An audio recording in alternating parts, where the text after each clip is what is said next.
Disclaimer this video is just for educational purpose only. यह video केवल विद्या ज्ञान सागर सरस्वती के लिए बनाई गई है। धन्यवाद। इससे पहले हम स्टार्ट करें, मैं आपको कुछ मोटिवेशन देना चाहता हूँ। एक एमआईटी स्टूडेंट ने लॉन्च डे पे ही एप्पल विजन प्रो की कर्नल को हैक कर लिया। ये आर्टिकल आप देख सकते हो यहाँ पे। एक 17 साल के लड़के ने, जी हाँ, एक 17 साल के लड़के ने GTA 6 के सर्वर्स को हैक करके उसकी जो डेवलपिंग फुटेज थी वो उसने लीक कर दी। ये न्यूज़ आपको ज़रूर पता होगी। ये था वो बंदा, ठीक है। ऐसे कई सारे एग्जांपल जो है आपको मिल जाएंगे कि मतलब खुद ही देख लो, एक 17 साल के बच्चे ने GTA 6 के सर्वर को हैक कर लिया। तो आप सोच सकते हो कि साइबर सिक्योरिटी में हैकर्स की कितनी नीड है।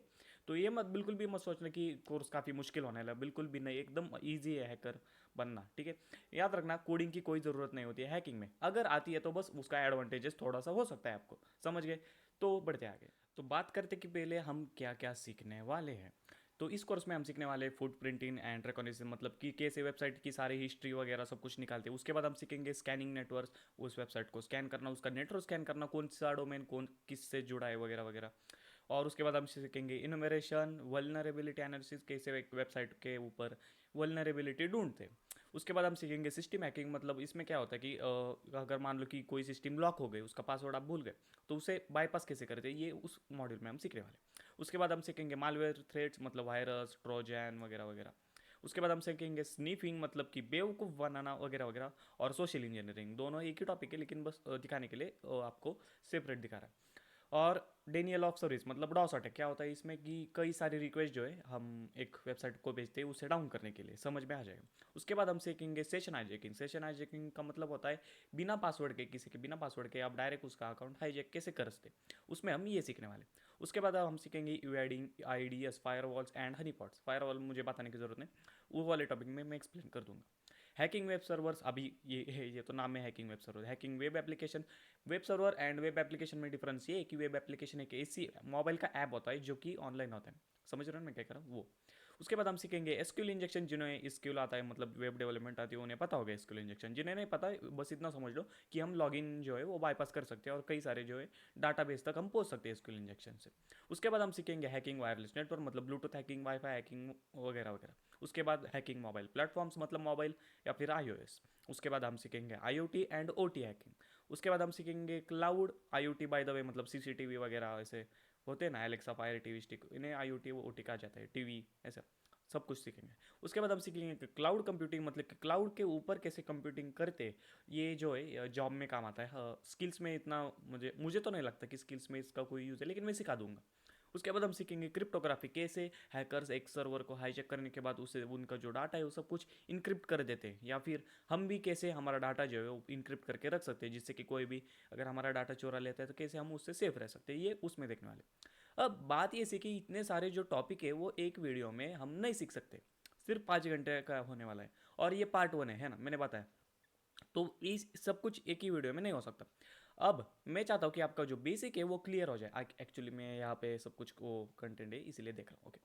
तो मैं चाहता हूँ कि आपका बेसिक जो है वो क्लियर हो जाए। तो ये वाले पार्ट 1 है ना, अभी इथिकल हैकिंग पार्ट 1, इसमें हम सब कुछ बेसिक क्लियर करने वाले हैं, जिससे कि आप प्रिपेयर हो जाओ आगे जो भी सीखना है हमें आपने, मतलब अभी जो टॉपिक मैंने बताया, ठीक है।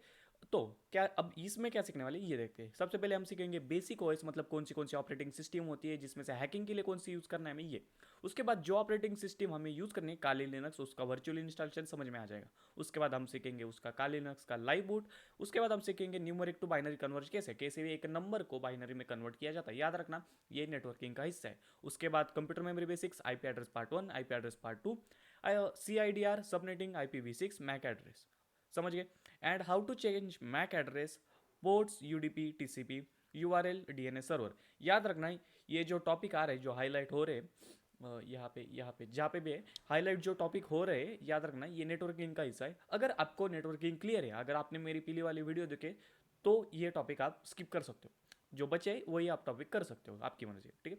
उसके बाद हम सीखेंगे information gathering using Google dork, मतलब गूगल से हम क्या क्या इन्फॉर्मेशन गैदर कर सके। कई लोगों को लगता है गूगल से क्या इन्फॉर्मेशन गैदर करेंगे, कई बहुत बढ़िया होता है गूगल, जिन्हें नहीं पता उन्हें पता चल जाएगा कि कितना बढ़िया होता है गूगल।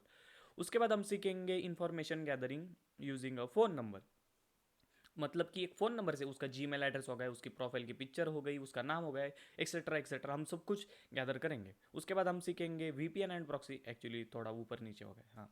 उसके बाद हम सीखेंगे टॉर के बाद वीपीएन एंड प्रॉक्सी, एंड उसके बाद information gathering using phone number, ठीक है, ओके। उसके बाद हम सीखेंगे फिशिंग अटैक। फिशिंग अटैक मतलब एक ऐसी टेक्निक होती है कि आपको हैकर्स कैसे बेवकूफ़ बनाते हैं और आपका पासवर्ड जो है चुरा लेते हैं, तो उससे बचना कैसे और कैसे वो करते हैं वो दोनों मैंने बताया। उसके बाद हम सीखेंगे WPA2 हैंडशेक क्रैकिंग, आसान भाषा में वाईफाई हैकिंग, मतलब वाईफाई हैकिंग ना, हम वाईफाई का पासवर्ड निकालते तो वही होने वाला है। उसके बाद हम सीखेंगे how to create a custom word list for brute force attack, मतलब एक कस्टम वर्ड लिस्ट आपको समझ में आ जाएगा उस टॉपिक में direct. WPS pin attack, and last में हम सीखेंगे आर यू हैक्ड, मतलब कि क्या आपका जीमेल हैक हो चुका है ये या फिर नहीं हो चुका है, ये कैसे चेक करना है और सेफ भी कैसे रहना है आपको, ये भी मैं उसमें बताने वाला हूँ। क्लियर? तो बढ़ते आगे, याद रखना you can do it, you will do it. बहुत मेहनत की है मैंने, इसलिए प्लीज़ बस एक लाइक मैं एक्सपेक्ट करता हूँ, ठीक है। बस सब्सक्राइब तुम्हारी मर्जी, अगर अगले पार्ट चाहते हो तो तुम कर सकते हो, तुम्हारी मर्जी। याद रखना यू कैन डू इट। तो स्टार्ट करते हैं।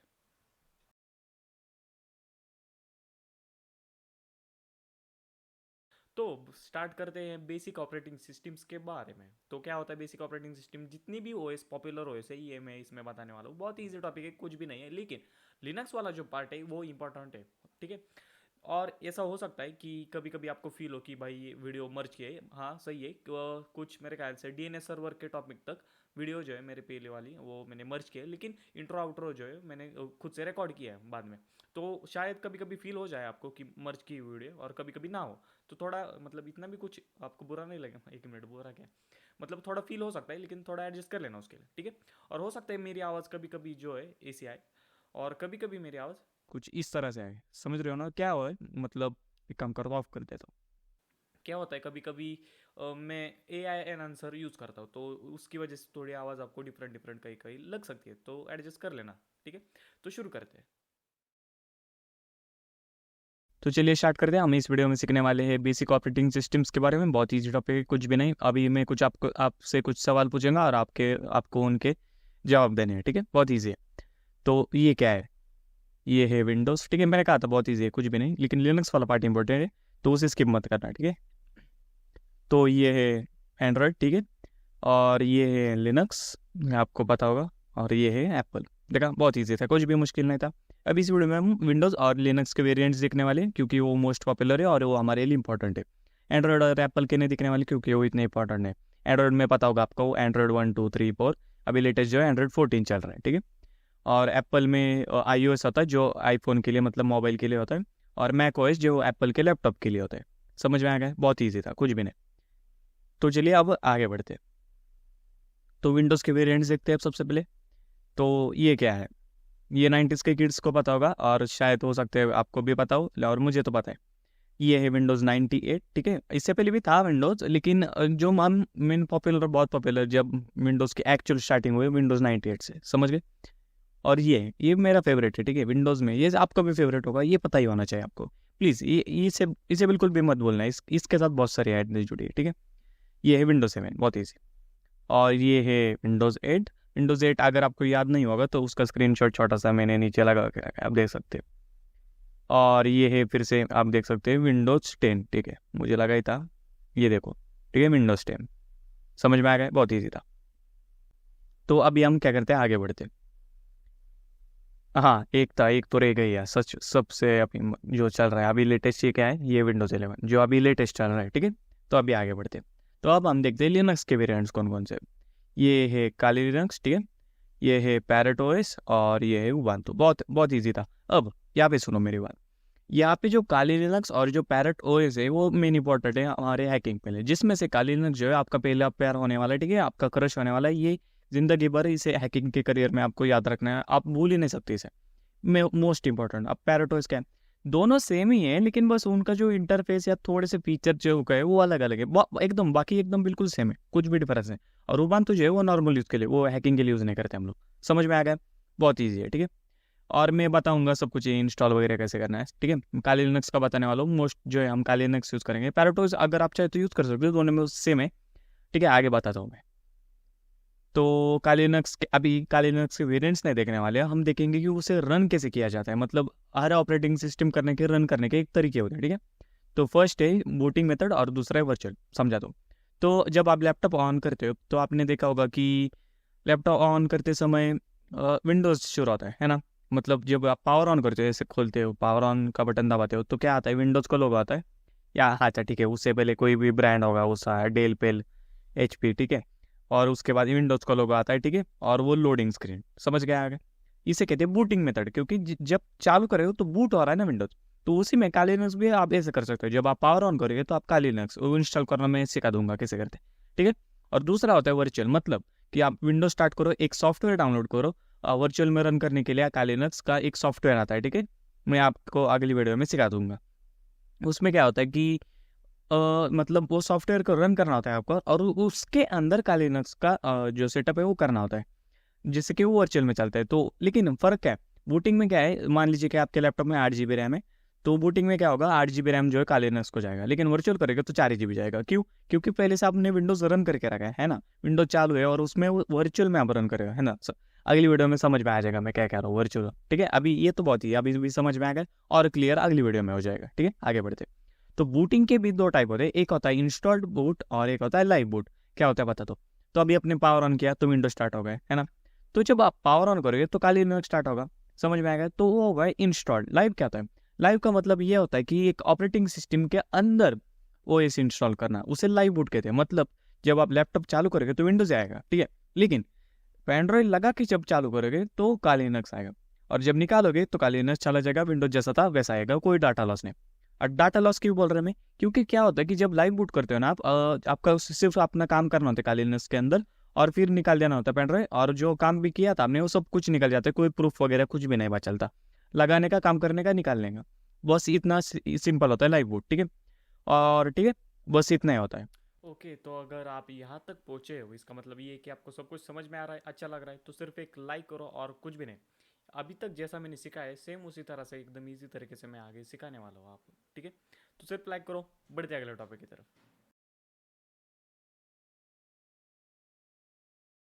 अब हम सीखने वाले कि कैसे काली लिनक्स को वर्चुअल में इंस्टॉल किया जाता है। क्या होता है बता देता हूँ।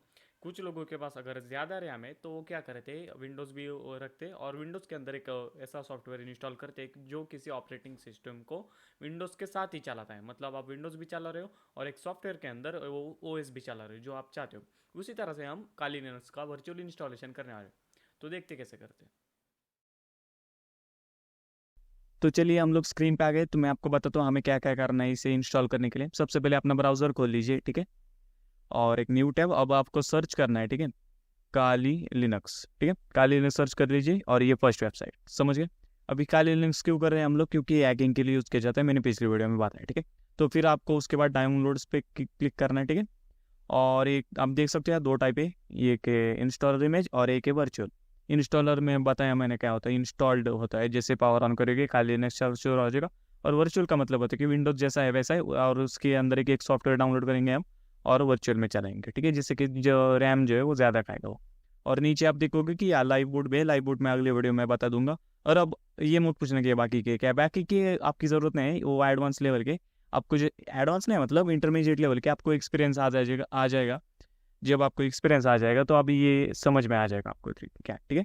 तो अभी क्या करना है, ये जो वर्चुअल मशीन है इस पे इसके ऊपर क्लिक करना है।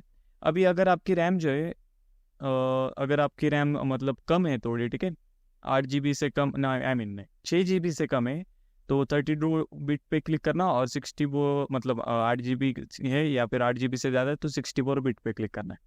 अब मैं जैसे कि मैंने कहा था पिछली वीडियो में कि दो टाइप होते हैं, ठीक है, अगर याद नहीं मुझे कहा था मैं कि एक VMware होता है और एक वर्चुअल बॉक्स, और ये बाकी के सारे बहुत हैं, लेकिन मोस्ट पॉपुलर ये दो है, ठीक है, समझिए।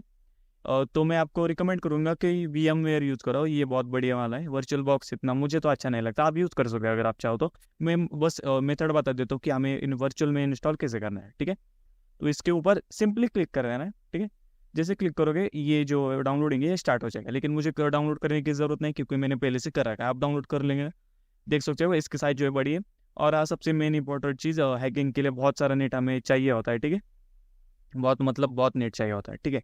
कोई लिमिट नहीं, तो 5G यूज़ करो या फिर वाईफाई बिठा लो, और 1.5 GB डाटा पर डे से काम नहीं चलने वाला है। तो समझ गए, VMware वाला या वर्चुअल बॉक्स जो आपका अच्छा लगे वो आप कर सकते हो। उसके बाद आपको सर्च करना है VM, ठीक है, वेयर, बस इतना ही सर्च करना है, क्योंकि उसके अंदर हम वर्चुअल में रन करने वाले हैं ना। एक सॉफ्टवेयर आता है जो कोई भी ऑपरेटिंग सिस्टम वर्चुअल में रन करने में हमारी मदद करता है, ठीक है, उसका नाम VMware है। उसका अल्टरनेटिव है वर्चुअल बॉक्स, जो दूसरा ऑप्शन था ना वो। आपको जो अच्छा लगे वो आप कर सकते हो। मुझे VMware अच्छा लगता है तो मैं VMware। फर्स्ट वेबसाइट आपको ओपन करनी है और गेट स्टार्टेड पे क्लिक करना है। उसके बाद डाउनलोड वाला फंक्शन किधर है, डाउनलोड डाउनलोड, अच्छा ठीक है, बैक आओ और सर्च करो आप VMware वर्क स्टेशन, ठीक है, डाउनलोड आ गए। ये सर्च कर लो फर्स्ट वेबसाइट। अभी बात ऐसी है कि इसके दो वर्जन होते हैं, एक होता है प्रो वर्जन और एक होता है कम्युनिटी एडिशन। कम्युनिटी एडिशन जो है फ्री होता है और प्रो वर्जन जो है आपको खरीदना पड़ता है। लेकिन हम ऐसा करें, हम प्रो वर्जन भी फ्री में करेंगे। लेकिन एक और आपको बता देता हूँ कि फ्री में करेंगे इसका मतलब ये नहीं कि कोई क्रैक होगा वगैरह पायरेटेड, नहीं। ऑफिशियल में आपको बताऊंगा कि वो उसे प्रो वाला वर्जन यूज कैसे करना है लाइफ टाइम पर, ठीक है। तो यही तो बात होती है करके। तो आपको क्या करना है, बाइक ऑप्शन में क्लिक करना है, आपको नीचे आना है और डाउनलोड VM और ये, ठीक है, अगर अभी चलो यही विंडोज़ वाला, तो इसके ऊपर क्लिक कर देना और जो डाउनलोडिंग है आपका वो स्टार्ट हो जाएगा, ठीक है। यस है, मैंने पहले ही डाउनलोड कर लिया तो मुझे डाउनलोड करने की ज़रूरत नहीं, कैंसिल कर देता हूँ इसलिए, समझ गए। तो इसे क्लोज कर देता हूँ, इसे क्लोज कर देता हूँ और अभी क्या करता हूँ, मैं होम पे आता हूँ, ठीक है। तो ठीक है, होम पे आ गए। तो अभी हमें क्या करना है कि जहाँ पे डाउनलोड करना है वहाँ पे चले जाओ, तो विंडोज़ ई दबाता हूँ मैं, ठीक है।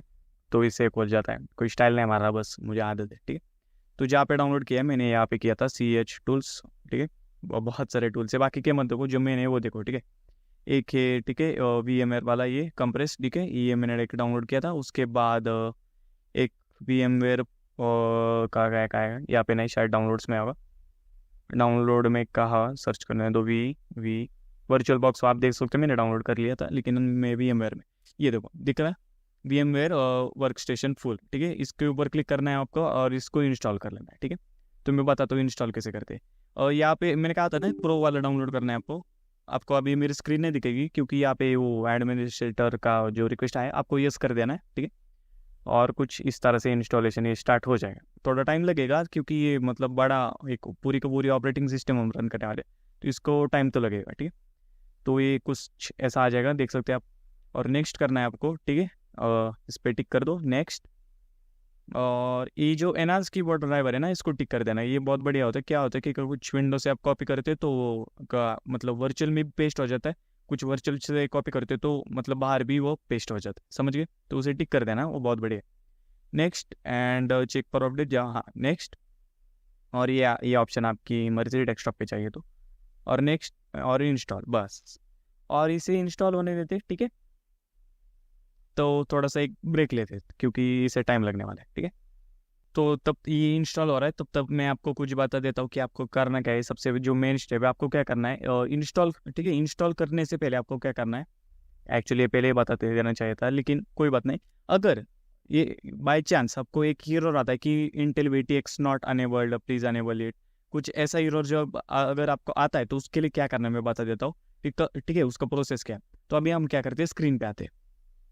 तो ठीक है, हम स्क्रीन पे आ गए। तो बता तो मुझे मतलब आपको बता दो कि आपको क्या करना है, ठीक है।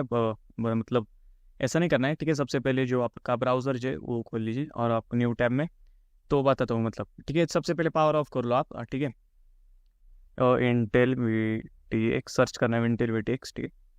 तो अभी आप देखोगे कि आपको सबसे पहले पावर ऑफ करो और जब पावर ऑन हो जाएगा आपका, ठीक है, लैपटॉप, लेकिन जैसे ही पावर ऑन होगा F2 दबाना है। आपकी बूट क्या है, वो बूट की क्या होती है वो ढूंढनी है। मतलब जैसे कि अभी आपको सर्च करते हैं, मान लीजिए HP का लैपटॉप है, ठीक है, HP बूट मेनू, हाँ बूट की, ठीक है।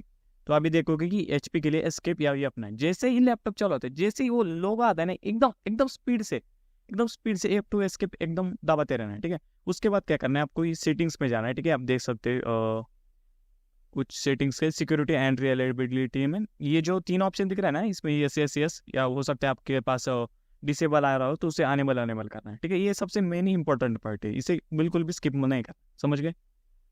तो बस यही था। तो देखते हैं अभी इंस्टॉलेशन हमारा हुआ है। इसे मैं क्लोज कर देता हूँ और देखते हैं किधर है भाई। लगता है इंस्टॉल हो गया है, ठीक है। तो VM सर्च कर लेते हैं हम लोग, VM ware workstation pro, तो ये इंस्टॉल हो गए हैं, ठीक है। तो इसको ओपन कर लेते हैं हम लोग एंड ये ओपन हो गया। अरे यार, एक्चुअली मैंने पहले ही उसे इंस्टॉल करके रखा था।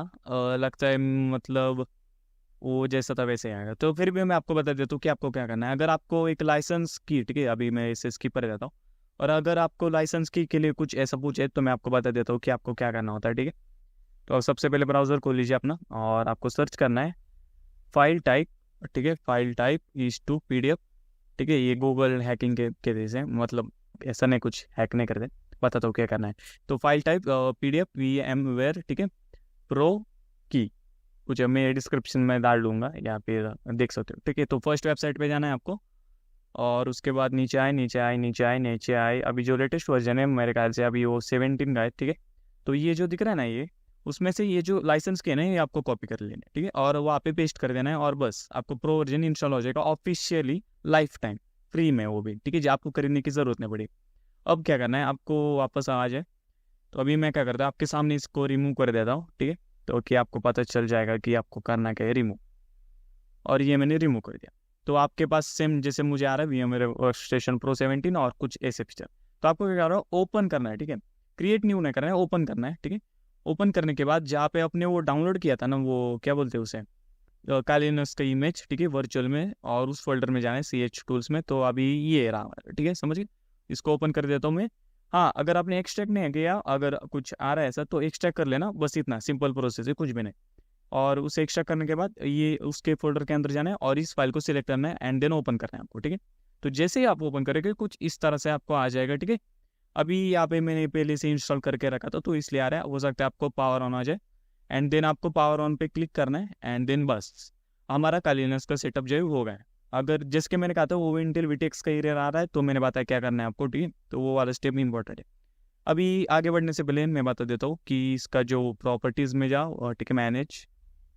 अच्छा, अभी तो नहीं आ रहा है, हाँ अब आएगा। सेटिंग्स में आप जाओगे तो यहाँ पे देखोगे कि मेमोरी साइज वगैरह, ये पावर ऑन करके आप बढ़ा सकते हो, जितनी आपकी रैम है उसके हिसाब से एडजस्ट कर सकते हो, ठीक है। अगर बहुत ही लैग कर रहा है एकदम, मतलब बहुत डेंजरस लैग कर रहा है, तो आपके लिए वर्चुअल वाला नहीं, आपके लिए इंस्टॉल्ड वाला है, ठीक है। उसका मैं प्रोसेस बता दूंगा बाद में, ठीक है। अभी ये वर्चुअल वाला आपको समझ लेना है।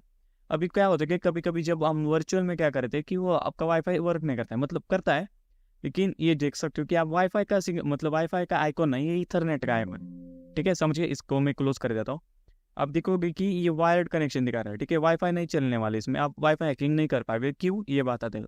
जब आप वर्चुअल में रन करते कोई भी ऑपरेटिंग सिस्टम, हमारा जो वाईफाई कार्ड होता है वो हर लैपटॉप में एक होता है ना, तो वो जो है वो विंडोज यूज कर रहा होता है। उसी टाइम कोई वर्चुअल में आप चलाओगे वॉइस तो वो वर्क नहीं करने वाला है, ठीक है। ये सिंपल सा रीजन है कि वो वाईफाई नहीं चलने वाला है, ठीक है। तो वो वाईफाई हैकिंग के लिए हमें लाइव बूट करना पड़ता है, या फिर एक ऑप्शन है, अगर आपके पास बहुत पैसा है तो आप क्या कर सकते हैं, एक एक्सटर्नल अडेप्टर भी आते हैं वाईफाई, तो वो खरीद सकते हो और वर्चुअल में भी वाईफाई हैकिंग कर सकते हो, ठीक है। समझ में आ गया। तो कुछ ऐसा था, ठीक है। तो अगली वीडियो में हम लाइव बूट करना सीखते हैं, ठीक है। तो देखा आपने कितना आसान था। मैंने एक एरर भी बताया कि आपको कौन सा एरर आ सकता है। बहुत लोगों को जो कॉमन एरर होता है वो वही होता है जो मैंने इस वीडियो में बताया था आपको, ठीक है। कोई भी क्वेश्चन है, कोई भी एरर आ रहा है तो आप कमेंट में डालो। और अगली वीडियो मतलब अगले टॉपिक में हम देखने वाले कि काली लिनक्स का लाइव बूट कैसे करते हैं। मैंने बेसिक ऑपरेटिंग सिस्टम्स में बताया कि कैसे क्या होता है मतलब लाइव बूट। अगर किसी के पास इतनी ज़्यादा रैम नहीं है तो वो काली लिनक्स का लाइव बूट वाला ऑप्शन चूज़ कर सकता है अगर उसके पास ज़्यादा रैम नहीं है, ठीक है। तो बढ़ते उस टॉपिक की तरफ।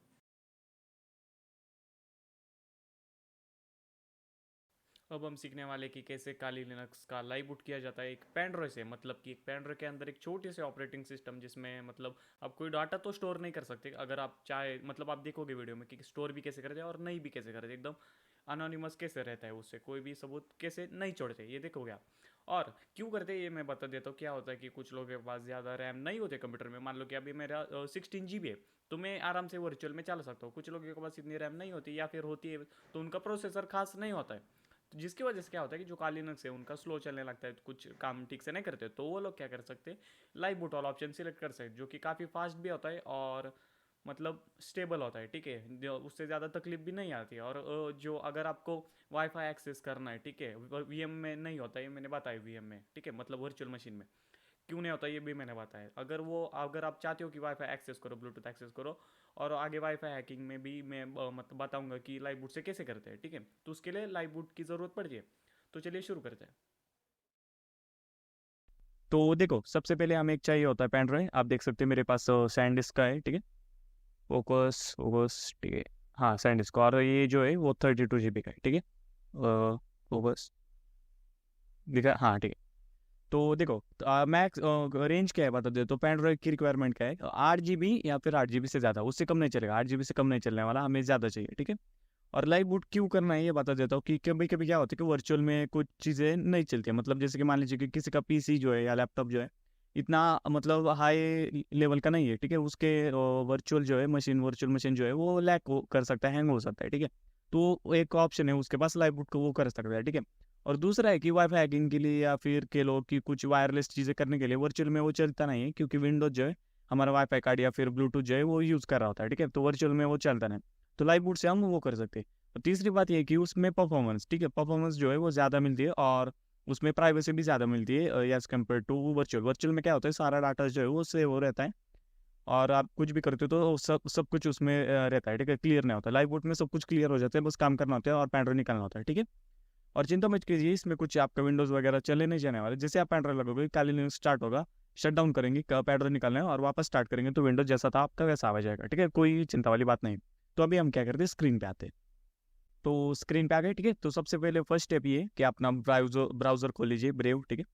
अभी मैं ब्रेव की यूज़ करता बता देता हूँ। इससे सबसे पहले तो एक एड्स एंड ट्रैकर्स को ब्लॉक कर देता है, ठीक है, ये बहुत बढ़िया, और यूट्यूब की कोई ऐड वगैरह नहीं आता है, ठीक है।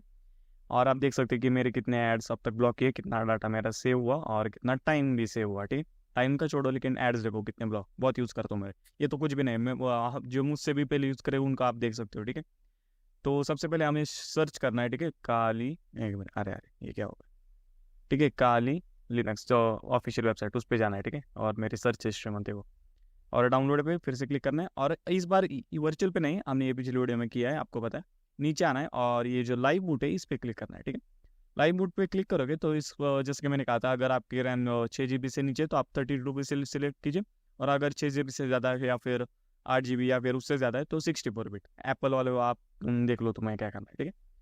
और जो मिडल वाला है रिकमेंडेड, उस पर क्लिक करना है। जैसे क्लिक करोगे वो जो डाउनलोडिंग है वो स्टार्ट हो जाएगा, ठीक है।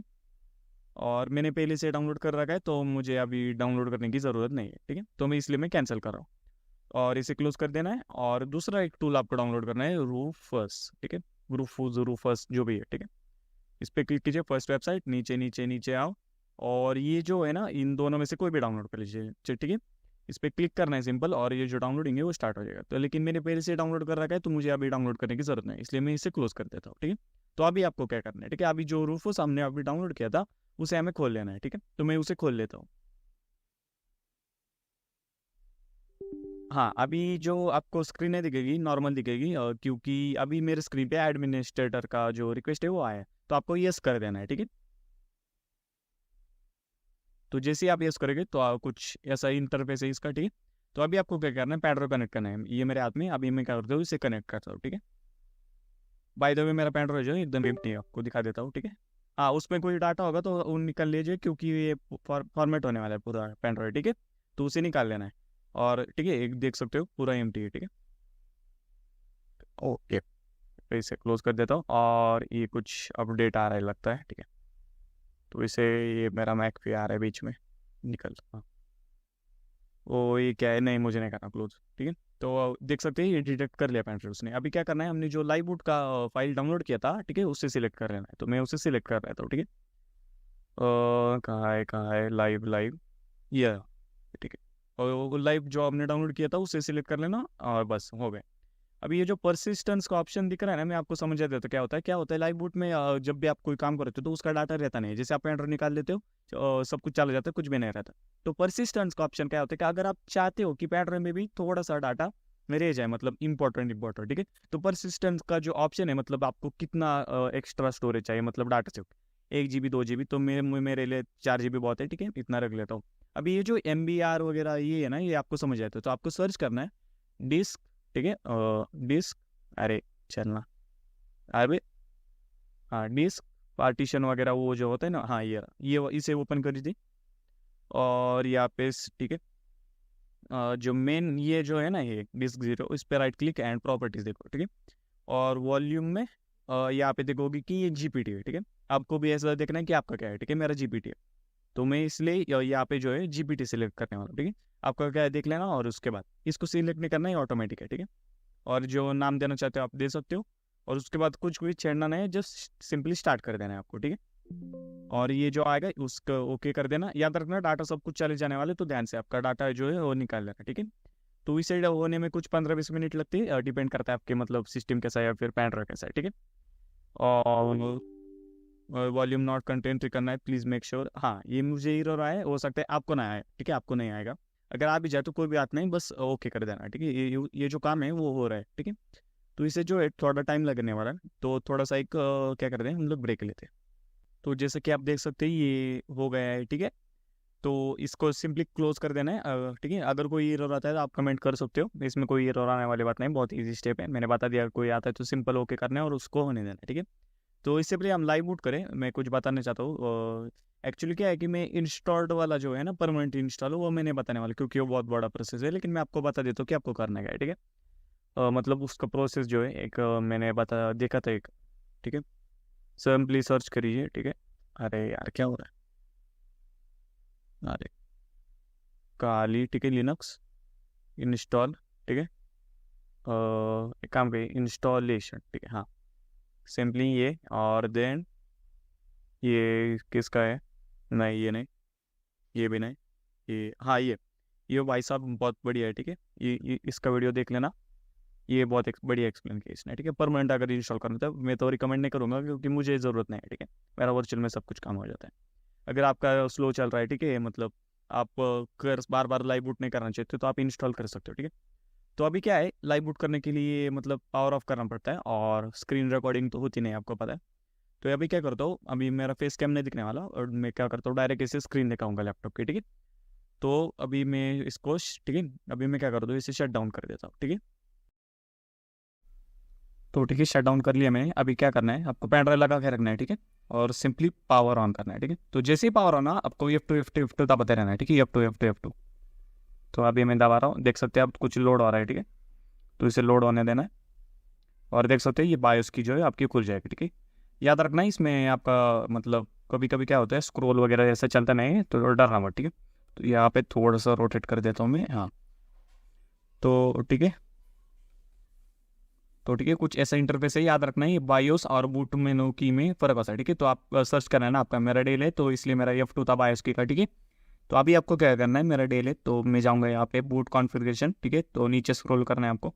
एक्चुअली स्क्रॉल जो है आपका चलेगा नहीं माउस का, तो यहाँ पे राइट साइड में स्क्रॉल बटन होता है, ठीक है, मतलब वो स्क्रॉल का जो होता है ना वो, तो वहाँ से करना है, ठीक है। तो ये जो ऑप्शन है अनेबल सिक्योरिटी, इसको ऑफ कर देना है, ठीक है।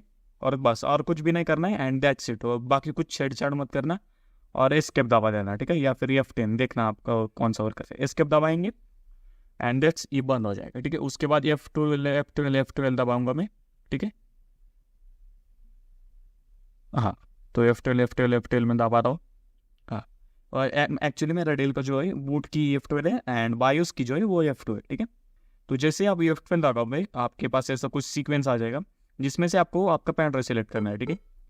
एंड दैट्स इट, आपका जो काली लिनक्स लाइव हो चुका है, और कुछ भी नहीं था इसमें, बहुत ईजी था, ठीक है। तो यहाँ पे कुछ ऑप्शन है, मैं आपको एक्सप्लेन कर देता हूँ। जैसे फर्स्ट ऑप्शन जो है ना लाइव सिस्टम का, उसमें क्या होता है कि आप सिंपली आपका काम कर दो, ठीक है, वो शुरू हो जाता है, आपका काम करते हो आप। एंड जैसे शट डाउन करते हो और पैटर्न निकलते हो, सारा डाटा चला जाता है। एंड फिर से पावर ऑन करते हो, तो आपका जो विंडोज था वैसा है, जैसा था वैसा आ जाता है, ठीक है, कोई रिस्क नहीं है, पहले बात आ जैसा, ठीक है। तो फर्स्ट में आपका डाटा तो सेव नहीं होने वाला है। दूसरा जो ये वाला ऑप्शन है ना, ठीक है, ये live system with USB persistent, जो मैंने कहा था आपको कि उसमें डाटा सेव होता है, तो आपका आपने कितना मतलब उसके लिए रखा था ना, वो आ रहा था ना ऑप्शन, मैंने 4 GB रखा था, तो आपने जितना रखा होगा ना, तो उसमें डाटा आपको स्टोर होगा, अगर आप चाहते हो कि डाटा स्टोर हो जाए तो। लेकिन पेन ड्राइव में, ठीक है, लैपटॉप में नहीं होगा, पेन ड्राइव में, ठीक है। तो अभी क्या करता हूँ, मैं फर्स्ट वाला सिलेक्ट करता हूँ, मुझे कुछ ज़रूरत है नहीं, मैं बस आपको दिखाने के लिए, ठीक है।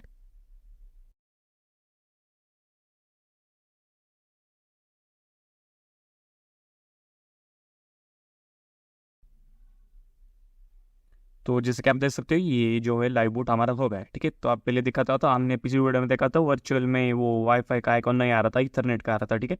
तो अभी आप देख सकते हो कि यहाँ पे अवेलेबल नेटवर्क में सब कुछ है, वो वाईफाई नेटवर्क आ रहा है, ठीक है। तो वर्चुअल में चलता नहीं है वाईफाई, मैंने बताया था, लाइव बूट में चलते हैं वाईफाई, ठीक है। सिंपल था, कुछ भी नहीं था, और दैट्स इट। तो चलिए मिलते हैं। हाँ, अगर आप शट डाउन का बटन ढूंढ रहे हो तो यहाँ पे या कोने में होता है, ठीक है। तो जैसे कि आपने देखा कि कितना इजी होता है एक लाइव बूट करना। हाँ, कुछ लोगों को कई सारे अलग अलग एरर आते हैं, ठीक है। कोई भी एरर आ रहा है तो कमेंट में डालो, मैं ज़रूर आंसर करूंगा, ज़रूर रिप्लाई करूंगा। अगर नहीं किया तो इसका मतलब ये है कि मैंने पहले ही उससे सिमिलर क्वेश्चन आंसर कर दिया है, और हो सके तो मैं उसे पिन भी कर दूंगा, ठीक है। और रुको, ये टॉपिक खत्म नहीं हुआ है। अगर आपने बूटेबल तो बना लिया पेन ड्राइव, ठीक है, इसे बूटेबल पेन ड्राइव बनाना कहते हैं, ठीक है। ये तो आपने बना लिया, लेकिन उसे नॉर्मल कैसे करते हैं ये अब मैं बताता हूँ आपको।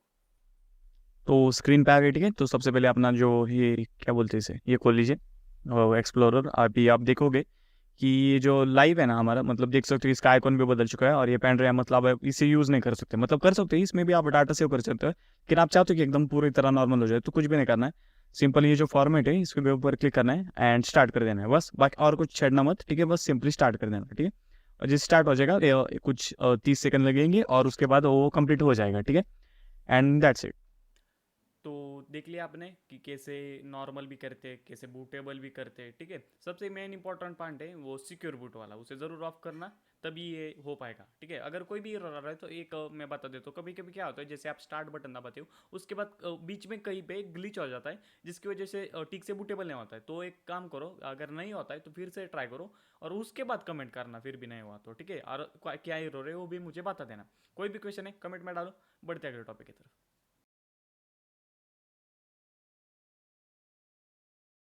अब मैं आपको बताता हूँ कि काली लिनक्स का इंट्रोडक्शन, उसके कमांड, उसके जो फाइल सिस्टम है वगैरह वगैरह, ठीक है। कैसे TXT फाइल बनाते हैं, कैसे फोल्डर बनाते हैं वगैरह वगैरह, सब कुछ हम देखेंगे। जिससे कि क्या होगा, आपका जो हाथ है थोड़ा सा बैठ जाएगा काली लिनक्स के ऊपर, और जो आपकी विंडोज़ की आदत है या फिर कुछ लोग मैकबुक यूज़ करें तो उनकी जो आदत है थोड़ी सी मतलब बदल जाएगी, ठीक है। तो आगे काली लिनक्स बहुत बार यूज़ करना है हमें, तो कोई भी मुश्किल नहीं आएगी आपको, ठीक है। तो चलिए इसे शुरू करते हैं। तो स्क्रीन पे आ गए हम लोग, ठीक है। तो सबसे पहले हमारा जो VMware है वो खोल लीजिए, अगर आपने वर्चुअल बॉक्स में किया तो वो खोल लीजिए, ठीक है। और मेरा जो काली लिनक्स है वो यहाँ पे, ठीक है। ये इसे इग्नोर मारो, ठीक है। ये मैं अभी नहीं एक्सप्लेन करने वाला, मैं बाद में करूँगा, ठीक है। तो बस इसे ओपन कर लेते हैं। ओके, और हाँ, मैं आपको सजेस्ट करूँगा कि जब आप क्लोज कर रहे होगे ना, मतलब वर्चुअल मशीन, ठीक है, तो सस्पेंड करके रखना, पावर ऑफ मत करना, क्योंकि क्या होता है सस्पेंड करने से थोड़ा फास्ट हो जाता है। मतलब जैसे कि अगर आप ये सस्पेंड वाला ऑप्शन, ठीक है, पावर ऑफ वाला मत करना, क्योंकि उससे स्लो हो जाता है चालू होने में भी और ऑफ होने में भी, ठीक है। और जो डिस्प्ले है, मतलब बताता हूँ मैं डिस्प्ले, ठीक है। ऐसे सर्च कर लेना डिस्प्ले, एंड देन ये वाला रिजोल्यूशन रखना है, ठीक है। ये वाला स्मूथ है, ठीक है, और 60 हर्ट्ज रख देना, स्केल 1x। ये क्या है एक्चुअली, रिजोल्यूशन अगर ज़्यादा होगा तो रैम भी ज़्यादा खाता है, ठीक है। तो आई होप समझ गया है। तो चलिए हम शुरू करते हैं। तो सबसे पहले कुछ ऐसा UI है, ये काली लिनक्स का लोगो होता है, ठीक है। और जैसे आप विंडोज़ की प्रेस कर दो ना, मतलब जैसे विंडोज़ की प्रेस की तो कुछ ऐसा आता है, ठीक है ना। तो वैसे ही इसमें अगर विंडोज़ की प्रेस करोगे तो ये ओपन होगा, ठीक है। ये समझ गए, ये इसका सर्च बॉक्स होता है, जैसे हमारे विंडोज़ में ये होता है, ठीक है। और यहाँ पे जो है ये वाईफाई का ऑप्शन होता है, लेकिन अभी हम वर्चुअल में तो इसमें वाईफाई नहीं होने वाला है, ये मैंने बताया, ठीक है। इस पे कुछ होता है ऐसा डिस्कनेक्ट VPN कनेक्शंस वगैरह, ठीक है, ये वाईफाई। अब आपको ब्लूटूथ वर्चुअल में इसलिए ब्लूटूथ नहीं होने वाला, जब आप लाइव बूट करोगे तो ब्लूटूथ का ऑप्शन होने वाला है, ठीक है। ये कुछ साउंड का होता है, हाँ, माइक का ऑप्शन भी मैं ऑफ कर देता हूँ, लेकिन मुझे नहीं चाहिए क्योंकि, एंड कुछ ऐसा है, ठीक है। थोड़ा बढ़ा देता हूँ, हाँ। ये नोटिफिकेशन का ऑप्शन आपको पता होगा, और ये बैटरी, एंड देन ये लॉक होता है, इसके ऊपर क्लिक मत करना, ठीक है। और ये पावर का आपको तो पता ही होगा। एंड देन थोड़ा सा इसका एक्सप्लोरर, ये जो हमारे इसमें कैसे दिस PC होता है या फिर विंडोज़ एक्सप्लोरर, वैसे इसमें जो है ऐसा होता है, ठीक है, ओपन फोल्डर, ठीक है। एंड ये ऐसा होता है, जैसे हम दिस PC ओपन करते, क्या ओपन होता है हमारे, हमें सिलेक्ट करना था ना कौन से ड्राइव में जाना है हमें, ठीक है, D ड्राइव, C ड्राइव। इसको जब हम ओपन करते हैं तो ऐसा आता है, ठीक है। ये इसका होम होता है, मैं आपको एक्सप्लेन कर देता हूँ, ये फाइल सिस्टम। और ये ऐसा जैसे हमारे सी में कैसा होता है वैसे सेम इसमें भी होता है, लेकिन तो अलग है, ठीक है, थोड़ा अलग है। जिसमें से हमें हमारा जो मेन है वो काली काली में होता है, ठीक है। ये काली में होम होता है, इसे होम कहते हैं, ठीक है। और ये कुछ ऐसा होता है। अभी टर्मिनल में आपको कुछ कमांड एक्सप्लेन कर देता हूँ, ठीक है। तो देखो, इससे पहले कि हम आगे बढ़े, मैं आपको कुछ बताना चाहूँगा कि हर कोई भी ऑपरेटिंग सिस्टम होती है उसमें दो यूज़र होते हैं। एक होता है रूट यूज़र, नहीं, एक होता है रूट यूज़र और दूसरा होता है नॉर्मल यूज़र, ठीक है। रूट यूज़र मतलब एडमिनिस्ट्रेटर, ठीक है। रूट यूज़र क्या होता है, मतलब मान लीजिए कि कभी आपको कोई ऐसा, मतलब आप कुछ काम कर रहे हो, कोई भी कभी तो एकदम जिंदगी में एक बार तो ऐसा है परमिशन डिनाइड, कोई भी काम कर रहे हो तो वो क्यों आता है, क्योंकि आप नॉर्मल यूज़र हो। और जब आप रूट यूज़र हो गए, मतलब एडमिनिस्ट्रेटर, तो वो यूज़र आपको नहीं आने वाले। वैसे ही काली में भी ऐसा होता है, 2 यूज़र होते हैं, एक होता है नॉर्मल और एक होता है रूट यूज़र। अभी ये पहचानना कैसे होता है, यहाँ पे आप देखोगे कि ये जो काली @काली जो है, ये इसका मतलब ये होता है कि ये नॉर्मल यूज़र है। और जब आप रूट यूज़र का मतलब रूट यूज़र में आपको जाना है, तो आप उसके लिए कमांड होती है, वो होता है sudo, ठीक है। अभी ठीक है, ये नहीं sudo पे क्या हो रहा है, हाँ sudo। sudo का मतलब होता है रूट, और सू दबाए होंगे मतलब sudo सुपर यूज़र, ठीक है। तो पासवर्ड जो है काली होता है, बाय द वे, आपको जिन्हें नहीं पता बता दूँ, काली काली यूज़र नेम, अगर कोई कभी आए आपको लॉक हो गया है ऐसा कुछ, काली काली इसका यूज़र नेम और पासवर्ड होता है। तो अभी आप देखोगे कि ये जो है अभी रूट यूज़र हो गए, समझ गए। 2 यूज़र रूट में फुल परमिशन होती है, जो चाहे वो कर सकते हैं आप। नॉर्मल यूज़र में फुल परमिशन नहीं होती, आप कुछ कर नहीं सकते, ठीक है। तो इसे मैं क्लियर कर देता हूँ। क्लियर, हाँ क्लियर से बाय द वे क्लियर होता है। तो चलिए अभी क्या कर रहे हैं हम, कुछ कमांड में आपको शेयर देता हूँ। अभी क्या कहाँ पे हूँ मैं, होम पे हूँ, नॉर्मल जो मेन होता है हमारा दिस पी से, वहाँ पे हूँ, है ना। तो ये कैसे पता चला कि मैं वहाँ पे हूँ, ठीक है। उसके लिए कमांड होता है, ठीक है, ls लिस्ट, लिस्ट डायरेक्टरी, मतलब जहाँ पे आप हो वहाँ पे जो भी है सामान वो लिस्ट कर देगा। अब एंटर दबाऊंगा तो आप देख सकते हो यहाँ पे मेरे पास ये कुछ ऑप्शन आ रहे हैं, डेस्कटॉप हो गया, डॉक्यूमेंट्स हो गए, या डाउनलोड्स वगैरह वगैरह, म्यूजिक पब्लिशर, जैसा कि यहाँ पे आ रहा है। जैसे मैं ओपन फोल्डर करता हूँ, जो ये ऑप्शन है ना, वही मुझे यहाँ पे टर्मिनल में दिखेंगे, समझ गए। तो याद रखना, हमें टर्मिनल की आदत डालनी है, समझ गए। तो कुछ अगली कमांड क्लियर, सिंपल। अगली कमांड ही क्लियर। अगर बहुत बड़े हो गए आप लोग, कुछ मतलब बहुत गिचमिट काला हो गए, तो आपको क्लियर दबाना है और ये कुछ क्लियर हो जाएगा, समझ गए, बहुत ईजी। और अगली कमांड होगी cd, ठीक है। cd क्यों यूज़ किया जाता है, मतलब होता है कि cd किसी की डायरेक्टरी के अंदर जाना। तो अभी हम किस में डायरेक्टरी में, ये बता दें, तो हम हैं अभी होम में, ठीक है। होम में हम काली में हैं अभी, है ना। तो ये यहाँ पे देखा था मैं आपको, ये आप थोड़ा नीचे देख सकते हो, यहाँ पे होम में हूँ मैं, होम के अंदर काली में। तो मान लीजिए मुझे डाउनलोड्स के अंदर जाना है, तो ऐसे डबल क्लिक करूंगा तो ऐसे चला जाऊंगा मैं, है ना। तो इसमें टर्मिनल में कैसे आते हैं, तो आपको सीडी दबाना होता है एंड डाउनलोड, ठीक है, डाउनलोड, ठीक है, हाँ डाउनलोड्स। और मैं डाउनलोड्स में आ गया। अभी ये लेस करूंगा मैं, ठीक है, मतलब लिस्ट करूंगा, तो जो डाउनलोड में था वो आपको दिखने लगेगा, समझ गए, क्लियर। अभी बैक कैसे आना है, मतलब आप डाउनलोड्स के अंदर तो घुस गए, लेकिन बाहर कैसे आना है आपको, अब उसके लिए कमांड होता है सीडी वही, और डॉट डॉट, सीडी और डॉट डॉट, और वापस जहाँ पे थे वहाँ आ जाएंगे, देख सकते हैं आप, ठीक है। समझ गए, बहुत ईजी था। और ठीक है, यहाँ पे कुछ ऐसा था। और मान लीजिए कि आपको कोई टेक्स्ट फाइल खोलनी है, तो अभी आप देख सकते हो कि यहाँ पे एक लिस्ट है, ठीक है, टेक्स्ट फाइल है। तो हाँ ठीक है, कुछ ये सी थी मेरी लिस्ट, ठीक है। और एक्चुअली आपको नहीं दिखेगी, मैंने ब्लर किया होगा शायद, ठीक है। तो ये टेक्स्ट फाइल है ना। तो अभी तो ऐसा दिखा, मतलब आपने डबल क्लिक की, ये इसमें कैसे देंगे टर्मिनल में, तो आपको करना हो उसके लिए कमांड है, वो है कैट, मतलब बिल्ली, कैट एंड देन लिस्ट, ठीक है, dot T X T file है ना वो, लिस्ट डॉट, अच्छा नहीं है क्या, एक मिनट थी अभी, कैट लिस्ट, हाँ लिस्ट है। तो आप ये देख सकते हो, ये यहाँ पे खुल गया है, ठीक है, बहुत ईजी था, कुछ भी नहीं था। तो ये टी एक्स टी फाइल, तो ये टी एक्स टी फाइल खोलने के लिए क्या कमांड थी, कैट और उस फाइल का नाम आगे। अभी मैं क्या करता हूँ, आपको स्पीड अप करने के लिए, मान लीजिए कि मुझे जाना है फिर से डाउनलोड्स में, डाउन अरे डाउन, ये पिछली बार मैंने किया था, तो ये यहाँ पे ऑटोमेटिक सजेशन आ रहा है ना, सजेशन आ रहा है। तो अभी क्या करना है हमें, मतलब अगर सजेशन आए तो उस सजेशन को पूरा कैसे करना है, आपको जो राइट एरो की होती है कीबोर्ड के ऊपर, राइट एरो की उसे दबाना है, और ये ऑटोमेटिक कंप्लीट हो जाएगा, समझ गए, बहुत ईजी था। और एक ट्रिक है कि मान लीजिए आपने डाउन टाउ सिर्फ DOU इतना लिख दिया, और आगे का ऑटोमेटिक चाहिए आपको, भले ही सजेशन ना आ रहा हो, तो आपको टैब दबाना है, और ये जो अरे टैब दबाना है, और ये ऑटोमेटिक क्लिक, मतलब ऑटोमेटिक कंप्लीट हो जाएगा, ठीक है। एक बार फिर से दिखा देता हूँ, डॉक्यू एक मिनट, कैपिटल डी है ना, डॉक्यू, ठीक है, अरे हो जा डॉक्यूमेंट्स, ठीक है। अभी कुछ सजेशन नहीं आ रहा, लेकिन मैं जैसे टैब दबाऊंगा ऑटोमेटिक वो कंप्लीट हो जाएगा, ठीक है, बहुत ईजी था, कुछ भी नहीं। और मान लीजिए कि कुछ आपको गिटहब से डाउनलोड करना है, ठीक है, क्या करता हूँ अभी, ब्रेव कर लेता हूँ मैं, ठीक है, भूल जाओ वो क्या था। एंड मान लीजिए हमें सर्च करना है, गिटहब से कुछ डाउनलोड करना है, एक टूल था वाईफाई, वाईफाई हैकिंग में आपको बताऊंगा इसके बारे में, ठीक, वाईफाई।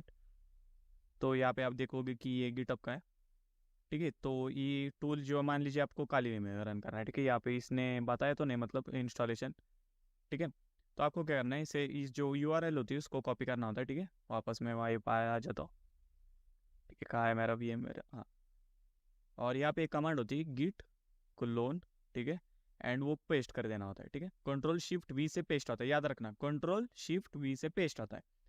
कॉपी करने के लिए सिर्फ ठीक है कंट्रोल शिफ्ट सी, क्योंकि हम कमांड में और कुछ कमांड अगर एग्जीक्यूट करते हैं और सिर्फ कंट्रोल सी दबाओगे तो वो कमांड जो है वो टर्मिनेट हो जाती, मतलब कुछ प्रोसेस में चल रहा है अगर टर्मिनल में आपके, तो टर्मिनेट हो मतलब वो बंद हो जाती कंट्रोल सी। तो इसलिए कभी भी कॉपी करने के लिए हमें कंट्रोल शिफ्ट सी दबाना होता है, याद रखना, ठीक है।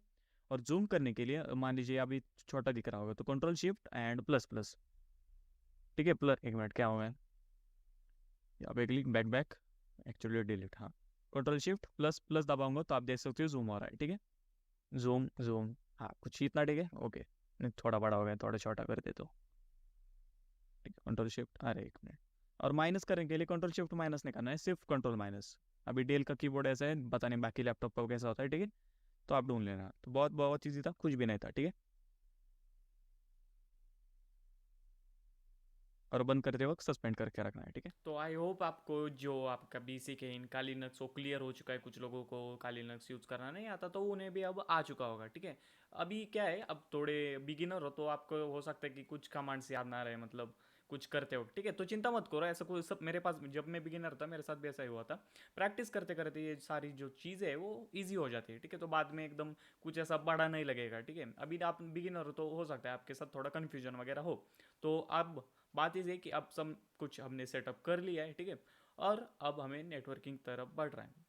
बिल्कुल भी स्किप नहीं करना है इसे, एकदम इंपॉर्टेंट है। कोई भी क्वेश्चन है कमेंट में डालो, बढ़ते आगे।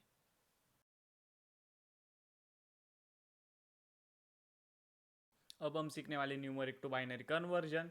ये एक बेसिक स्टेप है नेटवर्किंग की तरफ बढ़ने से पहले, मतलब नेटवर्किंग के अंदर ही आता है लेकिन थोड़ा सा आता है, ठीक है, मतलब आधा ही है। तो जाने दो क्या होता है न्यूमरिक टू बाइनरी, मतलब कि कोई भी एक मतलब एक न्यूमरिक ले लो आप, ठीक है, 1 2 3 4, तो उसे बाइनरी में कैसे कन्वर्ट करें। बाइनरी क्या होता है, 1 0 1 0। आपने सुना होगा कि कंप्यूटर हमेशा बाइनरी लैंग्वेज समझता है क्या, अरे लेकिन कैसे, ये कभी सोचा है आपने, तो ठीक है, तो वही हम अब देखने वाले। कोई भी क्वेश्चन है कमेंट में डालो, तो इसे शुरू करते हैं। तो हम लोग स्क्रीन पे आ गए, चलिए शुरू करते हैं। तो आज हम सीखने वाले न्यूमरिक टू बाइनरी कन्वर्जन, बहुत ही इजी टॉपिक है, बिल्कुल भी स्किप नहीं करना है, ठीक है। और बाइनरी बाय द वे होता है 1 0 1 0, आपने सुना होगा, ठीक है। कंप्यूटर के लैंग्वेज वन में 1 0 1 0 होते हैं, ठीक है। तो चलिए शुरू करते हैं। तो कुछ ये नंबर लिए, मान लीजिए ये नंबर लिए है मैंने, अभी क्यों लिए एक, मतलब यही क्यों, ये मत पूछो, ठीक है, मैं धीरे धीरे समझाऊंगा। तो फर्स्ट चीज़ इसमें आपको ऑब्जर्व करनी है कि ये टोटल कितने नंबर से, एक बार काउंट करके देखो, 1 2 3 4 5 6 7 8, टोटल 8 नंबर है, ठीक है, गिन के देख लो। और दूसरी चीज़ ऑब्जर्व करनी है कि इसका जो सीक्वेंस है वो आपको देखना है। आप देखोगे कि 1 2 4 8 16, तो मतलब अगला जो नंबर है वो पिछले से दो है, समझ गए, इतना ऑब्जर्व कर लिया है बस। आगे और ऑब्जर्व मत करो, बस इतना है, ठीक है। तो आगे बढ़ते हैं। तो मान लीजिए मैंने एक रैंडम नंबर ले लिया 77, जो कि एक रैंडम नंबर है, ठीक है, कुछ नहीं, एकदम नॉर्मल। इसे हमें बाइनरी में कन्वर्ट करना है, तो स्टार्ट करते हैं। तो मतलब फर्स्ट स्टेप ये है कि जो भी नंबर है उसके अंदर वाले नंबर लेने हैं, उसके बाहर वाले नहीं। तो अभी आप देखोगे कि 77 जो है वो 128 से छोटा है, तो इसका मतलब ये है कि 77 के अंदर 128 नहीं आता है। तो हमें 128 लेना है, नहीं लेना है, तो उसके ऊपर मैंने क्रॉस लगा दिया। अभी जो क्रॉस का मतलब ये होता है कि जीरो, बस सिंपल, क्रॉस का मतलब ये होता है कि नहीं रहना है, मतलब जीरो, समझ गए। तो 64 आता है क्या 77 के अंदर, हाँ आता है, तो मतलब लेना है, तो मैंने उसे टिक कर दिया। अभी टिक कर दिया, इसका मतलब ये है कि 1, बहुत ईजी था, कुछ भी नहीं, टिक कर दिया मतलब 1, समझ गए आप। अब आगे बढ़ने से पहले आप कहोगे कि 32 भी आते हैं तो उसके लिए भी 1 ले लेंगे, 16 भी आते हैं तो उसके लिए, सब कुछ 0 1 1 1, ऐसा नहीं करना है, नहीं नहीं। एक बार अगर कोई 1 ले लिया तो उसके आगे आपको कैलकुलेशन करना होता है। मान लीजिए अभी हमने क्या लिया, 64 लिया है ना, तो अभी हमें कैलकुलेशन करना है कि 77 माइनस 64 इज इक्वल टू 13 होता है। तो इसका मतलब ये है कि 32 16 एंड ये दो नंबर नहीं आने वाले, समझ गए, 32 एंड 16 ये दो नंबर नहीं आने वाले, समझ गए, ऐसा कैलकुलेशन है। और आई होप आपको समझ में आ रहा है, ठीक है। कोई क्वेश्चन है तो आप कमेंट कर सकते हो कि नहीं समझ में आया, मैं फिर से बता दूंगा। तो आगे बढ़ते। तो अभी क्या करना है, 32 तो नहीं आता है, तो क्रॉस, और क्रॉस का मतलब अभी मैंने बताया 0 होता है, ठीक है, तो 0 ले लिया। फिर से 16 ले लिया, मतलब 16 नहीं लिया तो क्रॉस, फिर से 0। अभी 8 आएगा क्या 13 के अंदर, अभी 13 लेना है, 77 नहीं लेना है। अभी 13 के अंदर 8 आता है क्या, तो आता है, तो इसका मतलब उसे टिक करना है और 1 लेना है, समझ गए। 4 अभी इतना ही, अभी आगे बढ़ने से पहले फिर से कैलकुलेशन करना है, भूलना मत। तो अभी कैलकुलेशन कर लेते हैं, 13 माइनस 8 इज इक्वल टू 5। तो इसका मतलब 5 के अंदर 4 आता है क्या, हाँ आता है सिंपल, तो उसे मैंने टिक कर दिया और मैंने 1 ले लिया।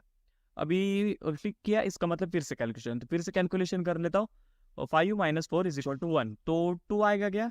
मतलब 1 के अंदर 2 आएगा? नहीं आएगा, तो उसके ऊपर क्रॉस एंड एक 0। अभी बचा क्या? 1, तो 1 तो आने ही वाला है, एंड 1 एंड ये ले लिया मैंने 1। ठीक है, तो बस कितना सिंपल था, बहुत ईजी था। अभी थोड़ा आगे बढ़ते हैं हम लोग। ठीक है, तो फिर से वही नंबर ले लिए मैंने। अभी ये नंबर आपको सॉल्व करने हैं। ठीक है, ये और ठीक है, ये इनके आंसर्स। अच्छा ठीक है, एक तो मैंने रिवील कर दिया गलती से। आगे का आप सॉल्व कर लो। ठीक है, पॉज करो वीडियो और सॉल्व करो प्लीज़, इसे सॉल्व करना प्लीज़। अगर देखो यार, प्रैक्टिस करोगे तो बहुत ही आसान है भाई। ठीक है, कर लिया। अभी ये इनके आंसर से। ठीक है, अब 256 का आंसर मैं नहीं बताने वाला, क्योंकि मतलब आपको भी नहीं आया होगा, मैं जानता हूँ।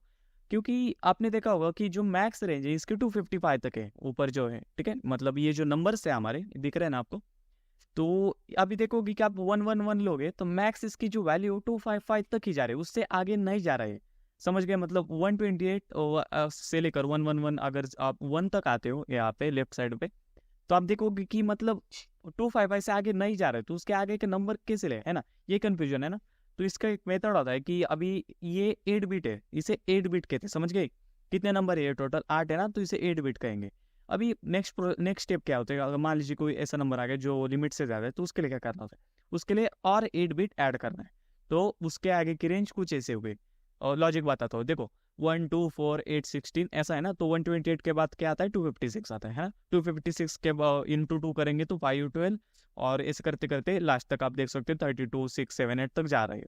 अब मान लीजिए कि ये भी फुल हो गया, मतलब ये कुछ ऐसा नंबर ले लिया कि जिसमें ये भी फुल हो गया, तो फिर से 8 नहीं ऐड करेंगे, इस बार 16 ऐड करेंगे। समझ रहे हो? सीक्वेंस वाइज जाना है। पहले 8 था तो फिर 8 ऐड किया, अभी 16 बिट है ना, ये 16 बिट, तो फिर से 16 ऐड करेंगे हम लोग। समझ गए? एंड 16 जब फुल हो जाएगा तो मतलब टोटल 32 बिट हो जाएगा। तो 32 बिट का भी अगर फुल हो जाए सब कुछ एकदम, कुछ ऐसा नंबर आ जाए जिससे 32 बिट बना है पूरा, तो फिर से 32 बिट लेंगे। 8 बिट 16 बिट नहीं, 32 बिट। समझ रहे हो मैं क्या कह रहा हूँ? तो जो वो नंबर था 256, उसका जो कन्वर्जन है कुछ ऐसा हो जाएगा। देखो एक बार, हाँ ठीक है, हाँ ओके, तो कुछ ऐसा हो जाएगा। समझ गए?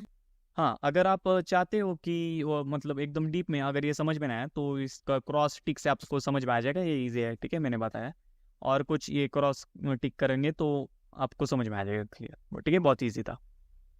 एंड आगे क्या है? अच्छा ठीक है, धन्यवाद, ओके। तो इसके ऊपर कोई सवाल है तो कमेंट में डालो। और ये टॉपिक खत्म नहीं हुआ है, मैं आपको एक वेबसाइट दिखाता हूँ जिससे कि जो आपका कन्वर्जन में कोई अगर दिक्कत आ रही है तो ईजी हो जाएगी आपकी प्रैक्टिस के लिए। ठीक है, तो देखते हैं। तो स्क्रीन पे आ गई। सबसे पहले हमें जो है हमारा ब्राउज़र खोल लेना है। ठीक है, और ये जो वेबसाइट है इसकी लिंक जो है मैंने डिस्क्रिप्शन में दे दूंगा। ठीक है, तो अभी ये इस वेबसाइट पे आप देखोगे कि ये जो बाइनरी नंबर कन्वर्ट करता है, तो यहाँ पे जो दिख रहा है ना बाइनरी टाइप, इसके ऊपर आपको ये 001 है, इसको सिलेक्ट करना है 8 बिट नंबर के लिए। ठीक है, याद रखना 8 बिट नंबर के लिए। 8 बिट ये वाला, पता नहीं इस वेबसाइट में कोई ग्लिच है या पता नहीं, लेकिन ये वाला सिलेक्ट करना है 8 बिट नंबर के लिए। तो अभी आप देखोगे कि कोई भी नंबर मुझे कन्वर्ट करना होगा 128, तो कुछ ऐसा कन्वर्ट हो जाएगा। ठीक है, तो मैंने 77 लिया था ना, तो आप देख सकते हो कुछ ऐसा कन्वर्ट हो जाएगा। ठीक है, और अगर मतलब अभी देखोगे 255 तक देखते हैं हम। ठीक है, 255, तो 1 1 आ रहा है। ठीक है, अभी 256 लेंगे। ठीक है, 256, तो ये देख सकते हो कुछ अजीब हो रहा है। ठीक है, ऐसा नहीं करना है, तो अभी हम 16 बिट सेलेक्ट करेंगे, और ये अब ये ठीक है, अब ये सही है। समझ गए? तो देखा आपने कि कैसे न्यूमरिक टू बाइनरी कन्वर्ट करते हैं। और अगर आपको कोई कन्फ्यूजन है तो मैंने आपको एक वेबसाइट भी बता दी। वेबसाइट का यूज़ तभी करना जब को ज़्यादा ही कन्फ्यूजन हो जाए। ठीक है, और ये सारी चीज़ें जो है प्रैक्टिस करो तभी ये पॉसिबल होगा, क्योंकि ये मेरे लिए नहीं, ये आपके लिए है। ठीक है, कोई भी क्वेश्चन है कमेंट में डालो, बढ़ते आगे।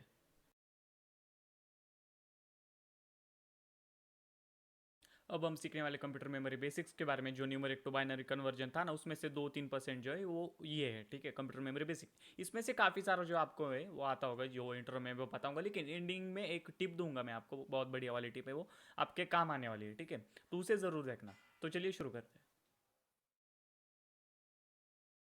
तो स्क्रीन पे आ गए, चलिए शुरू करते हैं। इस वीडियो में हम सीखने वाले हैं कंप्यूटर मेमोरी बेसिक। बहुत इजी टॉपिक है, बट ठीक है, जो लास्ट में एक टिप देने वाले हो उसे जरूर सुनना, बहुत इंपॉर्टेंट है। अगर ये चाहे तो स्किप कर सकते हो। तो पिछले वीडियो में हमने देखा था कि एक जीरो या फिर एक 1 लोगे तो उसकी वैल्यू जो है वो 1 बिट होती है। समझ गए? मतलब एक लो या फिर उसकी जगह 0 लो, तो उसकी एक 0 या फिर एक 1 की वैल्यू 1 बिट रहने वाले। 3 बार बोल दिया आप तो, ठीक है, या 2 बार। तो आगे बढ़ते, ठीक है।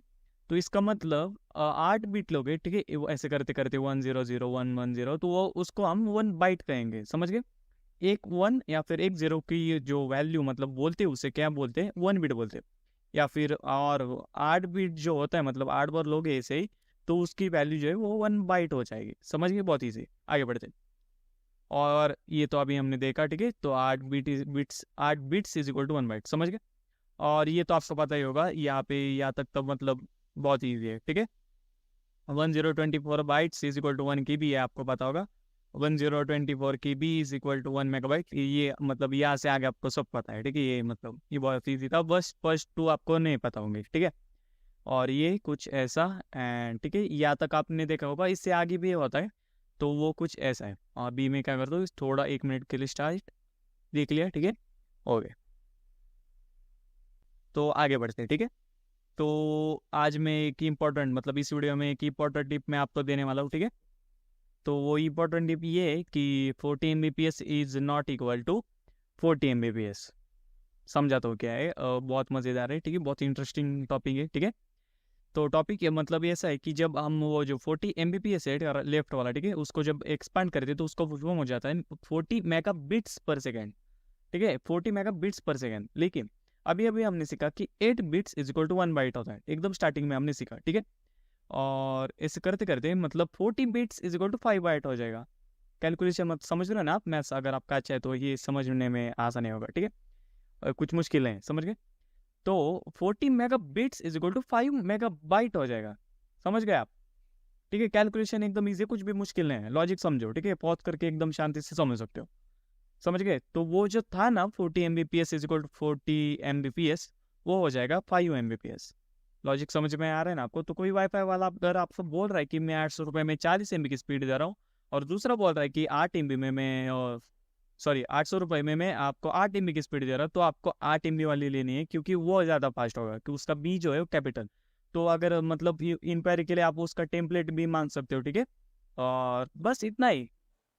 तो देखा आपने कि कितना इंपॉर्टेंट टिप दी मैंने एंड में, इतना भी इंपॉर्टेंट नहीं था लेकिन आपकी यूज़ ज़रूर आएगा वो, ठीक है।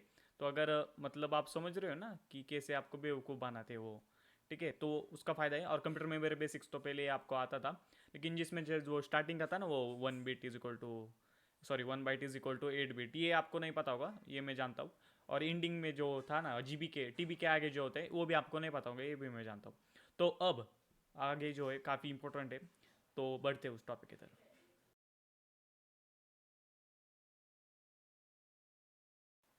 तो अब हम सीखने वाले नेटवर्किंग का पहला पार्ट, मतलब कि IPv4 एड्रेस। आपने देखा टॉपिक के टाइटल में, याद रखना है, काफ़ी इंपॉर्टेंट है। इससे आप क्या क्या, मतलब इसकी क्या क्या मदद आगे होने वाली मैं बता देता हूँ। वेबसाइट हैकिंग में इसकी यूज़ होने वाला है, ठीक है। जब हम वेबसाइट्स को हैक करने के लिए उनके IP एड्रेस के ऊपर स्कैनिंग लागेंगे, आपको समझ में आ जाएगा जब आगे हम देखेंगे इसके ट्यूटोरियल्स।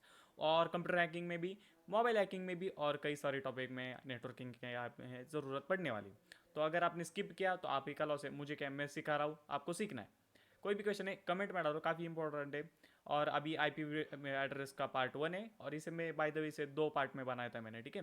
तो इसीलिए इसका पार्ट 2 भी आपको आगे देखने को मिलेगा। तो शुरू करते हैं। तो स्क्रीन पे आ गए, शुरू कर दे। तो आज हम सीखने वाले आईपी एड्रेस के बारे में, जिन्हें नहीं पता बता दूँ।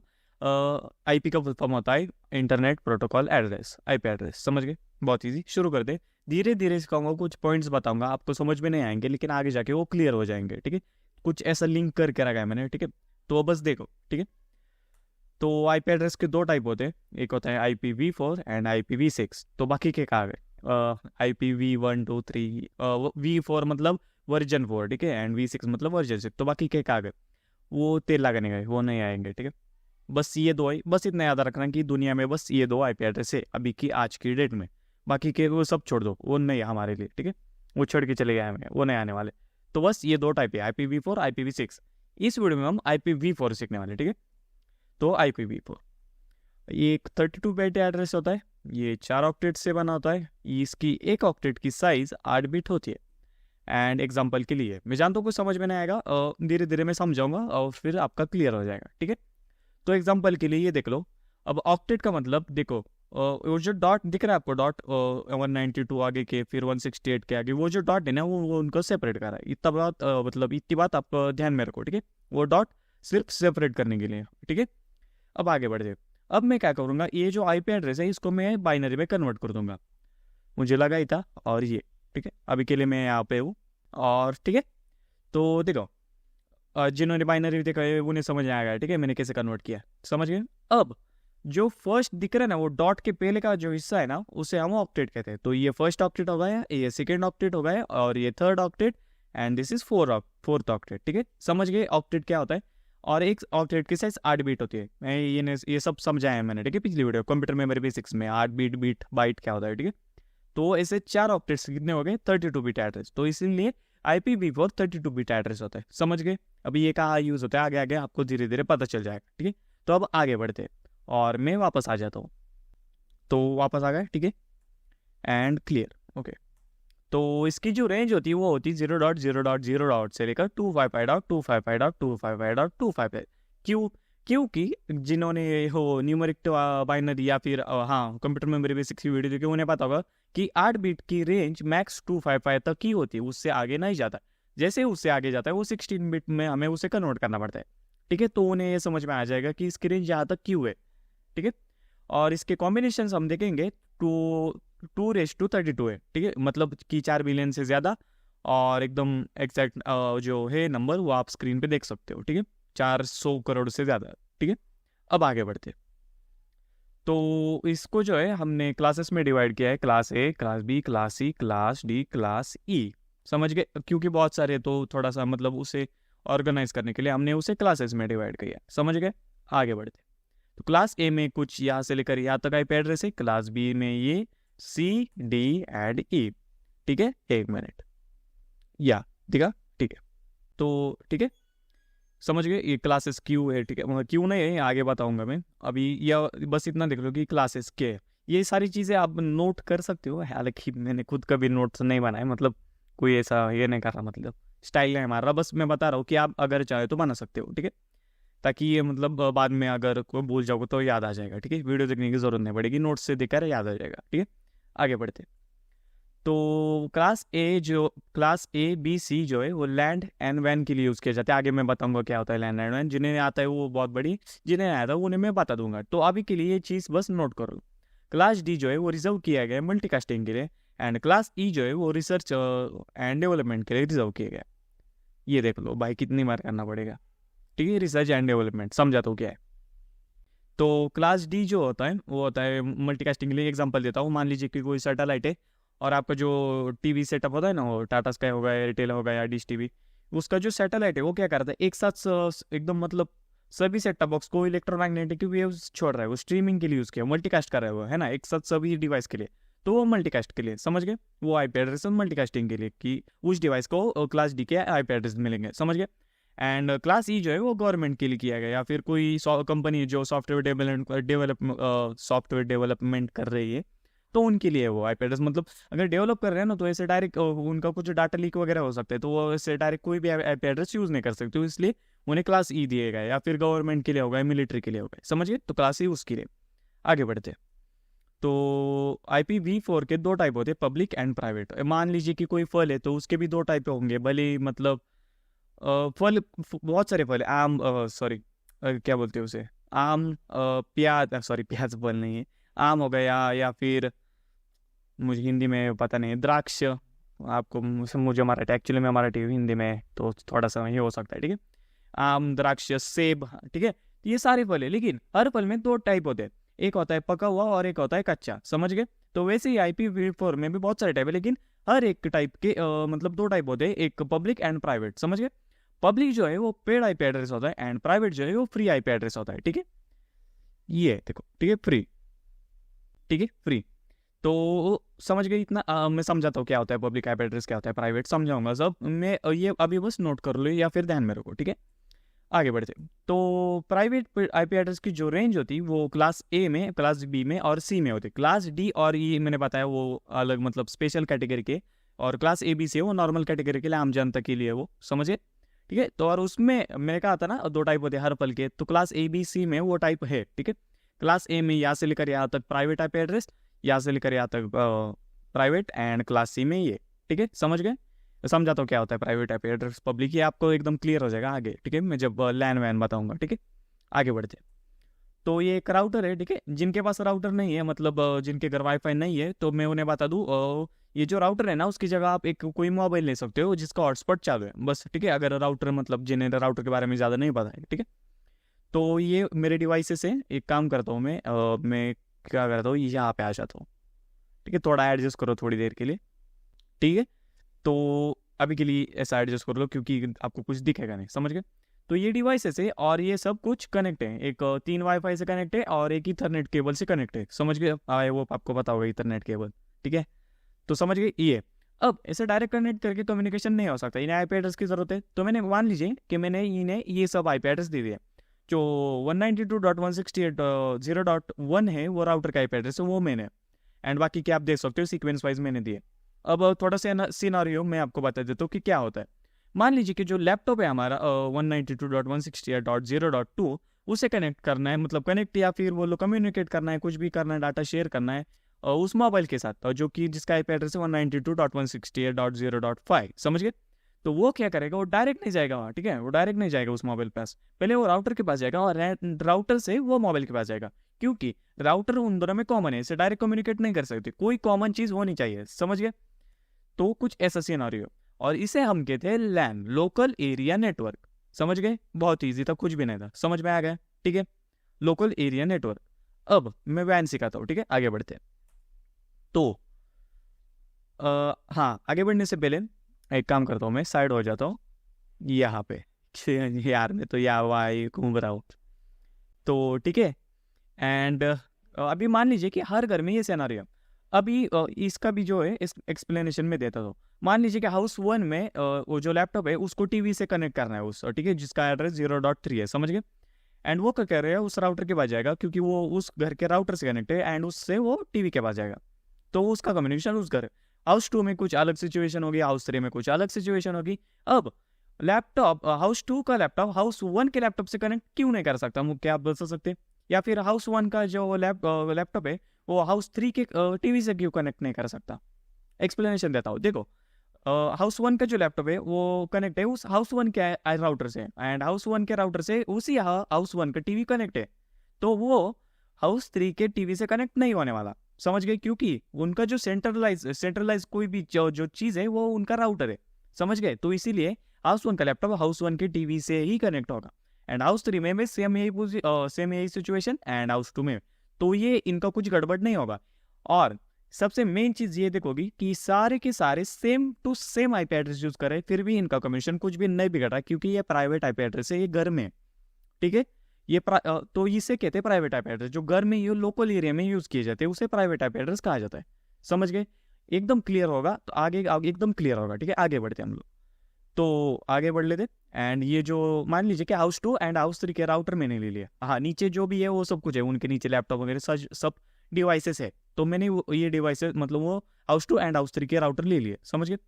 अब मान लीजिए कि इन्हें कनेक्ट करना है google.com के साथ, जिसको जो कि मेरे पीछे है, अभी मैं यहाँ पे रुकता हूँ, तो ठीक है।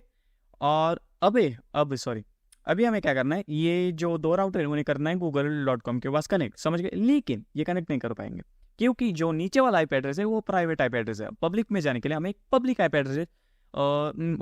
एड्रेस की नीड होती है, ठीक है।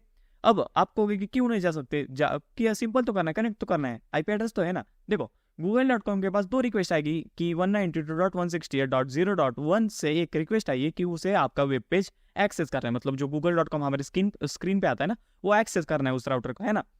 लेकिन google.com किसे भेजेगा, 2 रिक्वेस्ट आ रही है ना, दोनों की लोकेशन अलग अलग है, तो ऐसे नहीं भेजो, आप कहोगे भेज सकते हो, उसमें क्या है, बस सेंड ही तो करना है, नहीं। अब ऐसा तो कोई भी, मतलब मान लीजिए कि आपका भी आईपी एड्रेस यही होता और मेरा भी यही होता, तो जो फर्स्ट वाला, ठीक है, जो लेफ्ट वाला है वो मान लीजिए आपका है और राइट वाला मेरा है, तो वो आपने रिक्वेस्ट की google.com और मैंने रिक्वेस्ट की youtube.com, तो मेरी रिक्वेस्ट आपको भी तो आ सकती है ना, ये गड़बड़ हो सकती है क्योंकि आईपी एड्रेस सेम है, तो आईपी एड्रेस डिफरेंट होने चाहिए, है ना। लेकिन हर एक के लिए डिफरेंट आईपी एड्रेस देंगे तो खत्म हो जाएगा, दुनिया में 800 करोड़ लोग और आईपी एड्रेस 400 करोड़ है, समझ गए? तो इसीलिए private IP address and public IP address में जो मतलब डिफरेंस किया गया है वो इसलिए किया गया है कि थोड़ा वेस्टेज जो हो रहा है वो थोड़ा सा कम कर सकते हैं, ठीक है, थोड़ा सा, समझ गए, इसीलिए private and public IP address किया गया है। तो इन्हें पब्लिक में जाने के लिए पब्लिक आईपी एड्रेस जाना लगेगा और वो खरीदना पड़ता है। तो मान लीजिए इन्होंने खरीद लिया, इसने ये खरीद लिया और उसने वो खरीद लिया, अब पढ़ सकते हो स्क्रीन पे, मैं हर बार पढ़ाने वाला, ठीक है। एंड अब डायरेक्ट में कनेक्ट होने वाले, आप देखोगे कि ये जो पब्लिक आईपी एड्रेस है ये इसका डिफरेंट है एंड इसका डिफरेंट है, समझ गए, अलग अलग है दोनों का। तो इसलिए अब कोई कन्फ्यूजन नहीं होने वाला। लेकिन अभी भी ये डायरेक्ट google.com के पास नहीं जाने वाले, ये जाने वाले अपने आईएसपी के पास, ठीक है। आईएसपी का मतलब होता है इंटरनेट सर्विस प्रोवाइडर। अब जो जियो है, एयरटेल है, आइडिया है, वोडाफोन हो गया, या फिर आपका वाईफाई वाला हो गया, समझ गए। एग्जाम्पल के लिए मैंने जियो बोल दिया, वाईफाई का कोई जियो ऐसा कुछ नहीं होता है, वाईफाई वाले होते हैं वो हमारे, ठीक है, इंटरनेट सर्विस प्रोवाइडर। एंड फिर अब ये जाएगा google.com के पास, समझ गए सिनेरियो। और एक मिनट, मैं यहाँ पे आ जाता हूँ, ठीक है। एंड इसे कहा जाता है वैन, वाइड एरिया नेटवर्क, समझ गए डिफरेंस। लैंड एंड वैन में क्या, लैंड जो है घर के लिए यूज किया जाता है, आप आईपैड जितनी चाहे उतने डुप्लीकेट कर सकते हो, कोई प्रॉब्लम नहीं। लेकिन पब्लिक में आने के लिए आपको पब्लिक आईपी एड्रेस की जरूरत पड़ती है, जिससे कि कोई भी किसी को भी कोई कन्फ्यूजन ना हो। अब भले ही मैंने क्या कहा था, पहला वाला आईपी राउटर आपका है और दूसरा वाला मेरा है, राइट वाला, ठीक है। अब आप google.com रिक्वेस्ट करो, कुछ भी करो, और मैं भी कुछ भी करूँ, वो मेरे पास ही आने वाला है, क्योंकि मेरा आईपी एड्रेस एकदम यूनिक है, पूरी दुनिया में सिर्फ एक ही है। लेकिन जो प्राइवेट आईपी एड्रेस है बहुत सारे हैं, ठीक है, तो इसलिए वो कन्फ्यूजन हो सकता था, इसलिए पब्लिक आईपी एड्रेस का जो इन्वेंशन है वो किया, मतलब इन्वेंशन नहीं, बस वो क्या बोलते हैं उसे, डिफरेंशिएट किया गया है पब्लिक एंड प्राइवेट को, समझ गए। को बहुत हो गया पब्लिक एंड प्राइवेट, ठीक है, मतलब ऐसा, लेकिन समझ गए ना आप, ठीक है। कोई भी क्वेश्चन है तो आप कमेंट में डाल सकते हो। एंड आज के लिए बस इतना है। एंड बस आपने कुछ देखा, बहुत ईजी टॉपिक था, कुछ भी नहीं था, इसके पार्ट बनने वाले हैं। लेकिन रुको, वीडियो खत्म नहीं हुई है, मुझे कुछ आपको बताना है, वीडियो को बंद मत करना, ठीक है। अभी मुझे कुछ आपको दिखाना है, तो उसके लिए हम स्क्रीन पे आते हैं। तो स्क्रीन पे आ गए, ठीक है। तो सबसे पहले हमारा ब्राउजर खोल लीजिए, एंड ब्राउजर पे ये जो वेबसाइट है इसकी लिंक मैं आपको डिस्क्रिप्शन में दे दूंगा। क्या करती है वेबसाइट, बात देता हूँ। कोई भी आप एड्रेस आप यहाँ पे डालोगे तो वो क्या करेगा, उसको बाइनरी में कन्वर्ट करेगा, कन्वर्ट आईपी टू बाइनरी, तो कुछ ऐसा कन्वर्जन हो जाएगा, समझ गए। इसकी लिंक मैं आपको डिस्क्रिप्शन में दे दूंगा। ओके, तो देखा आपने IPv4 का पार्ट 1, अब पार्ट 2 भी है आगे, ठीक है। लेकिन उससे पहले बता दूं, इसके ऊपर जो कई सारे लोगों को कन्फ्यूजन होता है, मतलब उन्हें समझ में नहीं आता आईपी एड्रेस के बारे में, तो मैंने एकदम डीप में बता दिया है। और हो सकता है कि थोड़ा सा कन्फ्यूजन हो आपको, लेकिन चिंता मत करो, वो कन्फ्यूजन आगे धीरे धीरे आपका क्लियर हो जाएगा जब नेटवर्किंग खत्म हो जाएगा। और जब नेटवर्किंग खत्म होगा ना, तो काफ़ी मज़ा आने वाला है, क्योंकि मैं हैकिंग के कुछ ट्यूटोरियल्स आपको देने वाला हूँ, ठीक है। अब एक ही पार्ट में सब कुछ सीखना तो पॉसिबल नहीं है, लेकिन फिर भी मैंने कोशिश की कि आपका इंटरेस्ट जो है वो बना रहे, समझ गए। तो बढ़ते आगे।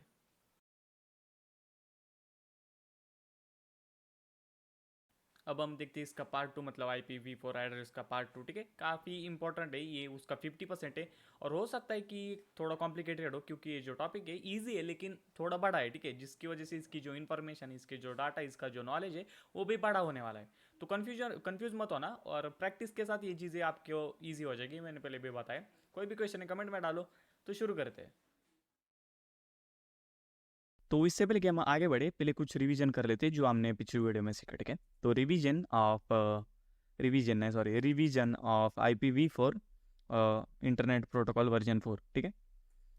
तो ये 32 बिट एड्रेस होता है, ये 4 ऑक्टेट से बना होता है, और इसकी जो रेंज होती है वो 0.0.0 से लेकर 255.255.255.255 तक होती है।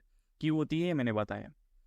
और क्लास ए में ये रेंज थी, क्लास बी में ये रेंज थी, class C, class D, class E, ठीक है, क्लासेस किए गए थे, याद है ना। और इसके दो टाइप होते हैं, जैसे हर फल के दो टाइप होते हैं, कच्चा और पक्का, वैसे ही हर एक आईपी एड्रेस के, मतलब हर एक क्लास के दो टाइप होते हैं, public and private. Class D और ई उसमें नहीं आते, क्लास ए बी सी आते, ठीक है। तो पब्लिक आईपी एड्रेस जो होता है वो पेड होता है और वो डुप्लीकेट नहीं हो सकता है। ये सब कुछ मैंने वैन एंड लैन में बताया, क्या होता है, क्यों नहीं होता, सब कुछ, ठीक है। तो फिर से नहीं बताने वाला, बस रिविजन कर लो। एंड प्राइवेट आईपी एड्रेस जो है वो फ्री होता है और वो डुप्लीकेट हो सकता है, क्यों हो सकता है ये भी मैंने बताया, ठीक है। और जो प्राइवेट आईपी एड्रेस की रेंज होती है वो कुछ ऐसी होती है, ठीक है, जिसमें से ए बी सी जो होते हैं वो, मतलब क्लास ए बी सी जो है वो लैंड एंड वैन के लिए यूज़ की जाती है, मैंने एक्सप्लेन किया क्या होता है। क्लास डी जो है वो मल्टीकास्टिंग के लिए, मैंने एग्जांपल दिया था वो सेटेलाइट का या फिर स्ट्रीमिंग का, ठीक है। एंड क्लास ई जो है वो गवर्नमेंट के लिए, मतलब रिसर्च एंड डेवलपमेंट के लिए, कुछ मिलिट्री कुछ करना होगा, गुप्त काम, तो उसके लिए, ठीक है। तो अब आगे बढ़ते हैं। तो आज हम सीखने वाले हैं पार्ट 2, लेकिन उससे पहले कुछ कंसेप्ट में जो है आपको क्लियर कर देता हूँ। मतलब एक मैं ऐसा स्टोरी बनाने वाला हूँ जिस स्टोरी से आपको थोड़ा सा उससे लिंक हो जाएगा, ठीक है, क्योंकि ये टॉपिक बहुत मुश्किल है, लेकिन मेरा सिखाने का तरीका ऐसे कि एकदम ईजी बना देता हूँ मैं उसे, ठीक है। तो अभी के लिए इस पे ध्यान दो। ये क्या है, मंगेश जगन्नाथ खेड़कर, ये किसका नाम है, ये मेरा नाम है, ठीक है। तो अब हम क्या करेंगे, जो कांस्टेंट होगा उसे हम एन कहेंगे एंड जो चेंजेबल होगा उसे हम एच कहेंगे। अब क्या कह रहा हूँ मैं, समझ में आ जाएगा, ठीक है, बस सुनते रहो, आप सुनते रहो, ठीक है, समझ में आ जाएगा। अब किसी ने सवाल पूछा कि खेड़कर फैमिली में कौन कौन है, तो अब क्या होगा, जो मंगेश है और जो जगन्नाथ है वो सिर्फ चेंज होने वाला है। मंगेश की जगह मेरे बहन का नाम आ सकता है, मेरे पापा का नाम जगन्नाथ, तो उनकी जगह चाचा जी का नाम आ सकता है या फिर मेरे दादाजी का नाम आ सकता है। तो मंगेश एंड जो जगन्नाथ है वो चेंजेबल है, वो चेंज हो सकते हैं। क्या चेंज नहीं हो सकता, खेड़कर फैमिली में कौन कौन है, क्योंकि यही तो सवाल है ना, खेड़कर फैमिली में कौन कौन है, तो खेड़कर चेंज नहीं होने वाला, आगे के चेंज हो सकते हैं, समझ गया। तो जो कंडीशन थे है हमारी वो एच एन एंड वो क्यों दिए, तो कुछ वो कंडीशन ऐसी हो जाएगी, समझ गए, एच एच एन, समझ गए। और सेम अभी एक और सवाल पूछता हूँ, मैं क्या करता हूँ, अब पूछता हूँ कि जगन्नाथ खेड़कर के फैमिली में कौन है। तो जो जगन्नाथ है एंड जो खेड़कर है वो कांस्टेंट रहेगा, एंड जो मंगेश है वो सिर्फ वो चेंज हो सकता है। तो वो जो कंडीशन अभी जो ये कंडीशन है वो कुछ ऐसी हो जाएगी, समझ गए। सेम अभी ये स्टोरी में किन्हें क्यों हुआ था, क्योंकि आईपी एड्रेस में भी कुछ ऐसा होता है, ठीक है। जो नेटवर्क पोर्शन होता है उसे हम एन कहते हैं, जो मतलब कि जो कि कांस्टेंट होता है, एंड जो वर्स्ट पोर्शन होता है उसे हम एच कहते हैं, ठीक है। तो इसीलिए मैं कह रहा था, समझ में आ जाएगा आपको, बस सुनते रहो, ठीक है।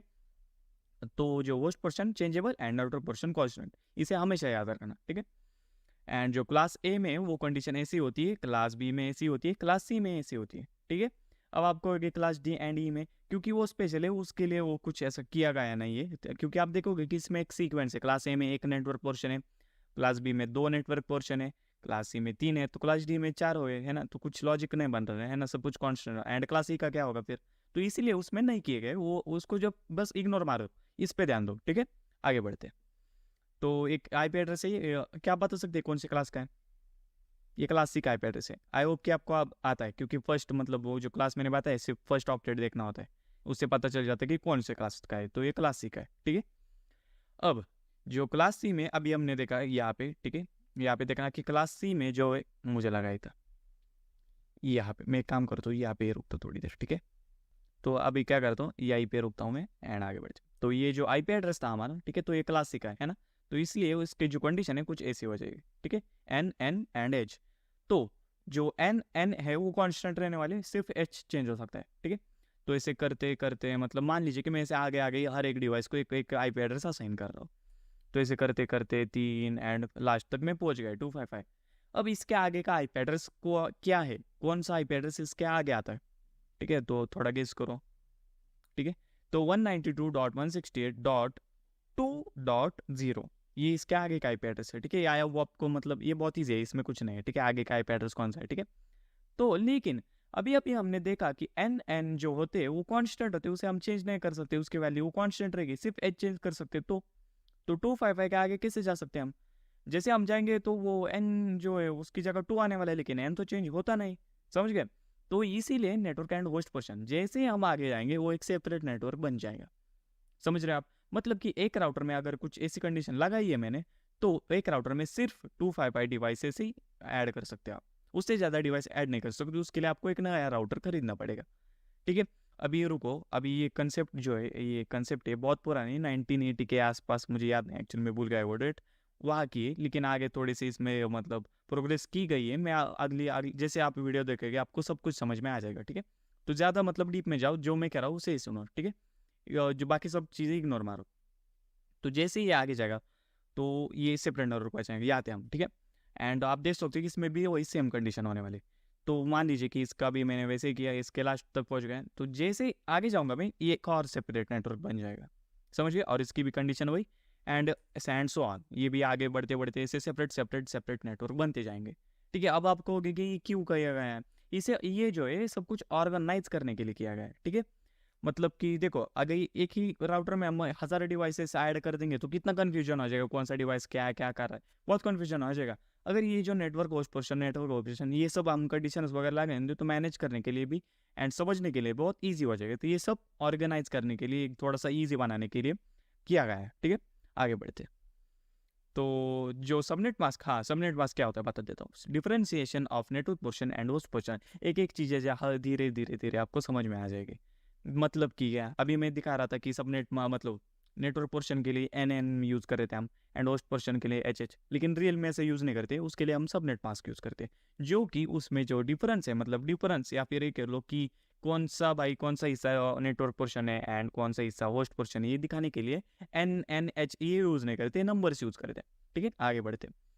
तो n जो होता है उसकी जो वैल्यू होती है, ठीक है, मतलब जो n हम कह रहे थे ना, उसे हम मतलब जब बाइनरी कन्वर्ट करते हैं तो 1111 उसकी वैल्यू होती है। ठीक है, n को हम 111, और जो फिर से न्यूमेरिक में कन्वर्ट करेंगे तो 2255 हो जाएगा। समझ रहे हो आप, मतलब n नहीं यूज़ करना, अब 255 यूज़ करना है। ठीक है, एंड जो होस्ट होता है उसकी वैल्यू होती है 000। हाँ, कंपलसरी, ये बिल्कुल भी कंपलसरी नहीं कि होस्ट की वैल्यू हमेशा 00, वो बदल सकते हैं। ठीक है, क्योंकि वो चेंजेबल है। अभी मान लेते हैं कि 0 है। ठीक है, तो वो जो हमने क्लास ए में ये कंडीशन रख दी, याद है आपको, तो वो कंडीशन को जब हम कन्वर्ट करेंगे न्यूमेरिक में तो वो क्या हो जाएंगे, ऐसे हो जाएगा। क्लास ए का सबनेट मास्क क्या है, अगर मैं आपसे पूछूं क्लास ए का सबनेट मास्क क्या है, तो आप क्या कहोगे, 255.0.0.0। क्यों है, अगर ये पूछे क्यों है, तो आप कहोगे कि जो फर्स्ट ऑक्टेट होता है वो क्लास ए में कॉन्स्टेंट होता है और बाकी सारे होस्ट होते हैं और वो चेंजेबल होते हैं। ठीक है, तो ये सही आंसर होने वाला है। तो क्लास बी के लिए कुछ ऐसा होगा एंड क्लास सी के लिए कुछ ऐसा होगा। ठीक है, समझ रहे हो, आई होप कि मतलब आपको ये थोड़ा सा नीचे, हाँ तो समझ गए। ठीक है, आगे बढ़ते। और जो मैं कह रहा था, ये सब कुछ इससे क्या साबित होता है, मतलब ये होस्ट है, ये नेटवर्क, ये सबसे क्या साबित होता है, आप बता सकते हो, मतलब कि मैं एक इंसान हूँ, नहीं ये साबित नहीं होता है। ये सबसे ये साबित होता है कि मैं खेड़कर फैमिली से बिलोंग करता हूँ। अगर कोई भी पूछेगा कि मंगेश जगन्नाथ खेड़कर कौन से फैमिली से है, तो कोई भी बता सकता है खेड़कर उसका सरनेम है, तो क्योंकि वो मतलब कॉन्स्टेंट है ना, तो वो खेड़कर फैमिली से बिलोंग करता है। समझ गए। वैसे यही सेम कंसेप्ट आईपी एड्रेस में भी होता है कि ये कंडीशन है ना, तो इसको जो हम कहते हैं उसे नेटवर्क आईडी कहते हैं। जैसे मतलब मंगेश कौन से फैमिली से बिलोंग करता है, वो खेड़कर फैमिली से। तो ये जो आईपी एड्रेस है ना 192.168.1.5, ये कौन से फैमिली से बिलोंग करता है, ये जो बताते हैं, मतलब कौन से फैमिली से नहीं, उसको जो शब्द है वो कहते हैं, उसे हम नेटवर्क आईडी कहते हैं। ठीक है, समझ रहे हो आप क्या कह रहा हूँ मैं। ठीक है, तो हर एक आईपी एड्रेस की एक मतलब नेटवर्क आईडी होती है। नेटवर्क आईडी क्या होता है, नेटवर्क आईडी का मतलब होता है कि वो starting IP address of every network, मतलब किसी भी, अब भाई खेड़कर फैमिली की स्टार्टिंग कहाँ से होगी, कोई जो फर्स्ट खेड़कर होगा, ठीक है, जो फर्स्ट खेड़कर होगा उससे स्टार्ट होगा, है ना। तो वैसे ही आईपी एड्रेस में होता है कि हर एक आईपी एड्रेस की जो स्टार्टिंग होती है उसे हम नेटवर्क आईडी कहते हैं। क्या आप बता सकते हैं कि ये जो आईपी एड्रेस है 192.168.1.5, इसकी स्टार्टिंग आईपी क्या है, बता सकते, थोड़ा गेस करो। ठीक है, ये गलत आंसर है, 0.0.0, यहाँ से नहीं, क्योंकि ये आप देखोगे कि n ये कांस्टेंट है, तो ये बदलने तो नहीं वाले, सिर्फ होस्ट पोर्शन बदलेगा। एंड होस्ट पोर्शन की स्टार्टिंग कहाँ से होगी, 192.168.1.0 से। तो इसकी स्टार्टिंग जो नेटवर्क आईडी वो क्या होगी, 192.168.1.0। अभी ये मैंने बस ऐसे वोकली बता दिया, मतलब ऐसे क्या बोल रहे हैं आप, ऐसे जस्ट ऐसे बता दिया, एक्चुअल में ऐसा नहीं, इसके लिए मैथ्स यूज़ करना है, लेकिन मुश्किल नहीं, बहुत ईजी है। तो उसे हम एंडिंग प्रोसेस कहते हैं। आगे बढ़ते, ठीक है। तो एंडिंग प्रोसेस क्यों यूज़ की जाती है, टू फाइंड नेटवर्क आईडी, सिखाता हूँ मैं। तो ये आईपी एड्रेस लेना है हमें, ठीक है, जो भी आपका आईपी एड्रेस है, एंड उसका सबनेट मास्क लेना है। अभी ये क्लासिक आईपी एड्रेस है, तो इसका सबनेट मास्क जो है वो कुछ ऐसा होगा, 255.255.2 हो गए, मैंने सब बताया, ठीक है, अभी हमने देखा। एंड अभी हमें फर्स्ट स्टेप ये है कि इसे बाइनरी में कन्वर्ट करना है, ठीक है, तो हमें इसे बाइनरी में कन्वर्ट कर लेते हैं। तो कुछ ऐसा मैंने कन्वर्ट कर लिया, मैं क्या करता हूँ, नीचे आता हूँ और ये कुछ यहाँ पे, ठीक है, ओके, तो बाइनरी में कन्वर्ट कर लिया, ठीक है। अब सेकंड स्टेप ये है कि हर एक बीट जो है, मतलब ऑक्टेट के अंदर जो एक ऐसे, समझ रहे हो ना मैं क्या कर रहा हूँ, 8 बीट है ना टोटल, तो हर एक बीट को मल्टीप्लाई करना है नीचे वाले बीट से, ठीक है। तो मेरे राइट में, मतलब मेरे नहीं, स्क्रीन के एकदम राइट में, और उसे देखो 1 एंड 0, 1 में ब्लू एंड रेड में 0, तो उन्हें मल्टीप्लाई करना है, तो उसका आंसर क्या आएगा, 0। उसके थोड़े एकदम और थोड़ा लेफ्ट में 0 0, तो उसका क्या आएगा, 0 0। तो ऐसे करते करते करते सेपरेट सेपरेट सेपरेट सेपरेट ऐसे करना है आपको, ठीक है। एंड 1 1 का आएगा, 1 आएगा, समझ गए। तो अब मैंने इसे कन्वर्ट कर लिया, ठीक है, और उसका जो आंसर है कुछ ऐसा आएगा, एकदम ध्यान से स्क्रीन पे देखो, ठीक है। अभी मैं बीच में आ रहा हूँ, मैं फिर से नहीं हटने वाला, ठीक है, वो आप देख सकते हो, कुछ जो भी करना है करो। अब थर्ड स्टेप ये, जो कि आपका आंसर आया है मल्टीप्लाई करके, उसे वापस न्यूमेरिक में कन्वर्ट करो, मतलब न्यूमेरिक में आईपी एड्रेस में कन्वर्ट करो। तो वो जो कन्वर्ट किया, वो उसका जो मतलब कन्वर्जन है कुछ ऐसा हो जाएगा, ठीक है, समझ गए। और जो मैं कह रहा था कि ये इसकी जो नेटवर्क आईडी है वो होने वाली 192.168.1.0, समझ गए। भी मैं आपको कोई भी आईपी एड्रेस होगा तो आप ढूंढ सकते हो कि उसकी नेटवर्क आईडी क्या है, ठीक है, कौन सा क्लास है आपको देखना है, सबनेट मास्क लेना है उसका, और आईपी एड्रेस और सबनेट मास्क को कन्वर्ट करना है। एंड देन उसको मल्टीप्लाई करना है, एंड जो मल्टीप्लाई करके जो आंसर आएगा उसे वापस कन्वर्ट करना है, एंड आपको नेटवर्क आईडी मिल जाएगी। ठीक है, आगे बढ़ते हैं। अब ये जो इमेज थी, हाँ ये पिछली वीडियो की इमेज है, आपको याद होगा। तो आप इस इमेज को देख के बता सकते हो कि मतलब कौन इसकी नेटवर्क आईडी क्या है। ठीक है, कोई गेस लगाओ। ठीक है, तो इसकी नेटवर्क आईडी कुछ नहीं होने वाली, सेम एकदम ईजी है, बहुत ईजी। इसकी नेटवर्क आईडी होने वाली 192.168.0.0। बहुत ईजी से, मतलब इससे मैं तो वो कल ही बता रहा हूँ, और आपका पता भी है मैथमेटिकल है, इसे कैसे निकलना है। समझ गए, आगे बढ़ते हैं। तो अब हम देखते हैं ब्रॉडकास्ट एड्रेस। ब्रॉडकास्ट एड्रेस मतलब होता है the last IP address of every network.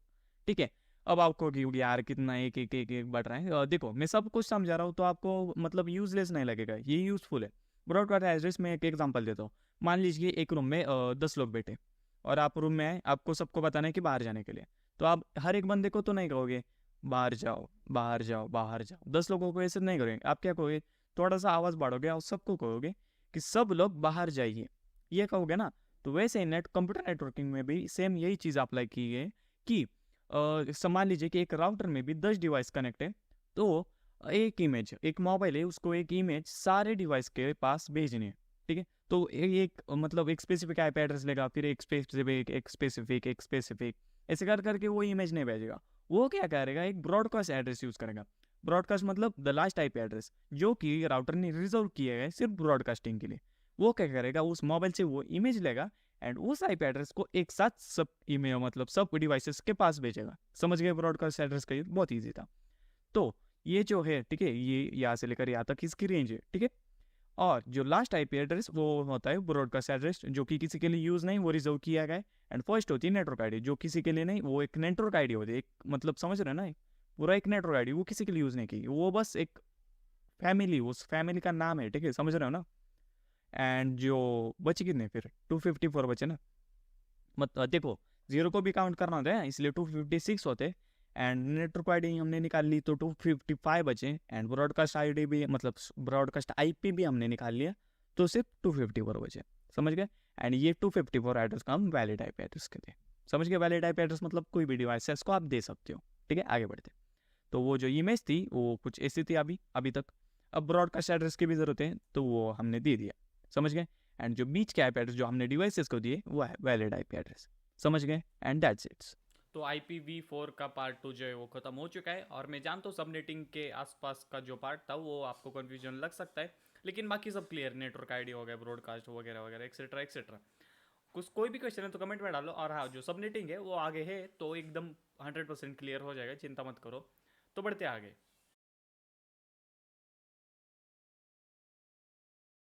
तो अब हम सीखने वाले क्लासलेस एड्रेसिंग, मतलब कि CIDR, classless inter domain routing. ये इसका फुल फॉर्म है, क्या होता है सब कुछ समझ में आ जाएगा। जो IPv4 part 1 and IPv4 part 2 में जो सीखा, वो एक एड्रेसिंग का टाइप होता है। ठीक है, IPv4 का जो काफ़ी पुराना है, और उसमें काफ़ी सारी दिक्कतें थी, कि जैसे कि मान लो अब क्लास ई और डी जो थे, ABCD E, डी और ई जो थे वो आपने देखा कितने स्पेशल थे, स्पेशल रिजर्व किए गए थे। उसकी वजह से क्या हो रहा था, उन्हें इतनी ज़रूरत नहीं थी। ठीक है, जिसकी वजह से हो रहा ये था कि काफ़ी सारा वेस्टेज हो रहा था IP एड्रेस का। और ये सब कुछ क्यों आ रहा था, क्योंकि काफ़ी सारे क्लासेस वगैरह किए थे और रिजर्व वगैरह, इसीलिए ये हो रहा था, है ना। तो क्लास ABC में काफ़ी कम IP एड्रेस पढ़ रहे थे, तो उन्हें क्या करना पड़ा, सब कुछ क्लासेस निकालने पड़े और नई एड्रेसिंग इन्वेंट करनी पड़ी। ठीक है, ओके। तो नई एड्रेसिंग उन्हें इन्वेंट करनी पड़ी, जिसकी वजह से जो काफ़ी सारे IP एड्रेस वेस्टेज जा रहे थे वो भी यूज़ में आ गए। तो क्या होता है CIDR, चलिए देखते हैं। तो चलिए अब शुरू करते हैं। लेकिन शुरू करने से पहले हमें रिवीजन करनी होगी जो अभी तक हमने सिखाई, जिससे कि कोई कन्फ्यूजन ना रहे। ठीक है, तो रिवीजन कर लेते हैं IPv4 की। और ये तो रिवीजन हमने पहले ही कर लिया था। ठीक है, एक बार देख लो ध्यान से। ठीक है, आगे बढ़ते हैं। एंड जो पिछली वीडियो में सीखा उसकी रिवीजन। तो आईपी एड्रेस है वो network portion and host portion. ठीक है, जिसमें से नेटवर्क पोर्शन जो है वो कांस्टेंट होता है, और होस्ट पोर्शन जो है वो चेंजेबल होता है, मतलब वो चेंज हो सकता है, ये मैंने सिखाया है। ठीक है, और क्लास ए के लिए कुछ ऐसी कंडीशन थी, बी के लिए AC एंड सी के लिए AC। ठीक है, एंड सबनेट मास्क क्या होता है कि differentiation of network portion and host portion, मतलब वो 255.255. ठीक है, वो याद है ना आपको। ठीक है, एंड सबनेट मास्क में जहाँ पे n is equal to 1111 times, जो कि न्यूमेरिक में होता है 255, एंड h की जो वैल्यू होती है वो होती है 000, मतलब कि 0। ठीक है, और क्लास ए के लिए कुछ जो कंडीशन अगर हम अप्लाई करेंगे सबनेट मास्क के लिए, मतलब तो उसे कन्वर्ट करेंगे, तो वो कंडीशन कुछ ऐसी थी, क्लास ए के लिए, बी के लिए, सी के लिए, ठीक है।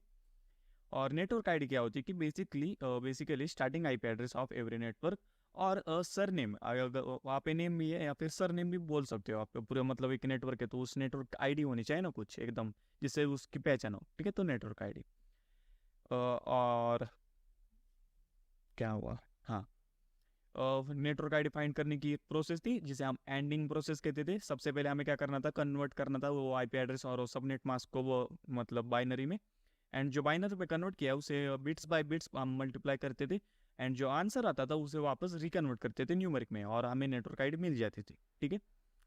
और ब्रॉडकास्ट एड्रेस होता है last IP address of every network, it is used for share data to multiple device at once. मैंने इसका एग्जाम्पल भी दिया था, ठीक है। तो रिवीजन कंप्लीट, आगे बढ़ते। तो आज हम सीखने वाले CIDR, classless inter domain routing. नाम थोड़ा बड़ा लगेगा लेकिन आसान भाषा में क्लासलेस एड्रेसिंग। हमने अभी तक सीखा मतलब क्लासफुल एड्रेसिंग, देखा मतलब हमने क्लासेस वगैरह किए थे, भाई इस क्लास के लिए ये सबनेट मास्क होगा, इस क्लास के लिए ये होगा, ये क्लास इसके लिए यूज़ किया जाएगा, ये क्लास इसके लिए यूज़ किया जाएगा। लेकिन क्या हो रहा था, इससे बहुत कन्फ्यूजन हो रहा था और इससे बहुत भेदभाव हो रहा था, और आईपी एड्रेस का जो वेस्टेज है वो ज़्यादा हो रहा था। तो जो उससे मतलब उस कंपनी का नाम है वो IANA, ये ऑर्गेनाइजेशन है, इन्होंने सारा ये इन्वेंशन किया है, पूरे वर्ल्ड का इंटरनेट संभालती है, ठीक है। आईपी एड्रेस होगा, सब नेटिंग वगैरह सब कुछ इन्होंने इन्वेंट किया है, ठीक है। IANA, आप विकीपीडिया वगैरह सब कुछ रिसर्च कर सकते हो, मैं बस सिखाता हूँ, ठीक है। और उन्होंने क्या किया, ये सब नोटिस किया ना, मतलब क्लासफुल में बहुत सारे गड़बड़ आ रहे हैं, तो उन्होंने क्या सारे क्लासेस हटा दिए, ठीक है।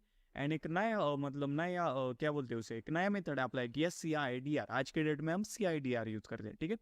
कोई क्लास नहीं, एकदम खुल्लम खुल्ला, ठीक है। तो अभी स्टार्ट करते हैं।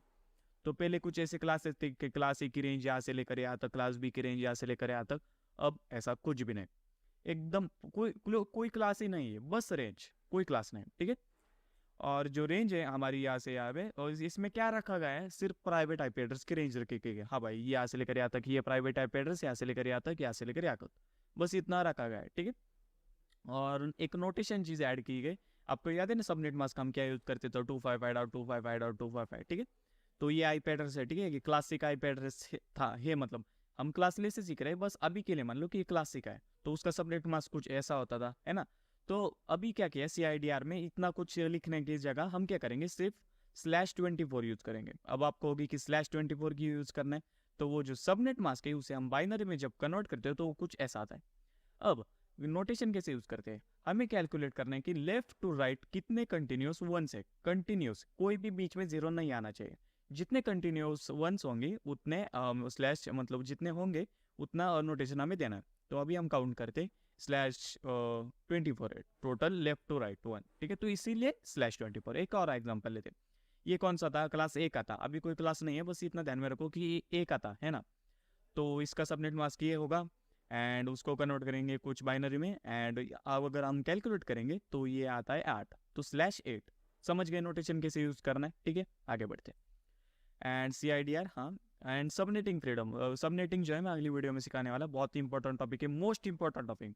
अभी तक जितने भी वीडियो मैंने अपलोड किया, मोस्ट इंपॉर्टेंट टॉपिक अगली वीडियो में, ठीक है। तो बिल्कुल भी स्किप मत करना, ठीक है। सबनेटिंग फ्रीडम, तो हमने कुछ मतलब जब क्लासेस थे, जब क्लासफुल एड्रेसिंग थी, तो हमने क्लास ए के लिए भाई ऐसी कंडीशन होगी, क्लास बी के लिए ऐसा सबनेट मास्क, क्लास सी के लिए ऐसा, ये जो किया था। लेकिन अभी तो कोई क्लास ही नहीं है, तो ये भी नहीं होने वाला, ठीक है। और कोई क्लास नहीं है तो मतलब एन जो एन की वैल्यू थी 111 एंड एच की वैल्यू थी 000, तो ये भी नहीं होने वाली, समझ गए, आगे बढ़ते। तो अब क्या होने वाला है, अब कंडीशन ये है कि लेफ्ट टू राइट जितने भी कंटिन्यूस वंस है, कंटिन्यूस जरूर नहीं कि वो मतलब कंटिन्यूस 8 ही होने चाहिए, कितने भी हो सकते हैं, 5 हो सकते हैं, लेकिन फर्स्ट ऑक्टेट में हमेशा 8 होने चाहिए, कंपलसरी फर्स्ट ऑक्टेट में हमेशा 8 होने चाहिए, ठीक है। ये कंपल्शन है फर्स्ट ऑक्टेट में। आगे कितने भी ले सकते हो, 1 भी ले सकते हो, 2 3 4 जितने 1 चाहे आप ले सकते हो। तो कंडीशन है कि लेफ्ट टू राइट जितने भी वंस होंगे वो नेटवर्क पोर्शन होने वाला है, और नेटवर्क पोर्शन कौन स्टार्ट होता है, तो ऐसी कंडीशन है। डिफरेंस है, मैंने क्या बताया था, n = 1 1 होगा और वो कॉन्स्टेंट होगा, लेकिन उसमें और इसमें थोड़ा सा डिफरेंस है, ठीक है। तो उस पर ध्यान दो, ठीक है। एंड 255.255.255.0, ठीक है। और ये जो आईपी एड्रेस था हमारा, तो कुछ ऐसा नोटेशन होगा, क्योंकि क्लास सी का था, लेकिन अभी कोई क्लास नहीं है तो कोई भी नोटेशन मैं यूज़ कर सकता हूँ, ठीक है।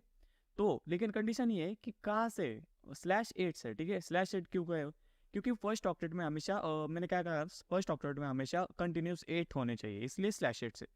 एंड ऐसे करते करते करते करते 32। अब आप कहोगे 32 क्यों? क्योंकि मैक्स 32 बिट एड्रेस है ना, तो 32 की जब हम कन्वर्ट करते तो 25 आता है, तो इसलिए 32। समझ गए?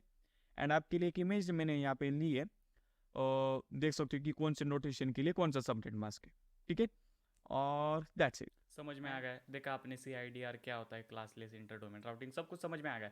और आपने देखा कि मुझे क्लास फुल एड्रेसिंग को सिखाने के लिए 2 पार्ट लगे IPv4 के, और क्लासलेस एड्रेसिंग के लिए सिर्फ एक। तो आप देख सकते हो कितना एडवांटेज है इसका, काफ़ी ईजी होता है और मैनेज करने में भी काफ़ी आसानी होती है, और IP वेस्टेज भी इससे कम हो गया। अब मैं जानता हूँ कि सब जो सबनेटिंग का जो पार्ट है वो अभी भी शायद आपको कन्फ्यूजन लग सकता है शायद, लेकिन चिंता मत करो, अगला जो टॉपिक है वो सबनेटिंग ही है, तो कोई कन्फ्यूजन नहीं रहने वाला है। तो बढ़ते हैं उस टॉपिक की तरफ।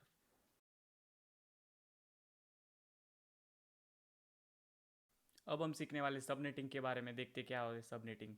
और दो में दिखने वाले दो एड्रेसिंग में, एक होता है क्लासफुल और एक क्लासलेस, दोनों हमने सीखे। और दोनों में सबनेटिंग किस तरह से की जाती है सबको समझ में आ जाएगा, लोगों को इसमें पार्ट बन जाते हैं, ठीक है। लेकिन मैंने एक ही पार्ट में सिखा दिया, ठीक है, इतना फास्ट हूँ मैं, मतलब फास्ट नहीं, बस इतना मेरा एक्सप्लेनेशन जो है काफ़ी अच्छा है। और इतना डीप में भी नहीं, मैंने 90% सिखा दिया है। जो सबनेटिंग के काफ़ी सारे टाइप होते हैं आपको आगे पता चल जाएगा, ठीक है, एंडिंग में। लेकिन वो टाइप सिखाने की ज़रूरत नहीं, क्योंकि मैंने इस तरह से सिखाया कि आपको वो सीखने की ज़रूरत ही नहीं। समझ गए? तो काफ़ी इंपॉर्टेंट है, अभी तक का मोस्ट इंपॉर्टेंट टॉपिक जो है वो यही है, सबनेटिंग। तो इसे बिल्कुल भी स्किप नहीं करना है आपको, ठीक है। तो शुरू करते हैं। तो ठीक है, अभी इससे पहले शुरू करें, हमें रिवीजन तो करनी होगी। तो रिवीजन ऑफ CIDR, ठीक है, मतलब क्लासलेस इंटर डोमेन राउटिंग, वो ब्रैकेट रहेगा कंप्लीट करने का, ठीक है। मतलब कि क्लासलेस एड्रेसिंग, ठीक है। और उसमें कुछ ऐसी रेंज थी, और प्राइवेट आईपी एड्रेस की रेंज थी, कोई क्लास नहीं थे, ठीक है। और हम सबनेट मास्क की जगह हम नोटेशन यूज़ करते थे, मतलब 255 डॉट ऐसा यूज़ नहीं करेंगे, हम नोटेशन यूज़ करेंगे। कैसे यूज़ करना होता है नोटेशन? सबनेट मास्क का जो बाइनरी कन्वर्जन होता है, लेफ्ट टू राइट जितने भी वंस होते हैं उतने को हमें काउंट करने होते हैं, कंटिन्यूस वंस, ठीक है, बीच में एक भी जीरो नहीं आना वैसे। तो जितने भी वो वंस होते हैं कंटिन्यू, वो नोटेशन हम यूज़ करते हैं। अभी आप देख सकते हो कि 24 है, इसलिए 24, ठीक है। एंड सबनेटिंग फ्रीडम था उसमें, सबनेटिंग एक्चुअली ये जो पॉइंट है ना आपको इस वीडियो में क्लियर हो जाएगा, ठीक है। तो फिर भी आप देख सकते हो, ठीक है, क्योंकि क्लास ही नहीं थी, तो मतलब हमने जो कंडीशन लगी थी कि भाई क्लास ए के लिए ऐसी कंडीशन होगी, क्लास बी के लिए ऐसे, क्लास सी के लिए ऐसा सबनेट मास्क होगा, क्लास ये ठीक है, ये सब कुछ भी नहीं, क्योंकि कोई क्लास ही नहीं है। और हाँ, कि नेटवर्क पोर्शन कैसे डिसाइड करते थे हम, पहले पहले तो क्लास था ना, तो इसलिए हम class wise network portion decide करते हैं। अभी कोई क्लास ही नहीं है, तो क्या हम मतलब कैसे डिसाइड करेंगे? तो उसकी कंडीशन ये थी कि लेफ्ट टू राइट जितने भी कंटिन्यूस वंस होते हैं वो नेटवर्क पोर्शन होता है, नोटेशन के लिए वो यूज़ करना है। और वो उसका और एक फ़ायदा है कि जितने भी मतलब जितने भी वंस है वो नेटवर्क पोर्शन होने वाला है, समझ गए। और नेटवर्क पोर्शन आपको पता है कॉन्स्टेंट होता है। तो ये हमारा IP एड्रेस था, और ऐसे /24 हम नोटेशन यूज़ करते थे। लेकिन अभी कोई क्लास नहीं है, तो हम जो चाहे नोटेशन वो यूज़ कर सकते हैं। लेकिन कोई भी मतलब क्या, स्टार्टिंग हमेशा जो है वो 8 से होने चाहिए। क्यों 8 से होने चाहिए? क्योंकि फर्स्ट ऑक्टेट जो है वो हमेशा नेटवर्क पोर्शन में आना चाहिए। फर्स्ट ऑक्टेट, ठीक है, सबनेट मास्क का कह रहा हूँ मैं, IP एड्रेस का नहीं, सबनेट मास्क का फर्स्ट ऑक्टेट हमेशा हमेशा मतलब हमेशा कंपलसरी 255 ही होना चाहिए, समझ गए। तो इसीलिए /8 से स्टार्टिंग, और ऐसे करते करते 9, 10, 11, 12 ऐसे करते करते मैक्स 32 तक। 32 तक क्यों? क्योंकि 32 लास्ट है, एकदम 255 वैल्यू फुल हो जाएगी, तो इसीलिए 32 तक, समझ गए। आगे बढ़ते हैं, तो एड्रेसिंग देखते हैं, मतलब एड्रेसिंग के कौन से टाइप होते थे। एक होता है क्लासफुल और एक होता है क्लासलेस, मतलब कि CIDR। फर्स्ट पहले दो पार्ट में हमने देखा IP एड्रेस की कि दो, मतलब पहले दो पार्ट में हमने क्लासफुल देखा, और जो पिछली वीडियो थी उसमें हमने CIDR देखा, मतलब कि क्लासलेस। और ये क्लासफुल की रिवीजन, और ये CIDR की अभी हमने देखी, क्लासफुल की एक बार फिर से देख लो, ठीक है। आगे बढ़ते हैं, और उनमें कॉमन क्या है एकदम क्लियर कर देते हैं, ठीक है, रिवीजन में एकदम सब कुछ क्लियर कर देते हैं। और इस वीडियो में तो 100% IPv4 एड्रेस खत्म हो जाएगा, ठीक है। और कॉमन देखते हैं, तो एक रेंज तो कॉमन थी, ठीक है, दोनों में रेंज सेम है। और प्राइवेट IP एड्रेस की भी रेंज दोनों में सेम है, ठीक है। हालांकि क्लासफुल में क्लासेस में वो रेंज थी, लेकिन अगर हम क्लासेस निकाल दे तो रेंज तो सेम ही रहने वाली प्राइवेट IP एड्रेस की, ठीक है। और नेटवर्क ID दोनों में होती है, और ब्रॉडकास्ट IP भी दोनों में होती है। और नेटवर्क पोर्शन कांस्टेंट होता है, ठीक है, दोनों में। एंड होस्ट पोर्शन जो है वो चेंजेबल होता है, ठीक है, दोनों में। क्लियर। और आज का टॉपिक शुरू करते हैं, सबनेटिंग इन क्लासफुल में दो टॉपिक से करने वाला हूँ, subnetting in classful and subnetting in classless, दोनों में। आज के डेट में हम सबनेटिंग इन क्लासलेस यूज करते हैं आज के डेट में, ठीक है। लेकिन ये सीखना होगा आपको, ठीक है, ये कंपलसरी है, प्लीज। मतलब कंपलसरी नहीं है बस, लेकिन होना चाहिए, नॉलेजेबल है, ठीक है, ये शब्द मैंने ढूंढा है लगता है, नॉलेजेबल, ठीक है। तो मान लीजिए कि मैंने यहाँ से लेकर यहाँ तक आईपी एड्रेस कर लिए, और ये क्लास सी के, याद रखना अभी अभी हम क्लास फुल में एड्रेस सबनेटिंग कर रहे हैं, तो अभी के लिए याद ध्यान में रखना कि हम क्लास फुल में, ठीक है। तो ये क्लास सी के आईपी एड्रेस है, और ये प्राइवेट आईपी एड्रेस नहीं है, ये पब्लिक आईपी एड्रेस है, ध्यान से देखो, ठीक है। प्राइवेट आईपी एड्रेस की रेंज अलग होती है। तो ये क्लास सी के, और टोटल कितने हैं देखो, 25 है, ठीक है, टोटल 25 है। समझ में आ गई, इतने मैंने खरीद लिए। क्लियर कर देता हूँ क्योंकि मुझे जगह चाहिए, मैं आपको एक सिनारियो बताने वाला हूँ, ठीक है। तो या छोटे फॉन्ट में वही लिख लेता हूँ। और उसका सबनेट मास्क अभी हम क्लास फुल में करें, तो उसका क्लास वो जो है वो क्लास सी का है, और उसका सबनेट मास्क ये है, ठीक है। और हमारे पास एक मोडेम है, और मेरे पास 250 सर्वर्स है। जिन्हें नहीं पता मोडेम क्या होता है, जिनके घर वाईफाई है उन्हें पता होगा कि राउटर के साथ एक छोटा सा एक स्क्वायर डिब्बा आता है, और उसके एक पीछे पीली केबल लगी होती है, और वो आपकी टेरिस तक जाती है, और वो टेरिस से वाईफाई वाले के घर जाती है, जो कि आपको वाईफाई प्रोवाइड कर, ठीक है। तो वो मोडेम उसके लिए यूज़ किया जाता है। और जिनके पास नहीं है वाईफाई, जिन्हें नहीं पता मोडेम के बारे में, बता दो, तो ऐसा मान लीजिए कि आप एक जियो वाले हैं, ठीक है, सर्विस प्रोवाइडर है, और आपके पास इतने आईपी एड्रेस है, ठीक है, जिनके पास सिम और टोटल 250 आपके यूजर्स हैं, ठीक है। और आपके पास 2 सिटीज़ है, सिटी 1 सिटी 2, और वो 2 सिटी में आपको यूजर्स है, ठीक है। तो उन्हें आपको डिवाइड करना है वो नेटवर्क, समझ गए, आपको समझ में आ जाएगा। तो एक रूम है मेरे पास, एक काम करता हूँ मैं बीच में आ जाता हूँ, ठीक है, क्योंकि ये बहुत भरने वाला है अभी स्क्रीन एकदम। तो ठीक है, तो ये रूम है, और इस रूम की कैपेसिटी लेकिन 126 है, 126, हाँ। लेकिन मेरे सर्वर कितने हैं मेरे पास, 252। अभी जिन्हें मैं कहा कि आप खुद को जियो टावर वाले समझो, वो समझ सकते कि रूम 1 की जगह सिटी 1, ठीक है, रूम 1 की जगह सिटी 1, समझ गए। और सर्वर्स की जगह आप समझ सकते हो कि मोबाइल यूजर्स आपके, ठीक है, सिम यूजर्स आपके जो है जो भी, ठीक है। तो रूम 1 की कैपेसिटी 126। अभी क्या करता हूँ मैं, इसमें भर लेता हूँ, ठीक है। दिखाने के लिए मैंने 4 दिखाया है, लेकिन मान लो कि उसमें जो नंबर ऑफ सर्वर्स वो 126 है, दिखाने के लिए 4 दिखा रही है, ठीक है। और एक राउटर लिया मैंने, वो राउटर उन सर्वर से कनेक्ट कर दिया, और वो राउटर मैंने मोडेम से कनेक्ट कर दिया, समझ गए। और जितने सर्वर्स कनेक्ट किए उसे आईपी एड्रेस देने पड़ेंगे, तो मैंने आईपी एड्रेस दे दिया। उसकी रेंज आप देख सकते हो कि 0 से लेकर 128 तक। आपको होगी कि 126 होना चाहिए। एक फर्स्ट जो है वो नेटवर्क आईडी होगी, एंड लास्ट जो है वो ब्रॉडकास्ट आईपी, समझ गए, इसलिए 128। और एक रूम 2 है मेरे पास, और रूम 2 की कैपेसिटी भी है, वो भी सेम ही है, मतलब एज इट इज़ रूम 1 की, ठीक है। और उसमें भी मैंने सर्वर्स भर दिए, और उसकी भी जो नंबर ऑफ सर्वर्स हैं वो भी 126 है। एक राउटर लिया मैंने, वो मॉडेम से कनेक्ट कर दिया, और ये रेंज ले ली मैंने, और वो कनेक्ट कर दिया सर्वर से। अभी रूम 2 की सर्वर मतलब रेंज देखो आईपी की, 129 255, जिसमें से 129 होगा नेटवर्क आईडी, एंड 255 होगा ब्रॉडकास्ट, समझ गए। अब इसमें एक चीज़ की कमी है, हाँ, जियो वाले ऐसा समझ लो रूम 2 सिटी 2 है, ठीक है। तो आपके 2 गांव में मतलब ठीक है, 2 गांव है, आप जो 2 गांव में नेट प्रोवाइड कर रहे हैं, एक गांव में 126 और दूसरे गांव में 126। तो आपका नेटवर्क जो है आपको डिवाइड करना पड़ेगा, है ना। तो कुछ ऐसा समझ सकते हो आप। और जो वाईफाई का तो मतलब जिनके घर वाईफाई उन्हें तो पता ही हुआ है, ठीक है। तो अभी इसमें एक चीज़ की कमी है, वो है सबनेट मास्क। अभी आपको कहोगे कि ऊपर तो है सबनेट मास्क एकदम राइट कॉर्नर में टॉप स्क्रीन पे, लेकिन वो सबनेट मास्क ऊपर वाले आईपी एड्रेसेस का है, 0 से लेकर 255 तक, उसका ये सबनेट मास्क। लेकिन अभी अभी हमने उसे 2 में डिवाइड कर दिया, तो उन्हें भी सबनेट मास्क चाहिए होगा। और आप कहोगे कि सेम सबनेट मास्क क्योंकि वो क्लासिक है, नहीं नहीं, ऐसा नहीं होता है। इससे यही करने के लिए हमें सबनेटिंग सीखना होगा, ठीक है। तो अभी वो सीखते हैं, समझिए, आगे बढ़ते हैं। और मैं वापस राइट आ जाता हूँ कुछ यहाँ पे, ठीक है, ठीक है। तो ये हमारा आईपी एड्रेस था, और ये उसका सबनेट मास्क का, ठीक है। अभी हम क्या करेंगे, इसको बाइनरी में कन्वर्ट करेंगे। और पिछले वीडियो में हमने सीखा कि जितने भी 1 होते हैं वो नेटवर्क पोर्शन होता है, समझ गए। और वो सबनेट मास्क का कह रहा हूँ मैं, ठीक है। और ये क्लास फुल है, ठीक है, और ये क्लास सी का है, तो हमने इसमें कंडीशन लगाई थी कि भाई फर्स्ट 3 ऑक्टेट नेटवर्क पोर्शन होंगे, और जो 4th ऑक्टेट है वो होस्ट पोर्शन होगा, ठीक है। तो वही कंडीशन इस पे भी अप्लाई होगी। आईपी एड्रेस की जो सबनेट मास्क की कंडीशन है वो आईपी एड्रेस के ऊपर अप्लाई होती है, और जो कंडीशन होती है वो कुछ ऐसी हो जाती है, समझ गए। वो कंडीशन ऐसी क्यों हो जाती है, इसीलिए, ठीक है। क्लासफुल में ये डिसाइड किया गया है कि भाई फर्स्ट 3 ऑक्टेट हमेशा नेटवर्क पोर्शन होंगे क्लासफुल में। अभी हम क्लासफुल में सबनेटिंग सीख रहे हैं, समझ गए। और अभी इससे क्या होगा ये बताता हूँ मैं आपको याद है मैंने एक एग्जांपल दिया था आपको कि 192.168.1.0 से लेकर मैंने ऐसे करते करते करते 255 तक आ गया मैं। और उससे आगे क्या होगा, अभी क्योंकि वो क्लासिक है इसलिए उसके आगे वो सेपरेट नेटवर्क बन जाएगा। याद है ना वो एग्जाम्पल, जैसे वो 255 के आगे आ जाता है वो सेपरेट नेटवर्क बन जाता है, जैसे वो 255 के आगे आ जाता है वो सेपरेट नेटवर्क बन जाता है। याद है ना वो, ठीक है, वही यहाँ पे होने वाला है। तो ऐसे करते करते करते करते एकदम सारी एक वैल्यू मैंने भर दी, और इसे जब मैं कन्वर्ट करता हूँ तो आप देखोगे कि जो एकदम फुल मैक्स वैल्यू उसकी क्या है, 192.16 और 192.0.0.25 है। समझ गए? तो इससे क्या साबित होता है? इससे साबित ये होता है कि वो जो आईपी एड्रेस है उसकी रेंज है 192.0.0 से लेकर 192.0.0.25 तक। समझ गए? वो सबनेट, ये सब कुछ क्यों हुआ? क्योंकि हमने उसे एक सबनेट मास्क दे दिया। समझ गए आप? तो यहाँ पे ठीक है, अब समझ गए। अभी एक सिनारियो करते हैं हम लोग। अभी हम क्या करते हैं, सबनेट मास्क थोड़ा बदल देते हैं। अभी हम 128 लेते हैं सबनेट मास्क। आप कहोगे कि ऐसा क्यों, क्लास सी का है तो डिसाइड, नहीं नहीं नहीं, क्लास सी में क्या डिसाइड किया गया है, क्या मतलब क्या कंडीशन क्या है कि फर्स्ट 3 ऑक्टेट हमेशा नेटवर्क होने चाहिए एंड फोर्थ ऑक्टेट होस्ट होना चाहिए, ये कंडीशन है? नहीं, ऐसे नहीं, थोड़ी सी अलग है कंडीशन। कंडीशन ये है कि फर्स्ट 3 ऑक्टेट नेटवर्क होने चाहिए, आगे जो चाहे कर लो, फोर्थ ऑक्टेट में आप जो चाहे वो कर सकते हो, लेकिन फर्स्ट 3 ऑक्टेट हमेशा कंपलसरी नेटवर्क पोर्शन होने चाहिए, ये कंडीशन है। ठीक है, तो अभी मैं 128 कर सकता हूँ, कोई प्रॉब्लम नहीं। समझ गए? तो इसे जब मैं बाइनरी में कन्वर्ट करूंगा वो आईपी एड्रेस और सबनेट मास्क को, तो अभी आप देखोगे कि यहाँ से लेकर यहाँ तक नेटवर्क पोर्शन है। तो इतना जो नेटवर्क पोर्शन है ये आईपी एड्रेस के ऊपर भी अप्लाई होता है। समझ गए?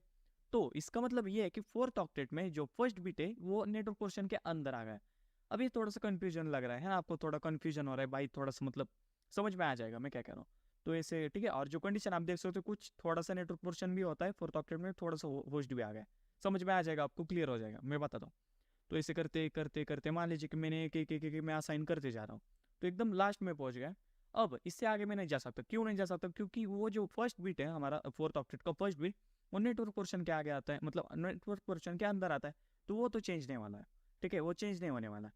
तो ये जो वैल्यू है अभी तक लास्ट वाली, इसको जब हम कन्वर्ट करते हैं आईपी एड्रेस में, तो वो कुछ ऐसी हो जाएगी। समझ गए आप? ठीक है, इससे क्या साबित होगा कि ये जो आईपी एड्रेस है इसकी रेंज यहाँ तक होगी। अब समझ में आ गया आपको सबनेटिंग क्या होता है? क्लियर? अब ये तो वो इसमें जो कमी थी वो थी सबनेट मास्क की। ठीक है, एक बार फिर से मैं बीच में आ जाता हूँ यहाँ पे। समझ गए? तो इसकी इसमें जो कमी थी वो ये इसी चीज की थी। ठीक है, समझ गए? एकदम क्लियर हो गया आपको? बहुत ही ईजी था। क्लास फुल में सबनेटिंग खत्म हो गया। Subnetting in class full. कोई भी क्वेश्चन है तो कमेंट में डालो, अगर लग रहा है कि भाई मुश्किल है थोड़ा सा। ठीक है, तो अभी क्या है, ये जो है प्रैक्टिस से करना होता है। अभी मैं आपको होमवर्क देता हूँ एक। ठीक है, तो ये मान लीजिए कि मैंने क्लास है, अभी क्लास फुल का होमवर्क है। ठीक है, क्लास फुल का, तो यहाँ से लेकर यहाँ तक मैंने इतने आईपी एड्रेस खरीद लिए। ठीक है, और उसका सबनेट मास्क किए क्योंकि ये क्लास ए का आईपी एड्रेस है। ठीक है, और मेरे पास कुछ इतने सर्विस है, जानते हो थोड़ा बड़ा है, लेकिन सिर्फ एक कर लो सब आ जाएगा। अगर मैं इजी देता तो मुझे बहुत सारे मतलब होमवर्क देने पड़ते आपको। सिर्फ इसीलिए मैंने सिर्फ एक हार्ड होमवर्क दिया है। हार्ड भी नहीं है, बस कैलकुलेशन थोड़ा ज़्यादा है इसमें। और ये सेम टू सेम कंडीशन। ठीक है, लेकिन आपको क्या ढूंढना है, number of servers in one room कितने होंगे, आपको डिवाइड करना है 2 रूम में। ठीक है, ये जो सर्वर्स है कैपेसिटी आप देख लो क्या है, कितने एक रूम में कितने सर्वर्स। ठीक है, सबनेट मास्क ढूंढना है एक रूम का, और रेंज क्या है एक रूम की, मतलब कहाँ से लेकर कहाँ तक आईपी एड्रेस रूम 1 के लिए होंगे और कहाँ से लेकर कहाँ तक रूम 2 के लिए होंगे, ये आपको ढूंढना है। समझ गए? ये आपका होमवर्क है। ठीक है, तो अभी ये वो टॉपिक खत्म हो गया सबनेटिंग क्लासफुल। अब देखते हैं हम सबनेटिंग इन क्लासलेस, CIDR। एक ही वीडियो में सब कुछ खत्म कर दूंगा मैं, बहुत मतलब क्या बताऊँ, ये सिखाने का तरीका मेरा बेस्ट है। ठीक है, तो अभी देखते हैं CIDR में सबनेटिंग कैसे होती है। अभी कोई क्लास नहीं है, याद रखना, अभी कोई क्लास नहीं है तो सबनेटिंग फ्रीडम है हमें। तो ये आईपी एड्रेस ले लिया मैंने। ठीक है, और हम ऐसा कुछ सबनेट मास्क नहीं लेना है हमें, ऐसा सबनेट मास्क नहीं लेना है, क्योंकि अभी हम क्लासलेस में है, तो ऐसा नहीं लेना है।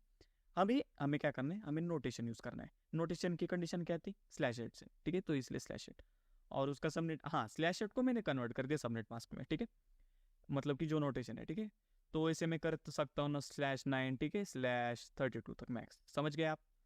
एंड बस, और बस आज के लिए इतना ही, कुछ भी नहीं था। आपको हो गया कि भाई CIDR तो सिखाने, अरे सिखाने की जरूरत है, बस उतना ही था। वो सिर्फ नोटेशन यूज करना होता है। ठीक है, और आपको तो पता है आगे क्या करना होता है। जो आपका नोटेशन है वो सबनेट मास्क को बाइनरी में कन्वर्ट करना होता है, और जितने मतलब लेफ्ट टू राइट जितने बने वो नेटवर्क पोर्शन होने वाला है।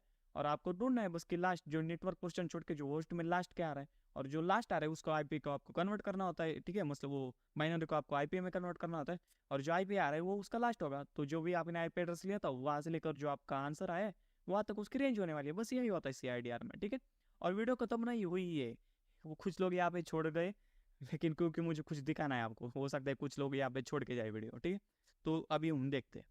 तो स्क्रीन पे आ गए हम लोग, मुझे क्या दिखाना था बताता हूँ। ये एक वेबसाइट है, 2 वेबसाइट्स है यहाँ पे। ठीक है, तो इनके लिंक जो है मैं आपको डिस्क्रिप्शन में दूंगा। ये वाली जो वेबसाइट है ये क्लासफुल के लिए यूज़ की जाती है सबनेटिंग के लिए। तो अभी मैं क्या करता हूँ, इसको यहाँ पे एक IP एड्रेस लेता हूँ 192.168.1.0, ठीक है। और एक मिनट, 0 नहीं, 1.0, ठीक है, हाँ। और ये क्लास याद रखना है, क्लास फुल की ये वेबसाइट थोड़ी ग्लिची है, ठीक है। तो आपको सब नेट मास्क खुद से डालना पड़ता है, ऑटोमेटिक नहीं लेता है, ठीक है। तो 255.255.2 क्लासिक का है ना, इसलिए 255.128 लेता हूँ मैं, ठीक है।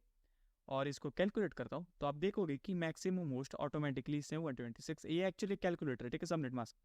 और देख सकते हो कि होस्ट एंड का जो है 126 तक हो रहा है, और मैक्स नंबर ऑफ होस्ट जो है वो 26, क्योंकि फर्स्ट जो है वो होने वाला है नेटवर्क, एंड जो लास्ट होने वाला है, ठीक है, लास्ट एक्चुअली इसका जो लास्ट IP एड्रेस होने वाला है वो होने वाला है 127, ठीक है, समझ गए। तो कुछ ऐसा होता है, और इसने ऑटोमेटिकली चेक कर लिया कि कौन सा क्लास है, समझ रहे हो ना आप। और कितने मतलब नेटवर्क की साइज कितने 25 बिट्स, मतलब लेफ्ट टू राइट वो जितने भी वन थे ना वो, एंड होस्ट साइज, समझ गए। अभी हम देखते हैं सबनेटिंग इन CIDR। तो ये इसकी वेबसाइट, ये जो लिंक है इसकी डिस्क्रिप्शन में दे दूंगा मैं। और यहाँ पे भी सेम वही IP एड्रेस लेता हूँ मैं, ठीक है, 1.0। और आपको क्या करना है, बस नोटेशन यूज़ करना है। और याद है ना, मैं एक पिछली वीडियो में मैं CIDR के एंडिंग में एक इमेज दिखाई थी मैंने आपको कि कौन सा नोटेशन के लिए कौन सी, मतलब क्या बोलते हैं उसे, कौन सा सबनेट मास्क यूज़ करना है, ठीक है। तो उसको डिसाइड करो आप कौन सा। तो अभी मैं एग्जांपल के लिए मैं, हाँ, यहाँ पे आप देखोगे ऑप्शन ये यूज़ मत करना, ठीक है, ये गड़बड़ है इसमें, ठीक है। ये यूज़ मत, जैसा मैंने कहा है /8 से हमें से स्टार्ट करना है, समझ गए, /8 से। तो अभी मैं /8 लेता हूँ। अब देखोगे कि जो इनपुट IP और इनपुट लॉन्ग, इनपुट है, सब कुछ आपका जो है सब कुछ आ जाएगा। और CIDR की आप रेंज देख सकते हो, क्या से लेकर ये नोटेशन यूज़ करने पे, ठीक है। तो यहाँ तक मुझे रेंज मिल रही है, ठीक है। एंड आप देख सकते हो कि कितने IPs मुझे मिल रहे हैं, ठीक है। सबनेट मास्क भी इसने ऑटोमेटिक कैलकुलेट कर लिया, क्योंकि ये क्लासलेस है तो सबनेट मास्क ये भी है, ठीक है। अभी एक थोड़ा सा डिफरेंट ट्राई करता हूँ, मान लीजिए 13 ले लिया मैंने, तो कुछ अलग आ गया, ठीक है। तो रेंज आप देख सकते हो बदल गई, ठीक है, सबनेट मास्क भी बदल गया, ठीक है, 248 हो गए। और इसे कल एकदम क्या करता हूँ मैं, लास्ट लेता हूँ एकदम, ठीक है, लास्ट लास्ट एकदम 31 ले लेता हूँ। तो अभी आप देखोगे कि जो रेंज है काफ़ी छोटी हो गई, सिर्फ एक IP एड्रेस बचेगा। एक्चुअली कुछ भी नहीं बचेगा, ये 0 तो नेटवर्क ID है एंड ये ब्रॉडकास्ट। तो एक काम करता हूँ, थोड़ा कम करता हूँ मैं, थोड़ा कम, हाँ अब ठीक है। तो कुछ बचेंगे मुझे 4 IP मिलने वाली, जिसमें से एक नेटवर्क ID होगा, और सब नेट मास्क दे सकते हो, समझ गए। And that's it for today guys. काफ़ी बड़ी वीडियो थी, और 3 रीटेक लेने पड़े मुझे इसके लिए, क्योंकि सिर्फ एक ही वीडियो में मैं सिखाना चाहता था ये, एंड मैंने सिखा दिया है। कोई भी क्वेश्चन है तो आप कमेंट में डाल सकते हो। याद रखना, ये सारी चीज़ें प्रैक्टिस करने से क्लियर हो जाती है। एंड IPv4, IP एड्रेस के 2 टाइप होते हैं, याद है ना, IPv4 एंड IPv6। तो IPv4 ख़त्म हो चुका है, एंड अगली वीडियो में हम IPv6 देखने वाले हैं, और IP एड्रेस का जो पार्ट है अगली वीडियो में ख़त्म हो जाएगा।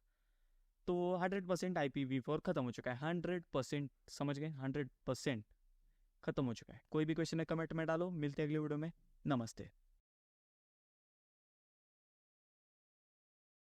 अब हम सीखने वाले IPv6 एड्रेस के बारे में, और इस टॉपिक के बाद नेटवर्किंग खत्म नहीं होने वाली, लेकिन सबसे main important topic IP address खत्म हो जाएगा। लास्ट टॉपिक है IP एड्रेस का, ठीक है। तो ध्यान से करना, ठीक है। और कोई भी कन्फ्यूजन अगर आपको IP एड्रेस में है तो आप कमेंट में डाल सकते हो, मैं ज़रूर रिप्लाई करूँगा। और सारी चीज़ें जो है वो प्रैक्टिस की है, जैसे कन्वर्जन हो गया, वो सबनेटिंग हो गया, ठीक है, वो एक्सेट्रा एक्सेट्रा, ठीक है। तो प्रैक्टिस, और शुरू करते हैं इसे। तो ठीक है, स्क्रीन पे आ गए। तो शुरू करने से पहले बात हो, तो बहुत ईजी टॉपिक है, इसलिए ज़्यादा डिटेल में मैं सिखाने नहीं वाला, क्योंकि इतनी ज़रूरत नहीं है हमें, हैकिंग के लिए इतनी ज़रूरत नहीं है, ठीक है। तो स्टार्ट करते हैं। IPv6 एड्रेस कोई रिवीजन नहीं करने वाले, क्योंकि वो सब कुछ क्लियर हो जाए, मतलब सब कुछ क्लियर हो गया सब पिछली वीडियो में 100% IPv4, तो उसकी रिवीजन करने की ज़रूरत नहीं। तो IPv6 एड्रेस, IP मतलब internet protocol, and version 6 IPv6, ठीक है।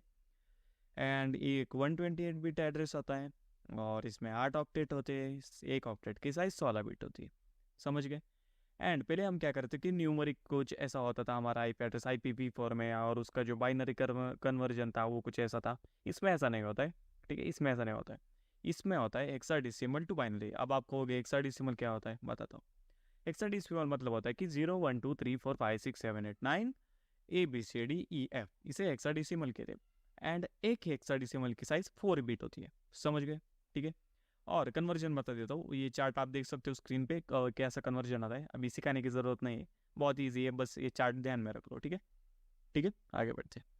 तो इसे क्लियर करता हूँ। एंड IPv6 एड्रेस, ठीक है, जहाँ हमें यहाँ आते हैं ना, ठीक है। और ये उसका एग्जाम्पल, ठीक है, एक बार देख लो, एक्सप्लेन करता हूँ, चिंता मत करो। आप देख सकते हो कितने 8 ऑक्टेट है, एंड एक ऑक्टेट की साइज क्या थी 16 बिट, क्यों थी, क्योंकि एक हेक्साडेसिमल कितने साइज का होता है 4 बिट का, ठीक है। तो अभी एक ऑक्टेट में कितने हेक्साडेसिमल से 4 हेक्साडेसिमल, तो इसलिए 16, और ऐसे 8 ऑक्टेट को मल्टीप्लाई करेंगे तो आंसर 128 आएगा, समझ गए। अब एग्जांपल के लिए ये जो फर्स्ट बिट है मैंने उसको कन्वर्ट किया, मतलब फर्स्ट बिट ने फर्स्ट हेक्साडेसिमल को बाइनरी में मैंने कन्वर्ट किया, तो आप देख सकते हैं ऐसा। अगर मैं पूरा का पूरा कन्वर्ट करूँ तो कुछ ऐसा इतना बड़ा आएगा, ठीक है, समझ रहे हो। तो IPv6 अभी ये क्यों किया इन्वेंशन ये भी मैं आपको बता देता हूँ, नहीं वीडियो के एंड में बताऊंगा, ठीक है। तो आगे बढ़ते हैं। तो उसकी रेंज देख सकते हैं आप कुछ ऐसी होती है, क्योंकि हेक्साडेसिमल का लास्ट F होता है एंड स्टार्टिंग 0 से होती है, समझ गए। तो इसके लिए इसकी जो रेंज है वो ऐसी है।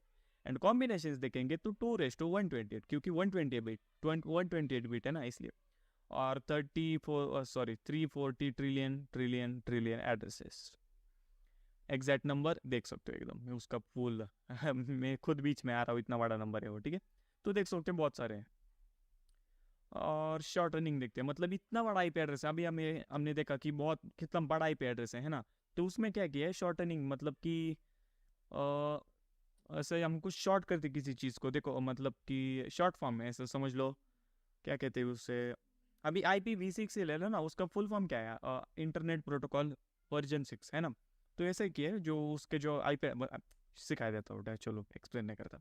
तो ये IP एड्रेस है बहुत बड़ा है, तो इसे शॉर्ट करने के लिए मैं क्या करूँगा, जितने भी कंटिन्यूअस, ठीक है, अगर किसी ऑक्टेट में सारे के सारे जीरो है तो उसकी जगह में सेमीकोलन यूज कर सकता हूँ, ठीक है, समझ गए आप, ठीक है।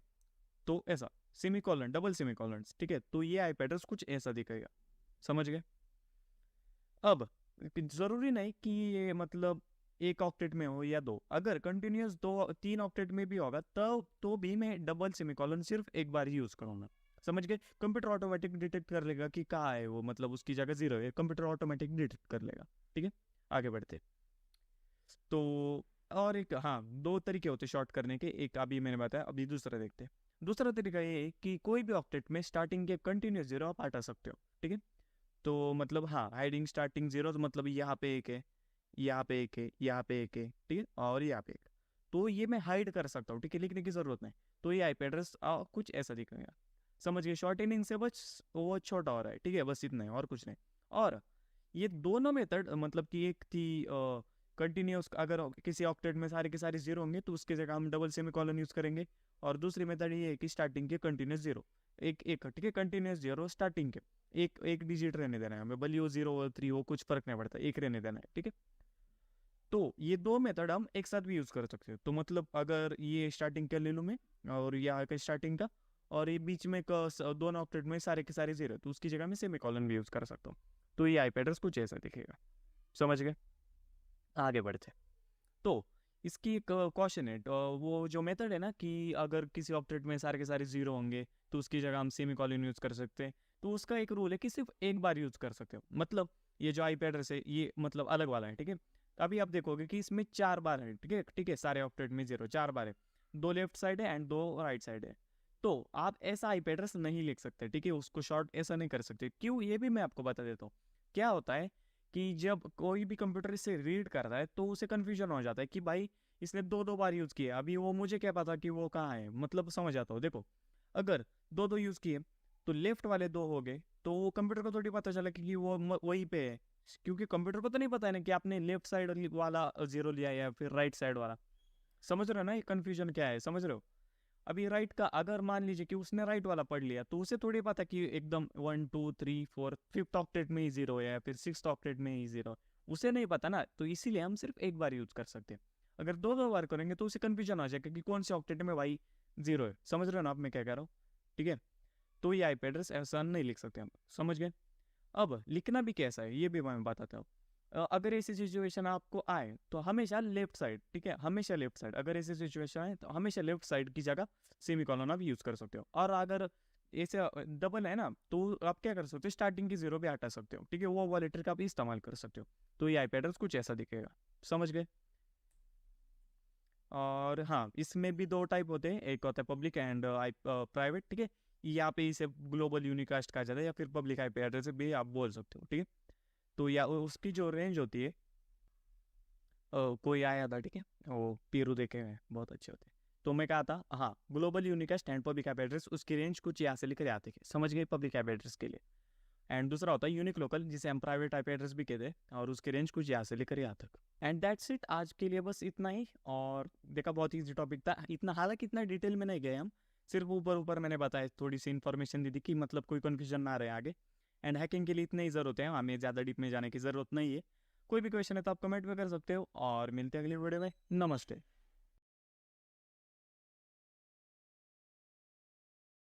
नमस्ते, तो कैसे आप लोग, स्वागत है आपका मेरे चैनल पे। ये वीडियो होने वाली है मैक एड्रेस के बारे में। देखो यार, थोड़ा मतलब नेटवर्किंग जो है वो कंपलसरी है। अगर बेसिक ही हमारा क्लियर नहीं होगा तो आगे जाके बहुत मुश्किल हो जाएगा। हमारे जो मेन टॉपिक है कंप्यूटर हैकिंग, जो जिसके लिए आप बहुत इंतजार कर रहे हो, तो थोड़ा पेशेंस रखो यार। Hacking is a work of patience, ठीक है, हमेशा याद रखना, patience is compulsory in hacking, ठीक है। तो मैक एड्रेस, ठीक है, तो शुरू करते हैं हम लोग। तो ठीक है, शुरू करते हैं। तो आज हम सीखने वाले MAC address, media access control, इसका फुल फॉर्म है, सब कुछ समझाऊंगा क्या है, ठीक है। तो ये एक फिजिकल एड्रेस होता है, ये 48 बिट एड्रेस होता है, एंड ये 6 ऑक्टेट से बना होता है, और एक ऑक्टेट की साइज जो है वो 8 बिट होती है, और ये हेक्साडेसिमल होता है, ठीक है। और ये उसका एग्जाम्पल। अब यहाँ पे मेन इंपॉर्टेंट पॉइंट, IPv4 में जो ऑक्टेट थे वो डॉट से सेपरेट होते थे, हमने देखा। IPv6 में से सेपरेट होते थे, मतलब कि वो कोलन से, समझ गए। एंड मैक एड्रेस जो है वो डैश से सेपरेट होता है, हाइपन से, ठीक है। लेकिन क्या है, विंडोज़ में ये जो है ना वो डैश से सेपरेट होता है। कभी कई बार मैक ओएस, मतलब जो कि एप्पल का होता है, या फिर लिनक्स में वो से सेपरेट होता है, ठीक है, समझ गई। एंड CCNA एक कंपनी है, वहाँ पे डॉट से सेपरेट होता है, अलग अलग, लेकिन कॉमन ये है डैश, समझ गए आप। आगे बढ़ते हैं। तो देखिए, थोड़ा एक्सप्लेन कर देता हूँ, ठीक है। ये देखो कि हर ऑक्टेट में कितने, 2 हेक्साडेसिमल है, ठीक है। तो अगर एक एक्स, तो मतलब एक ऑक्टेट की साइज कितनी होगी, 8, ठीक है। और हेक्साडेसिमल आपको पता है, एक हेक्साडेसिमल कितने, 4 बिट का होता है। ये पिछली वीडियो में हमने देखा IPv6 के, ठीक है। तो देख लो, ठीक है, आगे बढ़ते हैं। तो इसकी जो रेंज है वो कुछ यहाँ से लेकर यहाँ तक होती है। क्यों होती है? क्योंकि हेक्साडेसिमल का जो लास्ट होता है वो F होता है, एंड स्टार्टिंग जो है वो 0 से होती है, इसलिए। और इसके कॉम्बिनेशन कुछ इतने हैं, ठीक है, 2 to 48, क्योंकि 48 बिट है, इसलिए, समझ गए।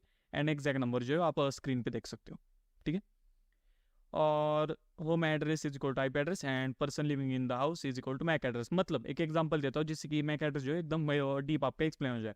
तो मान लीजिए कि होम एड्रेस जो है वो आईपी एड्रेस है, मतलब मैं अभी यहाँ पे रह रहा हूँ, ठीक है।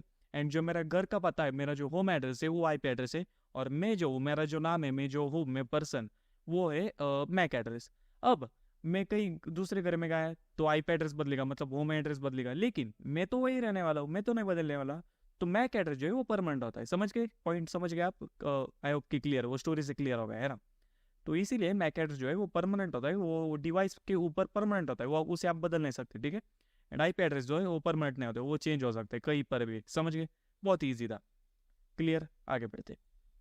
तो ये इमेज याद है आपको। अभी मैक एड्रेस का इन्वेंशन क्यों किया गया है ये आपको यहाँ पे समझ में आ जाएगा। तो देखो, अभी क्या करना है हमें, मान लीजिए कि मैंने एक डिवाइस कनेक्ट किया, और वो मोबाइल है, इसलिए मैंने उसके ऊपर 2 है, क्योंकि दोनों मोबाइल सेम सेम है, ठीक है। और उसका एक आईपी एड्रेस दे दिया, ठीक है, और ये कनेक्ट हो गया, एंड आईपी एड्रेस, ठीक है। तो देखो, अब एक सिनारियो बताता हूँ तो आपको पता चलेगा कि क्या मतलब मैक एड्रेस नहीं है तो क्या हो रहा है, ठीक है। तो मान लीजिए ये जो लैपटॉप है हमारा, इसको कनेक्ट करना है उस मोबाइल के साथ जो अभी लेटेस्ट कनेक्ट हुआ है, जिसका आईपी एड्रेस है 192.168.0.6। I want to connect and I have a work for me, ठीक है। तो ये रिक्वेस्ट गई राउटर के पास, राउटर ने चेक किया वो है कनेक्टेड है, तो वो गई उसके पास, तो इनका कनेक्शन जो है वो बन गया, समझ गए, क्लियर, ठीक है। इसको भी क्लियर कर देते। अब हम मान लेते कि वो जो मोबाइल है वो डिस्कनेक्ट हो गए, उनका कुछ काम होता, ठीक है, वो हो गया और बचा हुआ एक थोड़ा काम, लेकिन बीच में मान लीजिए कि उसने ब्रेक ले लिया और मोबाइल की या फिर बैटरी खत्म हो गई, कुछ हो गया, वो चला गया मोबाइल, ठीक है। और उसकी जगह एक दूसरा कंप्यूटर आएगा और वो कनेक्ट हो गया उस राउटर से, ठीक है, किसी ने दूसरा कंप्यूटर उससे कनेक्ट कर लिया, और उसका जो आईपी एड्रेस था वो इसे मिल गया, ठीक है। तो ये लैपटॉप क्या कह रहा है कि I want to reconnect, I want to do remaining work, मुझे बचा हुआ काम कंप्लीट करना है, तो मुझे उससे कनेक्ट करना है। लेकिन हमें तो पता है कि जिसके साथ इसका बचा हुआ काम है वो तो अभी वहाँ पे है ही नहीं, वो तो चला गया, उसकी जगह दूसरा आ गया है। तो यहाँ पे ये मिसलीडिंग, मतलब मिसकनेक्शन हो रहा है, ठीक है। ये रिक्वेस्ट जा रही है राउटर के पास, राउटर भी उसके पास भेज रहा है, और इनका कनेक्शन हो गया, लेकिन हमें पता है कि ये वो नहीं है यार, कंप्यूटर को थोड़ी पता होगा, राउटर को थोड़ी पता होगा, समझ गए। तो ये कंफ्यूजन हो रहा है। अब हम क्या करते हैं, इसको क्लियर कर देते हैं, ठीक है। और ये सबको मैक एड्रेस दे, और फिर से वो डिवाइस कनेक्ट करते हैं, उसका भी एक मैक एड्रेस होगा। याद रखना, मैक एड्रेस जो है वाईफाई के ऊपर होता है, ठीक है, मतलब कोई भी डिवाइस ले लो, उसके ऊपर एक वाईफाई का कार्ड होता है ना, हर डिवाइस के अंदर एक वाईफाई का कार्ड होता है, तो वो वाईफाई के कार्ड के ऊपर वो मैक एड्रेस होता है। समझ गए मैक एड्रेस क्या होता है? या फिर ब्लूटूथ के ऊपर, उसके अंदर ब्लूटूथ भी तो होता है ना, तो ब्लूटूथ के ऊपर मैक एड्रेस। समझ गए आप?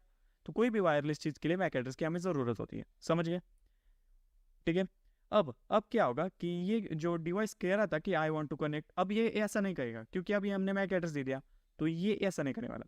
ये क्या कहेगा कि आई वांट टू कनेक्ट उसका मैक एड्रेस जो अभी कनेक्ट हुआ है latest, and I have work for मी। तो ये जाएगी रिक्वेस्ट सर्व राउटर के पास। राउटर कहेगा ठीक है, सर्च कर रहा हूँ मैं ऐसा कोई मैक एड्रेस के, मतलब ऐसा मैक एड्रेस से कोई कनेक्ट है, तो वो कहेगा फाउंड इट्स 192.168.0.6। समझ गए?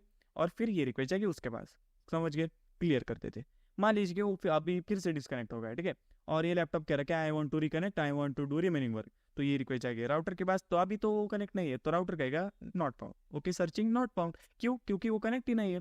समझ गए? और ये रिक्वेस्ट जो है वापस आएगी लैपटॉप के पास, ये बताएगा उसके कि नहीं है भाई ऐसा कोई। समझ गए? And that's it. बहुत ईजी था, देखा, कुछ भी नहीं था, एकदम ईजी। देखो यार, थोड़ा सा नेटवर्किंग हमें सीखना पड़ेगा, और अगली कई सारी वीडियो नेटवर्किंग पे है, थोड़ा पेशेंस रखो। हैकिंग में स्टार्ट करूंगा, चिंता मत करो, और जब स्टार्ट करूंगा ना तो बहुत मजे आने वाले हैं, ठीक है।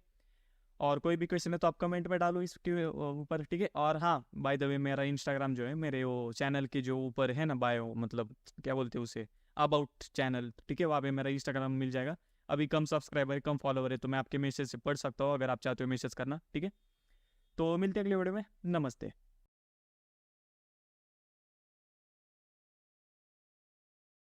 ओके, तो अब मैं बताता हूँ मैक एड्रेस को कैसे चेंज किया जाता है। याद है ना, मैंने कहा था कि मैक एड्रेस चेंज नहीं किया जाता, क्योंकि वो एक फिजिकल एड्रेस होता है, वो मतलब रिटर्न होता है उस डिवाइस के ऊपर, जो भी वो डिवाइस है, ब्लूटूथ हो गया, वाईफाई वगैरह, एक्सेट्रा एक्सेट्रा, है ना। और होता ही है कि मान लो कि आप कुछ डेंजरस काम करते हो, और वो एक राउटर से करते हो, ठीक है, और वो जो राउटर है काफ़ी अच्छे बढ़िया कंपनी का है, और होता ही है कि वो जो आपने किया है, मतलब मान लो डीडोस अटैक किया है, और वो ट्रैक किया गया है, इस आईपी एड्रेस से किया गया है, तो DDoS attack by the way होता है कि एक बंच ऑफ रिक्वेस्ट भेजना एक वेबसाइट को डाउन करने के लिए। मतलब कि आपने देखा होगा कि 10th के रिजल्ट्स हो गए, वेबसाइट डाउन हो गई, वो क्यों हुई? बहुत सारी रिक्वेस्ट आए, है ना, तो ये कस्टमली करते हैं हैकर में, आगे हैकिंग में देखेंगे हम। तो होता ही है कि मान लो कि एक आईपी एड्रेस ट्रैक किया गया है, और वो किसने ट्रैक किया, मान लो एक वो वाईफाई ट्रैक हो गया है, उसका लोकेशन ट्रैक हो गया है, सब कुछ ट्रैक हो गया है, ठीक है।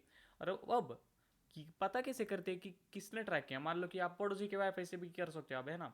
तो होता ही है कि उस राउटर में, कुछ राउटर्स में, मैं अब झूठ नहीं बोलूँगा, सभी राउटर ने, कुछ जो अच्छे राउटर्स होते हैं हाई क्वालिटी के, मतलब हाई रिप्यूटेड, मतलब हाई सिक्योरिटी वाले, वो क्या करते हैं, मैक एड्रेस सेव करते हैं। मान लो कि आपने उस राउटर से कनेक्ट किया और फिर सब कुछ किया, तो मान लो कि पुलिस उस घर पे गई और राउटर का सब कुछ डाटा चेक किया, अगर उसमें एक मैक एड्रेस मिला जिससे डीडोस अटैक हुआ था, तो वो पकड़ा जाएगा। समझ गए? भले ही वीपीएन वगैरह, अभी वीपीएन का कंसेप्ट तो देख लिया है आपने, ठीक है। तो कुछ इस तरह से होता है कि वो मैक एड्रेस जो है वो गवर्नमेंट के पास रजिस्टर होते हैं, कौन से डिवाइस के लिए कौन सा मैक एड्रेस यूज़ किया गया है। समझ गए? तो इसीलिए हैकर्स बचने के लिए क्या करते हैं, मैक स्पूफिंग करते हैं। मैक स्पूफिंग, स्पूफिंग का मतलब होता है बेवकूफ़ बनाना। वो असली आईपी एड्रेस को छुपा देते हैं, उसके ऊपर सॉफ्टवेयर वाला आईपी एड्रेस, मतलब fake IP address, sorry, fake असली मैक एड्रेस को छुपा देते हैं और फेक मैक एड्रेस लगा देते। सब कैसे लगाते हैं बताता हूँ, विंडोज़ में भी और काली लिनक्स में भी। तो चलिए शुरू करते हैं। तो सबसे पहले जो विंडोज़ का देख लेते हैं। मान लो कि यहाँ पे मैं सर्च करता हूँ मैक एड्रेस, ठीक है, मैक एड्रेस, तो यहाँ पे तो आ रहा है, ठीक है, कि यूज रैंडम हार्डवेयर एड्रेसेस, ये तो यहाँ से आप ऑन करोगे तो जो आपका असली वाला जो होगा मैक एड्रेस, चलो मैं दिखाई देता हूँ छुपाने वाले क्या बात है। तो अभी आप देख सकते हो कि यहाँ पे जो मेरा फिजिकल आईपी एड्रेस है, जो मेरा वाईफाई का है, जो मेरा डेल का है लैपटॉप, उसके अंदर एक वाईफाई है ना, वो वाईफाई कार्ड है, तो उसका ये मैक एड्रेस है। अगर गवर्नमेंट के पास ये होगा तो उसकी सारी डिटेल्स जो है आ जाएगी, ठीक है। मैं बताता हूँ सब कुछ कि कैसे मैक एड्रेस की डिटेल निकालनी होती है, समझ गए? तो ये अगर कोई मुझे इससे ट्रैक कर सकता है, मतलब मैंने बताया कि इससे ट्रैक होता है। अगर मैं इसे ऑन करता हूँ और अगर अब देखता हूँ, तो शायद मेरे ख्याल से वो बदल गया होगा, नहीं बदला है तो ठीक है। तो विंडोज़ में तो ये कभी कभी वर्क करेगा, कभी कभी नहीं वर्क करेगा, लेकिन मैं आपको बताता हूँ कि 100% कैसे करना है। तो आपको ब्राउज़र खोल लेते हैं सबसे पहले, और यहाँ पे सर्च कर लेता हूँ मैं। एक ऐप का नाम था वो टेक्टेनियम मैक एड्रेस चेंजर, ध्यान से देख लो, ठीक है। एंटर करना, एक टूल है, एक बंदे ने बनाया था, बहुत होशियार था, मैंने देखा था उसका लिंक्डइन अकाउंट देखा था, याद नहीं। डाउनलोड करना है आपको, direct download official, direct download कर लेना है। अभी किसके लिए? विंडोज़ के लिए। अभी ये पहले बता देता हूँ मैं कि ये लिनक्स के लिए नहीं है, ठीक है। तो ये हो रहा है, हो रहा है, हो रहा है। शो इन फोल्डर, इसको एक्सट्रैक्ट कर लेता हूँ मैं, ठीक है। तो एक्सट्रैक्ट हो गया, देखा यहाँ पे इसका सेटअप है, यस कर देना है। Next, agree, next, next, next, और ये इंस्टॉल हो चुका है, मतलब हो रहा है, हाँ हो चुका है। बस सब कुछ क्लोज कर देता हूँ मैं, अभी दिखाता हूँ कि कैसे चेंज करते हैं, ठीक है। तो यहाँ पे सर्च करता हूँ मैं मैक, नहीं नहीं नहीं, टिकटेनियम नाम था ना उसका। अरे किया था यार मैंने, क्या हुआ? अच्छा एक काम करता हूँ, ऐप्स में देखता हूँ मैं, ठीक है, यहाँ पे आ गया होगा। नीचे नीचे नीचे, J K L M N O P Q R S T, हाँ। एड्रेस चेंजर भी वर्जन 6, ये रहा, ठीक है, दिख रहा है टी मैक वर्जन 6, ठीक है। इसको ओपन कर लेना है, यस कर देना है, और होगा ये कि आपको जो मैक एड्रेस है ब्लूटूथ का होगा, वाईफाई का होगा, ये चेंज कर देना, ठीक है। तो ये कह रहा है कि do you want to change now, नहीं करना है, अभी नहीं करना है मुझे, ठीक है, अभी नहीं करना है। तो आप देखो कि कितने मेरे पास मैक एड्रेस है कि इथरनेट का, आईपी एड्रेस इथरनेट इथरनेट, तो आप ये कह रहे हो कि इतने पोर्ट कैसे हो सकते हैं? एक्चुअली एक वीएमवेयर का है, ठीक है, और एक वर्चुअल बॉक्स है, मतलब वर्चुअल में भी मैक एड्रेस चाहिए होता है ना, तो वर्चुअल वाला भी एक मैक एड्रेस होता है, समझ गए। और काफ़ी सारे देख सकते हो, वाईफाई वगैरह वगैरह वगैरह, ठीक है। तो अब मैं क्या करूँगा, रैंडम मैक एड्रेस करूँगा, चेंज नाउ करूँगा। अब मेरा जो मैक एड्रेस है वो चेंज हो चुका है। Fail to change MAC address for wireless condition, see first octet of MAC address 02 and try again, ठीक है।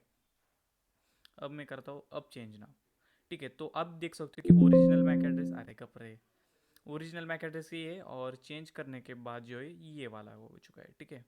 एक्चुअली दोनों सेम ही है, ठीक है, कोई ईरर आ रहा है लेकिन आप ज़रूर ट्राई करना, ठीक है, आपका हो जाएगा। फिर भी मैं क्या करता हूँ, चेक कर लेता हूँ, ठीक है। मैक यहाँ पे देखता हूँ, ठीक है, शायद चेंज हो चुका होगा। यहाँ पे एक मिनट, अच्छा ये राउटर का है वैसे, क्या मेरा क्या है, ठीक है, कोई नहीं, चलो देखते हैं हार्डवेयर प्रॉपर्टीज़ में। तो ये जो है यही है, हाँ, कोई वो राउटर का नहीं था, ये मेरा ही था, ठीक है। तो आप देख सकते हो कि ये शायद मेरे ख्याल से चेंज नहीं हुआ क्योंकि कुछ एरर आ गया था, लेकिन आपको ना आए, ठीक है, मेरा नसीब खराब है, आपको ना आए। अब मैं बताता हूँ कि काली लिनक्स में कैसे चेंज करना है। आपको पता है ना क्यों चेंज करना है, ठीक है, कोई ताकि कोई ट्रैक ना कर पाए, आपकी प्राइवेसी जो है वो मेंटेन हो सके, एजुकेशनल पर्पज़। तो इसे स्टार्ट कर लेता हूँ मैं। हो रहा है, हो रहा है, हो रहा है, हो गया, ठीक है। काली, एंटर। अब ये मेरा कुछ काम चल रहा था, इसे बंद कर देता हूँ मैं। अरे यार लगता है ये काम नहीं कर रहा, ठीक है, कोई नहीं, पावर ऑफ करता हूँ और फिर से ऑन करता हूँ मैं।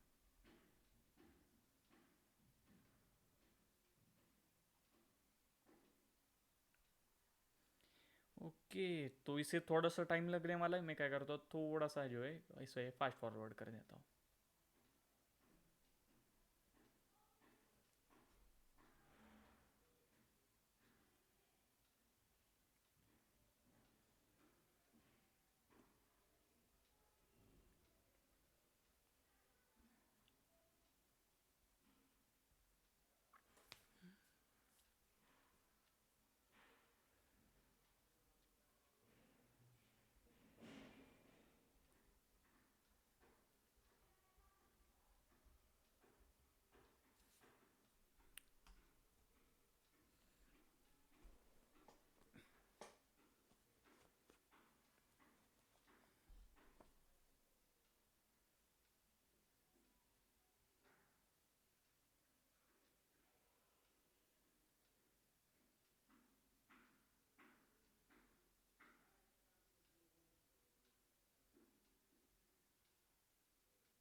ओके, तो ये स्टार्ट हो चुका है, कुछ भी नहीं करना है, सिंपल मैं लॉगिन कर लेता हूँ।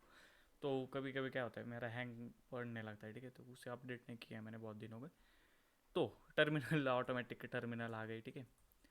तो यहाँ पे एक कमांड होती है IP कन्फिग, जो कि आपका जो है ना, मतलब क्या बोलते हैं उसे, IP config not found, how is this possible. हाँ सॉरी, मैं लिनक्स में वो है ना। तो यहाँ पे डालता हूँ मैं IF कॉन्फ़िग एक, हाँ ठीक है। तो ये जो कमांड है आपकी बताती कि आपके पास क्या क्या इंटरफेस है इंटरनेट से कनेक्ट करने के लिए, उसका IP एड्रेस, उसका मैक एड्रेस, ब्ला ब्ला ब्ला ब्ला एक्सेट्रा, ठीक है। तो आप खुद ही देख लो, ठीक है। तो इसमें से जो मेरा है मैक एड्रेस है वो ये है, ठीक है, ये वाला मेरा मैक एड्रेस है वर्चुअल में, ठीक है, वर्चुअल में है मेरा मैक एड्रेस। अब इसे चेंज करने के लिए हमें एक कमांड डालनी पड़ती है, थोड़ा जूम डाल लेता हूँ मैं। ओके, मैक इसमें बाय डिफ़ॉल्ट ऑलरेडी आता है एक मैक चेंजर, नहीं है क्या मैक चेंजर, मैक, हाँ है, ये देखो है ना मैक चेंजर। ओके, तो इसे मैं बंद कर देता हूँ और ये देख लो मैक चेंजर डैश एज, जिससे कि ये जो है हमारा उसका मैन्युअली ओपन हो जाता है डैश एज दबाने से। तो आप देख सकते हो काफ़ी दिखा रहा है, मतलब कि print MAC address of current MAC address जो है, डोंट चेंजर वेंडर बाइट्स। मतलब वेंडर बाइट्स क्या होते हैं कि उसमें कुछ ऑक्टेट होते हैं, मैक एड्रेस के बारे में हमने पढ़ा है, उसमें कुछ ऑक्टेट्स होते हैं, और कुछ ऑक्टेट जो रिप्रेजेंट करते हैं उसके वेंडर के, मतलब कि जिस कंपनी ने उसे मैन्युफैक्चर किया, ठीक है। कुछ मैक एड्रेस में ये कुछ ऑक्टेट्स जो है, अभी उसके बारे में बताना चाहिए था लेकिन कोई बात नहीं, मैं अभी बता देता हूँ। कुछ ऑक्टेट्स वो वेंडर को रिप्रेजेंट करते हैं, ठीक है, तो वो है, तो ये वाला ऑप्शन है, ठीक है। तो डोंट चेंज वेंडर, मतलब कि मान लो कि अभी डेल का है मेरा, ठीक है, सॉरी इंटेल का है मेरा वाईफाई कार्ड, तो वो चेंज नहीं करने वाला, ठीक है। मैक एड्रेस जब चेंज करेंगे तो वेंडर भी चेंज हो जाएगा, है ना। तो वो चेंज ना करने के लिए ये वाला ऑप्शन है, ठीक है। तो सेट अनदर, ठीक है, एक रैंडम परमानेंट, ठीक है, रिसीट टू ओरिजिनल, अगर चेंज करने के बाद आपको नहीं रहना है तो परमानेंट भी आप कर सकते हो, समझ गए। तो अभी उसी कमांड को यूज़ करते हैं हम फिर से, ठीक है, मैक चेंजर, ओके ठीक है, एंड डैश मान लो कि आर, ठीक है, डैश आर, बस इतना डालना है, एंटर कर देना है। और क्या हुआ, नहीं हुआ क्या, ठीक है, चलो कोई नहीं, फिर से कर लेते हैं ऑप्शंस और ईथ ज़ीरो के लिए, ठीक है, ईथ ज़ीरो। तो एक बार क्या करता हूँ मैं आपको दिखाई देता हूँ कि ईथ ज़ीरो का क्या था, IF कॉन्फिग, ठीक है। तो ये जो है थोड़ा जूम कर लेता हूँ इतना, ठीक है। और यहाँ पे ये वाला है, ठीक है, ये वाला हमारा मैक एड्रेस है, यही है ना, हाँ ठीक है, यही है, ध्यान से देख लो एक बार, 00 वगैरह वगैरह वगैरह। तो ईथ ज़ीरो के लिए मुझे चेंज करना, ईथ ज़ीरो एंटर कर देता हूँ। Couldn't change MAC address interface insufficient permission operation not permitted. इसका मतलब ये है कि आपको सूडो के साथ करना होगा, है ना, सूडो। तो काली, अब तो हो चुका है, देखो आप देख सकते हैं कि जो पहला वाला था, ठीक है, और ये परमानेंट वाला, मतलब कि करंट मैक एड्रेस ये है, परमानेंट ये है, एंड न्यू मैक एड्रेस ये है, समझ गए। तो ये जो है ना ये ओल्ड वाले हैं, ठीक है, ये पुराना था, हमने देखा अभी कहाँ गया कहाँ गया, ये वाला देखो, ये पुराना था। और अभी जो नया वाला मैक एड्रेस है हमारा, ठीक है, ये क्या होगा, ठीक है चलो रहने दो। तो नया वाला जो मैक एड्रेस है हमारा ये है, ठीक है। आपको ये किन्ने हो रहा है तो फिर से दिखा देता हूँ, IF कॉन्फिग, ठीक है, ये देख लो, ये पुराना वाला एंटर करता हूँ, और ये अब नया वाला, समझ गए। तो देखा आपने किसी की मैक एड्रेस काली लिनक्स में चेंज करते हो, विंडोज़ में एक्चुअली मेरा नहीं हुआ है, क्योंकि मैं कुछ बात ना एरर आता है तो मैं आपके सामने दिखाता हूँ, ठीक है, मेरा नहीं हुआ, हो सकता है कि आपका हो जाए। अब जब चाहे तो आप यूज़ कर सकते हो उस टूल को, और क्यों यूज़ करना है ये भी मैंने बता दिया। कोई भी क्वेश्चन है कमेंट में डालो।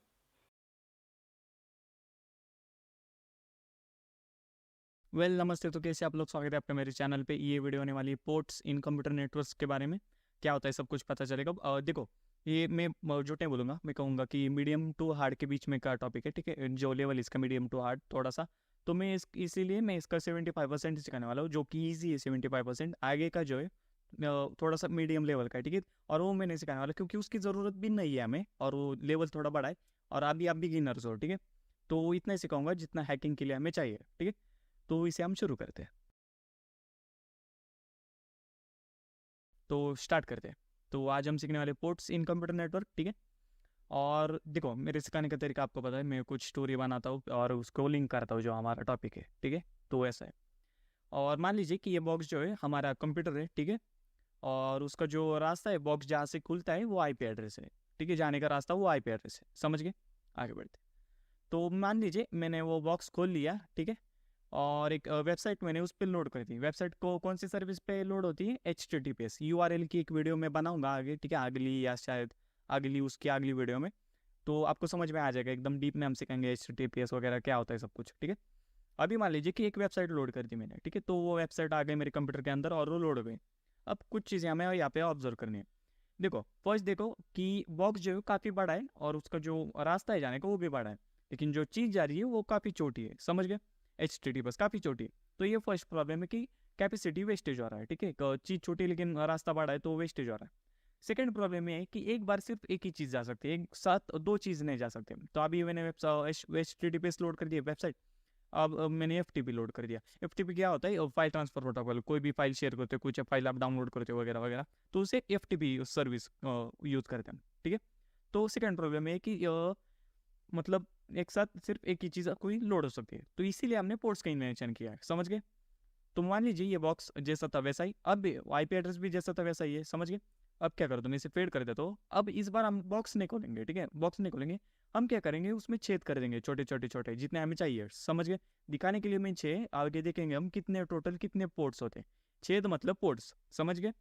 तो एक वेबसाइट है मान लीजिए मैंने ले ली और वो मैंने लोड करी, तो जो HTTPS की जो वेबसाइट है वो हमेशा उसी छेद से जाएगी जहाँ पे अभी गई है, समझ गए। तो इससे क्या हो रहा है कि जो कैपेसिटी है वो आप देखोगे कि जितना साइज है उस छेद का उतना ही HTTPS का भी साइज है, समझ गए।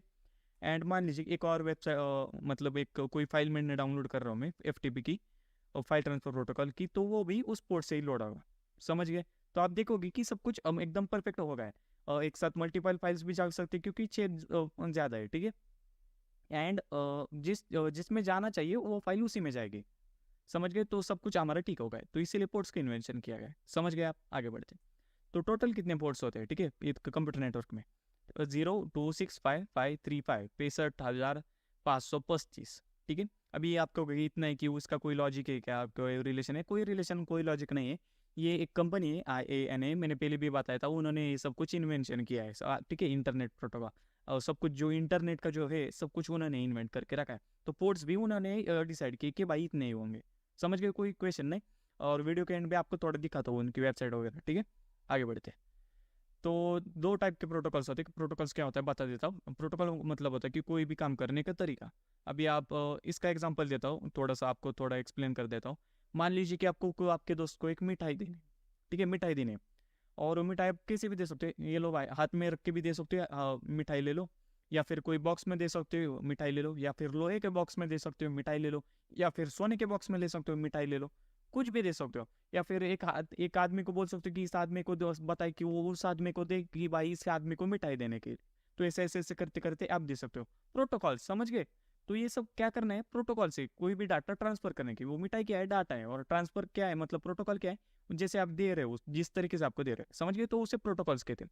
एंड दो टाइप के प्रोटोकॉल होते हैं कोई भी पोर्ट के ऊपर, ठीक है, हर पोर्ट के ऊपर दो टाइप के प्रोटोकॉल रहने होते हैं, समझ गए। एक होता है UDP और एक होता है TCP। तो कोई भी पोर्ट ले लो, कोई भी पोर्ट ले लो, 02655 तक, और कितने थे मैं भूल गए, 65535 तक, समझ गए। तो कोई भी आप प्रोटोकॉल ले लो, ठीक है, UDP ले लो, TCP ले लो। तो हर पोर्ट में एक तो कोई भी मतलब कोई भी पोर्ट ले लो, या तो उसका टाइप UDP हो सकता है या फिर TCP, दोनों दो एक साथ नहीं होते, सिर्फ एक टाइप होता है, ठीक है, UDP या फिर TCP। एक्सप्लेन करता हूँ। UDP का फुल फॉर्म जो है वो होता है user datagram program, sorry user datagram protocol. And TCP का फुल फॉर्म होता है ट्रांसमिशन कंट्रोल प्रोटोकॉल, ठीक है। ज़्यादा डीप में नहीं जाएंगे, ऊपर ऊपर में एक स्टोरी बताता हूँ आपको, तो उससे जो है इसको आप लिंक कर सकते हो, ठीक है। तो UDP एक ऐसा रास्ता है जहाँ पे सिग्नल लाइट्स नहीं लगे हुए हैं, एंड TCP एक ऐसा रास्ता है जहाँ पे सिग्नल लाइट्स लगे हुए हैं। एंड दोनों हाईवे, एक्चुअली हाईवे पे सिग्नल लाइट्स होते नहीं, बस मान लो कि है, ठीक है, समझ रहे हो ना मैं क्या कर रहा हूँ। तो UDP पे क्या है कि सिग्नल लाइट्स नहीं लगे हुए, तो इसलिए उसका फ़ायदा ये है कि मतलब एक तो स्पीड से कोई भी जा सकता है, कोई स्पीड लिमिट नहीं होगी, कोई बीच में कोई रुकेगा भी नहीं, तो फुल स्पीड से जा सकता है। लेकिन वहाँ पे रिस्क भी है क्योंकि सिग्नल लाइट नहीं है, तो बीच में एक्सीडेंट वगैरह कुछ भी हो सकता है। एंड TCP पे आप देखोगे कि एक सिग्नल लाइट लगी हुई है, जिससे कि क्या होगा, कोई भी स्पीड से आएगा, अगर सिग्नल लाइट की तो वो रुकेगा, ठीक है, सब कुछ एकदम ग्रीन होते रुकेगा, ग्रीन होगा तब फिर आगे जाएगा। तो वहाँ पे रिस्क कम है एंड स्पीड भी कम है, समझ गए। तो यही होता है कि UDP जो है फास्ट होता है बट इनएक्यूरेट होता है, मतलब कि बीच में डाटा लॉस भी हो सकता है। एंड TCP जो है फास्ट होता है एंड UDP से फास्ट नहीं होता, लेकिन वो एक्यूरेट हो सकता है। रुको एक मिनट, ये देखो, ठीक है, फिर से आ जाता हूँ, ओके। तो समझ गए आप, ठीक है। तो कुछ ऐसा होता है कि और एक डिफरेंस होता है कि UDP में क्या होता है कि वो डिटेक्ट कर लेता है कि, सॉरी, वो डिटेक्ट नहीं कर सकता कि बीच में लॉस हुआ, मतलब कि आपकी जो मान लीजिए कोई यूडीपी प्रोटोकॉल से आपने कुछ इमेज डाउनलोड कर ली, तो वो इमेज वो क्या हो सकता है कि कई बार आज ये डाउनलोड हो सकती है, ठीक है, तो आज डाउनलोड होगी लेकिन फेल नहीं होगी, वो डाउनलोड होगी, ठीक है। मान लीजिए 3 MB की है और बीच में वो सिर्फ 2 MB पे खत्म हो गई, पता नहीं कैसे, फेल भी नहीं हुआ, कुछ भी नहीं हुआ, और जब आप ओपन करते हो तो आधा सा लोड हुआ है, आधा लोड नहीं हुआ, कुछ ऐसा करप्टेड, समझ गए, तो वो यूडीपी पे होता है। टीसीपी पे ऐसा नहीं होता है, भले स्पीड कम है, कम हो सकता है कि आपकी स्पीड जो है कम होगी, लेकिन 100% गारंटी होती है डाउनलोड करने की। और बीच में अगर कोई डाटा लॉस हो गया, बीच में कोई इलेक्ट्रोमैग्नेटिक वेव्स मतलब कहीं नहीं आई, तो वो डिटेक्ट कर लेते कि हाँ भाई इतना इतना डाटा लॉस हुआ है, वो नहीं गया है, तो वो क्या करते हैं फिर से वो डाटा भेज देता है, तो कोई डाटा लॉस नहीं होता है। एग्जाम्पल के लिए यूडीपी का एग्जाम्पल दे देते हो कि वो कोई सेटेलाइट हो गया आपका सेटअप बॉक्स, टाटा स्काई जैसे। अब क्या होता है बीच बीच में सिग्नल चला जाता है आपको, क्यों जाता है, क्योंकि वेदर खराब होता है, बादल आ जाते हैं, बीच में इलेक्ट्रोमैग्नेटिक वेव्स खो जाती है, तो इसलिए बीच में वो सिग्नल चले जाते हैं, तो इसलिए वो आपको दिखता है सिग्नल चला, ऐसे होता है ना, वो कर कर कर, ठीक है। लेकिन टीसीपी पे ऐसा नहीं होता, आप देखो कि कोई भी फाइल आप डाउनलोड करते हो तो एकदम एक्यूरेट डाउनलोड होती है, ऐसे मतलब कोई पिक्चर डाउनलोड की तो ऐसा तो नहीं है ना, बीच का पार्ट आया ही नहीं, ऐसा तो कभी नहीं हुआ आपके साथ। हाँ हो सकता है कई बार हुआ हो, क्योंकि गलती से कोई किसी ने यूडीपी प्रोटोकॉल से डाउनलोड किया होगा, समझ रहे हो डिफरेंस क्या है। या फिर एक और एग्जाम्पल देता हूँ टीसीपी का। आप यूट्यूब पे जाते हो, एक क्वालिटी सेट करते हो 720 पे देखना है या फिर 1080 पे में, तो क्या होता है वो क्वालिटी देखते देखते हो, अगर अगर आगे का लोड नहीं हुआ होगा तो वो ऑटोमेटिक क्वालिटी डिक्रीज नहीं करेगा, क्योंकि आपने सेट किया। हाँ अगर आपने ऑटो पे सेट किया तो वो यूडीपी यूज करेगा, जैसे आ रहा है डाटा वैसा आपको शो कर रहा है वो, समझ गए, ऑटो पे। लेकिन आप स्पेसिफिक जब आप सिलेक्ट करो स्पेसिफिक क्वालिटी तो टीसीपी पे होगा वो, समझ रहे हो ना मैं क्या कह रहा हूँ। तो ठीक है, बहुत एग्जाम्पल दे दिया था आप, तो आपको क्लियर हो गया होगा, ठीक है, आगे बढ़ते हैं। तो जो 0 to 1 0 23 तक जो पोर्ट्स होते हैं, ठीक है, वो रिजर्व किए गए वेल नॉन सर्विसेज के लिए। HTTPS हो गया, FTP मतलब फाइल ट्रांसफर, HTTPS वेबसाइट के लिए लोड होता है, SMTP ईमेलिंग के लिए, और बहुत सारे वीडियो के एंड में देखेंगे हम, ठीक है। और जो दूसरी कैटेगरी है 1024 to 49151 तक की जो पोर्ट्स है वो वे रजिस्टर किए गए कंपनीज के लिए, मतलब कुछ कंपनी ने क्या किया, खुद के जो सर्विसेज है वो इन्वेंट कर लिए। अभी HTTPS कॉमन है वेबसाइट के लिए, तो उन्होंने क्या किया होगा, खुद का कुछ प्रोटोकॉल इन्वेंट किया होगा। मान लीजिए कि मेरी कोई कंपनी है और मैं कुछ EC वगैरह भेज रहा हूँ, और वो इसी सैटेलाइट से कनेक्ट होता है, कुछ भी हो सकता है, वो मेरी मर्जी है ना, तो उस सैटेलाइट से कनेक्ट करने में मैंने एकदम इनक्रिप्टेड वगैरह सब कुछ कर दिया, एकदम सिक्योर कर दिया वो, और जो कम्युनिकेशन एकदम सिक्योर हो गया, तो मैं उसे खुद का प्रोटोकॉल और वो मैं रजिस्टर कर लूंगा या तक पोर्ट, ठीक है। अभी तक तो बहुत कंपनी ने वो रजिस्टर भी कर लिए होंगे, तो अभी किसी के लिए जगह नहीं होगी शायद, ठीक है। वीडियो के एंड में देखते हैं, हम सब कुछ देखेंगे। और जो तीसरी कैटेगरी होती है वो प्राइवेट पोर्ट्स, जो चाहे वो कर लो उस पोर्ट्स के साथ, समझ गए। अब आपको होगी कि प्राइवेट पोर्ट्स मतलब क्या है, वैन में यूज़ नहीं किए थे, सिर्फ लैन में, ऐसा कुछ है क्या? नहीं नहीं, यहाँ पे ऐसा नहीं होता जैसे IP एड्रेस में होता है, ठीक है। यहाँ पे क्या होता है कि जो उसकी रेंज है 49152 से आगे तक, लास्ट तक, तो वहाँ पे आप कुछ भी कर सकते हो। मान लीजिए कि मैंने लास्ट वाला पोर्ट ले लिया और खुद का प्रोटोकॉल इन्वेंट कर लिया। अभी मैं कोई कंपनी नहीं हूँ, मैं क्या कर रहा हूँ, मान लीजिए मैं एक ऐप की टेस्टिंग कर रहा हूँ, मेरे ऐप की, तो वो ऐप एंड मेरा सर्वर, तो उनके बीच में का जो कम्युनिकेशन है मैं जैसे चाहिए वैसे कर सकता हूँ। मैंने जो बताया ना आपको कि भाई मिठाई लोहे के डिब्बे में देने, सोने के डिब्बे में, या फिर 10 लोगों को बोलो कि इसके देने, उसके देने, उसके देने, तो ये क्या है, प्रोटोकॉल से है ना, वो एक सर्विस का जो तरीका होता है, समझ गए, तो ऐसा होता है, समझ गए। तो जो थर्ड कैटेगरी है वो मैं यूज़ कर सकता हूँ। अब मैंने यूज़ कर लिया तो और दुनिया में कोई यूज़ नहीं कर सकता भाई। MJ के ऐप ने, मतलब मान लीजिए कि MJ के ऐप नाम है, तो उसने वो 65535 पोर्ट्स यूज़ किया है, तो वो नहीं यूज़ कर सकता, नहीं वो भी क्यों और यूज़ कर सकते, क्यों, क्योंकि वो प्राइवेट पोर्ट्स है, वो सबके लिए अवेलेबल है, कुछ भी कर सकते हो आप, अपने खुद की वेबसाइट पे भी यूज़ कर सकते हो, खुद के ऐप के भी यूज़ कर सकते हो, समझ गए, कुछ ऐसा होता है। आगे बढ़ते, तो अभी क्या करते हैं, थोड़े एग्जांपल लिखते हैं, जिससे कि आपको जो कन्फ्यूजन है या फिर थोड़े डाउट हो गए तो क्लियर हो जाएंगे।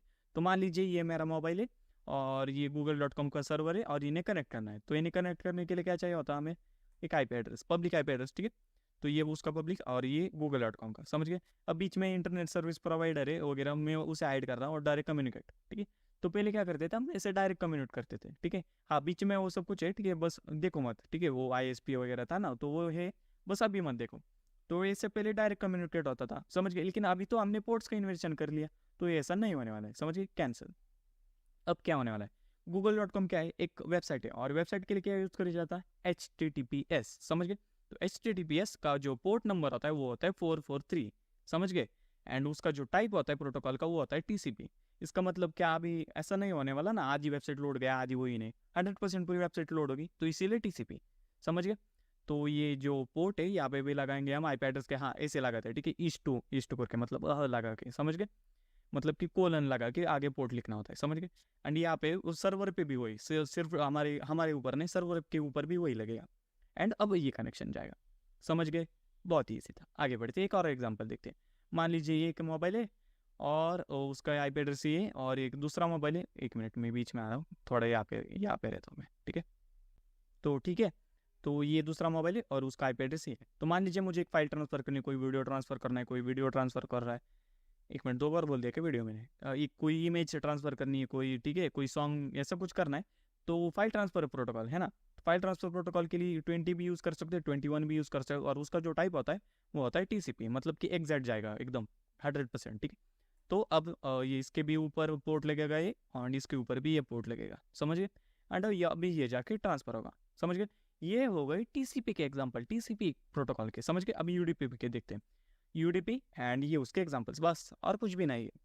स्ट्रीमिंग हो गया, गेमिंग हो गए, वीडियो कॉन्फ्रेंस, मतलब वीडियो कॉन्फ्रेंस मतलब जूम मीटिंग पे आप करते हो ना। अब देखोगे कि भले आपकी कैमरा क्वालिटी अच्छी हो, आपकी ऑडियो क्वालिटी अच्छी हो, लेकिन वो जाते नहीं हो सामने वाले के पास, तो जाते नहीं। क्यों नहीं जाते? क्योंकि यूडीपी प्रोटोकॉल यूज़ कर रहा होता है। स्ट्रीमिंग मतलब आप कोई लाइव स्ट्रीम देख रहे हो, लाइव टीवी देख रहे हो, ठीक है, तो वो स्ट्रीमिंग। गेमिंग मतलब आपकी जो पिंग आती है, आपने गेमर्स को पता हो, पिंग वगैरह आते हैं, बीच में आपका लैग करने लगता है। वो क्यों करने लगता है? तो बीच में थोड़ा डाटा लॉस हो जाता है, समझ गए। तो वो यूडीपी। एंड डीएनएस सर्वर अभी नहीं सिखाने वाला हूँ, डीएनएस सर्वर बाद में सिखाने वाला हूँ, तो उसका एग्जाम्पल भी आपको समझ में आ जाएगा, समझ गए। एंड दैट्स इट, आज के लिए बस इतना ही। अभी रुको, कुछ मुझे आपको दिखाना है, जैसा मैंने कहा था ना वीडियो के एंड में हम वो देखेंगे। तो अभी क्या करते हैं, उसे हम देख लेते हैं। तो स्क्रीन पे आ गए, ठीक है। तो सबसे पहले हमारा जो ब्राउजर है उसे खोल लीजिए, एंड एक न्यू टैब खोल लीजिए। एंड आपको सर्च करना है IANA पोर्ट नंबर्स, ठीक है, ये सर्च करना है। फर्स्ट वेबसाइट पे जाना है। और ये, हाँ, जो मैं कह रहा था ना, IANA ने, इन्होंने सब कुछ इन्वेंट किया है। वो IP address, port numbers, subnetting वगैरह सब कुछ इन्होंने किया है, ठीक है। CCNA का भी थोड़ा हाथ है उसमें। CCNA कंपनी, बता देता हूँ, CCNA देखोगे कि इंफॉर्मेशन डेटा आई सर्टिफिकेशन, इसको सिस्टम इनकी जो है सब कुछ देख लो यार वो, ठीक है, CCNA। तो अभी ये वेबसाइट आप देखोगे कि यहाँ पे आपको सब कुछ दिखाएगा कि टीसीपी यूडीपी क्या है भाई, कौन सा पोर्ट किसके लिए यूज़ किया जा रहा है। खुद ही देख लो, मैंने एक FTP का एग्जांपल दिया था, देखो, FTQ20 फाइल ट्रांसफर प्रोटोकॉल, देख सकते हो, फाइल ट्रांसफर प्रोटोकॉल, ठीक है। तो कुछ ऐसा है, और बहुत बड़ी लिस्ट है, आप देख सकते हो, ठीक है। And that's it for today guys. And कोई भी क्वेश्चन है तो आप कमेंट में कर सकते हो। हैकिंग शुरू होगी, चिंता मत करो, पेशेंस रखो, ठीक है। इस पर कोई क्वेश्चन है तो कमेंट करो, एंड मिलते हैं अगली वीडियो में। नमस्ते।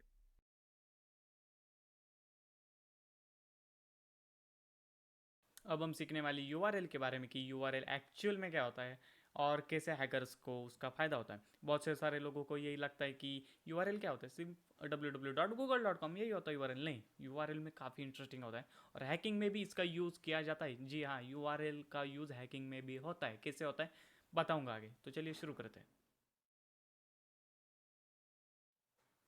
ओके, तो स्क्रीन पे आ गए और इसमें पीपीटी दिखाने जैसा कुछ भी नहीं है। सिंपल एक इमेज से भी मैं आपको एक्सप्लेन कर दूंगा और आपको सर्च कर लेना है, यूआरएल नहीं करना है, ठीक है, मुझे सर्च कर लेना है यूआरएल, क्योंकि मैं तो एक्सप्लेन करने वाला हूँ, ठीक है। और मतलब पीपीटी दिखाने जैसा कुछ नहीं, सिंपल, एकदम सिंपल टॉपिक है, लेकिन काफ़ी इंटरेस्टिंग है, ठीक है, मज़ा आएगा। देखो, तो यूआरएल का फुल फॉर्म होता है यूनिफॉर्म रिसोर्स लोकेटर। मैं जानता हूँ आपको पता था, लेकिन फिर भी ठीक है, मतलब समझो इसका। यूनिफॉर्म का मतलब होता है स्टेबल, ठीक है। अब मैं जानता हूँ आपको ये भी पता होगा कि यूनिफॉर्म मतलब स्टेबल होता है, लेकिन आपने कभी ध्यान नहीं दिया उसके ऊपर, ठीक है। स्टेबल एकदम, जो कभी भी हिल नहीं सकता, वही का वही रहने वाला है यूनिफॉर्म।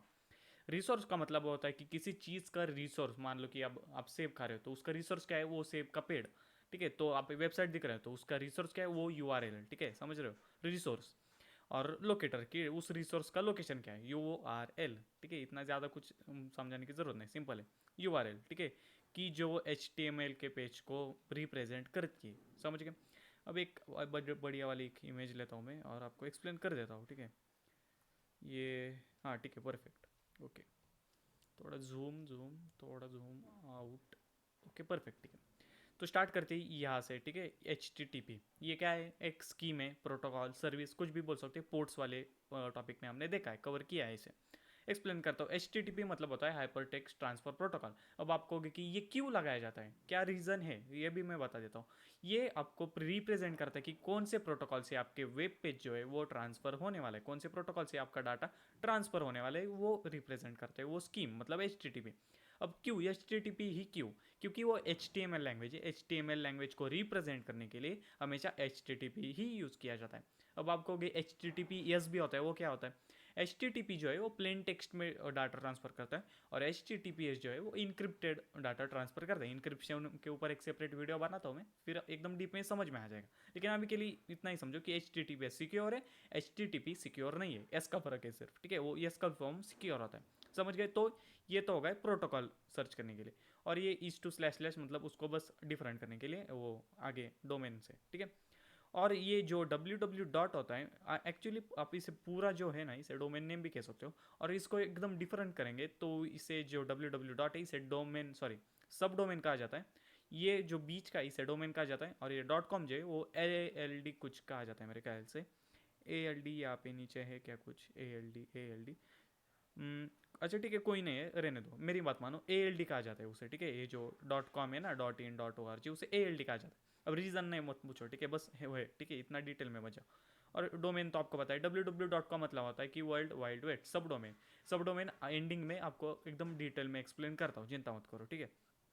उसके बाद होता है 80, लेकिन अगर प्रोटोकॉल लिखा होगा तो पोर्ट लिखने की ज़रूरत नहीं, क्योंकि पहले से प्रोटोकॉल से वो पोर्ट मतलब आपने पोर्ट्स वाली वीडियो देखी ना, वो टॉपिक देखा ना आपने, तो इसमें कुछ मतलब बताने जैसा है नहीं, सिंपल है पोर्ट। उसके बाद आता है पार्ट टू द फाइल। मान लो कि एक HTML फाइल देख रहे हो, एक PHP फाइल देख रहे हो, कोई MP4 है, कोई MP3 है, जो भी फाइल है सिर्फ और सिर्फ पाथ के लिए होती है, ठीक है? मतलब सिर्फ और सिर्फ नहीं, बस बता रहा हूँ कि एक पाथ के लिए, ठीक है? सिर्फ पाथ, ये वाला जो हिस्सा है स्लैश स्लैश पाथ। और उसके आगे होता है पैरामीटर। ये आपको कोई नहीं बताएगा, मैं बताता हूँ पैरामीटर क्या होता है। पैरामीटर होता है कि उस वेबसाइट के फंक्शन में कुछ पैरामीटर इम्प्लीमेंट करना है, या फिर वैल्यू इम्प्लीमेंट करना। लाइक अभी देखोगे कि आप, मैं गूगल पे सर्च करता हूँ अगर, google.com/search, ठीक है? Search question mark is equal to, तो ये क्या है? ये एक पैरामीटर है, ठीक है? कि गूगल का फंक्शन क्या है कि सर्च इंजन, गूगल का एक सर्च इंजन। मान लो कि आप कोई मूवी दिखा रहे हो, तो मूवी और question mark is equal to, अगर उस फंक्शन में मतलब उस वेबसाइट के फंक्शन में कुछ किया होगा ऐसा, तो कोई सॉफ्टवेयर डाउनलोड कर रहे हो तो search software is equal to, समझ रहे हो? अगर मैं यहाँ पे सर्च करता हूँ हेलो, तो ये हेलो सर्च करने वाला है, देखो। अच्छा नहीं किया गया, ठीक है, फिर रहने दो, एक और हेलो। तो आप देख सकते हो कि सर्च और इसकी कुछ पैरामीटर, कुकी वगैरह। कुकी क्या होता है, सेशन हाइजैकिंग वाले टॉपिक में हम देखेंगे। अभी के लिए बस इतना समझ लो कि बस कुछ इतना होता है। क्लियर? ओके, आगे बढ़ते हैं। तो ये देखा, और उसके बाद होता है एंकर। मान लो कि आपकी वेबसाइट के कई सारे पेज है, ठीक है? पेज 1 हो गया, पेज 2, हैशटैग पेज 1 में, हैशटैग पेज 1 आपने देखा होगा कई वेबसाइट पे, तो वो एंकर होता है, समझ गए? क्लियर URL, बहुत ईजी था, कुछ भी मुश्किल नहीं था। अब मैं आपको बताने वाला था सब डोमेन के बारे में, सब डोमेन के। तो आपको एक वेबसाइट सर्च कर लेनी है, नहीं अभी नहीं, एंडिंग में बताता हूँ। मैं आपको पहले दिखाता हूँ कि क्या दिखाने की कोशिश कर रहा हूँ। अगर मैं सर्च करता हूँ amazon.in, तो ये आ रहा है amazon.in। अगर मैं सर्च करता हूँ amazon.com, तो amazon.com भी आ रहा है। अगर मैं सर्च करता हूँ amazon.pk पाकिस्तान, तो फिर भी amazon.com ही आ रहा है। तो मैं क्या प्रूव करने की कोशिश कर रहा हूँ? मैं ये प्रूव करने की कोशिश कर रहा हूँ कि एक सेम वेबसाइट अलग अलग कंट्री में अलग अलग डोमेन नेम से हो सकती है, तो उसे सब डोमेन कहा जाता है। बताता हूँ आपको। एक वेबसाइट सर्च कर लेनी है, सब डोमेन फाइंडर, ठीक है? सब डोमेन फाइंडर ऐसा सर्च कर लेना है आपको। ये वाले पे जाना है, और फर्स्ट वाले वेबसाइट पे, और आपका जो भी डोमेन है आपको यहाँ पे पेस्ट कर देना है। लाइक मैंने अभी पेस्ट कर दिया amazon.in, और स्टार्ट स्कैन कर देना है। और ये अमेजोन से रिलेटेड जितने भी डोमेन होंगे इंडिया में, .in है ना, तो वो सारे के सारे ढूंढ लेगा। तो आप देख सकते हो advertising.amazon.com, account.keep, सो keep.am, तो आप देख सकते हो। अब इनका यूज़ क्या है? ये कुछ क्लाइंट्स के लिए होते हैं, कुछ बिजनेस के लिए होते हैं, कुछ मतलब कस्टमर के लिए होते हैं, अलग अलग अलग, कुछ सिक्योरिटी के लिए होते हैं। आप देख सकते हो म्यूजिक वाला भी, music.amazon.com, अलग अलग यूज़ है, तो उसके लिए अलग अलग डोमेन। अब इसका फ़ायदा क्या होता है? आप देख सकते हो पेमेंट भी है। इसका फ़ायदा क्या होता है मैं आपको बताता हूँ। तो URL क्लियर होगा, सब डोमेन भी क्लियर होता है। मैं बताता हूँ सब डोमेन का क्या फ़ायदा होता है। सब डोमेन का फ़ायदा ये होता है कि जितने ज़्यादा सब डोमेन होंगे किसी वेबसाइट पे, उतने ज़्यादा उन्हें सिक्योरिटी को हैंडल करना मुश्किल हो जाएगा। तो बहुत सारे लोगों को आगे बग बाउंटी, कुछ लोगों को पता होगा, कुछ लोगों को नहीं पता। बताता हूँ क्या होता है। एक वेबसाइट की सिक्योरिटी टेस्ट करना, और उसके बदले में आपको पैसे मिलते हैं, उसे कहते हैं बग बाउंटी, सिंपल। तो कुछ लोग क्या करते हैं, जब मतलब उनका हैकिंग कोर्स कंप्लीट हो जाता है, तो उन्हें ये लगने लगता है कि भाई अमेजोन तो बहुत सिक्योर है, भाई कैसे हैक होगा, बहुत मुश्किल है। ऐसा नहीं होता है। ये उनके सब डोमेन इसीलिए तो फाइंड करते हैं। अगर कोई भी हैकिंग कोर्स देखोगे तो आपको क्या सिखाएंगे? सबसे पहले सब डोमेन फाइंड करना। क्यों सिखाएंगे? क्योंकि वो ज़रूरी होता है, वो इंपॉर्टेंट होता है। क्योंकि बहुत सारे लोगों को यही लगता है कि भाई सिक्योर साइट नहीं होगा। ऐसा नहीं, सब डोमेन फाइंड करो, किसी तो सब डोमेन के ऊपर कम सिक्योरिटी हो गई। इतना मैनेज करना आसान थोड़ी होता है उनके लिए, ठीक है। बहुत सारे लोगों को ये लगता है कि बड़ी कंपनी तो हैक करना मुश्किल नहीं, बड़ी कंपनी तो हैक करना उतना ही आसान होगा, क्योंकि उनके सब डोमेन ज़्यादा होंगे और उनके लिए मैनेज करना भी मुश्किल होगा। तो मैंने कहा था कि यूआरएल का हैकिंग में क्या उपयोग होता है, तो ये नहीं, ये भी होता ही है, ये मेन उपयोग है। एक और उपयोग बताता हूँ मैं, ठीक है। तो फिर से आते हैं यूआरएल के ऊपर, ठीक है, और एक इमेज के ऊपर, ये वाली इमेज अभी, अच्छा ठीक है, ये यहाँ पे नहीं है, तो मैं एक काम करता हूँ, ये यहाँ पे दिखा देता हूँ। यूआरएल एक क्या बोलते हैं उसे, एक वल्नरेबिलिटी होती है, क्या बोलते हैं, वल्नरेबिलिटी, ठीक है, पता नहीं क्या हुआ, ठीक है। क्या होता है वल्नरेबिलिटी, वो HTML इंजेक्शन कहा जाता है उसे, या फिर हाइपर लिंक इंजेक्शन, या फिर टेक्स्ट स्पूफिंग इंजेक्शन, ठीक है। अभी मैंने क्या सर्च किया, यूआरएल तो यहाँ पे दिख रहा है। अभी गूगल सिक्योर है, गूगल का कोई चिंता नहीं, गूगल सिक्योर है। मान लो कि मैंने कुछ यहाँ पे ऐसा टाइप कर दिया जो काफ़ी डेंजरस होगा, जैसे कि HTML इंजेक्शन में यहाँ पे डाल सकता हूँ। मैं क्या करता हूँ, एक वेबसाइट के ऊपर आपको टेस्ट करके देख रहा हूँ, ठीक है, एजुकेशनल पर्पज ओनली, ठीक है। गूगल डॉट के आगे हम देखेंगे गूगल डॉर्किंग क्या होता है, ठीक है, ये वाली वेबसाइट। ओके, तो आप देख सकते हो एक सिंपल वेबसाइट है। अगर ये वेबसाइट के ऊपर में एक सिर्फ, ठीक है, एक सिर्फ और सिर्फ वो क्या बोलते हैं उसे, ए से कुछ बोलते हैं, एपोस्ट्रॉफी डाल देता हूँ, ठीक है, एपोस्ट्रॉफी, तो आप देखोगे कि वेबसाइट चलना बंद हो जाएगी, दिख रहा है। तो इसे कहा जाता है HTML इंजेक्शन, या फिर SQL इंजेक्शन भी आप बोल सकते हो। तो HTML इंजेक्शन से काफ़ी सारी चीज़ें जो है आपको मिल जाती है। एक और वेबसाइट में दिखा देता हूँ, हाँ, वो टेस्टिंग वेबसाइट है, उस पर कुछ नहीं होगा, ठीक है, टेस्ट फायर नहीं नहीं, एक्यूनेटिक्स टेस्ट वेबसाइट, हाँ। और यहाँ पे अगर मैं डालता हूँ, ठीक है, ये वाला देखो, अभी बाद में हम देखेंगे HTML इंजेक्शन वगैरह वेबसाइट हैकिंग के पार्ट में। अभी के लिए बस देख लो कि मैंने एक सिंपल सर्च किया है, यहाँ पे भी ध्यान देना, ठीक है। गो डालूंगा मैं, तो आप देखो search is equal to test is equal to query, तो आप देख सकते हो कि मंगू मैन आ रहा है, सर्च फॉर मंगू मैन, दिख रहा है ना आपको, क्लियर। और आप अभी अगर मैं सर्च करता हूँ यहाँ पे वड़ा पाव, ठीक है, अगर मैं यहाँ पे सर्च करता हूँ वड़ा पाव, अरे वड़ा पाव, W वाला वड़ा पाव, तो ये वड़ा पाव दिखा रहा है, ठीक है। अगर मैं यहाँ पे सर्च करता हूँ, जिन्हें HTML आती है उन्हें समझ में आ जाएगा, जिन्हें नहीं आती सिंपल HTML भी एक लैंग्वेज है। और यहाँ पे डालता हूँ मैं मंगू मैन, फिर से वही इस two slash capital H1 complete, ठीक है।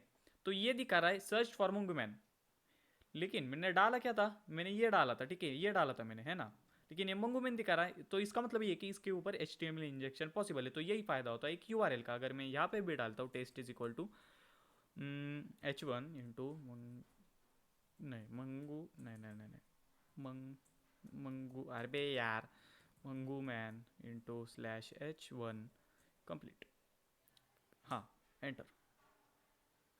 तो ये लोड हो रहा है, तो ये कुछ भी ना है, आप देख सकते हैं, ठीक है। कि तो कुछ ग्लिची वेबसाइट पे सब कुछ होता है, मैंने अभी आपको एक एग्जांपल दे दिया। तो यही फायदा होता है यूआरएल का। कभी कभी क्या होता है कि यूआरएल में ठीक से कोडिंग नहीं की होगी, मतलब ठीक से डेवलप नहीं किया होगा, तो HTML में इंजेक्शन उसके ऊपर हम लगा सकते हैं। तो समझ के में आ गया यूआरएल भी कितना इंपॉर्टेंट होता है हैकिंग में। कोई भी क्वेश्चन है कमेंट में डालो, बढ़ते आगे।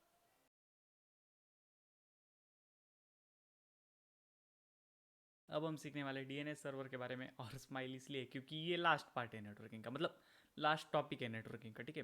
तो इससे आगे अब मैं आपको बोर नहीं करने वाला, लेकिन कम से कम आपका बेसिक क्लियर होना चाहिए। और मुझे नहीं लगता कि वो बोरिंग था, ठीक है, वो इंटरेस्टिंग था, और वो क्या बोलते हैं उसे, फायदेबल था, ठीक है, सॉरी, मतलब वो था, ठीक है, नॉलेजेबल था, उसका फ़ायदा है हमें आगे कंप्यूटर हैकिंग वेबसाइट हैकिंग में।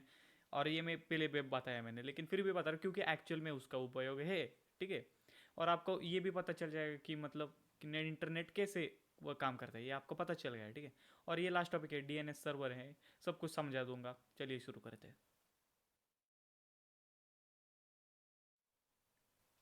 तो स्क्रीन पे आ गए, शुरू करते हैं। तो आज हम सीखने वाले हैं DNS सर्वर के बारे में, मतलब कि डोमेन नेम सिस्टम। सब कुछ समझाता हूँ, चिंता मत करो।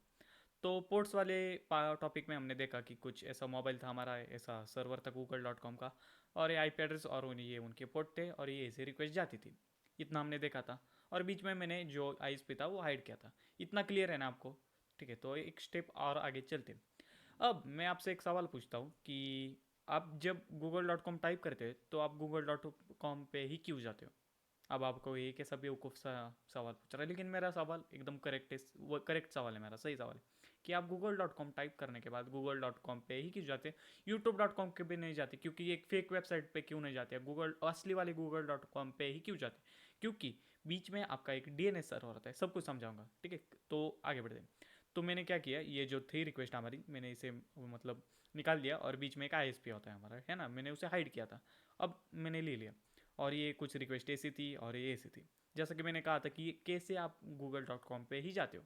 क्या होता है कि google.com का जो सर्वर है, उनका आईपी एड्रेस जो है वो आपके आईएस के पास होता है। तो ये रिक्वेस्ट जो बस ऐसे ही नहीं जाती, ये रिक्वेस्ट जाती कुछ google.com के नाम से, ठीक है। मतलब आप डिटेल में नहीं, बाद में वेबसाइट हैक में देखेंगे कि रिस्पॉन्स रिक्वेस्ट क्या होता है। अभी के लिए बस इतना समझ लो कि google.com के नाम से आपके आईएसपी के पास एक रिक्वेस्ट जाती है कि मुझे google.com के पास जाना है।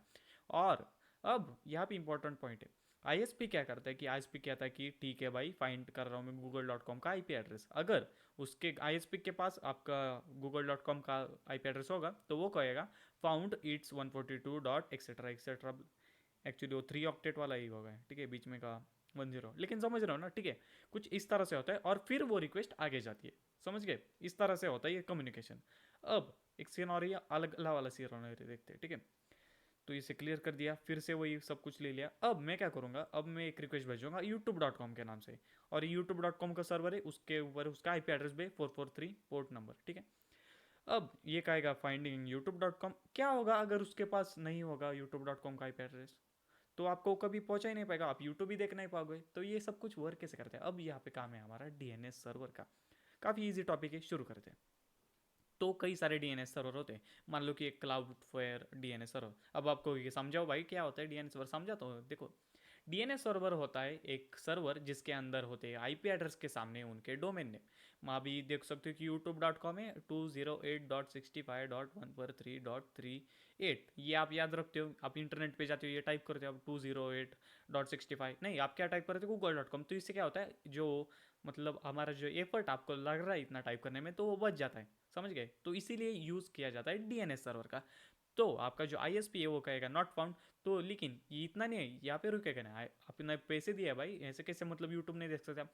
तो वो क्या करेगा, वो जो आपकी रिक्वेस्ट है वो भेजेगा डीएनएस सर्वर के पास। कई सारे डीएनएस सर्वर होते हैं, कुछ 10, मेरे ख्याल से 10 या 11 थे, आगे एंडिंग में बताऊंगा मैं आपको, ठीक है। जिनमें से मोस्ट पॉपुलर गूगल का भी एक डीएनएस सर्वर होता है, और एक क्लाउड फ्लेयर का। अब आपको गूगल तो एक सर्च इंजिन है, नहीं नहीं, डीएनएस सर्वर अलग होता है, सर्च इंजिन अलग होता है, समझ गए। तो अब समझ में आ जाएगा।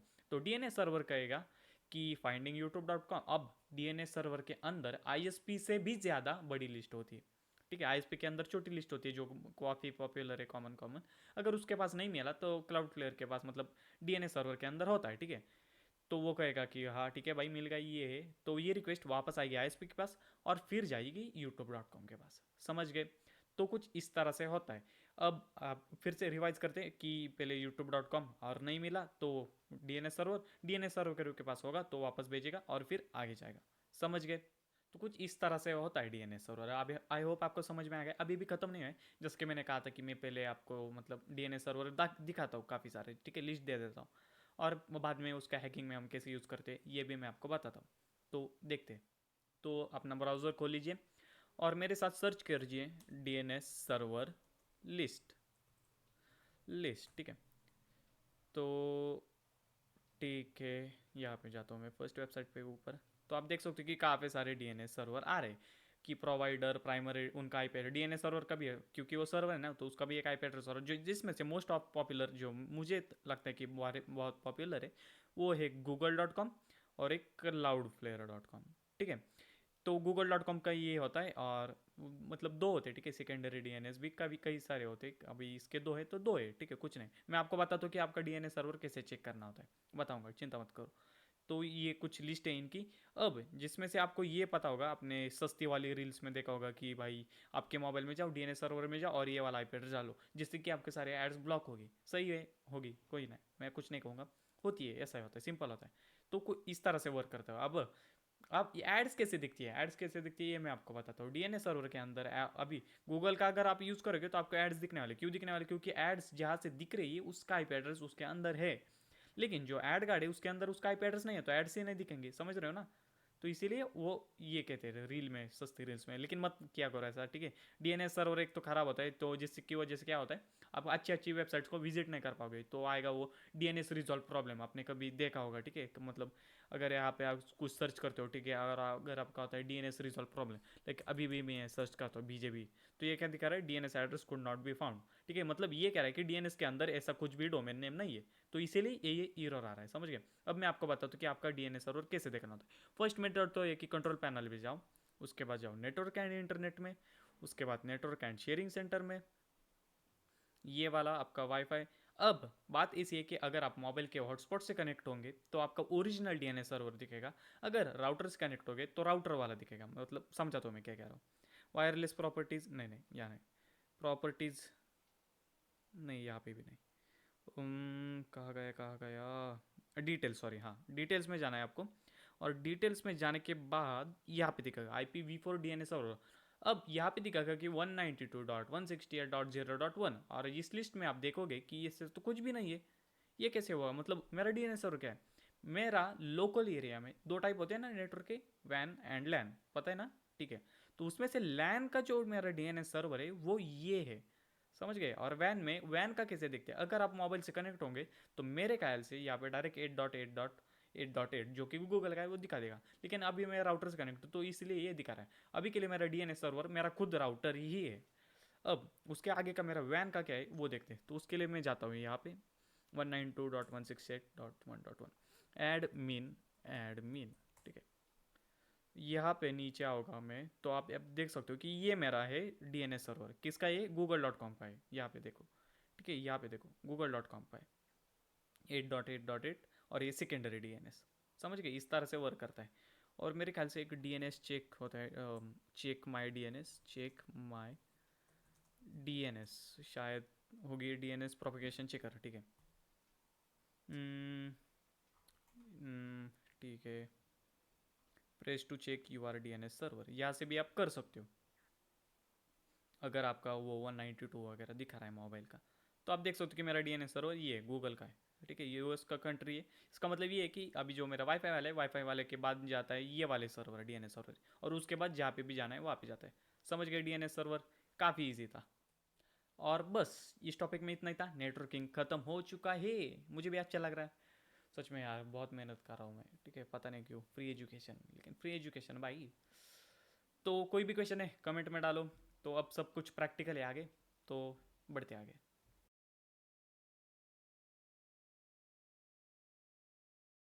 तो फाइनली नेटवर्किंग खत्म होने के बाद हम स्टार्ट करते हैं एक मॉड्यूल से जिसका नाम है इंफॉर्मेशन गैदरिंग। अलग अलग सोर्सेस होते हैं इंफॉर्मेशन गैदर करने के लिए, हर एक कोर्स में यही स्टार्टिंग में आपको सिखाया जाएगा। क्यों सिखाया जाएगा, क्योंकि ये मेन स्टेप है। बहुत से लोगों को ये बोरिंग लगता है, बहुत से लोगों को ये यूजलेस लगता है, लेकिन जब वो आगे जाते हैं और उन्हें वेबसाइट हैकिंग में जब दिक्कत आती है तो वो कहते कि भाई कितना घटिया कोर्स होता, कुछ भी सीखने को नहीं मिला, क्योंकि उन लोगों ने इन्फॉर्मेशन गैदरिंग जो है वो स्किप किया होता है, समझ गए। तो इसलिए इंपॉर्टेंट है। तो ये वाला टॉपिक है information gathering using Google dorks. क्या होता है गूगल डॉक्स, सब कुछ मैं बताऊंगा, चलिए शुरू करते हैं। तो इसमें पीपीटी दिखाने जैसा कुछ भी नहीं है, सिंपल आपका जो ब्राउज़र है उसे खोल लेना है। तो मैंने खोल लिया और आपको जाना है google.com के पास। आ गए, ओके। अब बहुत सारे लोग जो है वो google.com को एक सर्च इंजन की तरह यूज़ करते हैं, मैं भी सर्च इंजन की तरह यूज़ करता है, लेकिन हैकर्स उसे एक इंफॉर्मेशन गैदरिंग का एक सोर्स मानते हैं। क्या होता है इंफॉर्मेशन गैदरिंग, अब आप कोई टारगेट ले लो, मान लो कि एक वेबसाइट, और वो वेबसाइट के कुछ क्लाइंट्स है, या फिर कोई वेबसाइट का एक मान लो कोई सेंसिटिव हिस्सा है जहाँ पे आपको कुछ डेंजर्स मिल सकता है। तो गूगल को आप सर्च करोगे कि भाई मुझे ये चाहिए इस वेबसाइट पे, दे दो, दे देगा, नहीं देगा गूगल। उसके कुछ टेक्निक्स होती है, मान लो कि आपको एक गैदर करना है एक VMware का प्रो स्टेशन का लाइसेंस की, जो मैंने सेटअप में आपको बताया था, ठीक है, मैंने शायद डिस्क्रिप्शन में भी दिया है मैंने, ठीक है। तो वो मैंने कहाँ से लिया, ठीक है, अगर मैं यहाँ पे नॉर्मली सर्च करता हूँ VMware, ठीक है, प्रो लाइसेंस की, तो कई सारी वेबसाइट्स आएंगी जिसमें से सारी की सारी फेक होंगी, कुछ कम वर्किंग होगी, और जो वर्किंग होगी वो ऑलरेडी यूज़ की होंगी, ठीक है, जो कीज़ यहाँ पे आ रहा है, ठीक है, बहुत सारे आ रहे हैं। अब यहाँ पे आपका पोपट आ गया, ठीक है, ऐसे तो कुछ भी नहीं मिलने वाला है। अब मैं क्या सर्च करता हूँ, अभी मान लो कि मुझे चाहिए एक PDF file, file type is to PDF, ये वाला ऑपरेटर डालना है आपको। तो फर्स्ट ऑपरेटर क्या है हमारा, सॉरी फर्स्ट डॉर्क क्या है हमारा, फाइल टाइप, समझ गए। तो इसे लिख लो, ठीक है, आप नोट्स में लिख सकते हो। फाइल पहला ऑपरेटर है हमारा फाइल टाइप। और मुझे एक ऐसी फाइल चाहिए जो होगी एक पीडीएफ फाइल, समझ गए। तो फाइल टाइप पीडीएफ। अब अगर यहाँ पे मैं सर्च करता हूँ फाइल टाइप इस टू पीडीएफ, तो जो भी रिजल्ट्स आएंगे मेरे सिर्फ और सिर्फ पीडीएफ वाले ही आएंगे। मतलब कोई भी वेबसाइट आएगी तो सिर्फ पीडीएफ लेकर ही आएगी, कुछ भी अलग वाला नहीं आने वाला है। लेकिन सिर्फ इतना ही सर्च करेंगे तो कुछ नहीं आएगा। अब आपको स्पेस देना है, ठीक है, इसमें कोई स्पेस नहीं है, आपको स्पेस देना है और आपको सर्च करना है VMware प्रो लाइसेंस की, समझ गए। तो कुछ इस तरह से सर्च करना है VMware प्रो लाइसेंस की। इसका क्या मतलब है, फाइल मुझे ऐसी फाइल चाहिए जो पीडीएफ होनी चाहिए और क्या होनी चाहिए, VMware प्रो लाइसेंस की से रिलेटेड होनी चाहिए वो फाइल। और अब आपको एंटर दबाना है। तो अब देखोगे कि आपके जितने भी रिजल्ट है वो पीडीएफ है, PDF PDF PDF PDF PDF, समझ गए, कई सारे रिजल्ट। तो मान लो कि फर्स्ट वाली लेनी, मैंने यही दिखाया था आपको, याद है ना, अभी मैंने इसको एक्सप्लेन कर दिया है, ठीक है। और नीचे आए थे और 17x का ये वाली की हमने ली थी, समझ गए, और ये वर्किंग भी थी। तो हैकर्स कुछ इस तरह से करते हैं, कभी कभी क्या करते हैं, वो ऑफिशियली क्रैक डाउनलोड करने की जरूरत नहीं पड़ती, कभी कभी लाइसेंस की चाहिए होती तो ऐसे ही ले लेते हो, समझ गए। तो फर्स्ट ऑपरेटर हमारा फाइल टाइप। एक और एग्जांपल ले लेते हैं, मान लो कि अब मुझे सर्च करना है XLX, ठीक है, XLSX, और कुछ ऐसी फाइल चाहिए मुझे जिसमें कुछ डाटा होगा, लाइक क्या बोलते हैं उसे, एम्प्लॉयज़, ठीक है, एम्प्लॉयज़, स्पेलिंग सही है ना एम्प्लॉयज़ का, एम्प्लॉयज़ नहीं रहने दो, क्लाइंट्स, ठीक है, सॉरी, क्लाइंट्स। कभी कभी ऐसे चीज़ें में मुझे कुछ मतलब समझ रहे हैं, आता है वो स्पेलिंग, लेकिन जब यूज़ करने जाता हो तो नहीं आता है। तो अभी मैंने सर्च किया है फाइल टाइप XLSX और क्लाइंट्स के रिलेटेड, तो कई सारी वेबसाइट आएंगे आप देख सकते हो, लेकिन जिसमें कॉमन क्या होगा, सारी की सारी जो फाइल है वो XLS रिलेटेड होंगी, XLS, समझ गए फाइल टाइप का। और कई बार क्या होता है कि अरे ये डाउनलोड करने के लिए दिखा भी नहीं सकता मैं डायरेक्ट, तो इसके अंदर कई सारे क्लाइंट की लिस्ट होती है। और मान लो कि अभी मैंने क्या सर्च किया है, क्लाइंट्स, है ना। अगर मैं यहाँ पे सर्च करता हूँ इंस्टाग्राम क्लाइंट, अभी तो नहीं आएगा, लेकिन बस आपका जो टारगेट है उससे सर्च करता हूँ कि मान लो एक टारगेट है फेसबुक, ठीक है, फेसबुक क्लाइंट्स नहीं आएगा, लेकिन फिर भी मैं बता रहा हूँ कि कुछ इस तरह से जो हैकर है वो अपना इन्फॉर्मेशन जो है वो गैदर कर लेता है, और उस फाइल के अंदर कई बार उनके एडमिन पासवर्ड्स वगैरह सब कुछ मिल जाता है, समझ गए। तो ये ऑपरेटर हो गया हमारा फाइल टाइप, क्लियर है। अब ऑपरेटर नहीं, डॉर्क, पता नहीं मैं ऑपरेटर क्यों कह रहा है, सॉरी कट लिया था मैंने क्योंकि बीच में थोड़ी सी इन्फॉर्मेशन लीक हो गई मेरी, तो देखो उसे इसलिए कट कर दिया। तो अगला ऑपरेटर है हमारा साइट, ठीक है, साइट इज टू, और जो भी साइट आपको डालनी है, मान लो कि मुझे डालना है Instagram.com, ठीक है, तो साइट इसे यूज़ करते हैं कि जो भी रिजल्ट आपको चाहिए वो मुझे कुछ भी हो जाए Instagram.com से ही चाहिए, तो आगे ऐसा डालना होता है, ठीक है। जब डॉर्क यूज़ कर रहे हो तो उसमें स्पेस मत डालना है, ठीक है। तो ये डॉर्क यूज़ के लिए कि क्या है ये डॉर्क की साइट, लेकिन कौन सी साइट, Instagram.com, और आगे डालना है आपको जो भी, लाइक मान लो मैं डालता हूँ मंगेश, मंगेश डालता हूँ, तो क्या होगा, जितने भी रिजल्ट्स आएंगे सिर्फ इंस्टाग्राम से ही आएंगे, कोई भी अलग वाला रिजल्ट आपको नहीं मिलेगा, देखो, ठीक है, सब कुछ मंगेश से रिलेटेड ही आएंगे और इंस्टाग्राम से आएंगे। तो ये होगा साइट वाला। और अब अगला बढ़ते हैं, ठीक है, लेकिन आगे बढ़ने से पहले एक फीचर बता देता हूँ कि आप मल्टीपल ऑपरेटर्स भी यूज़ कर सकते हो। साइट मुझे चाहिए Instagram.com, और लेकिन लेकिन फाइल टाइप जो है मुझे वो चाहिए, फाइल टाइप नहीं आएंगे, नहीं, इंस्टाग्राम पे ऐसा कुछ नहीं होता है। अब क्या करता हूँ, एक ऐसी साइट लेते हैं हम इस पर फाइल टाइप भी होगी, मान लो गूगल.com भी नहीं आएगा, मेगा मेगा मेगा .nz, पता है ना मेगा आपको, वो जैसे गूगल ड्राइव होता है, जैसे मीडिया फायर वैसे।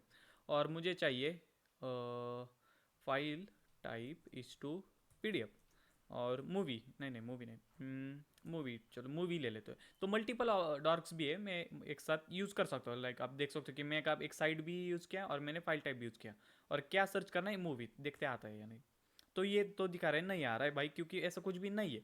मैका के ऊपर क्या मिल सकता है हमें पता है, रार फाइल मिल सकती है शायद, रार, बस इतना ही सर्च करता हूँ तो नहीं आ रहा है, ठीक है, कोई नहीं, क्योंकि मैंने कुछ अच्छा खास सर्च नहीं किया है। मान लो कि आपको जो टारगेट है वो चाहिए Instagram.com, कितने ऑपरेटर्स देखे हमने, एक देखा था मेरे ख्याल से, एक साइट देखा हमने और फाइल टाइप, बस दो ऑपरेटर देखे क्या, और कुछ नहीं, चलो कोई नहीं। अब मुझे चाहिए file type is to PDF, नहीं आने वाला, आ गए, और भाई सच में यार। तो आप देख सकते हो कि इंस्टाग्राम से मुझे एक मतलब मल्टीपल ऑपरेटर मैंने यूज़ किया, सच में आ गया यार, देखते इसके अंदर क्या है। तो ये दिखा रहा है काफ़ी सारा कुछ, ठीक है। तो इंस्टाग्राम के ऊपर मुझे यहाँ पे ये वाली पीडीएफ मिल गई। तो ऐसे कुछ सेंसिटिव इन्फॉर्मेशन, अभी ये सेंसिटिव नहीं जानता हूँ मैं, लेकिन ऐसे सेंसिटिव इन्फॉर्मेशन आपको जो है वो मिल सकती है गूगल डॉक्यूमेंट की मदद से। देखा मल्टीपल, ऐसे मल्टीपल भी आप यूज़ कर सकते हो। तो देखा अभी मुझे कुछ तो मिल गया है, अभी इंस्टाग्राम में कुछ ऐसा मिलने नहीं, लेकिन आपका टारगेट जो अगर वो वीक होगा तो कुछ ऐसा मिल सकता है, ठीक है, समझ गए। तो अब बढ़ते हैं अगले डॉर की तरफ। अगला डॉर क्या है हमारा, इन यू आर एल।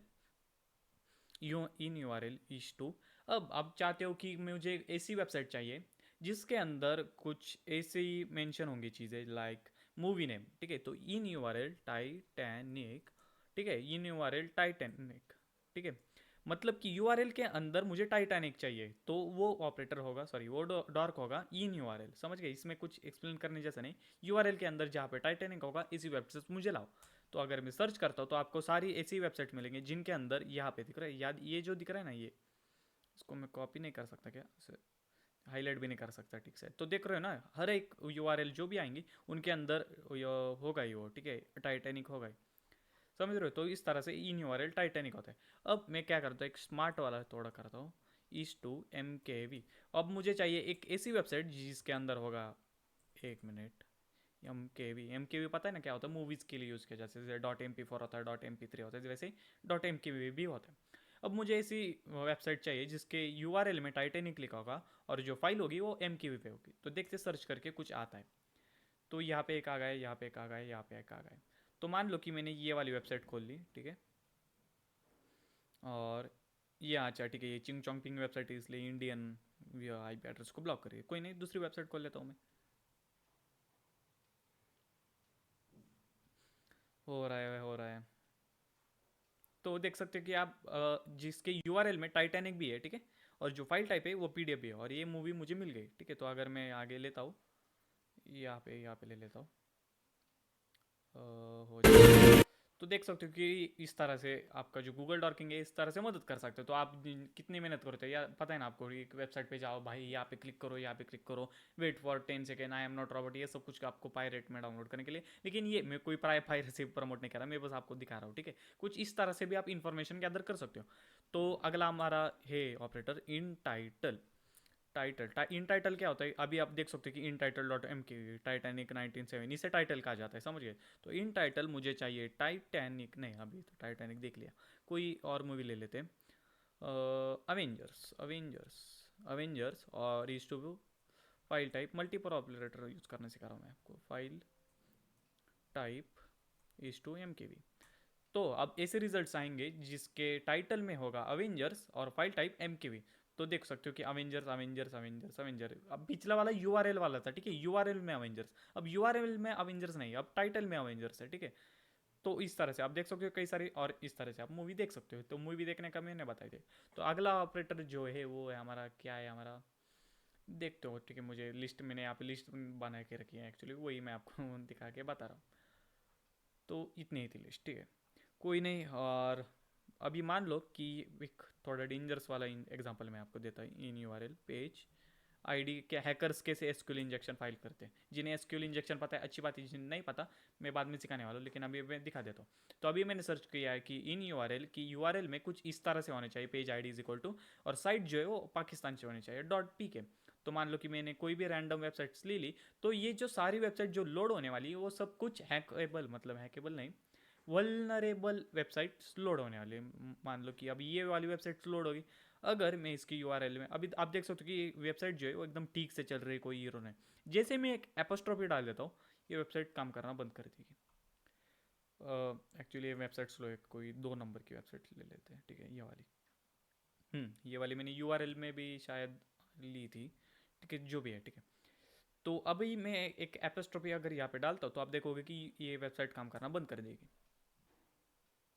देख सकते हो, वेबसाइट काम करना बंद कर दी। तो इस तरह से सॉरी, क्या बोल रहा हूँ, इस तरह से गूगल डॉक की मदद से हैकर जो है वो वल्नरेबल साइट्स ढूंढ लेते और हैक कर लेते उसे। और क्या करना है अब, साइट, अभी आपने देखा कि हाँ, ये जो वल्नरेबिलिटी है ना वो एसक्यूएल इंजेक्शन वाली है, या फिर एचटीएमएल इंजेक्शन भी आप बोल सकते हो।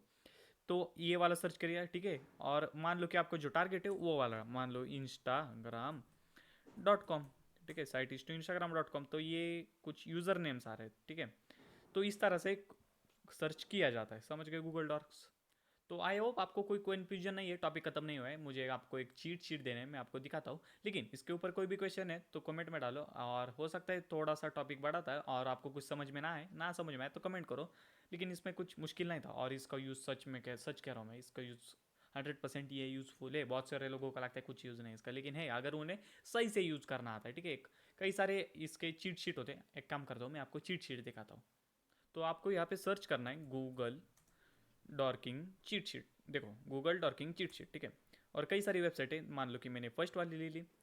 तो इसके अंदर आपको जो मैं तो अभी यही दिखा के आपको दिखा रहा था, मतलब ये आप यूज़ कर सकते हो, ठीक है। यहाँ पे कई सारे दिख रहे हो, इनकी यूजेस दिख रहे हैं, उनके एग्जाम्पल भी दिख रहे हैं। या देखो, फाइल टाइप भी है, साइड भी है, इन टाइटल भी है, इन यूआरएल भी है, और कई सारे एक्सेट्रा एक्सेट्रा है जो मैंने बता दिया आपको, पॉपुलर वाले, समझ गए। तो ये चीट शीट जो है आप यूज़ कर सकते हो। तो बस आज के लिए इतना ही, नहीं आज के लिए नहीं, एक ही वीडियो है ना, तो आज के लिए नहीं बोल सकता मैं। तो बस इस टॉपिक के लिए बस इतना ही। कोई भी क्वेश्चन है तो कमेंट में डालो। गूगल डॉकिंग हमने एक्सप्लेन कर लिया है, बढ़ते हैं अगले टॉपिक की तरफ।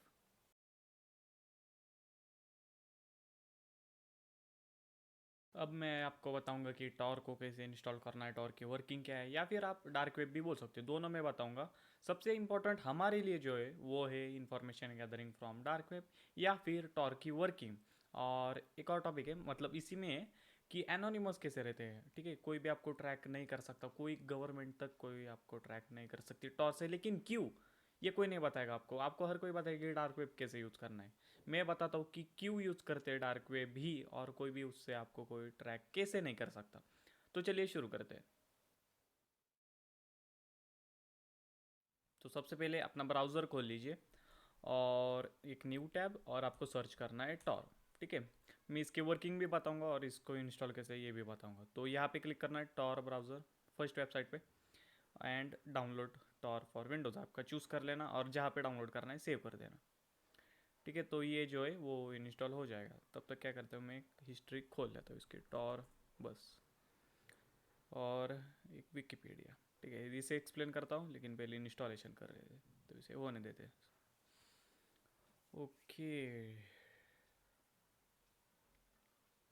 कई लोगों को आता है वैसे टॉर को यूज़ करना, ठीक है। लेकिन मैं वर्किंग जो है, हमारे लिए वर्किंग भी इंपॉर्टेंट है, और कैसे वर्क करता है ये भी इंपॉर्टेंट है। एक मिनट, दोनों का मतलब ही क्या होता है। तो जब इंस्टॉल हो जाए, मतलब डाउनलोड हो जाए, तो उसके ऊपर क्लिक कर दो, और इंस्टॉल करा था आपका आता है।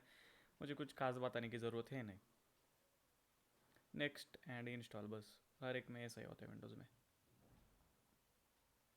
बाय द वे, टॉर की एक ऑपरेटिंग सिस्टम भी आती है, पता है आपको, टेल्स कहते हैं उसे, टेल्स। और रन के ऊपर क्लिक कर देना, एंड फिनिश कर देना, ठीक है। इसको क्लोज कर देना होता है, और इसको मिनिमाइज। तो कुछ इस तरह से जो है ये ओपन हो जाएगा, मैक्सिमाइज, ओके। तो सबसे पहले जब हर बार आप टॉर ओपन करोगे, तब ये वाला क्या बोलते हैं इसे, इंटरफेस जो है वो आपको आने ही वाला है कि कनेक्ट टू टॉर। अब आपको इसका क्या मतलब है कनेक्ट टू टॉर, हाँ कई लोगों को आता है यूज़ करना, लेकिन जिन्हें नहीं आता मैं बता देता हूँ क्या होता है। ये एक वीपीएन टाइप है, ऐसा समझ सकते हो, या फिर प्रॉक्सी टाइप भी ऐसा समझ सकते हो। टॉर का एक सर्वर होता है जिससे आप कनेक्ट करते हो, और उससे आगे सब कुछ ब्राउजिंग चलता है। तो मेरी मानो, तो मैं तो करता हूँ ऑलवेज कनेक्ट ऑटोमेटिकली, क्योंकि कनेक्ट तो करना ही है, खोला है तो कनेक्ट ही करना है ना। और आगे बढ़ने से पहले, कनेक्ट करने से पहले, ये कॉन्फ़िगर कनेक्शन का ऑप्शन दिखेगा। इसमें क्या होता है कि कई लोग डार्क वेब पे वगैरह जाते हैं, और कई डार्क वेब के मतलब उनके वेबसाइट्स पे वायरसेस वगैरह होते हैं। और अगर आपका विंडोज़ डिफेंडर या फिर जो भी आपका एंटीवायरस ऑफ है, तो हो सकता है कि मतलब, ठीक है। तो मैं नहीं चाहता कि आपके साथ ऐसा हो, जिसकी वजह से प्राइवेसी एंड सिक्योरिटी में जाओ आप, और यहाँ पे एक लिमिट सिक्योरिटी लेवल होती है, ठीक है। तो इसमें से कोई भी आप रख सकते हो अभी के लिए स्टैंडर्ड, क्योंकि मैं डार्क वेब पे नहीं जाने वाला, मैं बस बताऊंगा कि कैसे जाते हैं। अगर जाऊंगा तो स्ट्राइक पड़ सकती है, ठीक है, वायलेट हो सकता है। उनके पॉलिसीज बहुत स्ट्रिक्ट है यार, सच में। तो देखो, अब आपकी मर्जी से, अगर आप डार्क वेब पे जाना चाहते हो तो आप मिडल वाला ऑप्शन सेलेक्ट करना, क्योंकि ये सेफ़ है, ठीक है। जिससे कि जावास्क्रिप्ट वगैरह ये सब कुछ बंद हो जाता है, और एकदम एकदम मतलब तुम बहुत डरते हो डार्क वेब से, तो सेफेस्ट, ठीक है। अभी के लिए मैं स्टैंडर्ड ही रखता हूँ। और काफ़ी सारे ऑप्शन है, आप देख सकते हो, ठीक है, और एक्सप्लोर कर लेना। एंड कनेक्ट पे दबाना है, तो ये कनेक्ट हो जाएगा। वर्किंग में बता दो, चिंता मत करो, कनेक्ट होने दो इसे। तो ये कनेक्ट हो रहा है। अब मैं आपको इसकी हिस्ट्री बता देता हूँ, ठीक है। ब्राउज़र टॉर, तो ये आप देख सकते हो टॉर, टॉर का फुल फॉर्म होता है the onion router. Onion router का मतलब आपने देखा होगा .com, .in, .org वगैरह, तो .onion भी होता है। अब क्या होता है इसका मतलब ये बता दे। तो मान लो कि आप एक वेबसाइट बनाए और उस पर ऊपर ड्रग्स बेच रहे हो आप, एग्जाम्पल के लिए ऐसा करना मत, एग्जाम्पल के लिए, और नाम दे दिया drugs.com। तो दुनिया की कोई भी आसान से आसान पुलिस भी, सस्ती से सस्ती पुलिस भी आपको ट्रैक कर सकती है उस वेबसाइट से। अब ओनियन में ये नहीं होता है। ओनियन में सब कुछ ब्लॉकचेन टाइप चलता है, मतलब एक्चुअली वैसा नहीं, मैं बस बता रहा हूँ। .onion इसी का मतलब होता है। अब जैसे क्या प्याज बोलते हैं ना, हाँ प्याज, तो प्याज के अंदर आप देखोगे कि उसका कोई सेंटर नहीं होता है, मतलब आप खोलोगे खोलोगे खोलोगे अंदर कुछ भी नहीं मिलने वाला है। वो जे मतलब आप कहोगे कि होता है कि एंड नहीं होता है एंड, वो खोलते रहो खोलते रहो खोलते रहो और एंड में कुछ भी नहीं मिलता। एंड में भी वो क्या बोलते हैं उसे, एक लेयर ही मिलेगा, एंड में कुछ नहीं मिलने वाला, ठीक है। तो उसी तरह से एक काम कर दिया, ठीक है। डिटेल में आप चेक कर लेना, लेकिन इतना भी नहीं है, मैं अभी बस वर्किंग बताता हूँ। और होता ये है कि मतलब इसकी जो हिस्ट्री है ये अभी मैं बता देता हूँ कि इसे जो है एक यूनाइटेड स्टेट्स, हाँ ये रहा, यूनाइटेड स्टेट्स नेवल रिसर्च ने बनाया था। अब क्यों बना था ये बताता हूँ। तो तब की और कुछ बहुत पुराना है, ठीक है, मेरे ख्याल से 2002 का। और तब भी हैकिंग होती थी, तब भी हैकर्स होते, तो वो क्या करते थे, कई बार गवर्नमेंट की साइट्स हो गए, गवर्नमेंट के कुछ डाटा हो गए, वो लीक करते थे, हैक करते थे, बीच में इंटरसेप्ट करते थे। तो इससे तंग आकर उन्होंने सोचा कि कुछ ऐसा बनाते जिससे कोई भी हैकर हमें इंटरसेप्ट ना कर पाए, सारा जो डाटा है हमारा गवर्नमेंट का वो प्राइवेट रह जाए, सेफ रहे। इसीलिए टॉर ब्राउजर का उपयोग किया गया है, मतलब उपयोग नहीं, इन्वेंशन किया गया है, ठीक है। और हुआ है कि सभी गवर्नमेंट्स इन्हें मांगने लगी कि हमें भी चाहिए, हमें भी चाहिए, हमारे लिए भी मतलब हमारे आर्मी के लिए भी ये चाहिए, हमारी सिक्योरिटी के लिए भी। तो यूनाइटेड स्टेट्स ने तो दे दिया, उसमें क्या टेक्नोलॉजी है, सबके साथ शेयर करते हैं। लेकिन सबसे जो खराब हुआ वो हुआ चाइना के पास। जब इन्होंने चाइना के दिया और चाइना से वो लीक हो गया, और लीक होने के बाद सारे हैकर्स के पास चला गया, और बस उससे आगे लीक ही हुआ था। क्या तो फिर उसके बाद हुआ है कि सोच यूनाइटेड, मतलब जो टॉर का प्रोजेक्ट है, बाय द वे एक ऑर्गेनाइजेशन है टॉर, ठीक है, ऑर्गेनाइजेशन, नॉन प्रॉफिटेबल, बताता हूँ आगे। तो हुआ है कि इन्होंने सच के अब लीक हो ही चुका है, तो क्यों ना पब्लिक ही किया जाए, तो उन्होंने पब्लिक कर दिया। समझ गए, हिस्ट्री तो समझ में आ गई। और टॉर प्रॉफिट कैसे कमाता है, पैसे कैसे कमाता है, तो वो कोई प्रॉफिट वाला ऑर्गेनाइजेशन नहीं है, वो फ्री में चलता है, वो फंड करती है, ठीक है। कुछ कंट्री गवर्नमेंट या कि इंडिया भी ये इसे प्रोजेक्ट को फंड करती है, क्योंकि हमारी इंडिया के आर्मी भी इसे सारा जो डाटा कम्युनिकेशन वगैरह होता है वो टॉर से ही होता है, तो उससे सेफ सब कुछ सिक्योर रहता है, तो वो फंड करते हैं। और ऐसे ही ये प्रोजेक्ट जो है वो अभी तक चल रहा है। बाय द वे ये जो टॉर है सबसे पहले ब्राउजर है, उसके बाद ओएस भी आती है, मैं आपको बताता हूँ। उसका नाम है टेल्स ओएस, टेल्स ओएस, ठीक है। और अब देख सकते हो ये भी उसी तरह है, ये ऑपरेटिंग सिस्टम सेम उसी तरह है जैसे ये एकदम एनोनिमस। अब मैं इसकी वर्किंग बताता हूँ, हिस्ट्री देख लिया हमने, तो मेरे ख्याल से अभी शायद एक कनेक्ट हो चुका है। और अबे यार अभी तक नहीं हुआ क्या, चलो कोई नहीं, हो रहा है, ठीक है।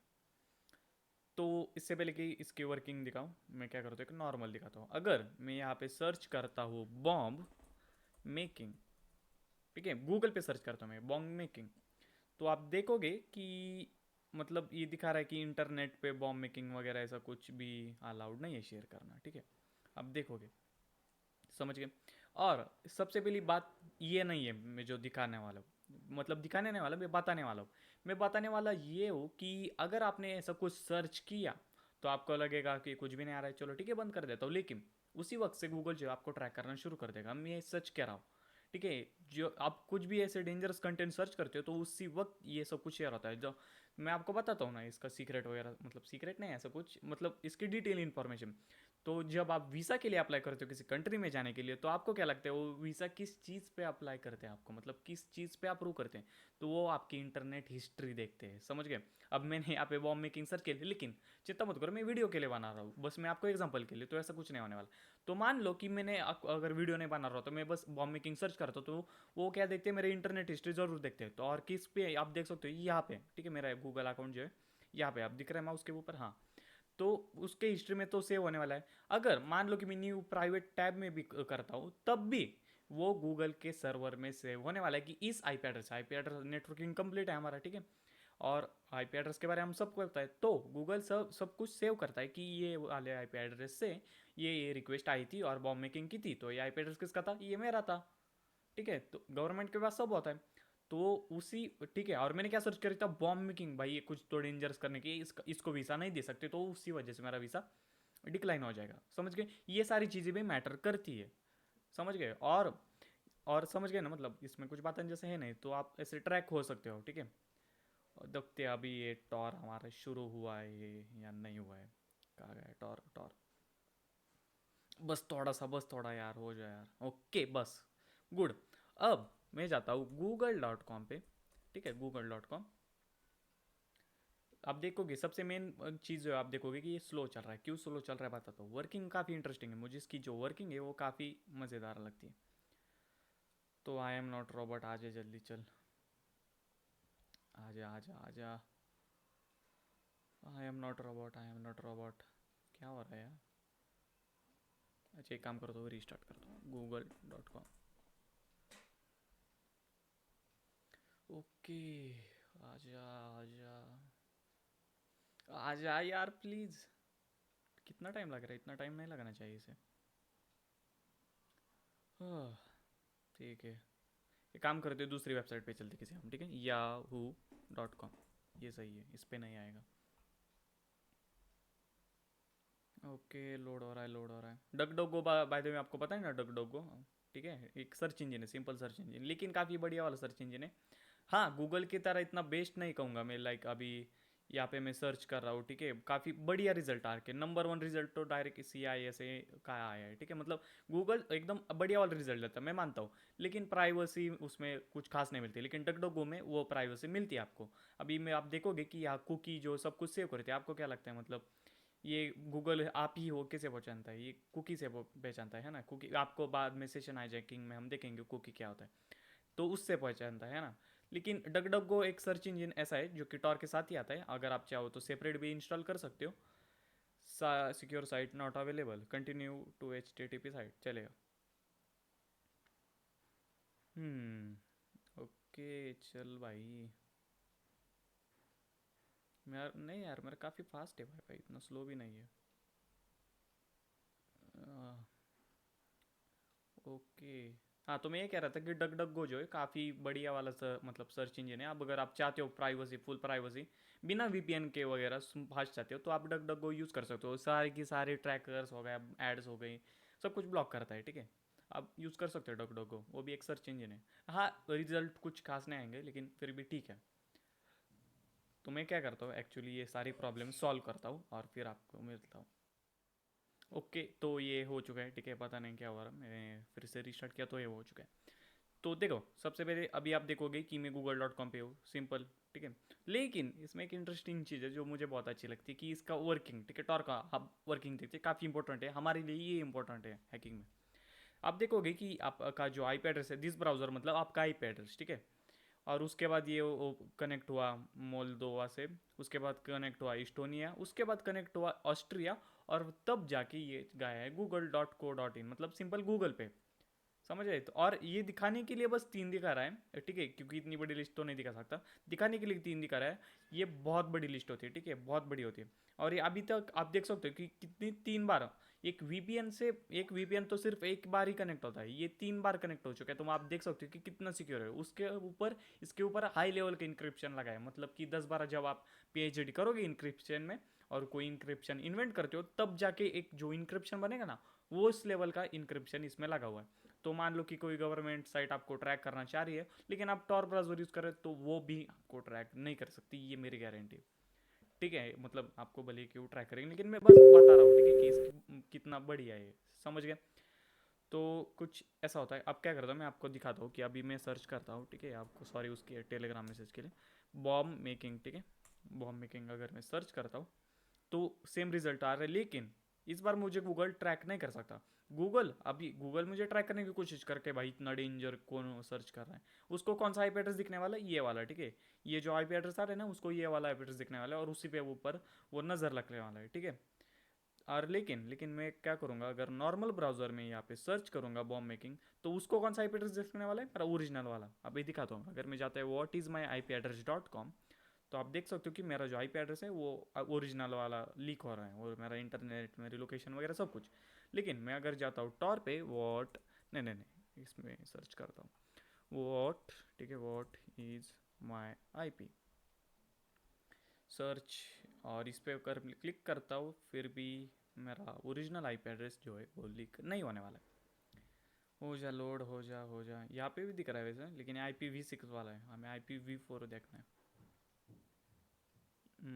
What is my IP.com, detecting detecting.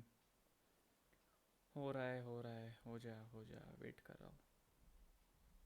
एक काम करो तो दूसरी वेबसाइट पे देखते हैं, ये वाली। यही देखा ना था हमने, हाँ ये फास्ट है। सर्वर रिस्पॉन्स भी मैटर करता है, भले आपकी स्पीड कितनी भी फास्ट हो, सर्वर रिस्पॉन्स भी मैटर करता है। आप 8 MB की स्पीड का पैक ले लो, अगर सर्वर ही स्लो है तो आप कितने भी फास्ट हो, आपका इंटरनेट डाउनलोड स्लो ही होगा। उसी तरह से यहाँ पे भी वही है। अबे हो ना, चल।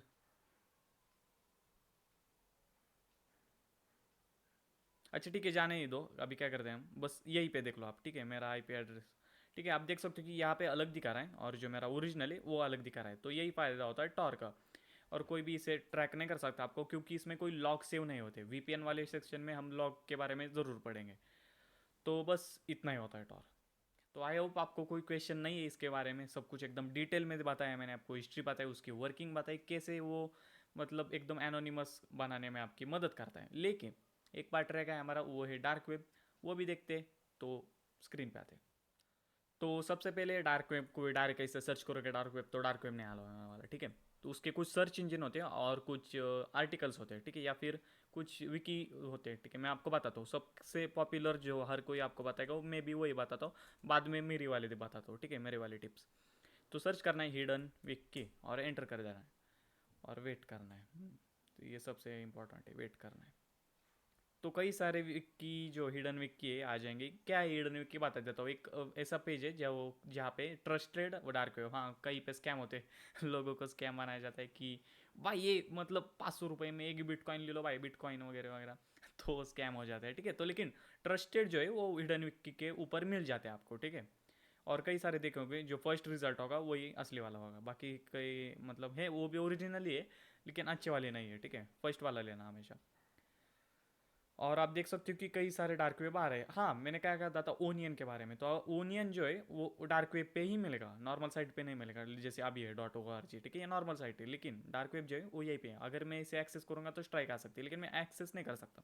मैं आपको बस बताता हूँ कि आप देखोगे कि बिटकॉइन एनोनिमिटी ड्रग स्टोर्स के लिए यूज़ किया जाता है। उसके बाद मोर कमर्शियल लिंक मतलब कि क्रेडिट कार्ड हो गए चुराए हुए, डेबिट कार्ड हो गए, पेपाल में फेक बैलेंस हो गए, या फिर बिटकॉइन माइनिंग, सॉरी बिटकॉइन के बारे में क्या बोलते हैं उसे, बिटकॉइन मिक्सिंग बोलते हैं शायद, जो भी है समझ रहे हो ना। तो ये उसके लिए भी यूज़ किया जाता है। एंड एवरीथिंग एल्स मतलब रेड रूम वगैरह वो सब कुछ इसमें मिलेगा, लेकिन इतना आसान नहीं है रेड रूम को एक्सेस करना। मैंने देखा है रेड रूम जो आपको है थोड़ा डीप में जाना पड़ता है, और इसे डायरेक्ट हिडन विकी पे नहीं मिलेगा। तो ये तो होगा एक कॉमन मेथड। अब मेरा स्पेशल वाला मेथड बताता हूँ, ठीक है। तो मैं बैक आता हूँ, और कुछ सर्च इंजन होते हैं डार्क वेब पे, सर्च इंजन आते हैं। गूगल पे सर्च करोगे डार्क वेब, तो सबसे पहले तो आपको ट्रैक किया जाएगा, एंड दूसरी बात कुछ नहीं मिलने वाला। तो कुछ स्पेशल सर्च इंजन होते हैं डार्क वेब पे, ठीक है। मतलब डार्क वेब पे नहीं, डार्क वेब के, ठीक है, के वाला है हमारे। तो फर्स्ट वाला तो मैं सजेस्ट करता हूँ अहमिया। अहमिया पता नहीं क्या नाम है, लेकिन ये काफ़ी बढ़िया है। तो इसके ऊपर क्लिक करना है आपको, जो फर्स्ट वेबसाइट होती है, ठीक है, उसके ऊपर जब आप क्लिक करते हो ना तो उस वेबसाइट के ऊपर जाते हो आप। मैं जानता हूँ आपको नहीं पता था, लेकिन मैंने बताया आपको।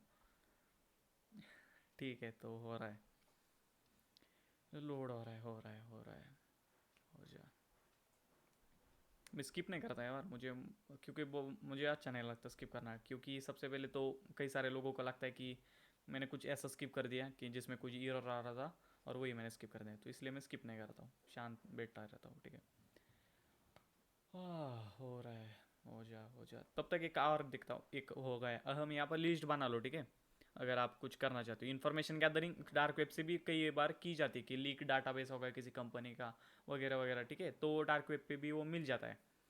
और एक था टॉर्च, ठीक है, टॉर्च डार्क सर्च, ठीक है, इसको भी एक देख लेते हैं हम। और ये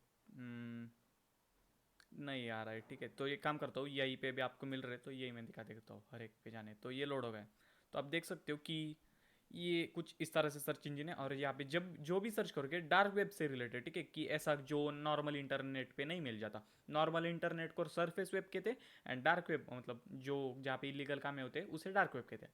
और आपने वो कई सारी इमेज देखी होगी, वो पहाड़ है ऊपर और नीचे एक छोटा बड़ा वाला पहाड़, वो आइसबर्ग वाली, ठीक है, वो ये तो सबको पता है, उसको बताने जैसा कुछ नहीं। तो यहाँ पे कुछ सर्च करोगे रेड रूम बिटकॉइन वगैरह वगैरह वगैरह सब कुछ यहाँ पे मिल जाएगा आपको, ठीक है। ये एक सर्च इंजन होगा। और ये आर्टिकल देख लेते कि मुझे जो कितने पते हैं मैं आपको ये देखा। फर्स्ट नंबर का जो आप देख सकते हो अहम ही है, एंड हैश टैग की भी है। और ये जो आर्टिकल है ना यहाँ पे भी आप देख सकते हो, ठीक है। द हिडन की मैंने आपको बता दिया, टॉर्च अब अभी वो लोड नहीं हुआ। और एक रिकॉन टेलीग्राम है ना, हाँ रिकॉन होगा या और डगडगो एक्चुअली डायरेक्ट ओनियन सर्च नहीं करता है, मुझे तो आज तक नहीं आया, पता नहीं, लेकिन फिर भी डगडगो है, मैंने बताया था। रिकॉन नहीं पता तो मुझे ओनियन सर्च पता होगा, लेकिन मैं भूल गया हूँ। उसके बाद डीप सर्च नहीं पता। यूज़ अ वीपीएन, ठीक है। वीपीएन के बारे में मैं बताऊंगा आगे, वीपीएन के बारे में हम देखेंगे, ठीक है। तो कुछ इतने सर्च इंजन होते हैं, देख लिया आपने, ठीक है। और बस टॉर का टॉपिक काफ़ी बड़ा था, 20 मिनट का लगभग था, जिसमें मैंने बताया आपको उसकी वर्किंग, वो उससे कैसे हम एनोनिमस रख सकते, क्यों क्यों लेकिन क्यों हमें कोई ट्रैक नहीं कर सकता, ये भी मैंने बता दिया। उसकी हिस्ट्री भी मैंने बता दिया आपको। डार्क वेब के बारे में बता दिया मैंने, डार्क वेब मतलब कैसे सर्च करते हैं, उससे एक्सेस कैसे करते हैं, ये भी मैंने बता दिया आपको, ठीक है। कोई भी क्वेश्चन है कमेंट में डालो। और काफ़ी थका हुआ हूँ मैं अभी, ठीक है, लेकिन फिर भी मैं आगे है हमारा काफ़ी कुछ, तो बढ़ते आगे।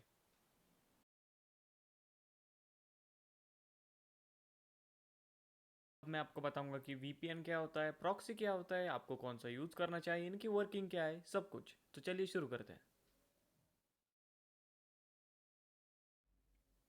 तो सबसे पहले बात कर लेते हैं वीपीएन की। वीपीएन का फुल फॉर्म होता है वर्चुअल प्राइवेट नेटवर्क। सब कुछ समझाता हूँ क्या होता है। तो सबसे पहले हमने नेटवर्किंग हमारा कंप्लीट है, तो हमें पता है कि क्या कैसे वर्क करता है सब कुछ। तो मान लो आप गए google.com के। अब google.com पे जाने के लिए क्या क्या होता है, सबसे पहले आपको जो डिवाइस होता है उसके पास एक प्राइवेट आईपी एड्रेस होगा, जो आपका मतलब इंटरनेट सर्विस प्रोवाइडर वाईफाई वाला होगा।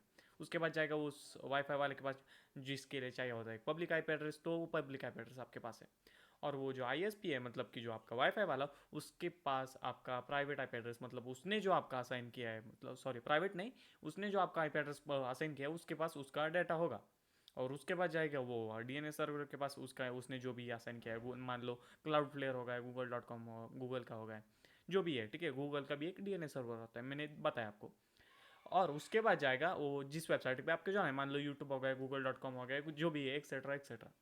और ये जो कम्युनिकेशन है, ये कोई इनक्रिप्टेड कम्युनिकेशन नहीं है, कोई भी बीच में आपको इंटरसेप्ट कर सकता है। मान लो कि जो आपका आईएसपी वाला है उसके पास सब कुछ स्टोर होता है, कि आप किस टाइम पे यूट्यूब पे गए थे, किस टाइम पे गूगल पे गए, तो कितने बार, मतलब कितनी देर तक थे उस वेबसाइट पे। ये सब डाटा आपके इंटरनेट सर्विस प्रोवाइडर के पास रहता है। अगर आपको लगता है कि भाई कोई नहीं, मैं एकदम फुल सिक्योर भाई आईफोन यूज़ करता है, ऐसा कुछ नहीं है, ठीक है। नथिंग इज सिक्योर, ठीक है। अब जब आप हैकिंग में आओगे तो आपको ये पता चल जाएगा कि नथिंग इज 100% सिक्योर। कोई ना कोई उसमें मतलब एक कमी तो होती ही है। अब इसमें भी यही कमी है। तो इसीलिए वीपीएन का जो इन्वेंशन है, मतलब जो भी है, ठीक है, वीपीएन इसी के लिए यूज़ किया जाता है। तो होता ही है कि आप जाते हो आईएसपी के पास, मतलब आपका जो डिवाइस जो भी कम्युनिकेशन आप कर रहे हो, तो आईएसपी के बाद जाता है वो डीएनएस सर्वर जो भी होगा। और उसके बाद जाता है जो वीपीएन आप यूज़ कर रहे हो, वर्चुअल प्राइवेट नेटवर्क। अब क्या होता है वीपीएन, वीपीएन एक सर्वर होता है, जैसे आपका ऑपरेटिंग सिस्टम है विंडोज, लिनक्स, काली लिनक्स, उबंटू, ब्ला ब्ला ब्ला एक्सेट्रा। वैसे एक सर्वर की भी ऑपरेटिंग सिस्टम होती है, उबंटू सर्वर होता है, एनजीनिक्स सर्वर होता है, एनजी रॉक का सर्वर होता है, विंडोज़ का सर्वर होता है, कई सारे सर्वर होते हैं। और उस सर्वर में मतलब वही होता है वीपीएन, वर्चुअल प्राइवेट नेटवर्क। तो उसके पास जाता है आपकी रिक्वेस्ट की मुझे जाना है google.com के पास, तो आपकी जो रिक्वेस्ट है यही पे रुकती है, उसके आगे नहीं जाती। मतलब जो यहाँ पे वीपीएन है उसके आगे नहीं जाती आपकी रिक्वेस्ट, उसके आगे वीपीएन खुद जाता है। उसके आगे वीपीएन खुद जाता है, आपकी जो रिक्वेस्ट है, मान लो यूट्यूब पे जाना है आपको, तो यूट्यूब पे जाएगा, वहाँ से रिस्पॉन्स लेके आएगा और फिर आपको दे देगा। लेकिन आपको डायरेक्ट नहीं देगा, आपको पूरा जो आपको जो पूरा कम्युनिकेशन पूरा इनक्रिप्टेड।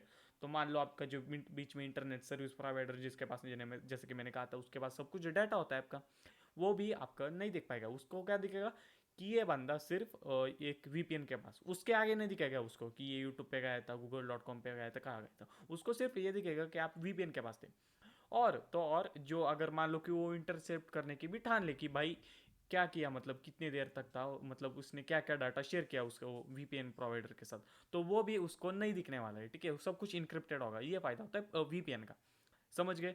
अब वीपीएन में भी दो टाइप आते हैं, एक होता है वीपीएन मतलब एक लॉग वीपीएन और एक नो लॉग वीपीएन। ठीक है, फ़र्क क्या होता है? लॉक का मतलब होता है, मान लो कि कुछ लोगों को ऐसा लगता है कि वो वीपीएन लगाएंगे तो उन्हें कोई ट्रैक नहीं कर पाएगा, सब कुछ कर सकते हो, ऐसा नहीं होता है।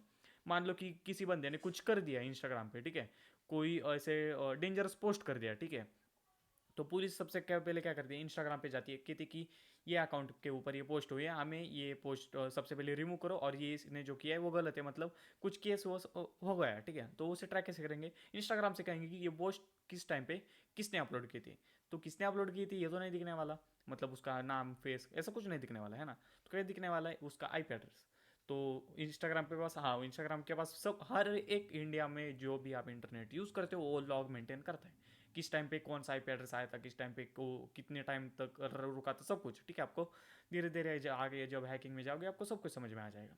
तो वो जो इंस्टाग्राम के पास आईपी एड्रेस था वो दे देंगे पुलिस के पास। अब पुलिस चेक करेगी कि आईपी एड्रेस किसका है, तो वो चेक करेंगी भाई इसने तो वीपीएन यूज़ किया था, और इसने कुछ ये डैश डैश वीपीएन यूज़ किया था, तो वो क्या करेंगे? अब आपको आगे कि आप मुझे ट्रैक ही नहीं कर सकते, मैंने तो वीपीएन लगाया, तो ऐसा नहीं होता है। वो जाएंगे वीपीएन वालों के पास, उनके पास अभी आईपी एड्रेस है वो, और आईपी एड्रेस किसका है ये तो उसका सब डाटा होता है गवर्नमेंट के पास, तो वो उस आईपी एड्रेस जो है उसके पास जाएंगे, मत जो कि है हमारा वीपीएन वाला, और वीपीएन वाले के पास जाएंगे, कहेंगे ये आईपी एड्रेस इस टाइम के ऊपर आपने किसे असाइन किया था, है ना, ये पूछ सकते हैं, गवर्नमेंट के पास फुल परमिशन है।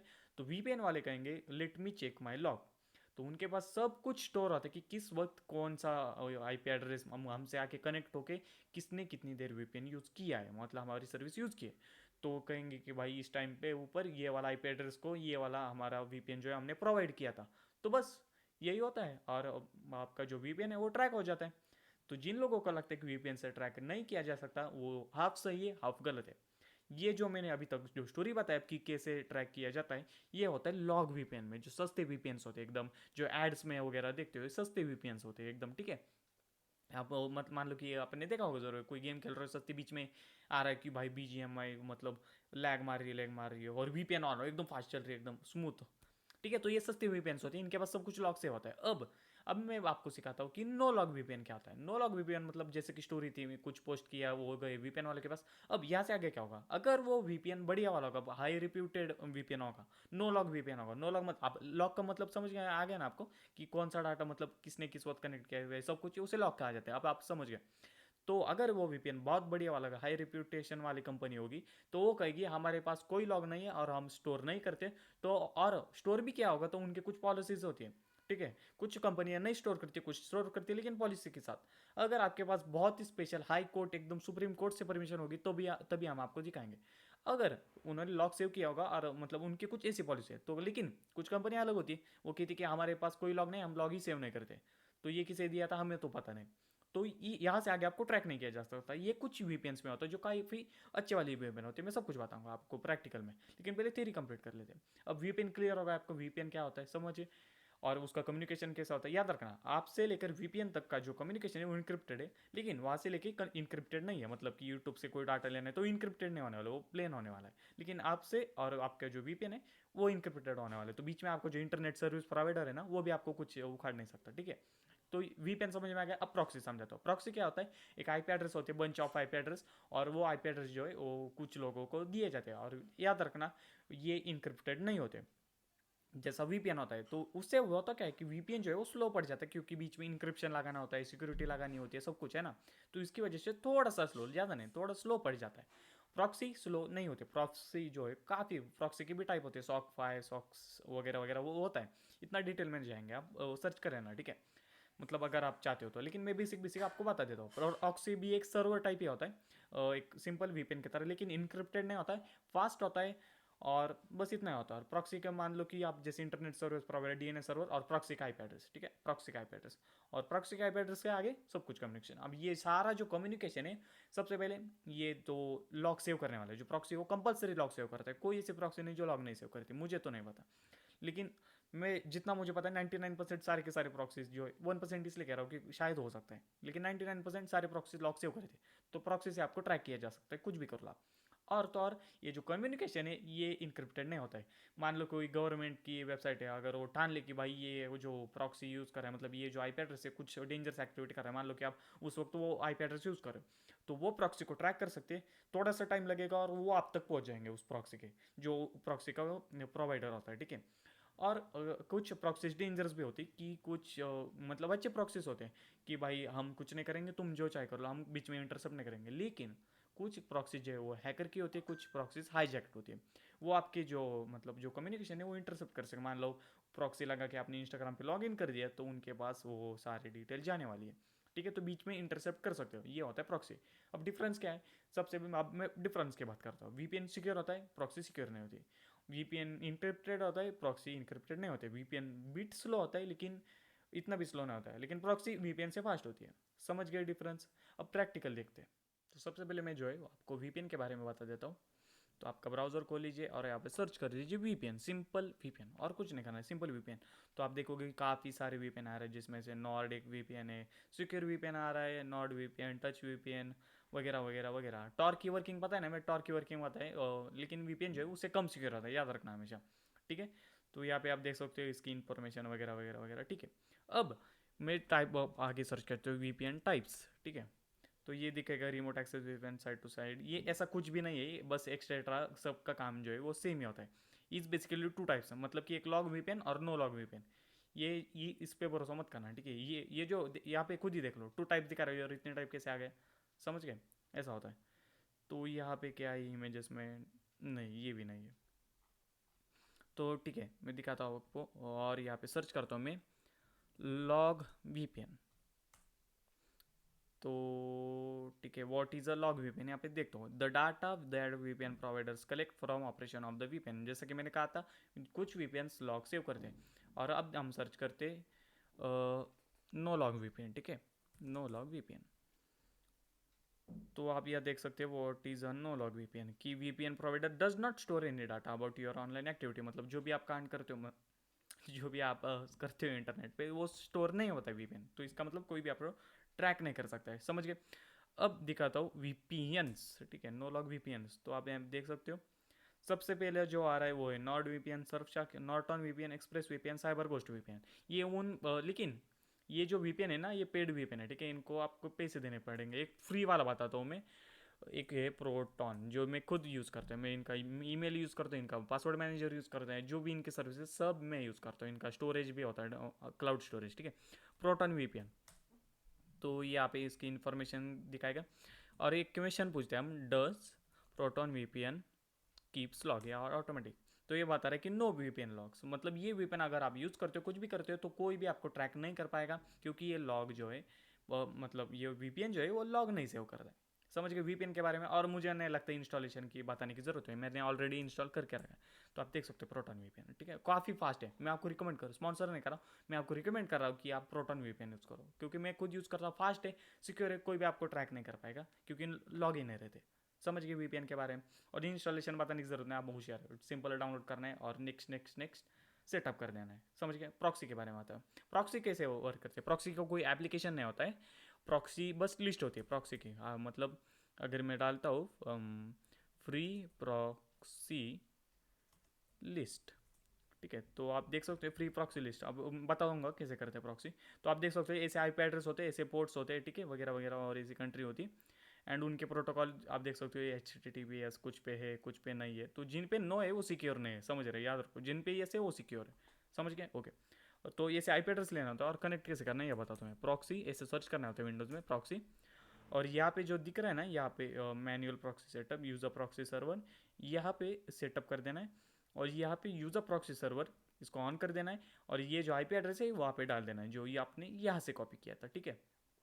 अभी एक मैं क्या करता हूँ, what is my I P M, अगर मैं सर्च करता हूँ, यहाँ पे जाता हूँ, ठीक है। और यहाँ पे आप देख सकते हो ये मेरा ओरिजिनल आई पी, ये मेरा सब कुछ दिख रहा है आपको, ठीक है। अब मैं क्या करूँगा, यहाँ पे प्रॉक्सी लगाता हूँ, ठीक है। यहाँ से कुछ अच्छी वाली ले लेता हूँ, ये वाला लेता हूँ मैं, यूनाइटेड स्टेट्स का। तो ये कंट्रोल सी करना होता है। और यहाँ पे पेस्ट पोर्ट भी है, सिर्फ आईपी एड्रेस से काम नहीं चलेगा, पोर्ट भी लेना होता है आपको, ठीक है। और ये वाला पोर्ट लेना है, ठीक है। तो ये वाला पोर्ट एंड सेव कर देना है, समझ गए? तो इसको कुछ 5-10 सेकेंड, ठीक है, इतना ठीक है। अब ये क्या करता है, अब देखो आईपी एड्रेस देखो, ठीक है। रीलोड मारता हूँ मैं, तो ये बता रहा है कि रिमोट वगैरह वगैरह वगैरह वगैरह वगैरह, ठीक है, कुछ एरर आ गए हैं, ठीक है। कनेक्ट, ठीक है भाई, कनेक्ट कर लो, कनेक्ट। अरे लगता है उस जो है हमारा उसमें कुछ ईरर है शायद, ठीक है, शायद ईरर है उसमें कुछ जो हमने प्रॉक्सी लगाई है। तो मैंने बता दिया कि कैसे प्रॉक्सी कनेक्ट करना होता है। अभी चल रहा है या नहीं चल रहा है वो आप देख लो। तो समझ गए, बहुत इजी था, मतलब इजी नहीं था, है ना, इजी था, ठीक है। बस टॉपिक जो है काफ़ी बड़ा था। कोई भी क्वेश्चन है कमेंट में डालो, और आप आपको पता है कि आप एनोनिमस कैसे रहना है पूरी तरह से, समझ गए। कोई भी क्वेश्चन है कमेंट में डालो, 2 बार बोल दिया। आगे बढ़ते हैं।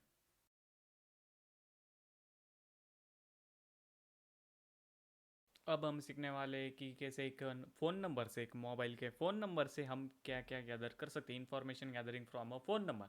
बताने को जैसा कुछ नहीं, डायरेक्ट प्रैक्टिकल में देखेंगे, बहुत मज़ा आने वाला है, ठीक है, तो स्किप मत करना। तो शुरू करते हैं। तो थेरी तो कुछ भी नहीं है, सिंपल अपना ब्राउज़र खोल लीजिए, सिर्फ प्रैक्टिकल है। और आपको सर्च करना है, मतलब सर्च मत करो, ठीक है, मैं बस आपको दिखाता हूँ कि हम कौन सा टूल यूज़ करने वाले हैं। इस टूल का नाम है ट्रू कॉलर जैसा। अब आपको कि ये ट्रू कॉलर है, इसमें क्या है, तो हम भी कर सकते हैं, नहीं, ये अलग वाला ट्रू कॉलर, ये हमारा हैकर वाला ट्रू कॉलर है, ठीक है, अलग है, याद रखना। और इसमें कुछ गिट क्लोन वाला इंस्टॉलेशन नहीं, इसमें अलग वाला इंस्टॉलेशन है, यहाँ पे नीचे इसने दिया है, सब कुछ मैं बताऊंगा कि कैसे करें। तो सबसे पहले ये जो कमांड है, ये फर्स्ट वाली, ठीक है, इसको कॉपी कर लेना है आपको, और आपका ब्राउज़र मिनिमाइज़ कर लेना, एंड आपका VMware स्टार्ट कर लेना। और VMware के अंदर आपका काली लिनक्स, चलो रेज्यूम।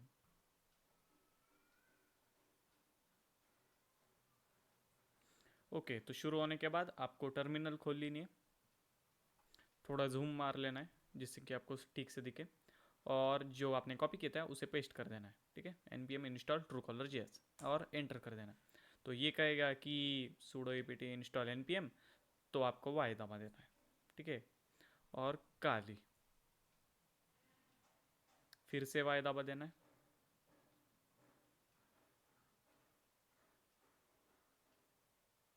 और थोड़ा सा वेट करना है। ओके, तो स्किप नहीं कर सकता मैं, क्योंकि हो सकता है कोई कोई स्टेप चली जाए, मैं नहीं चाहता आपको कोई कन्फ्यूजन हो, बहुत मेहनत करता हूँ मैं आपके लिए। ओके, 13 सेकेंड्स, 10, अरे अबे ओए, हाँ ठीक है, होने देते, होने देते, होने देते। मेरे साथ भी कर सकते हो आप अगर चाहो तो, ठीक है, तो मैं वैसे भी कोई स्किप नहीं लग रहा, तो मेरे साथ रह सकते हो आप। ओके, हो रहा है, हो रहा है, और हो गया, अरे यार, प्रोसेसिंग, लगा ही था मुझे। तो एक काम करते हो, इसे होने देते हैं, ठीक है, तो और मैं थोड़ा चाय भी करके आ खाता हूँ। नहीं ये नहीं, ये करना था, हाँ। ओके।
ओके, तो ये हो चुका है, कुछ भी नहीं करना है, सिंपल क्लियर दबा देना है, और अगली वाली कमांड कॉपी करनी है।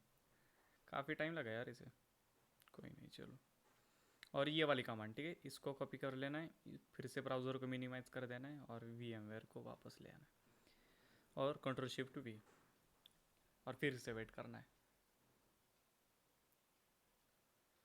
हाँ हो जा। कितना टाइम नहीं, सच में यार देखो टाइम लगता है लेकिन जो मज़ा आने वाला है ना बहुत मज़ेदार है। अरे एक काम करता हूँ, मैं सूडो के साथ ट्राई करता हूँ, शायद हो जाए। सूडो स्पेस, अब शायद हो जाए। यही था, देखा, परमिशन डिनाइड, सूडो के साथ होगा। ठीक है भाई, हो जा। देखा, एक ही रोर मैंने बता दिया आपको, ठीक है, सूडो के साथ आपको भी आ सकता था।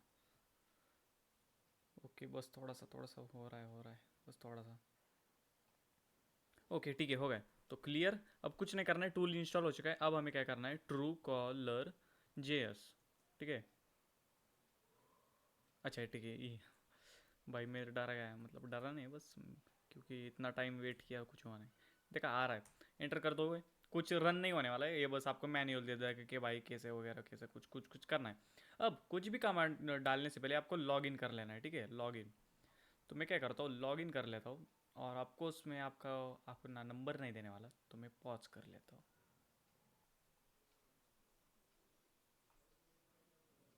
तो लॉगिन मैंने कर लिया है, कैसे करते हैं लॉगिन बता देता हूँ, बस ये वाली कमांड डालनी होती है और आपका आपका नंबर डालना होता है, ठीक है। तो अब इस टूल को यूज़ करना स्टार्ट करते हैं, काफ़ी मज़ेदार है, मैं बात दिखाऊंगा आपको, ठीक है। तो देखते हैं मैनुअल में क्या क्या है, वर्जन सर्च, हाँ, सबसे पहली कमांड ये है। रॉ बल्क, एक साथ बहुत सारे नंबर की भी इंफॉर्मेशन भी आप निकाल सकते हो, डैश नेम उस नंबर का, ठीक है, सिर्फ अगर नाम ही चाहते हो तो। ईमेल एंड कौन से फाइल में, जेसन फाइल में, चाहे XML फाइल में, टेक्स्ट फाइल में, किस तरह से, ठीक है, शो यूआर इंस्टॉलेशन, काफ़ी सारा है, ठीक है। तो ये इसमें से कुछ नहीं। और अगर कोई एरर आता है तो डैश डैश वर्बस निकाल के फिर से वही कमांड चलाओ, जिससे कि आपको पता चलेगा कि क्या एरर एक्चुअल में आता है। कोई भी टूल होगा तो उसमें वर्बस तो होता ही है, ये बताने के लिए कि बैकग्राउंड में क्या क्या चल रहा है, तो वो यही दिखाता है, मतलब डीबगिंग आसान भाषा में कह सकते हो क्या होगा। तो बात चलो देखते हैं अब ऑफ कोर्स मैं कोई अपना नंबर तो नहीं करूँगा, ठीक है। यहाँ पे मैं अब एक काम करता हूँ, एक रैंडम नंबर ले लेता हूँ, ठीक है। एक मैंने प्लान करके रखा था, GP लिंक्स, कई सारे लोगों को पता होगा GP लिंक्स, कई को नहीं पता होगा। तो फर्स्ट वेबसाइट पे जाता हूँ मैं, और नीचे नीचे नीचे नीचे नीचे नीचे नीचे नीचे आना है, और आप देखोगे सपोर्ट में एक नंबर मिला है, ठीक है। तो इसको मैं कॉपी कर लेता हूँ। अब मेरा भी नंबर लीक नहीं होगा, कंपनी का भी नहीं, मतलब कंपनी का वैसा भी है, तो ऐसा कुछ भी है नहीं, ठीक है। और आपको कमांड लगानी है, ठीक है, true collar dash S, S for search, और वो जो नंबर है वो यहाँ पे पेस्ट करना है। याद रखना यहाँ पे जो स्पेस अब मेरी तरह आए है, आपका नहीं आना चाहिए, ठीक है। और एंटर कर देना है, ठीक है, रेडी, एंटर।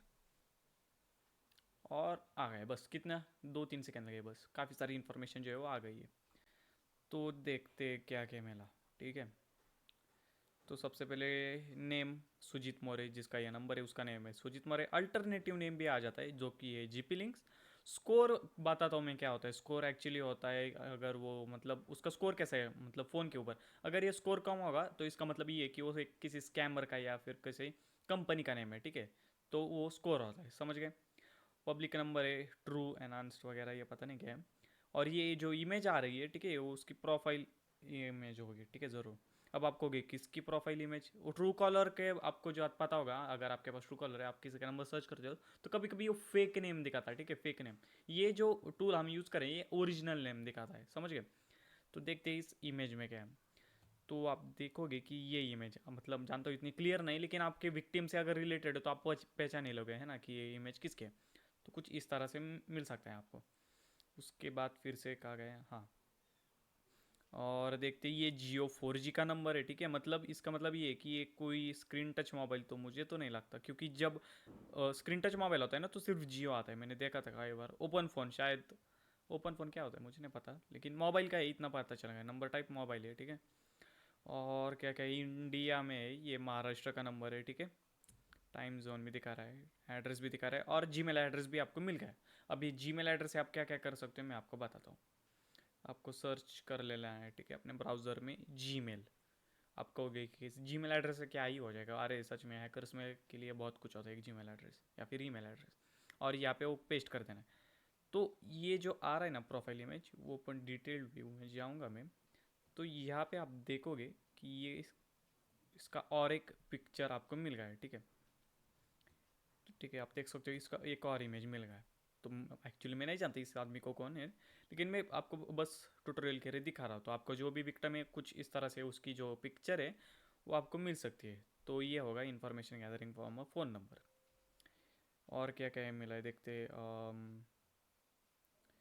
सुजीत मोरे यूज़र, फॉल्स फॉल्स फॉल्स वगैरह वगैरह, ठीक है। बस इतना ही इन्फॉर्मेशन है हमारे पास, और बस इतना ही। तो देखा आपने एक फ़ोन नंबर से हम क्या क्या गैदर कर सकते हैं। ऐसे और भी टूल है, और आपका होमवर्क है कि ऐसे और टूल आपको ढूंढ निकालने हैं। तो देखा, बहुत ईजी था, कुछ भी नहीं था। कोई भी क्वेश्चन है कमेंट में डालो, बढ़ते आगे।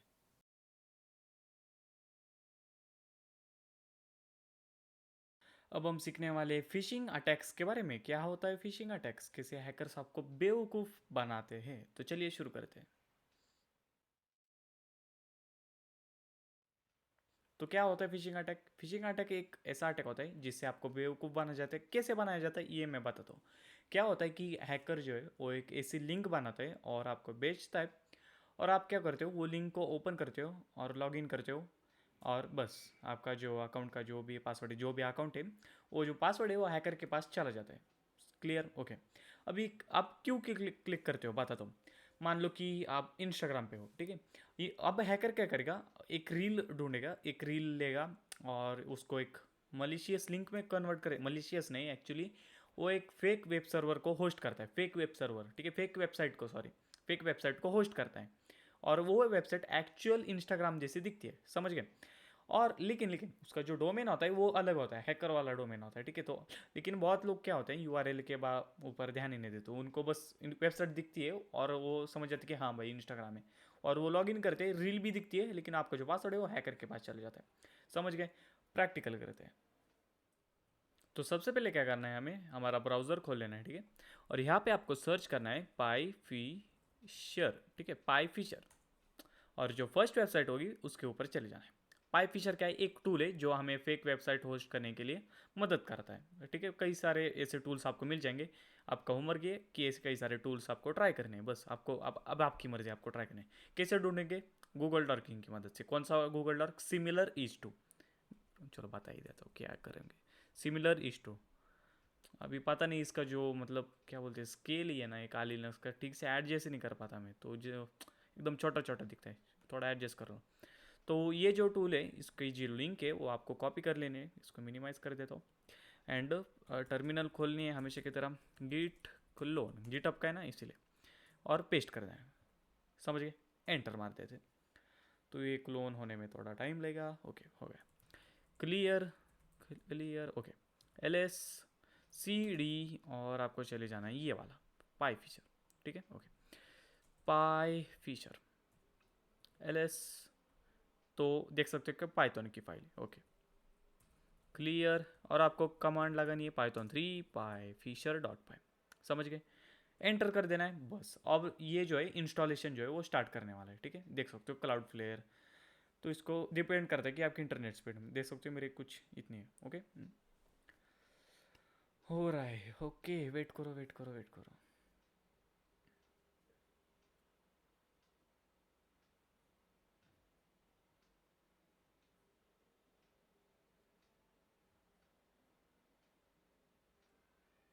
हम्म,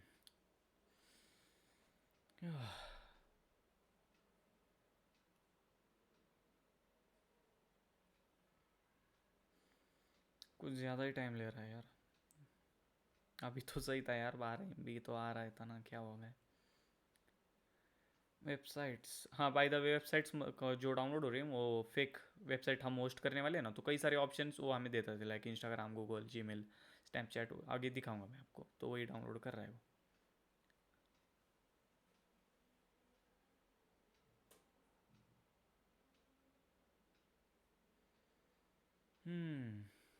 तो इसे होने देते, तो मैं थोड़ा ब्रेक लेता हूँ।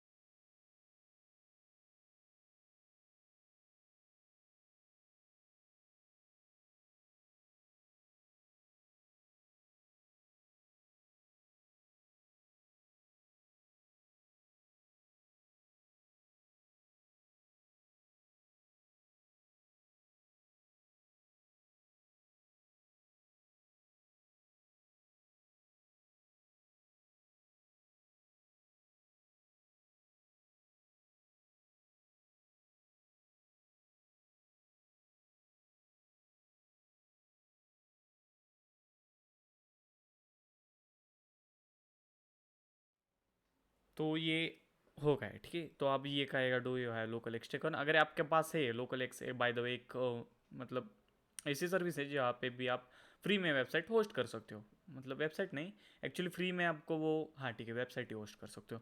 अभी मेरे पास नहीं है लेकिन, तो इसलिए मैं एन दबाऊंगा, ठीक है। और ठीक है, चलो हो रहा है।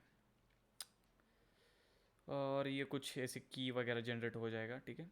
ओके, तो अब सेटअप जो है हो चुका है, देख सकते हो, पाई फिशर बाई कासरउद्र, काफ़ी बढ़िया है। अब देख सकते हो काफ़ी सारे जो है हमें ऑप्शन आ रहे, फेसबुक हो गया, Facebook voting, Facebook security, messenger का, इंस्टाग्राम का, जीमेल ओल्ड न्यू, जीमेल पोल, माइक्रोसॉफ्ट, नेटफ्लिक्स, पेपाल, ब्ला ब्ला ब्ला ब्ला ब्ला, कई सारे ऑप्शन हैं। तो डेमो के लिए हम क्या करते हैं, सबका फेवरेट इंस्टाग्राम ले लेते हैं। तो 5, अरे ये क्या हो गया, 5, ठीक है। तो 5 बस सिलेक्ट वन ऑप्शन करना है ना, तो इंस्टाग्राम 5 एंटर कर देना है। Do you want OTP page, इसका मतलब ये है कि क्या जो टारगेट है हमारा, या फिर हैकर, मतलब हैकर का जो भी टारगेट हो वो क्या करते हैं, इससे सिलेक्ट करते हैं। अगर उसका मल्टी फैक्टर मतलब 2 फैक्टर ऑथेंटिकेशन होगा तो, मतलब कि पहले पासवर्ड डालो फिर ओटीपी डालो। अब आपको बच के कैसे रखना है ये मैं आपको बताता हूँ। अगर हमेशा 2 फैक्टर ऑथेंटिकेशन रखो, समझ गए। और किसी को भी मत बताओ कि आपने 2 फैक्टर ऑथेंटिकेशन रखा है। हैकर्स क्या करते हैं, आपके पास आते कोई रैंडम आदमी बन के, मतलब या फिर आपका दोस्त भी हैकर हो सकता है, समझ गए ना। वो क्या करेगा, आपसे कहेगा, मतलब अनजान बनने की कोशिश करेगा। भाई ये क्या होता है 2 फैक्टर ऑथेंटिकेशन, मैंने बहुत सुना है भाई, क्या क्या होता है आपसे, मतलब वो नाटक करेगा, आपसे पूछने की कोशिश करेगा। तो आपको कहना है, एक मिनट, आपको कुछ नहीं कहना है, मैं बस बता रहा था ना कि कैसे वो आपको बेवकूफ़ बनाते हो। तो आप कहोगे कि भाई ऐसा ऐसा होता है, ओटीपी वगैरह आते हैं, मतलब पासवर्ड भी रखा जाता है, अच्छा तो मतलब तुमने रखा है क्या। तो बस ऐसे आपको वो बेवकूफ़ बना लेते हैं, हाँ भाई मैंने भी रखा है, तो आप कहोगे ना हाँ भाई मैंने भी रखा है, तो अच्छा होता है वो, ऐसा कहोगे आप। और उसको पता चल जाएगा कि आपका जो अकाउंट है वो मल्टी फैक्टर है, समझ गए। तो अभी के लिए मैं क्या करता हूँ, नो कर देता हूँ, क्योंकि मुझे सिंपल आपको ट्यूटोरियल दिखाना है। एंटर कर देना है, enter shadow URL for social media preview. Shadow URL मतलब हम क्या करें, एक फेक वेबसाइट को होस्ट करें जो कि लगभग इंस्टाग्राम, मतलब एकदम डिक्टो इंस्टाग्राम जैसी दिखने वाली है ना। तो HTTPS इस टू नहीं, www.instagram.com, ठीक है। जिस वेबसाइट का कर रहे हो सोशल मीडिया प्रीव्यू, हाँ नई भी डालोगे तो भी चलेगा, ऐसा कुछ नहीं है, लेकिन एकदम मान लो कि एकदम लेटेस्ट एक्यूरेट चाहिए, है ना। तो इसीलिए कुछ इस तरह से आप डाल सकते हो। एंटर कर देना है। एक और ऑप्शन देगा, एंटर रीडायरेक्शन यूआरएल। मैंने क्या कब बोला था कि हैकर्स आपको रील भेजते हैं, ठीक है, या अभी इंस्टाग्राम पे हो, तो उन्होंने उन्हें कुछ तो करके आपको बेवकूफ़ बनाना। तो मान लो कि आपका दोस्त है, उसने आपको एक लिंक भेजी कि भाई ये रील देख बहुत फनी है, तो आप उसको एक क्लिक करते हो, लॉगिन करते हो, चला गया पासवर्ड, समझ गए, ओके। तो मैं क्या करता हूँ, कुछ रील्स जो है ढूंढ लेता हूँ और आपको फिर से मिलता हूँ। तो ठीक है, मैंने एक रील ढूंढ ली, आप देख सकते हो, ठीक है, मैंने इसे कॉपी कर लिया है। यहाँ पे आना है और कंट्रोल-Shift-V करके पेस्ट कर देना है। तो आप देख सकते हो कुछ इस तरह से पेस्ट हो गया। एंटर कर देना है और ये क्या करेगा, वो सारी जो प्रोसेसिंग है वो स्टार्ट कर देगा एक वेबसाइट को होस्ट करने की। तो आपको बस वेट करना है। हो ओके, हो रहा है। PHP server has started successfully, initialising tunnelers at the same address, ठीक है भाई। तो ये कहेगा कुछ ऐसा, तो आप कर सकते हो नो या फिर एस, कोई भी रैंडम सेलेक्ट करोगे, आपकी मर्जी। अभी इसके डीप में मत जाओ इतना, ठीक है। हो रहा है, ठीक है।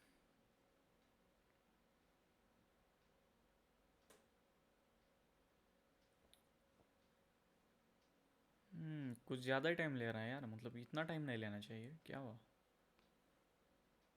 और क्या कह रहा है, यू आर एल्स, हाँ ओके, हो गई यार, ओके डन। अब यहाँ पे आपको ऑप्शन आ रहा है वाना ट्राई कस्टम लिंक, है ना। तो अभी के लिए वाई कर देता हूँ, मैं समझाता हूँ क्या करना है। वाई कर देना है आपको और थोड़ा फिर से वेट कर देना। ओके हो जा जल्दी से, भाग। समझा तो क्या है ये ऑप्शन, हाँ हो गया, आ गए। तो किस वेबसाइट का करें हम, इंस्टाग्राम का, तो आपको डालना है instagram.com, instagram.com, ओके। और एक एंटर बेट वर्ड्स, मतलब कुछ ऐसा डालना है जिससे कोई शक ना, अभी मैं क्या भेज रहा हूँ, रील भेज रहा हूँ, तो रील, ओके। एंटर कर देना है और हो गया, समझ गए। बस आपको वेट करना है, किसी को भी शेयर करना है। अब समझा तो क्या क्या हुआ। तो सबसे पहले एक वेबसाइट जो इसने ये 2 प्लेटफॉर्म पे होस्ट की, एक सर्वियो और एक क्लाउडफ्लेयर। क्लाउडफ्लेयर आपको पता होगा। तो इसमें आप देख सकते हो कि ये एक 2 यूआरएल, कुल टोटल 4 यूआरएल है, जिसमें से ये वाली लेनी है हमेशा, याद रखना, ये बाकी की मत लेना, ये वाली लेना, काफ़ी बढ़िया है ये वाली यूआरएल, काफ़ी बढ़िया है, समझ गए? ओके। अब आप देख सकते हो कि इसमें कुछ अजीब दिख रहा है ना? एक काम करता हूँ, बाद में एक्सप्लेन करता हूँ, तो इसको कॉपी कर देता हूँ। अब मान लो कि आपके फ्रेंड ने आपको वो वाली यूआरएल भेज दी, ठीक है? अब आप क्या करोगे, ये कह के कि भाई ये रील एक बहुत फनी है, तो आप क्या करोगे, सिंपल उस लिंक पे क्लिक करोगे और ठीक है, और कुछ ऐसा लोड हो जाएगा, वो लिंक पे क्लिक करोगे और ऐसा आ जाएगा। तो आप देख सकते हो कि भाई हाँ, मैं इंस्टाग्राम पे आ गया और मुझे लॉग इन करना है, तो ठीक है, मैं आपको बस टेस्टिंग के लिए बता देता हूँ, टेस्टिंग MJK 1 2 3 4, क्या था पासवर्ड, मंगू लॉग इन हो गया क्या?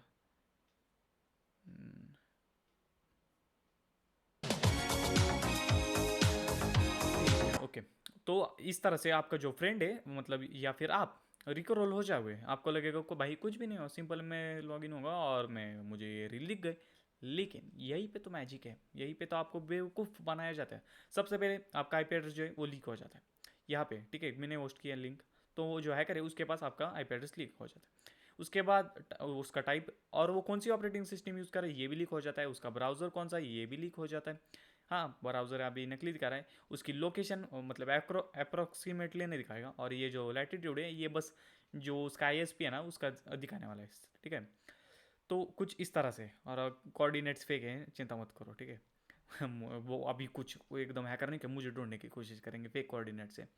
तो सबसे मेन इंपॉर्टेंट आप देख सकते हो कि कुछ इस तरह से हैकर जो है आपका पासवर्ड एंड यूज़र नेम जो है वो चुरा लेते हैं, ठीक है, देख सकते हो इस तरह से। तो इसीलिए किसी भी लिंक पे क्लिक नहीं करना चाहिए। अब बात इसी की, मान लो कि कोई बंदा एकदम स्टार्ट है, स्मार्ट है एकदम, ठीक है, तो मान लो कि उसने ये लिंक देखी, को आप देख सकते हो कि ये लिंक जो है, काम करता हूँ थोड़ा जूम नहीं हो रहा है, ठीक है, काम करता हूँ google.com पे जाता हूँ मैं, यहाँ पे पेस्ट करता हूँ, हर थोड़ा अब इस पे जूम मारता हूँ मैं।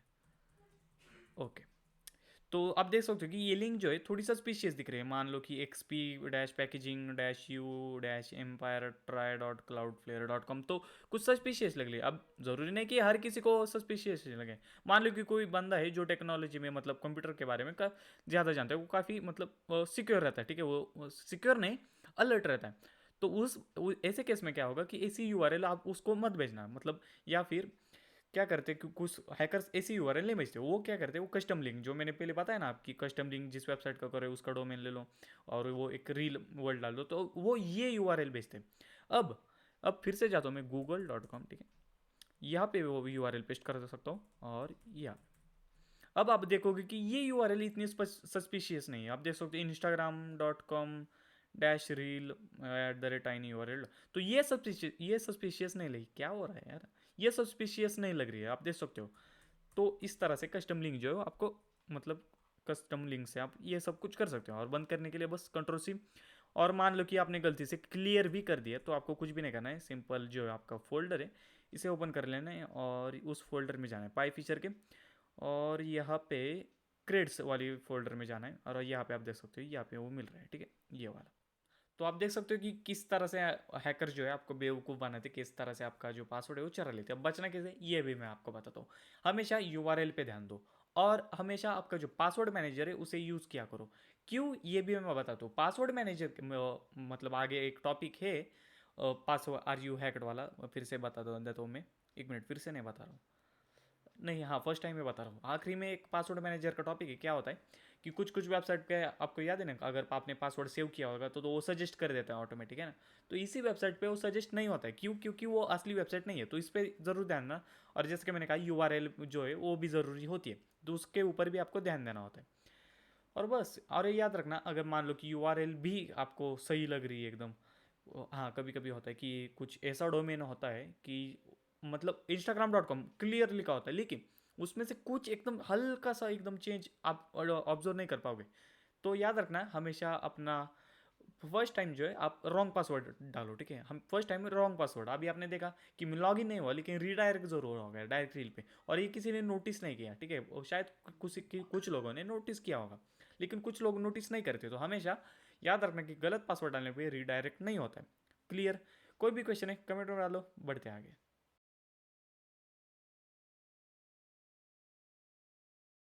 तो सबका इंटरेस्टिंग टॉपिक वाईफाई हैकिंग, लेकिन हम वाईफाई हैक को हैक नहीं करने वाले। हम करने वाले WPA2 हैंडशेक पासवर्ड क्रैकिंग। आसान भाषा में उस वाईफाई का पासवर्ड निकालना, इसे हैकिंग नहीं कहते। आपको आगे सब कुछ समझ में आ जाएगा, ठीक है। याद रखना एजुकेशनल पर्पज ओनली। तो शुरू करते हैं।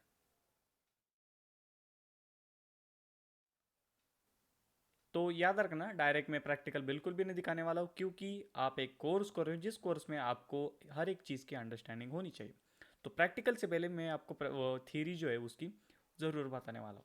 तो स्किप मत करना, और जो सिर्फ मतलब जिन्हें फ़र्क ही नहीं पड़ता उन्हें को बस भाई हैक करना है भाई वाईफाई, वो डायरेक्ट आगे प्रैक्टिकल पे स्किप कर सकते हैं। लेकिन वो मतलब कुछ समझ में नहीं आएगा कि एक्चुअल में होता क्या है, ठीक है। तो शुरू करते हैं। तो मान लो कि ये जो राउटर है हमारा, ठीक है, ये वाईफाई प्रोवाइड कर रहा है, मतलब सभी और वाईफाई के अपने सिग्नल्स छोड़ रहे हैं। और ये हमारा मोबाइल है। आपको दिखेगा नहीं लेकिन ठीक है, थोड़ा सा आपको दिख रहा है। 1 मिनट में क्या करता हूँ, थोड़ा सा साइड हो जाता हूँ एक यहाँ पे, कुछ इतना, ठीक है। ओके। तो ठीक है, अब सही दिख रहा है। तो ये जो वाईफाई है इसे कनेक्ट करने के लिए एक पासवर्ड चाहिए होता है, जो कि है 1 2 3 4 5 6 7 8। और जो मोबाइल है वो उस वाईफाई के ओनर का ही है। क्लियर। अब फर्स्ट टाइम कनेक्ट करने के लिए ऑफ कोर्स वो पासवर्ड डालने वाला है। क्या डालने वाला है? 1 2 3 4 5 6 7 8। समझ गए? ओके। तो उसने पासवर्ड डाल दिया। अब वो पासवर्ड डालने के बाद जाएगा उस राउटर के पास। राउटर ये चेक करता है कि ये पासवर्ड सही है या गलत है। सही कहा मैंने? ओके। तो अभी तो के लिए ये पासवर्ड जो है वो सही है, क्योंकि जो ओनर है वाईफाई का उसी ने यही पासवर्ड रखा है। क्लियर। ओके। तो ये पासवर्ड सही था, गायब हो गए। अब क्या होता है कि जब भी कोई पासवर्ड मतलब कोई भी कनेक्ट करता है वाईफाई से, वो एक फाइल जनरेट करता है। उस फाइल का नाम होता है हैंडशेक फाइल। मतलब नाम नहीं होता, फाइल नाम का अलग होता है, लेकिन उसका जो एक्सटेंशन है वो डॉट कैप होता है। और उस फाइल का जो जिस कैटेगरी में आती है उसे कहते हैं हैंडशेक फाइल, डॉट कैप। अब उस फाइल के अंदर उसका मैक एड्रेस, कौन उससे कनेक्ट हुआ है, उस राउटर का नाम क्या है, ESSID आगे क्या है, सब कुछ पता चल जाएगा। ESSID तो वो सब उसके अंदर होता है, और पासवर्ड भी होता है, याद रखना है। क्लियर। ओके। तो ये फाइल जो है वो भेजता है वापस मोबाइल के पास, और मोबाइल क्या करता है, उस फाइल को सेव कर लेता है। सिनारियो समझ में आ गया? ओके।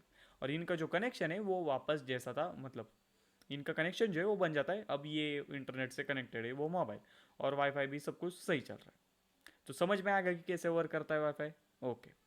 अब बढ़ते अगले सिनेरियो। सिनेरियो 1 क्या था कि how a wifi works, how a password, मतलब हम पासवर्ड एंटर करने के बाद कैसे कनेक्ट करते। इतना सिनेरियो क्लियर हो गया? ओके।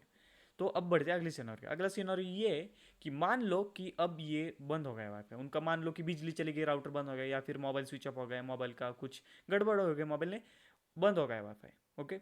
अब फिर से कनेक्ट करना है, तो दूसरा सिनेरियो है कि रिकनेक्ट कैसा होता है मोबाइल। अब जब फिर से कनेक्ट करते हो, आप क्या करते हो, सिर्फ अपना वाईफाई ऑन कर देते हो, और मोबाइल जो है वो ऑटोमेटिक कनेक्ट हो जाता है। वो कैसे होता है अब ये सीखते हैं हम। ओके। फिर से पासवर्ड डालने की जरूरत नहीं पड़ती आपको, है ना। तो देखते कैसे होता है।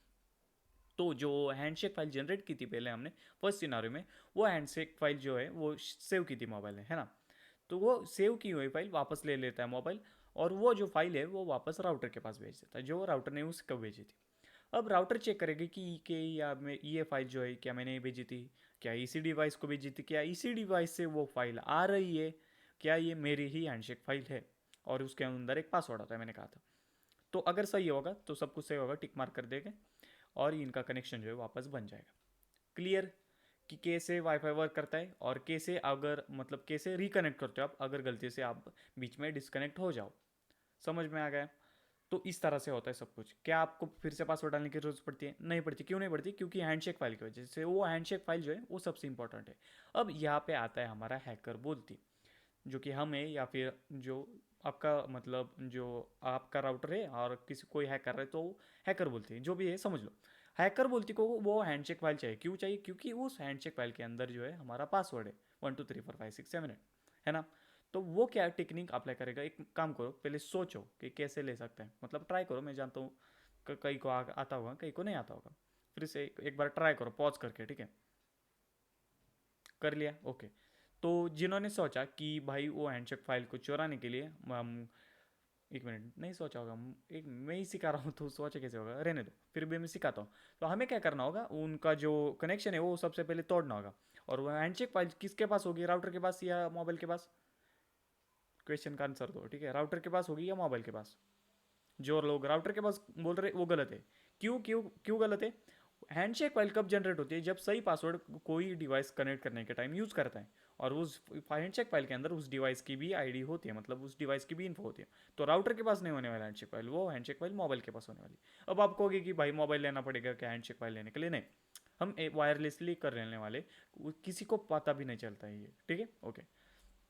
अब हम क्या करने वाले कि उनका जो कनेक्शन है वो सबसे पहले तोड़ना होता है, ठीक है। कैसे तोड़ेंगे? हम क्या करेंगे, बीच में हमारी वेव्स छोड़ देंगे, जैसे आप स्क्रीन पे देख रहे हो ऐसे बीच में हम वेव्स छोड़ देते हैं। तो वेव्स छोड़ने की वजह से क्या होता है, उनका जो कनेक्शन है, उनका जो कम्युनिकेशन है वो एकदम डिस्टर्ब हो जाता है। तो डिस्टर्ब होने की वजह से क्या होता है, वो कनेक्शन जो है बंद हो जाता है, कि इतना बीच में एकदम नॉइस आ रहा है ना सब कुछ, तो डाटा ट्रांसफर नहीं हो रहा है, तो इसीलिए वो उसने क्या किया, वो कनेक्शन बंद कर दिया। तो हमने भी हमारी वेव्स बंद कर दी। अब सब कुछ क्लीन है। अब क्या होने वाला है, अब मोबाइल सोचेगा कि ये क्या हुआ, सब कुछ सही चल रहा था, बीच में मैं डिस्कनेक्ट हो गया। चलो कोई नहीं, एक काम करता हूँ, मैं रिकनेक्ट करने की कोशिश करता हूँ। रिकनेक्ट करने के लिए वो क्या करने वाला है, वो एक हैंडशेक फाइल फिर से लेगा जो उसने सेव की थी राउटर के, ठीक है। उसके पास कॉपी होती है वो, और लेते वक्त कॉपी रखता है वो, समझ गए। तो जितनी भी बार रिकनेक्ट करना होता है वो हैंडशेक फाइल ही लेता है, ये आपको पता है, अभी अभी मैंने बताया। तो अब ये क्या करने वाले, ये जो हैंडशेक फाइल है वो वापस राउटर के पास भेजेगा, राउटर चेक करेगा सही है नहीं, और इनका कनेक्शन वापस बन जाएगा, है ना। लेकिन वो भेजने से पहले हम फिर से वेब छोड़ देंगे हमारी, और जैसे ही वो भेजने की कोशिश करेगा हम उस हैंडशेक फाइल को चुरा लेंगे, मतलब या फिर वो हैकर बोलती जो है वो हैंडशेक फाइल को चुरा लेगा और वेब्स बंद कर देगा। तो फिर अभी भी काम नहीं हुआ, मतलब अभी भी सिनारियो खत्म नहीं हुआ, तीसरा सिनारियो चल रहा है कि हैक कैसे हो जाता है, मतलब हैक नहीं, कैसे हैंडशेक फाइल चुराई जाती है, तीसरा सिनारियो। तो अभी भी ये सिनारियो खत्म नहीं हुआ, हैंडशेक फाइल भले ही चुरा ली लेकिन उनका कम्युनिकेशन अभी भी नहीं हुआ स्टेबल। तो फिर से मोबाइल सोचे कि अब क्या हुआ भाई, अभी तो मैंने हैंडशेक फाइल भेजी थी, चलो कोई नहीं फिर से ट्राई करता हूँ, यही सोचता हूँ मोबाइल, ज़्यादा कुछ नहीं सोचते कि वो भाई किसी ने चोरा तो नहीं, इतना स्मार्ट नहीं होता डिवाइस। वो फिर से हैंडशेक फाइल लेता है और फिर से राउटर के पास भेजने की कोशिश करता है। फिर से राउटर वही चेक करते हैं जो मैंने पहले भी बताया था, सही होगा तो टिक मार कर देगा और उनका जो कम्युनिकेशन है वो बन जाएगा। समझ गए? तो तीन सिनारियो देखे, हाउ वाईफाई वर्क्स, और मतलब how a device reconnects to wifi when it's disconnected, ठीक है। तो दूसरा सिनारियो, तीसरा सिनारियो कि हाउ हैंडशेक फाइल स्टोलन। समझ गए? क्लियर? तो अब आगे बढ़ते। तो ये यहाँ तक कंप्लीट है आपकी स्टोरी। कोई भी क्वेश्चन कमेंट में डालो कि भाई ये वाला सिनारियो मुझे समझ में नहीं आएगा, या फिर उस सिनारियो में ये वाला पार्ट मुझे समझ में नहीं आया, सब कुछ बता दूंगा मैं, ओके। तो हैकर बोलती के पास वो हैंडशेक फाइल तो अभी है। अब उस फाइल के अंदर पासवर्ड है भाई, हैकर बोलती कि तो लाइव बन गई। तो देखते हैं उस फाइल के अंदर क्या है। तो उस फाइल को मैंने खोला, खोलो, ओके। तो खोलने के बाद दिख रहा है कि भाई ये कुछ मतलब अजीब सा है। यहाँ पे तो 1 2 3 4 5 6 7 8 होना चाहिए था, ये क्या है? इसे कहते हैं hash form of a password, या फिर encrypted form of a password.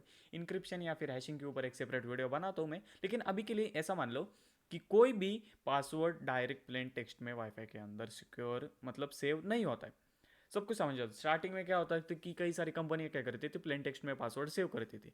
तो हैकर्स क्या करते कि जैसे गलती से भी अगर कंपनी का डाटा लीक हो जाता था, तो उनकी यूजर नेम हो गया, उनके पासवर्ड हो गए, सब कुछ प्लेन टेक्स्ट में लीक हो जाते थे।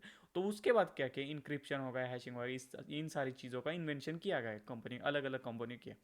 तो वाईफाई के अंदर क्या होता है कि जो WPA1 था उसमें क्या होता था कि ऐसा इंक्रिप्शन होता है। अब ये इंक्रिप्शन कैसा होता है ये मैं बता देता हूँ। मान लो कि आपका एक पासवर्ड है हेलो, तो उसको मैं कन्वर्ट करता हूँ एक कोडिंग लैंग्वेज में, सीक्रेट लैंग्वेज में, ऐसे कुछ, समझ गए? तो कन्वर्ट करता है। अब वो कोड ऐसा है कि सिर्फ मैं ही वो कोड पढ़ सकता हूँ कि उसमें क्या लिखा है, समझ गए? तो अगर मैं उसे पढ़ सकता हूँ कि हाँ भाई ये कोड, अगर मैं इस कोड को डिकोड करता है तो उसका मतलब हेलो निकालता है। तो इसका मतलब ये होता है कि वो जो इंक्रिप्शन है वो क्रैक कर लिया। तो WPA1 में ये होता था। बता रहा हूँ मैं क्या बताता हूँ। वाईफाई में क्या होता है, 3 टाइप की सिक्योरिटी आज की डेट में मोस्ट पॉपुलर है। WPA 2, WPA 3 अभी तक की मोस्ट पॉपुलर सिक्योरिटी है, जिसमें से WPA1 जो है, मतलब WPA, उसकी जो सिक्योरिटी है, उसका जो इंक्रिप्शन है वो क्रैक हो चुका है। जैसे कि मैंने कहा कि वो, अगर तुमको पता चल गया कि वो सीक्रेट की में क्या लिखा है, तो इसका मतलब ये कि वो इंक्रिप्शन क्रैक हो गया। इंक्रिप्शन ऐसा होना चाहिए कि पता ही नहीं चलना चाहिए कि वो किस चीज़ का इंक्रिप्टेड फॉर्म है या फिर हैश फॉर्म है, समझ गए? तो इस तरह से होता है इंक्रिप्शन। अब ये वाला जो अब आप स्क्रीन पे दिख रहे हो ये WPA 2 वाला इंक्रिप्शन है, ठीक है। WPA 2 वाला मैंने क्या बताया था, WPA 1 क्रैक हो चुका है। अब बता दो कैसे क्रैक हुआ। WPA 2 वाला जो है वो अभी तक क्रैक नहीं हुआ, और WPA 3 वाला भी एक इंक्रिप्शन है। WPA 3 वाले में क्या अलग है कि आज की डेट में वो है, एग्जिस्ट करता है, लेकिन बहुत ही कम राउटर्स में, बहुत मतलब सिर्फ 5 से 6% जो काफ़ी महंगे राउटर आते हैं उनमें वो एग्जिस्ट करता है। लेकिन उसका एक एडवांटेजेस ये है कि उसमें से कोई हैंडशेक फाइल चुरा नहीं सकता, जिसकी वजह से क्या होता है कि ये जो हैंडशेक फाइल के अंदर हम देख सकते हैं वो देख भी नहीं पाएंगे, तो पासवर्ड भी नहीं मिल पाएगा। ये समझाता हूँ कैसे पासवर्ड हम कैप्चर करते हैं। तो WPA हैंडशेक, जब WPA 1 का मैंने बताया कि वो क्रैक हुआ था, कैसे क्रैक होता है। इंक्रिप्शन का सबसे पहले मेन रूल ये होता है कि उसे आप इनक्रिप्ट कर सकते हो, लेकिन उसे इरिवर्सिबल है, ठीक है, उसे वापस डिक्रिप्ट नहीं कर सकते आप। ये इंक्रिप्शन का फर्स्ट रूल होता है कोई भी कंपनी में। तो मान लो हेलो को मैंने डिक्रिप्ट सॉरी हेलो को मैंने इनक्रिप्ट कर दिया, तो अगर मैंने सीख लिया कि उसे डिक्रिप्ट कैसे करते हैं, कि भाई ये जो कोड है इसको अगर ऐसे डिक्रिप्ट करेंगे तो ये हेलो बन जाएगा, तो वो नहीं यूज़ करती कंपनी है, क्योंकि देखो उसका तो फिर उस इंक्रिप्शन का कोई यूज़ ही नहीं। मान लो कोई कंपनी अगर लीक कर देती है अपना डाटा, गलती से लीक हो जाता है, लीक कर कोई करने नहीं वाला, मान लो कि वो लीक हो जाता है, हैकर्स उसे लीक कर देते हैं, तो भले ही इंक्रिप्टेड फॉर्म में होगा उनका डाटा, अगर उन्हें पता चलेगा कि इसे डिक्रिप्ट कैसे करते हैं तो क्या फ़ायदा उस इंक्रिप्शन का, है ना। तो इसीलिए इंक्रिप्शन ऐसा होता है। अभी WPA 2 में एक इंक्रिप्शन यूज किया जाता है, उसका नाम है AES, एडवांस इंक्रिप्शन सिस्टम। यही था शायद मेरे ख्याल से, हाँ यही था, क्लियर। तो इसे बनाया था यूनाइटेड स्टेट्स की गवर्नमेंट में, और ये गवर्नमेंट खुद यूज़ करती है, यूनाइटेड स्टेट्स से खुद इंक्रिप्शन यूज़ करती है। इसका फायदा क्या है कि ये एक बार इंक्रिप्ट हो गया तो उसे डिक्रिप्ट नहीं कर सकते जब तक कि सही वाला पासवर्ड आप नहीं लगाते, क्लियर। तो इंक्रिप्शन के बारे में सब कुछ बता दिया, लेकिन सेपरेट वीडियो भी बताऊंगा मैं, उसमें भी आपको समझ में आ जाएगा। ओके। तो अब हम ये जो है अभी ये डिक्रिप्ट करना है हमें इसे, ये नहीं कर सकते हम, क्यों, क्योंकि अभी हमने देखा कि ये इस इनक्रिप्शन जो है वो इरिवर्सिबल होता है। उसे ये जो ये इनकोडेड फॉर्म है या फिर इनक्रिप्टेड फॉर्म है, इसको हम रिवर्स नहीं कर सकते कि भाई इसमें कौन सा पासवर्ड है, ये हम नहीं पता लग सकते। लेकिन एक टेक्निक है हमारे पास, मैंने क्या कहा था कि वो इरिवर्सिबल होता है, लेकिन उसे हम इनक्रिप्ट करना तो जानते हैं ना, हम डिक्रिप्ट करना नहीं जानते, लेकिन इनक्रिप्ट करना हम जानते हैं। तो ये मेथड हम अप्लाई करेंगे। अब कैसे आपको होगी कि क्या कुछ समझ में आए, समझाता हूँ। अब हम क्या करेंगे, हम एक लिस्ट बनाएंगे पासवर्ड की, कई सारे पासवर्ड की लिस्ट, 1000 2000 लाख पासवर्ड की एक लिस्ट बनाएंगे। अगला जो टॉपिक है वो है हमारा वर्ड लिस्ट क्रिएशन, उसमें मैं आपको बता दूंगा कि इसे बनाते हैं। अभी के लिए मान लो कि कई सारी लिस्ट है मेरे मेरे पास, मंगेश हो गए, 1 2 3 हो गए। अब मैं क्या करता हूँ, मुझे मतलब इनक्रिप्ट करना आता है, हमें हमें डिक्रिप्ट करना नहीं आता है। तो इनक्रिप्ट करने से हम क्या करेंगे, वहाँ एक ऐसी लिस्ट लेंगे और उस लिस्ट को पूरी तरह से इनक्रिप्ट कर देंगे, मतलब एक एक पासवर्ड जो है इनक्रिप्ट कर देंगे। अब इनक्रिप्ट करने के बाद वो भी एक इनक्रिप्टेड फॉर्म में दिखने वाला है, हैश फॉर्म में दिखने वाला है ना। तो हम क्या करेंगे, वो जो हैश फॉर्म है वो इनक्रिप्टेड फॉर्म है, क्या वो ये वाली इनक्रिप्टेड फॉर्म से मैच होता है या नहीं होता है, ये हम सीखने वाले, मतलब सीखने नहीं वाले, ये हम करने वाले। अब समझ में आ गया कि ब्रूट फोर्स क्या होता है, ये से ब्रूट फोर्स कहा जाता है कि एक पासवर्ड को इनक्रिप्ट करो, वो जो इनक्रिप्टेड फॉर्म है क्या वो इस इनक्रिप्शन से मैच हो रहा है। अगर मैच हो रहा है तो हमें पता चल जाएगा कि हाँ भाई ये जो इनक्रिप्शन है ना ये वो इस वाले पासवर्ड का है। तो इसका मतलब ये है कि ये जो इनक्रिप्शन है वो ये वाले पासवर्ड का है, मतलब जो भी पासवर्ड होगा। आई होप आपको समझ में आ रहा है मैं क्या कह रहा हूँ, क्लियर। तो अब प्रैक्टिकल करते हैं। अब मैं क्या करता हूँ, थोड़ा सा जो है बीच में मैं आने वाला हूँ, मैं थोड़ा सा अभी के लिए यहाँ पे आ जाता हूँ। ओके, ठीक है। तो अब हम क्या करने वाले, ऐसी लिस्ट लेने वाले। मान लो कि मैंने मंगेश ले लिया, मंगेश जाके उससे मैच किया। अब दिखाने के लिए मैं सिर्फ मंगेश दिखा रहा हूँ, मान लो कि मंगेश को भी मैंने इनक्रिप्ट कर दिया और उसका इनक्रिप्टेड जो फॉर्म है वो इससे मैच करने की कोशिश कर रहा है जो अभी हैंडशेक फाइल के अंदर है, समझ गए, ऐसा कर रहा हूँ मैं। तो मंगेश तो मैच नहीं होने वाला क्योंकि वो पासवर्ड ही नहीं है, तो वो तो नहीं मैच हुआ, वो चला गया। अगला वाला पासवर्ड ले लेते, जय श्री राम मैच हो रहा है, नहीं ये भी मैच नहीं हो रहा है। अगला वाला पासवर्ड ले लेते, नहीं दूंगा, देखते नहीं दूंगा हो रहा है, नहीं ये भी नहीं हो रहा। तो अगला वाला देखते हैं, 1 2 3 4 5 6 7 8, ये वाला मैच हो रहा है, हाँ तो ये वाला मैच होगा। क्यों होगा, क्योंकि इसे जब मैंने इनक्रिप्ट किया मैंने देखा कि उसका जो इनक्रिप्टेड फॉर्म है वो जो हैंडशेक फाइल का जो इनक्रिप्टेड फॉर्म है वो दोनों मैच हो रहे हैं। तो इसका मतलब ये कि इसका अगर मैच हो रहे हैं तो इसका मतलब ये कि ये 1 2 3 4 5 6 7 8 इसका पासवर्ड है, क्लियर, समझ में आ गया। तो इस तरह से हम ब्रूट फोर्स अटैक करते हैं, इसे कहते हैं ब्रूट फोर्स अटैक, क्लियर हो गया। अब आगे पार्ट 2 में हम इथिकल हैकिंग के पार्ट 2 में भी बहुत सारे ट्यूटोरियल आने वाले हो ब्रूट फोर्स के, तो उसमें भी आप कई बार प्रैक्टिस करके आपका क्लियर हो जाएगा। और एक वर्ड लिस्ट कैसे बनाती है ये भी मैं आपको अगले वाले टॉपिक में बताऊंगा, लेकिन अभी के लिए ये देख लो। तो अब कुछ 14 मिनट का सिर्फ 3 होगा इसका। अब प्रैक्टिकल भी करते, क्या करना है प्रैक्टिकल के लिए, Kali Linux is compulsory, Kali Linux का लाइव बूट कर लो। मैंने तो परमानेंट इंस्टॉल कर लिया तो मैं वही लगाने वाला हूँ। अगर आपने लाइव बूट किया है तो लाइव बूट ही कर लो, समझिए। तो मैं कर लेता हूँ। तो प्रैक्टिकल करने से पहले मैं आपको कुछ बताना चाहूँगा, हाँ थोड़ा सा तो टक टक टक आपको सुनाई दे सकता है क्योंकि कंस्ट्रक्शन चल रहा है, तो उसे प्लीज़ इग्नोर मारो।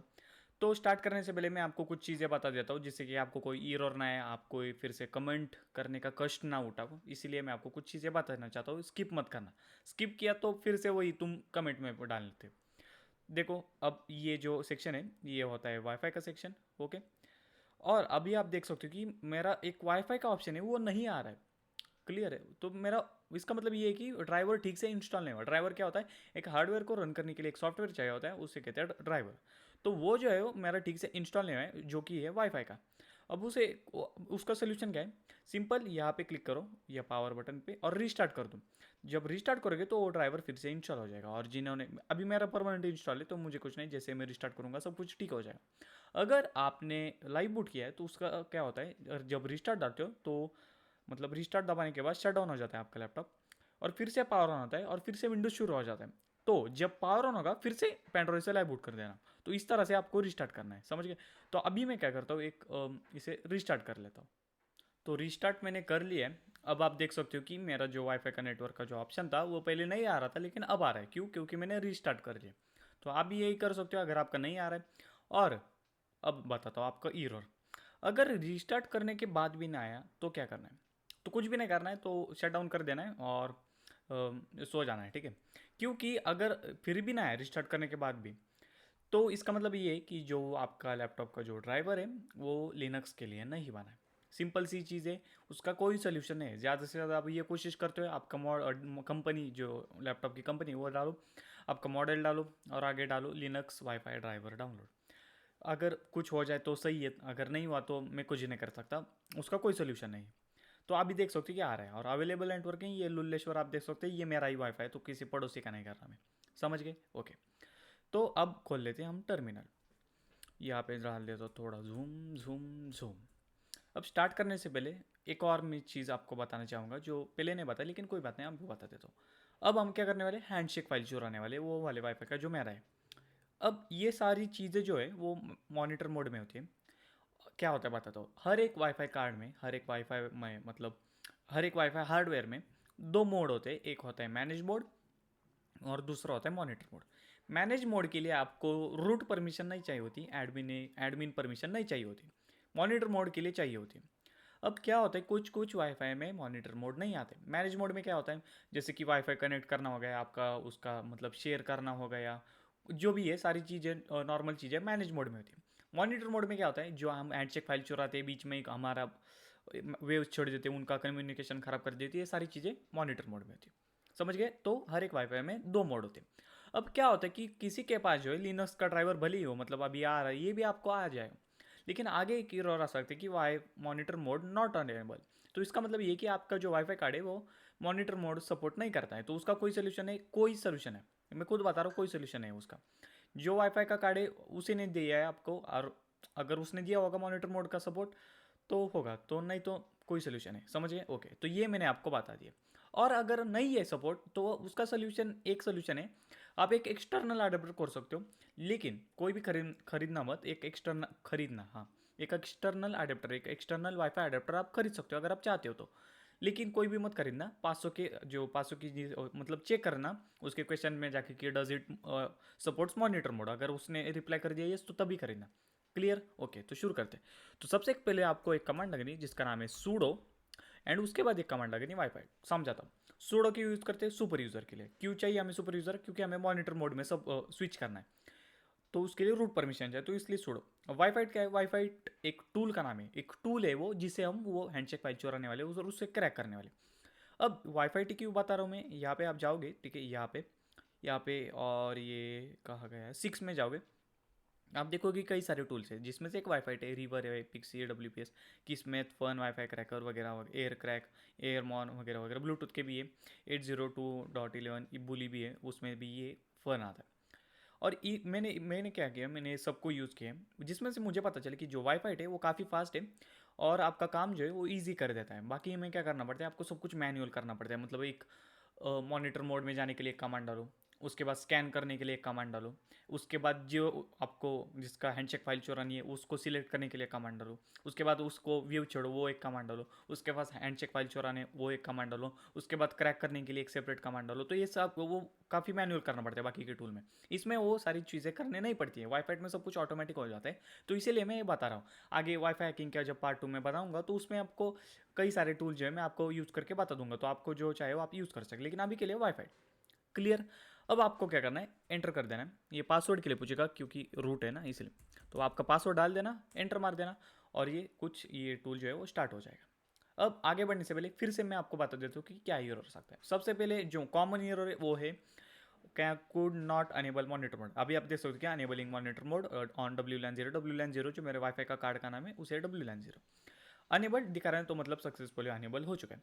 अगर आपको आए कि कुडंट अनेबल, तो इसका मतलब ये है कि आपका जो कार्ड है वाईफाई का वो मॉनिटर मोड सपोर्ट नहीं करता है, तो उसका कोई सोल्यूशन है आप भी बता देता हूँ। ढूंढने की कोशिश भी मत करना, कुछ भी नहीं होने वाला। सिंपल एक्सटर्नल अडेप्टर कर सकते हो अगर आपको करना ही है वाईफाई का पासवर्ड क्रैक। लेकिन वैसे तो मतलब इतना भी कुछ खास नहीं होता है। मुझे तो वो मतलब बहुत लोगों को बहुत खास लगता है कि वाईफाई का पासवर्ड, वाईफाई का पासवर्ड, कुछ खास नहीं, सिंपल है, समझ में आ गया। और एक और आ सकता है कि could and found wireless interface, जो कि स्टार्टिंग में मैंने बताया कि अभी जैसा आ रहा है नहीं, अभी ये क्यों, अभी आप देख सकते हो मेरा चला गया, क्यों चला गया, क्योंकि मैं मॉनिटर मोड में स्विच हो गया। मॉनिटर मोड में कुछ भी ऐसा काम नहीं कर सकते, मतलब स्कैन मतलब कनेक्ट करना हो गया वगैरह वगैरह, ठीक है। तो मॉनिटर मोड में वो नहीं होता है, तो इसलिए ये चला गया, ठीक है। जो और मैं स्टार्टिंग में क्या बताया कि अगर आपको इस तरह से आता है तो रीस्टार्ट करना होता है, क्योंकि क्या होता है कि वो ड्राइवर इंस्टॉल नहीं होता है। तो हो सकता है कि यहाँ पे एक एरर है, couldn't find in wireless interface, तो वो यही हीरो होता है वो, ठीक है, वो उसी का रीज़न वो होता है। ये भी मैंने बताए थे। अब तीसरा एक ग्लिच है, वो कोई एरर नहीं, वो तीसरा एक ग्लिच है। हो सकता है कि ये भी आ जाए, ठीक है, ये भी आ जाए और ये स्कैनिंग फाउंड ये भी आ जाए, लेकिन यहाँ पे कोई नेटवर्क ही ना है, कोई स्कैन ही ना हो। तो उसका एक सोल्यूशन होता है, क्या होता है कि कभी कभी वो स्कैन नहीं करता है, वो ग्लिच होता है। उसका क्या करता हूँ, आपको कंट्रोल सी दबाना है, फिर से कंट्रोल सी दबाना है 2 बार। इसको क्लियर कर देता हूँ, फिर से वही कमांड लगानी, लेकिन इस बार डैश डैश किल के साथ। क्या होता है कि बैकग्राउंड में कुछ सर्विस चल रही होती है, वो वाईफाई कार्ड को ब्लॉक करती है। तो डैश डैश किल से क्या होता है, वो बैकग्राउंड सर्विस किल हो जाती है और जो नेटवर्क स्कैन नहीं हो रहे थे वो स्कैन होना शुरू हो जाता है। मुझे ज़रूरत नहीं, तो मैं कुछ नहीं करने वाला, सिंपल एंटर कर दूंगा। ओके, तो अब स्टार्ट करते, लेकिन धीरे धीरे सब कुछ समझाऊंगा, तो कोई भी कन्फ्यूजन नहीं रहता। तो नम आप देख सकते हो कि जितने नंबर होंगे वो लिस्ट जो भी होगी उनका नंबर रहते हैं। ESSID इसका फुल फॉर्म, अब ये आपका होमवर्क है, इसका फुल फॉर्म ढूंढ लो क्या होता है ESSI। देख सकते हो कि बस सिंपल नाम होता है। और एक और होता है BSSID होता है, वो क्या होता है, मैक एड्रेस होता है, सिंपल। अभी ये भी मैंने बताई थी, ये शायद आपको होमवर्क के लिए देना चाहिए था, चलो कोई नहीं। चैनल क्या होता है, चैनल क्या होता है कि कभी कभी मान लो कि एक ही घर में 10 वाईफाई, अगर सभी ने चैनल 1 यूज़ करना शुरू कर दिया तो क्या होगा, तो वो इंटरफेयर कर सकते हैं मेरे को। तो इतना डीप में नहीं जाएंगे, उसके कई सारे वीडियो आपको मिल जाएंगे कि हाउ अ वाईफाई वर्क्स एकदम डिटेल में 3D एनिमेशन के साथ। लेकिन अभी के लिए ये समझो कि चैनल जो है वो किसी को इंटरफेयर ना करे, इसके लिए होता है। तो चैनल 1 इंक्रिप्शन आप देख सकते हो कि मैंने बताया इंक्रिप्शन का एकदम डिटेल में बताया आपको, ये इतना डिटेल में नहीं, लेकिन मतलब 50-60% मैंने आपको बता दिया। तो अभी आप देख सकते हो कि इंक्रिप्शन जो है वो WPA-P का है। WPA-P का मतलब होता है WPA2 का इंक्रिप्शन है, मैंने एक्सप्लेन किए थे वो WPA-WPA2 WPA3, ठीक है, वो भी मैंने एक्सप्लेन कर दिया। तो ये जो है अभी WPA2 का है, इसका मतलब इसमें AEC इंक्रिप्शन यूज़ होने वाला है। ओके, पावर का मतलब होता है कि रेंज, उसकी रेंज क्या है। अभी तो आप देख सकते हो कि 70 dB मतलब ग्रीन में दिखा रहा है, अब अगर दूर होगा तो वो रेड में दिखाएगा, ठीक है, माइनस में कभी कभी चला जाता है।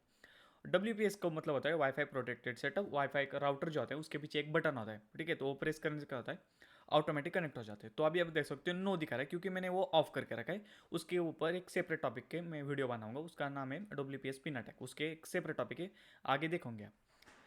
और ये क्लाइंट, अभी कितने क्लाइंट इससे, एक दो, एक मेरा अंदर एक और लैपटॉप है और एक मेरा मोबाइल है, तो 2 क्लाइंट है। तो एक्सप्लेन कर दिया मैंने। अब आप देख सकते हो scanning found 1 target 2 clients, control C when ready. तो अभी मैं रेडी हूँ, तो मैं कंट्रोल सी दबा देता हूँ। अभी ये कह रहा है सिलेक्ट टारगेट्स 1 2, मतलब एक में से कितने टारगेट सिलेक्ट करने, सेपरेटेड बाय कॉमास डैशेस और ऑल भी, मतलब ऑल डालोगे, ऑल टाइप करोगे तो जितने भी लिस्ट होगी सारे के सारे वो मतलब कोशिश करेगा सारे के सारे हैंडशेक फाइल चुराने की। ओके, और सिर्फ 1 डालोगे तो सिर्फ एक ही होगा, और मल्टीपल चाहते हो तो 2 5 6 ऐसे तो वो भी कर सकते हो, या फिर कंटिन्यू 1 से लेकर 10 तक ऐसे भी कर सकते हो। तो अभी मुझे क्या करना है, लुल्लेश्वर करना है, सिर्फ ये की है, तो देख सकते हो 1। एंटर कर दूंगा तो ये जो है वो स्टार्ट हो जाएगा। तो बस वेट करना है, मैं बाद में एक्सप्लेन कर दूंगा आपको। ओके, हो रहा है हो रहा है हो रहा है।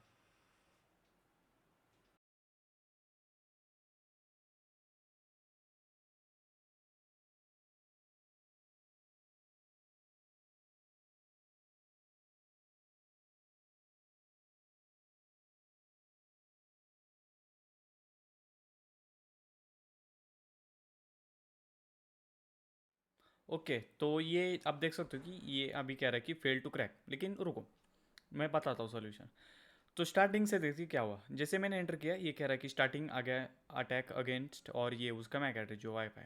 ओके, और क्या ये कह रहा है कि स्किपिंग पीएम के आईडी। अभी क्या कौन सी मेथड यूज़ करें हम, WPA2 हैंडशेक क्रैकिंग मेथड। एक और मेथड होती है उसका नाम होता है पीएम के आईडी कैप्चर मेथड, लेकिन वो एथिकल हैकिंग के पार्ट 2 में शायद मैं बता दूंगा। अब कई सारी मेथड होती है लेकिन हर एक हम धीरे धीरे देखेंगे, तो उसके लिए बने रह सकते हो आप। और ठीक है, ये लाइन तो हो गई, स्किप किया क्योंकि उसके पास एक ये वाला टूल नहीं है, समझ गए। ओके, अगली जो है वो है कि discount new client, discount new client, discount new client. तो 3 लाइन ये है कि भाई ये क्लाइंट हमें उस वाईफाई से कनेक्टेड किए हुए मिल गए, ठीक है। तो यहाँ पे आपने देखा होगा कि वीडियो में कि डी ऑथिंग ऐसा कुछ आ रहा था, तो उसने डी ऑथ कर लिया और हैंडशेक जो है वो कैप्चर कर लिया। डी ऑथ करने के बाद रिकनेक्ट करने की कोशिश की मोबाइल ने, और हैंडशेक जो है वो कैप्चर कर लिया, ठीक है। ओके, और क्या किया, सेविंग कॉपी, उसकी जो कॉपी है कुछ इस नाम से अपन उसने सेव कर ली, और एक्सटेंशन देख सकते हो डॉट कैप, जिसके मैंने स्टार्टिंग में बताया था। और ये क्या कर रहा है, एनालिसिस, मतलब जो हैंडशेक फाइल हमने कैप्चर की है क्या वो सही में हैंडशेक फाइल है, सही है, कोई करप्ट वगैरह तो नहीं है। तो ये कह रहा है कि कंटेंट्स वैलिड, 2 टूल है एनालिसिस के, उसने कर दिया। ओके, उसके बाद क्या किया, cracking WPA handshake running air crack dash NG with word list probable dot TXT। Word list probable dot TXT एक ऐसी वर्ड लिस्ट है जो वाईफाई की जो ओनर है, शायद उसी ने, मुझे याद नहीं ठीक से, लेकिन उसी ने बनाई ये वर्ड लिस्ट। उसके अंदर कई सारे पासवर्ड, जैसे कि मैंने कहा कई सारे पासवर्ड्स होते हैं, उसे कन्वर्ट कर जाए हैश में और मैच करने की कोशिश करते। तो वो वाली वर्ड लिस्ट उसने यूज़ की। क्रैकिंग, अगली लाइन है क्रैकिंग 100% वो लिस्ट जो है हमने क्रैक कर ली, मतलब 100% वो लिस्ट कंप्लीट करनी। और ये तो कुछ नहीं, मतलब एस्टिमेटेड टाइम कितना बचा टाइम है, कितने स्पीड से 17,035, ठीक है, 17,035 किलो पासवर्ड पर सेकेंड, मतलब 17,000 पासवर्ड पर सेकेंड। अभी के लिए मेरा वो ग्राफिक कार्ड जो है वो उसका ड्राइवर इंस्टॉल नहीं किया मैंने लिनक्स में, लेकिन अगर ग्राफिक कार्ड ऑन होता तो 3 लाख पासवर्ड हो जाते मेरे, ठीक है। तो अभी के लिए ये बता रहा है कि 17,000 पासवर्ड्स उसने ट्राई किए पर सेकेंड, और करंट की मतलब ये जो लास्ट की है वो हो गई। और ये कह रहा है कि फेल टू क्रैक हैंडशेक और word list dash probable dot TXT did not contain password. मतलब ये कह रहा है कि उस वर्ड लिस्ट के अंदर कोई भी ऐसा पासवर्ड नहीं था जिससे कि हम मैच कर पाए, तो वो वर्ड लिस्ट खत्म हो गई। अब आप कहोगे कि अब क्या करें यार, हुआ ही नहीं, चिंता मत करो, मैं हूँ ना, क्लियर कर देता हूँ। अब एक और वर्ड लिस्ट जो है, काली लिनक्स में कई सारी वर्ड लिस्ट आती है, मैं बताता हूँ क्या करना है आपको। फाइल सिस्टम में जाना है, फाइल सिस्टम में USR में जाना है, यूज़र, और एक शेयर का फोल्डर होता है, शेयर शेयर शेयर शेयर, ये रहा शेयर। और ये शेयर के फोल्डर में एक फोल्डर होता है वर्ड लिस्ट, सिंपली टाइप कर देना वर्ड लिस्ट, तो आप देख सकते हो कि वर्ड लिस्ट आ रहा है, ठीक है। वर्ड लिस्ट, इसके अंदर जान ले जाना, और अब यहाँ पे एक लिस्ट देखने हमें, ये रही rockU.txt.gz, इसके ऊपर राइट क्लिक कर देना और एक्सट्रैक्ट कर देना है, ठीक है। एक्सट्रैक्ट टू बता रहा है, ओके। तो ये कह रहा है कि कहाँ पे एक्सट्रैक्ट करना है, तो मुझे क्या करना है, मैं एक काम करता हूँ, होम में एक्सट्रैक्ट कर देता हूँ, यहाँ पे एक्सट्रैक्ट। तो ये एक्सट्रैक्टिंग होने में टाइम लेगा, डिपेंड करता है कि आपका कैसा CPU है। तो मेरे ख्याल से अभी ये एक्सट्रैक्ट हो चुका है, देखता हूँ, होम में जाता हूँ मैं, कंप्यूटर मंगू मैन, ये देख सकते हो कि ये एक्सट्रैक्ट हो चुका है। अभी इसके अंदर मैं देखता हूँ कि क्या है, लोड होने में टाइम लेगा, हो रहा है हो रहा है हो रहा है, ओके, हो रहा है, ठीक है, हो गया। देखो, तो इसको फुल स्क्रीन, अब देख सकते हो कई सारी इसमें बहुत बड़ी लिस्ट है, ठीक है, कई बड़ी लिस्ट है। ओके, नीचे देखते काफ़ी, तो इसमें मेरे ख्याल से, मुझे ठीक से याद नहीं, लेकिन मेरे ख्याल से 10 लाख पासवर्ड या फिर कुछ 1 करोड़ पासवर्ड थे, ठीक है, सर्च कर लेना, या फिर मैं आउटरो में बता दूंगा। तो फिर से टर्मिनल ओपन कर लेते, अभी मैंने उसे एक्सट्रैक्ट कर लिया, थोड़ा जूम जूम जूम, ओके। फिर से वही कमांड लगनी, sudo वाईफाई, ठीक है। और अब वो वाली वर्ड लिस्ट के लिए पिछली बार क्या हुआ कि वो वर्ड लिस्ट प्रोबेबल वो वाली यूज़ की, क्योंकि हमने आगे कोई कस्टम लगानी नहीं थी, उसने ऑटोमेटिकली। अब हमें कस्टम लगानी है, ठीक है। तो डिक्ट, वो उसकी कमांड की कस्टम डिक्शनरी लगाने के लिए /home और वो लिस्ट, मतलब उसका लोकेशन आप देख सकते हो कि ये लोकेशन है slash home slash mangoman slash rockyou dot T X T, समझ गए, डैश डैश डिक्शनरी, मतलब डैश डैश डिक्ट। ओके, अब एंटर कर देना है। अब फिर से पासवर्ड लगा दीजिए और ये है जो है फिर से कंट्रोल सी, फिर से वही सिलेक्ट कीजिए, 1 दबाइए। ओके, और ये कुछ कर लिया क्रैक। ओके, पिछली बार नहीं हुआ लेकिन अब हो गया, क्यों? क्योंकि हमने ये वाली वर्ड लिस्ट यूज़ की, इसके अंदर था पासवर्ड। तो देखते हैं अब, स्टार्टिंग गेट अगेंस्ट वही स्कीपिंग वही हैंडशेक कैप्चर फाउंड, ये कह रहा है कि एग्जिस्टिंग था पहले से, मतलब पिछली बार जो किया तो वो सेव कर लेता है ना, याद है ना आपको, using handshake from H S, ये उसकी लोकेशन। ओके, तो एनालिसिस कर लिया, रनिंग कर लिया। Okay, 0.18% of that word list, 19,000 password पर सेकेंड, करंट ये वाली की, और क्रैक्ट कर लिया उसने कि पासवर्ड जो है वो ये है 12345678, आप देख सकते हो। और उसका मैक एड्रेस देख सकते हो, BSS ID मैंने बताया था लुल्लेश्वर, उसका पासवर्ड देख सकते हो, क्रैक्ड, और यहाँ पे सेव होता है, मतलब अगर मैं जाता हूँ यहाँ पे ओपन करो ये वाले फाइल में, ठीक है, ये वाली फाइल में वो सारे सेव होते हैं, अगर गलती से आपने क्लियर कर दिया तो आप देख सकते हो कुछ इस तरह से हो गया। अगर मान लो कि इसमें भी ना मिले तो क्या करना होता है, तो गूगल पे आप सर्च करोगे कि word list for brute force, तो कई सारी लिस्ट जो है आपको मिल जाएंगी। और बस, ओके, काफ़ी बड़ा टॉपिक था ये, ठीक है, लेकिन वर्थ इट था। कोई भी क्वेश्चन है तो कमेंट में डालो। और अगला जो टॉपिक है वो कस्टम वर्ड लिस्ट, मान लो कि आपको कोई ऐसी वर्ड लिस्ट, मतलब आपको अच्छी ना लगे वर्ड लिस्ट, तो आप कस्टम भी बना सकते हो। तो अगले वाले टॉपिक में देखने वाले कोई भी क्वेश्चन है इसमें कमेंट में डालो। और ये एरर आ रहा है तो वो भी बता सकते हो, अलग एरर, ठीक है, जो मैंने बताया उससे कुछ अलग एरर आ रहे तो वो बता सकते हो आप, उससे अलग मत बताना। और बढ़ते आगे।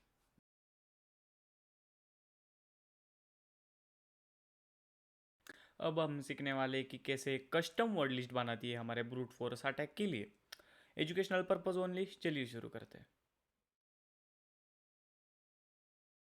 तो सबसे पहले जो है आपका ब्राउज़र खोल लेना है, ठीक है, और एक न्यू टैब खोलना है, भले एक पहले से न्यू टैब खोला हुआ, और यहाँ पे सर्च करना है आपको CUPP। ओके, और फर्स्ट वेबसाइट पे आ जाना है, common user password profiler. Okay, ये URL को कंट्रोल C करके कॉपी करना होता है, ठीक है, एंड टर्मिनल खोल लेते हैं हम। यहाँ पे git clone control Shift V, ठीक है, तो इसे वो क्लोन हो जाएगा। ओके, हाँ ठीक है, हो गया। LS करते हैं हम, देखते हैं कहाँ पे, ये रहा। ओके, CD इसके अंदर जाना है हम, CU-PP। ओके, क्लियर LS देखते हैं, तो एक CUPP डॉट फाइल है और टेस्ट अंडरस्कोर CUPP।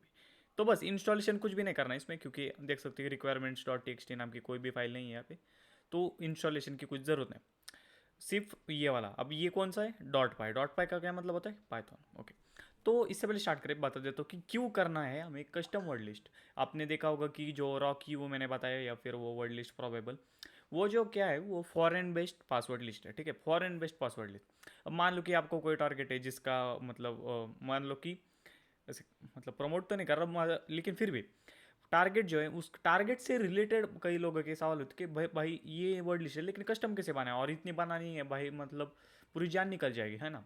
तो पहले कुछ आइडिया देता था कि वो जो लिस्ट थी वो रॉक्यू या फिर वो डिफॉल्ट वाईफाई की, है ना, वो फॉरेन बेस्ड थी, मतलब अमेरिका की बेस्ड या फिर इंग्लिश बेस्ड थी, है ना, हिंदी मतलब इंडियन नहीं थी। तो आपको यहाँ पे सर्च करते, ब्राउजर खोलने के बाद यहाँ पे सर्च करो कॉमन, ठीक है, Indian password list, password list, यहाँ पे सर्च करना है। मैं जानता हूँ थोड़ा छोटा दिख रहा है लेकिन इसका स्केल पता नहीं ठीक से एडजस्ट नहीं होता, ठीक है। और यहाँ पे देख सकते हो गिटअप की जो फर्स्ट लिंक है इसके ऊपर आ जाना, एंड यहाँ पे आप देख सकते हो कि कई सारी जो लिस्ट है वो आ रही है, ठीक है। तो मान लो कि ये वाला मैं ओपन करते हो तो देख सकते हो कई सारी लिस्ट जो है, लेकिन इंडियन, ठीक है, इंडियन ऐसे फॉरेन है, इंडियन देख सकते हो कि दक्ष, सोमाना, ठीक है, कई सारी रिदा, बाला वगैरह, लोकेश, ठीक है, ये इंडियन लिस्ट हो गए। तो आप यहाँ से भी आप कर सकते हो। अब मान लो कि कोई टारगेट से एकदम आपके टारगेट से रिलेटेड ही बनानी है वो वर्ड लिस्ट, तो वो बनाने के लिए कस्टम बनाएंगे जाएंगे कि भाई मंगेश मंगेश @123 मंगेश @123 4, तो ऐसा टाइप करते करते पूरी जान निकल जाएगी, है ना। तो इसलिए हम कस्टम बनाने के लिए ये वाला टूल यूज़ करते हैं जिसका नाम है CUPP, custom user passwords profiler. Okay, तो इसको रन करने के लिए पाइथन, ठीक है, Python 3 CUPP.py, ठीक है, .py, ओके, एंड -i लगाना होता है, ठीक है, -i, ओके, एंड एंटर कर देना होता है। तो ये टूल जो है वो स्टार्ट हो जाता है। ठीक है। फर्स्ट नेम मान लो कि मुझसे रिलेटेड बनानी है, मंगेश, ठीक है, मंगेश, ओके। सर नेम डालना है Khedkar, okay, Khedkar. Nick name Mangu man है अभी मेरा, मंगू मैन। बर्थ डेट 0405, इसमें भी क्या ही छुपाना, चलो 1 मिनट, ठीक है, ओके। पार्टनर्स नेम मतलब कि कोई उसका बेस्ट फ्रेंड होगा, उसकी कोई स्त्री मैत्रीन होगी तो वो भी आप डाल सकते हो, लेकिन अभी नहीं है कोई तो ठीक है। उसका कोई बेटा होगा तो वो उससे रिलेटेड। पेट नहीं है, कंपनी नहीं है। हाँ, ये वाला काफ़ी इंपॉर्टेंट ऑप्शन है, do you want to add some keywords about the victim. मतलब कि कोई, आप जानते हो अगर आपका दोस्त है या फिर कोई भी है, ठीक है, या फिर आपके कोई पेरेंट्स में से बहन भाई जो भी है, और आप जानते हो कि वो कोई एक स्पेशल वर्ड यूज़ करता है, मान लो कि फैमिली यूज़ करता है, ठीक है, वो कोई भी हो जाएगा, हमेशा फैमिली फैमिली बहुत करता है। अभी मैं क्या वेल नमस्ते बोलता हूँ, मैं वेल नमस्ते, वेल नमस्ते। तो इस तरह से वर्ड ऐड करने होते हैं, लेकिन अभी नहीं करना, मुझे नहीं कहा। वाई दबाओगे तो ऑप्शन दे देगा कि किस तरह का, ठीक है। अभी एन दबा दो मैं। Do you want to add special characters at the end of the words. मतलब वर्ड्स के मतलब पासवर्ड के एंड में कोई स्पेशल कैरेक्टर आप लगाना चाहते हो कि मान लो कि कोई ऐसे हैश टैग, ठीक है, एट द रेट वगैरह, ऐसा कुछ, ठीक है, ऐसे कर सकते हो आप, अगर आपकी चॉइस, मतलब लगाने चाहते हो तो अभी के लिए नो कर देता हूँ मैं। Do you want to and random numbers, कोई रैंडम नंबर लगाना है आपको, मतलब उसका कोई सीक्वेंस होता है, कोई फैमिली नंबर ऐसा कुछ है तो वो भी आप लगा सकते हो। अभी के लिए नो, ओके। और इसको नो कर देना, पता नहीं ये मतलब ये ऑप्शन क्यों दिया है पता नहीं, नो कर देना। और इसको भी नो कर देना, और हो गया, बस क्लियर कर देना है, इसको बंद कर देना है। अब आपको जो वर्ड लिस्ट का यहाँ पे CUPP का जो फोल्डर है उसके अंदर जाओगे, और यहाँ पे आप देख सकते हो कि mangesh.txt का जो फाइल है वो जनरेट हो चुका है। अब इसको ओपन करेंगे तो आप देख सकते हो कई सारे पासवर्ड जो है वो यहाँ पे आ जाएंगे, दिख रहा है कितने, कुछ हज़ार पासवर्ड्स मतलब मुझसे रिलेटेड जनरेट हुए थे। अब बहुत सारे लोग जो है वो, अब ठीक है, ट्यूटोरियल तो खत्म हो गए, अब देख सकते हो। और कैसे यूज़ करना है ये भी मैं बता देता हूँ। मान लो कि वाईफाई के लिए यूज़ करना होता है, सूडो वाईफाई डिक्शनरी, और यहाँ पे क्या करना होता है आपको, उस जो भी है उसकी ये देनी होती है लोकेशन, और इस तरह से यूज़ करना होता है, हमने देखा है, ओके। तो इस तरह से होता है सब कुछ, मैंने बता दिया, कितना बहुत ईजी था, कुछ भी नहीं, 6 मिनट में हो गया। कोई भी क्वेश्चन है तो कमेंट में डालो। याद रखना हमेशा पासवर्ड मैनेजर यूज़ क्यों, आगे आप एक लास्ट में एक टॉपिक रखूँगा, आर यू हैक्ड, तो उसमें आपको पता चल जाएगा कि कैसे आपको सिक्योर रहना है। और रही बात, एक काम करता हूँ मैं, अगला जो टॉपिक है वो है हमारा WPS पिन अटैक, तो उसी में मैं वाईफाई की सिक्योरिटी भी बता दूंगा कि आपको कैसे सेफ रहना है। कोई भी क्वेश्चन इसके ऊपर कमेंट में डालो, बढ़ते आगे।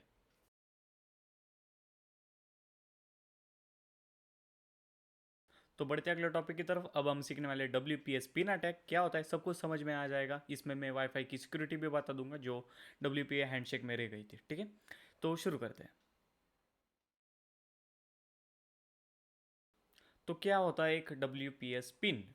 WPS का फुल फॉर्म होता है वाईफाई प्रोटेक्टेड सेटअप। क्या होता है, जिनके पास राउटर है, अभी के अभी राउटर लो, और राउटर के पीछे देखो कि एक बटन होगा छोटा सा, उसके ऊपर लिखा होगा WPS/RST रिसिट। तो वो दो फंक्शन होते हैं, अगर उसे आप दबा के रखते हो तो वो होता है कि राउटर रिसिट हो जाता है, जो डिफॉल्ट पासवर्ड होता है राउटर का वो वापस आ जाता है, ठीक है, अगर कोई कस्टमर का होगा। अगर एक बार क्लिक करते हो तो 1 मिनट के लिए आपका जो वाईफाई होता है वो अनसिक्योर हो जाता है, मतलब अनसिक्योर नहीं हो जाता है, वो फ्री हो जाता है। तो उस 1 मिनट के अंदर कोई भी उससे कनेक्ट कर सकता है। अब हैकर ने क्या किया, जो काफ़ी प्रोफेशनल हैकर थे, उन्होंने इसमें एक बग ढूंढा, ठीक है, एक वल्नरेबिलिटी ढूंढी। क्या थी कि उसके ऊपर हम ब्रूट फोर्स मार सकते थे। दूसरा कि उसके ऊपर एक इंजेक्शन लगा सकते हैं, ठीक है। स्किल इंजेक्शन तो नहीं करेंगे, लेकिन मान लो कि ऐसा कुछ हम उसके अंदर इनपुट कर सकते थे जो कि राउटर को समझ में ना आए, और जिसकी वजह से वो हमें पासवर्ड दे दें, ठीक है। तो उस तरह से पेलोड्स एक हैकर ने जनरेट किया था, अभी उसका मुझे नाम याद नहीं, अब चाहो तो रिसर्च कर सकते हो, लेकिन मैं दिखा दूंगा कैसे करते हैं। और बस यही होता है वो, ठीक है। तो उसे बस आसान बनाने के लिए इन्वेंट किया, लेकिन उसमें ये बग ढूंढे। अब जरूरी नहीं कि सभी राउटर्स में, कुछ कुछ राउटर्स में उसकी सिक्योरिटी काफ़ी अच्छी होती है, तो उसमें आप हैक नहीं कर पाओगे, मतलब हैक नहीं करना है, बस पासवर्ड नहीं निकाल पाओगे, ठीक है, क्रैक नहीं कर पाओगे। कुछ कुछ में कर पाओगे। तो प्रैक्टिकल करते हैं। तो सबसे पहले क्या करना है, हमें हमारी जो टर्मिनल है उसे खोल लेना है, ठीक है, और थोड़ा जूम मार देना है, ओके। और वही कमांड लगानी सुडो वाईफाई, लेकिन इस बार WPS वाला मेथड करने वाले, समझा तुम। एंटर कर देना है, पासवर्ड लगा देना है जो भी आपका है, ओके। तो ये स्कैन करना शुरू कर रहे हैं, ओके, ठीक है। हाँ हो गए, कंट्रोल C बस। अभी एक्सप्लेन कर देता हूँ।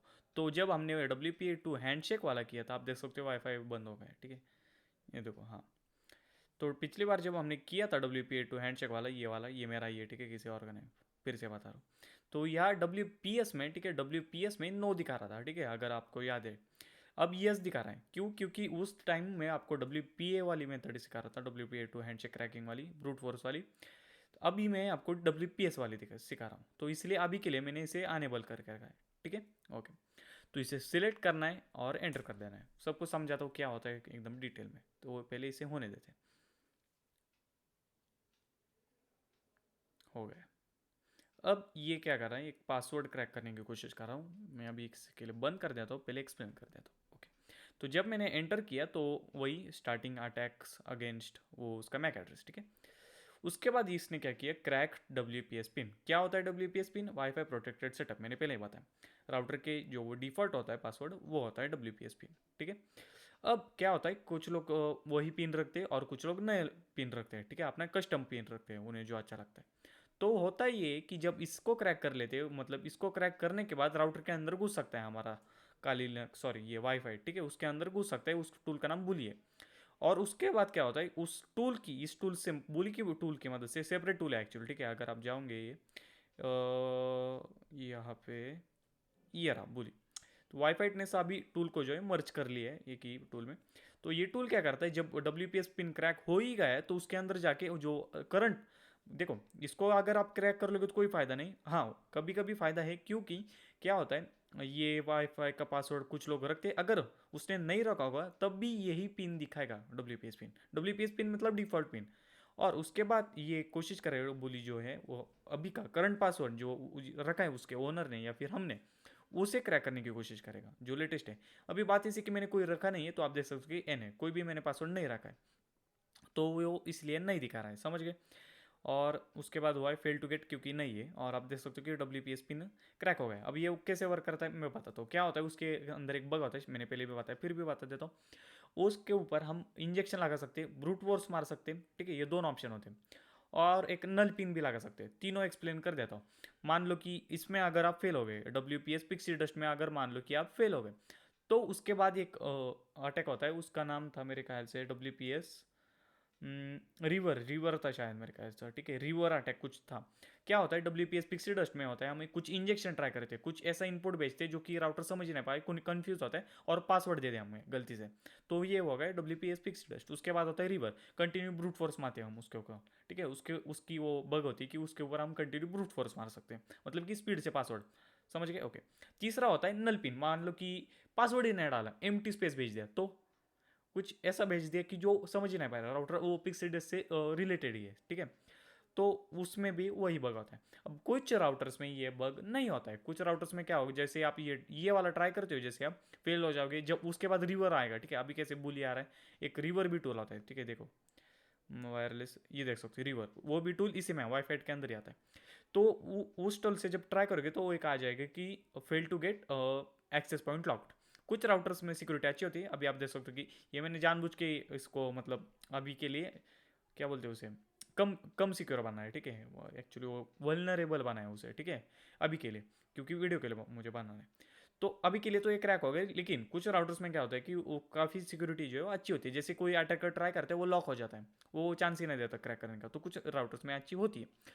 तो बस इसको क्लोज कर देता हूँ मैं, ठीक है, और एक काम करता हूँ, फेस पे आ जाते हैं, ओके। तो देखा आपने कि कैसे WPS पिन क्रैक करते। अब याद रखना, अभी खत्म नहीं हुआ टॉपिक, अभी मैं आपको सिक्योरिटी बताती हूँ। WPA2 हैंडशेक में जो सिक्योरिटी रह गई थी ना, मैं इसमें बताने वाला हूँ, ओके। WPA हैंडशेक हुई और WPS की। तो स्क्रीन पे आते फिर से हम लोग। तो अभी आपको क्या करना है, आपका ब्राउज़र जो है उसे खोल लेना है और ये वाले IP एड्रेस पे चले जाना है, ठीक है। एक, अच्छा ठीक है, हाँ बाय द वे ये सबसे इंपॉर्टेंट पॉइंट है। कई क्या होता है, कई लोगों को वही सेम क्वेश्चन आता है कि भाई अगर ये तो चला गया भाई, फिर से रीस्टार्ट करना पड़ेगा। नहीं, कभी कभी रीस्टार्ट कर सकते हो, लेकिन एक अच्छा वाला मैं तरीका बताता हूँ, sudo airmon-ng stop wlan 0mon, ठीक है, कमांड को रट लो, या फिर समझा भी देता हूँ। एयरमोन एक टूल होता है जो कि मतलब वाईफाई हैक करने के लिए यूज़ करा जाता है, या फिर वाईफाई को कंट्रोल करने फुल एक्सेस के लिए हार्डवेयर का। स्टॉप मतलब रुको, WLAN 0 mon, मॉनिटर मोड से रुको। WLAN मॉन का मतलब क्या होता है, मॉनिटर मोड है, मैंने समझा है। उससे रुको। ओके, एंटर मार दो, आपका जो भी पासवर्ड है उसे डाल दो, टाइम लगेगा 1 सेकेंड बस, और ये हो गया। ठीक है, इसको बंद कर देते हो, आप देख सकते हो कि अब ये मेरा वाईफाई जो है चालू हो गया। ठीक है, ओके। तो ब्राउज़र में आते हैं, इसको रीलोड मारता हूँ मैं, और आप देख सकते हो कि राउटर की ये वाले आईपी एड्रेस पे आना होता है। जिन्हें वाईफाई, जिनके पास वाईफाई है उन्हें पता है। ठीक है, उन्हें बताने की ज़रूरत नहीं खास। तो एडमिन डैश एडमिन, अच्छा ठीक है, चलो पता ही नहीं है तो भी बता देता हूँ। यहाँ पे कमांड डालो आप, आई पी कन्फिग। ठीक है, आई पी कन्फिग कमांड डालो, एंटर मारो। डब्ल्यू लैन 0 में, मतलब कि जो कि आपका वाईफाई है, उसके अंदर आप अपना आई नेट, आपका जो आई पी एड्रेस है वो लो, और जिसमें से फर्स्ट थर्ड ऑक्टेट जो है ये यहाँ तक कांस्टेंट रखो, और उसके आगे 1 लगा दो। क्यों? क्योंकि ये नेटवर्क आईडी है और ये वाली हमारी होस्ट आईडी। फिर से नेटवर्किंग आ गया ना काम में। ठीक है, उसी से ही ये वाला लेना है। कुछ लोगों का यहाँ पे क्या होता है 192.68.1.1 होता है, अभी मेरा जो है 0.1 है, तो ध्यान से। ओके, एडमिन एडमिन पासवर्ड होता है, कुछ का यूज़र यूज़र होता है, कुछ का एडमिन यूज़र, ऐसा कुछ कुछ भी हो सकता है। राउटर के नीचे लिखा होता है, वो देख सकते हो आप। तो उसके बाद आपको चले जाना है वायरलेस में। वायरलेस में डब्ल्यूपीएस में, डब्ल्यूपीएस की एक ही सिक्योरिटी होती है कि उसको डिसेबल करना है, हमेशा डिसेबल करके रखना है। ओके, लेकिन कुछ कुछ राउटर में क्या होता है कि मतलब यहाँ पे एक, अभी मेरा नहीं ऑप्शन आ रहा है, लेकिन यहाँ पे एक ऑप्शन आता है कि लॉक आफ्टर टू, मतलब लॉक, ऐसा कुछ कुछ राउटर्स में आता है। मतलब मुझे याद नहीं वो ऑप्शन, लेकिन आता है। ठीक है, तो उसे अनेबल कर देना, मतलब लॉक हो जाता है। कभी कोई ट्राई करता है उसे W P S pin attack करने की कोई कोशिश करते हैं तो वो लॉक हो जाता है। और उसके बाद आते हैं हम वायरलेस सिक्योरिटी में, और आप देख सकते हो मैंने ब्लर दिखा रखा है क्योंकि ये पड़ोसी भी मेरी वीडियो देखते हैं। ठीक है, तो अभी के लिए मैं, जैसे कि मैंने कहा था, मैंने पासवर्ड नहीं रखा है, लेकिन यहाँ पे रखा है। ठीक है, वहाँ पे नहीं रखा था, मतलब एक्चुअली जाने दो, बस छोड़ो। अभी आप देख सकते हो कि ये जो पासवर्ड है, जो कि आपको मैं नहीं दिखा रहा हूँ, यहाँ पे पासवर्ड सिक्योर रखना होता है। उसकी एक ही सिक्योरिटी की पासवर्ड सिक्योर रखो। ठीक है, एक काम करता हूँ मैं ये तो हो ही गया है सिंपल। तो जो मतलब हमारा आखिरी टॉपिक होने वाला है, आर यू हैक। ठीक है, तो उसमें मैं आपको बताऊंगा कि कैसे सिक्योर रहा जाता है। उसमें क्या करते हैं, पासवर्ड मैनेजर यूज़ करते हैं, और सब कुछ समझ में आ जाएगा। अभी के लिए यही मान लो कि जो आपका वाईफाई को सिक्योर करने के लिए हमेशा हार्ड पासवर्ड रखो। आपने देखा कि कैसे कस्टम वर्ल्ड लिस्ट भी बनाती है, कैसे कॉमन भी मिल जाती है, कैसे W P S pin attack भी हो सकता है ना। डब्ल्यू पी एस का बता दिया, डिसेबल करो। W P A two handshake का हार्ड पासवर्ड रखो। जितना हार्ड पासवर्ड रखोगे उतना ब्रूट फोर्स करने के लिए मुश्किल हो जाएगी। समझ गए? तो बस,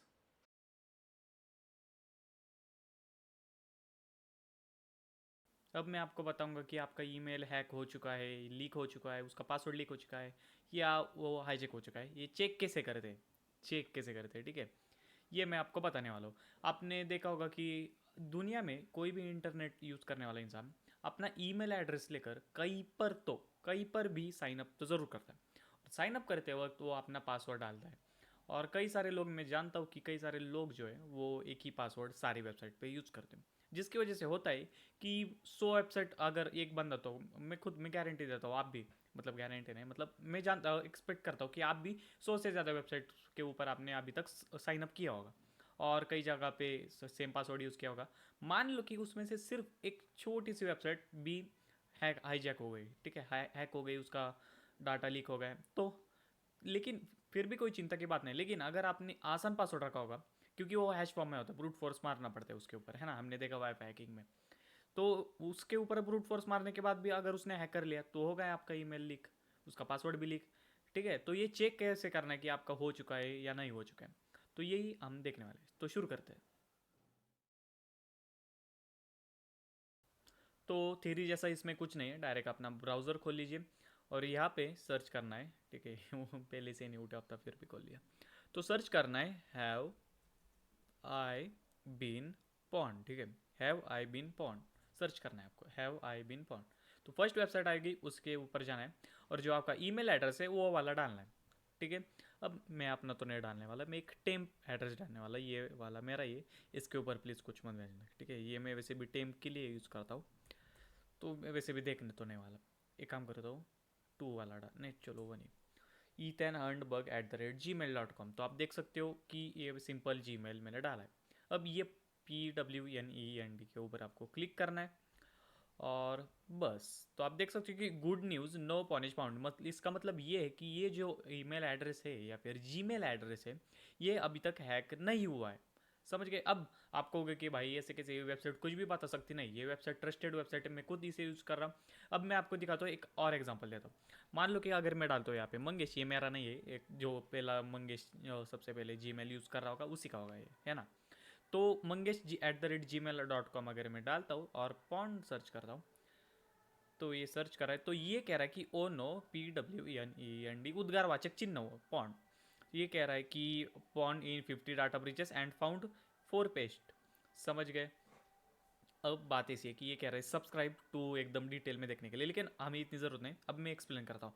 तो ये ईमेल जो मंगेश ने यूज़ किया था वो वाले, ये मेरा नहीं है, ठीक है। तो ऐसा मत सोचना कि भाई स्पैम करूँगा इसको, ऐसा कुछ नहीं है। तो ये वाले जो ईमेल है ये 50 वेबसाइट्स के ऊपर लीक हो चुका है, और जिसमें लीक हुआ है उसमें से 4 बार जो है वो क्रैक होके पेस्ट होके हाईजैक हो चुका है। समझ गए। तो 4 पेस्ट उसका मतलब यही है। तो आपका ईमेल जो है आपको यहीं पे डालना है और यूज़ करना है। अब इससे बचना कैसे, ये मैं आपको बताता हूँ। सबसे पहले काम करता हूँ, ऐसे देखें, हाँ।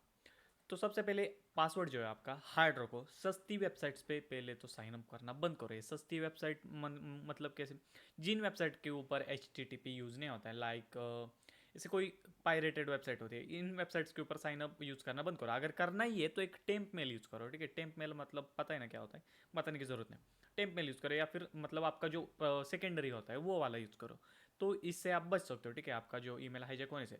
और सेम पासवर्ड सही हर वेबसाइट पे यूज़ मत करो। अब आपको कि भाई हर वेबसाइट पे डिफरेंट डिफरेंट पासवर्ड रखेंगे तो याद कैसे रहेगा साइन अप करते हो। उसके लिए पासवर्ड मैनेजर होते। अब आपको कि ब्राउज़र में होता है वो वाला नहीं, वो वाला पासवर्ड मैनेजर सस्ता वाला है। लाइक अभी कोई वेबसाइट पे आप साइन अप करते हो तो वो ऑप्शन देता है सेव और नेवर का ऑप्शन देता है, सेव और नेवर। सेव करते हो तो सेव रहता है, और अगली बार जब लॉग इन करने जाते हो तो वो ऑटोमेटिक सजेस्ट कर देता है ना। तो ऐसे मत रखो। क्या होता है इससे, आपके कंप्यूटर में कई अगर मान लो ट्रोजन आ गया, वायरस आ गया, तो वो क्या करते हैं हैकर्स, उसके अंदर एक ऐसा प्रोग्राम, मतलब उस वायरस के अंदर ऐसा प्रोग्राम बना दे कि आपका जो कुकी होता है या फिर आपका ब्राउजर का सेव्ड पासवर्ड होता है वो वाली फाइल चुरा लेता है, और वापस जो जिसने बनाया होस्ट उसका, उसके पास भेज देता है। तो आपके जितने भी सेव्ड पासवर्ड थे ब्राउजर के उसके पास चले जाते हैं। ये हम शायद मेरे ख्याल से मोबाइल हैकिंग या फिर कंप्यूटर हैकिंग में देखेंगे, मैं जब मैं सिखाऊंगा आपको, ठीक है। तो उसमें ये ट्यूटोरियल हम देखेंगे, चिंता मत करो। तो सबसे पहले ये ब्राउजर के अंदर सेव मत करो। किसके अंदर सेव करो, अब ये पूछोगे आप। एक पासवर्ड मैनेजर रहते, तो वो अपन देखते हैं। तो आपको सर्च करना है पासवर्ड मैनेजर्स, ठीक है। पासवर्ड मैनेजर्स आप सर्च करोगे तो काफ़ी सारे जो पासवर्ड मैनेजर्स है वो आपको दिख जाएंगे। ये देखो, दिख रहा है ये वन पासवर्ड, लास्ट पास। ये लास्ट पास आपको पता होगा, शायद कहीं ऐड पे दिखा होगा, मैंने यूज़ किया है। लेकिन इसकी जो मतलब एक कॉन्स है ना, कॉन्स, ठीक है। तो वो ये कि सिर्फ एक डिवाइस के ऊपर ही चलता है। मान लो कि आप लैपटॉप के ऊपर साइन अप करते हैं और मोबाइल पे जाओगे तो पासवर्ड तो वो मतलब नहीं दिखेगा। और ये क्या है, ये लास्ट पास, ठीक है, ये पासवर्ड मैनेजर से क्या, ये आपको रैंडमली जनरेटेड पासवर्ड दिखाते हैं। मतलब फॉर एग्जांपल अगर मैं यहाँ पे सर्च करता हूँ पासवर्ड, पासवर्ड जनरेटर, ठीक है, पासवर्ड जनरेटर, ठीक है, इतना सर्च करता हूँ, और ये फर्स्ट वेबसाइट पे उन्हीं की क्या है लास्ट पास। अरे यार ये यहाँ पे देखते हैं। हम्म, नहीं, ये वाला, हाँ ठीक है। देखो, तो ये होते पासवर्ड जनरेटर्स जो आपको स्ट्रॉन्ग पासवर्ड जनरेट करते हो। और ये पासवर्ड की खास बात ये होती है ये स्ट्रॉन्ग होते, और जब ब्रूट फोर्स को इसके ऊपर मारते तो ये आसान नहीं होते। वर्ड लिस्ट चाहिए होते हैं ना उसका, मैंने बताया आपको वाईफाई हैकिंग के में। तो वर्ड लिस्ट चाहिए होते हैं उसको, और इस ऐसी कौन सी वर्ड लिस्ट नहीं जिसमें ये होने वाला है। और दूसरी बात कि ये स्ट्रॉन्ग है, ये किसी को याद भी नहीं, भले किसी को मिल भी जाए तो ये याद नहीं, देख मतलब कोई देख ले आपको टाइप करते हो तो उसे ये याद भी नहीं रहने वाला, समझ गए। और ये लेंथ जो है आप इसके ऊपर एडजस्ट भी कर सकते हो, लाइक, ठीक है, कोई भी क्या है, अच्छा ठीक है, वीक पासवर्ड। तो ऐसे आप लेंथ एडजस्ट कर सकते हो, समझ गए। अब हर बार यहाँ से नहीं जनरेट करना है आपको, एक्सटेंशन होते हैं। आप देख सकते हो कि मेरा जो है वो प्रोटॉन मेल है, ठीक है, सॉरी प्रोटॉन पास है मेरा, ठीक है, देख सकते हो यहाँ दिख रहा है आपको प्रोटॉन पास फ्री पासवर्ड मैनेजर। वो भूल जाओ, टेलीग्राम का था, कुछ नहीं। और इस तरह से एक्सटेंशन ऐड करने होते हैं, और उन्हें क्या करना है, साइन अप कर ले लो। और जहाँ पे भी जाओगे और जहाँ पे भी आपको आएगा लॉगिन का ऑप्शन, साइन अप का ऑप्शन, वो सारे जो ऑप्शन होते हैं वो ऑटोमेटिक, मतलब वहाँ पे ऑटोमेटिक पासवर्ड जनरेट करके आपको दे देगा। और आपके जो प्रोटॉन पास या हो गया, लास्ट पास हो गया, कई सारे एक्सटेंशन से आप सर्च कर लो, आपको जो अच्छा लगता है यूज़ करो। मैं प्रोटॉन पास यूज़ करता हूँ क्योंकि वो फ्री है। लास्ट पास फ्री नहीं है, वो पेड है, मतलब एक डिवाइस के लिए फ्री है, मल्टीपल डिवाइस के लिए चाहिए होगा तो वो पेड है, इसलिए मैं नहीं यूज़ करता। मैं प्रोटॉन पास यूज़ करता हूँ क्योंकि मल्टीपल डिवाइस के लिए वो फ्री है। तो इस तरह से होता है सब कुछ, समझ में आ गया। कोई भी क्वेश्चन है कमेंट में डालो। थैंक्स।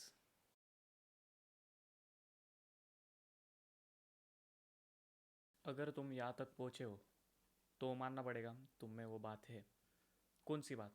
पेशेंस। एक हैकर को जो चीज़ बनाती है हैकर, वो मेन तर स्किल्स से होते हैं और पेशेंस। अगर तुमने पेशेंस रख के पूरी 5 घंटे की वीडियो देखकर यहाँ तक पहुँचे हो आउटरो में, तो मानना पड़ेगा तुम ज़रूर हैकर बनने वाले हो। हाँ, कुछ लोग डायरेक्ट आउटरो में आ जाएंगे, तो वो तो हैकर नहीं बनने वाले। और मेरे आंखों की यहाँ पे दिख रहा है आपको कि मैं कितना थका हुआ हूँ। बस एक लाइक में बस इतना ही डिजर्व करता हूँ, बस एक लाइक। मतलब एक लाइक नहीं, एक लाइक कर सकते हो तुम, ठीक है, मुझे सपोर्ट करने के लिए। क्योंकि क्या होता है, लाइक करने से जो है वीडियो ज़्यादा सजेस्ट करता है यूट्यूब। और पार्ट 2 अब आपने देखा, बेसिक क्लियर करने के लिए मुझे 5 घंटे लगे। बेसिक, सिर्फ बेसिक क्लियर करने के लिए। हाँ, थोड़ा अलग जो लास्ट में फिशिंग अटैक्स और WP हैंडशेक, वो भी मैंने सिखाए, वो क्योंकि थोड़ा इंटरेस्ट जो है आपका बना रहे, आपको मतलब वेस्ट ना लगे ये कोर्स आपके 5 घंटे। मैं जानता हूँ कितना इंपॉर्टेंट होते हैं 5 घंटे। और पार्ट 2 बनाने के लिए मुझे बस एक ही मोटिवेशन चाहिए, वो है 1K व्यूज़। या क्योंकि देखो, तुम लाइक करोगे तो ज़्यादा सजेस्ट होगा। तो सिर्फ एक लाइक, अभी मेरे 250 सब्सक्राइबर्स है जब वीडियो अपलोड कर रहा हूँ मैं, 252 शायद। तो मेरे सारे सब्सक्राइबर से एक ही रिक्वेस्ट है, बस लाइक करो तुम इस वीडियो को। क्योंकि तुम लाइक करोगे ना तो वो और 250 लोगों को सजेस्ट होगा। और तुम जब लाइक करोगे और 250, तो ऐसे करते करते जैसे ही 1K व्यूज़ आते हैं ना, मैं पार्ट 2 बनाना शुरू कर दूंगा। यही मेरे लिए काफ़ी है। और याद रखना, ये जो मास्क है ना, ये आपको हैकर नहीं बनाता है। ये बस आइडेंटिटी छुपाने के लिए। ये हैकर अब जो बनता है वो उसे चाहिए होता है पेशेंस और स्किल्स। जो भी मैंने सिखाई, याद रखना, उससे प्रैक्टिस ज़रूर करना है आपको। मेरी आवाज़ में भी आप जान नहीं है, क्योंकि बहुत मेहनत है, एडिटिंग में भी बहुत टाइम लगा है। अभी ये जो लास्ट है, बस ये लास्ट शूट कर रहा हूँ मैं। तो बाय द वे, ये जो मास्क है ना, ये एनोनिमस का मास्क है, एक हैकर ग्रुप है। क्या हुआ था, जब कुछ मेरे ख्याल से 17th सेंचुरी में एक कोई आदमी था, उसका नाम में गाइज फॉक्स कुछ नाम था उसका। ये उसका चेहरा कुछ ऐसा था। और बाद में क्या हुआ, उसने कुछ प्लान बनाया था कि ब्रिटेन के जो लोकसभा ऐसे कुछ था, उसे तबाह करना था उसे। तो प्लानिंग में फेल हो गया, ऐसे कुछ स्टोरी थी। बाद में क्या हुआ, 2003 में एक कॉमिक आई थी, कॉमिक नहीं, मैगजीन आई थी। वो उसका नाम था वी फॉर वेडेटा, जिसमें क्या होता था, वो उसकी जो स्टोरी है वो गब्बर इज बैक टाइप थी। और वो क्या करता था, बुरे लोगों को मारता था, मतलब जैसे गब्बर इज बैक अगर आपने पिक्चर देखते हो वैसे। और वो क्या करता था, ये वाला मास्क पहन के मारता था, ठीक है। उसके बाद क्या हुआ, जो एक हैकर ग्रुप है एनोनिमस, वो सामने आए। और वो ये मास्क लेकर सामने आए। आप जब रिसर्च करोगे तो आपको पता चल जाएगा। तो आई होप ये पता चल गया। और पार्ट 2 के लिए बस तुम जितना कमेंट करोगे ना, मुझे पार्ट 2 बनाने के लिए उतना ही मोटिवेट होता है। क्लियर? थैंक्स। बढ़ते हैं आगे, नहीं आगे नहीं, बस दी एंड। तो वेट करो पार्ट 2 के लिए।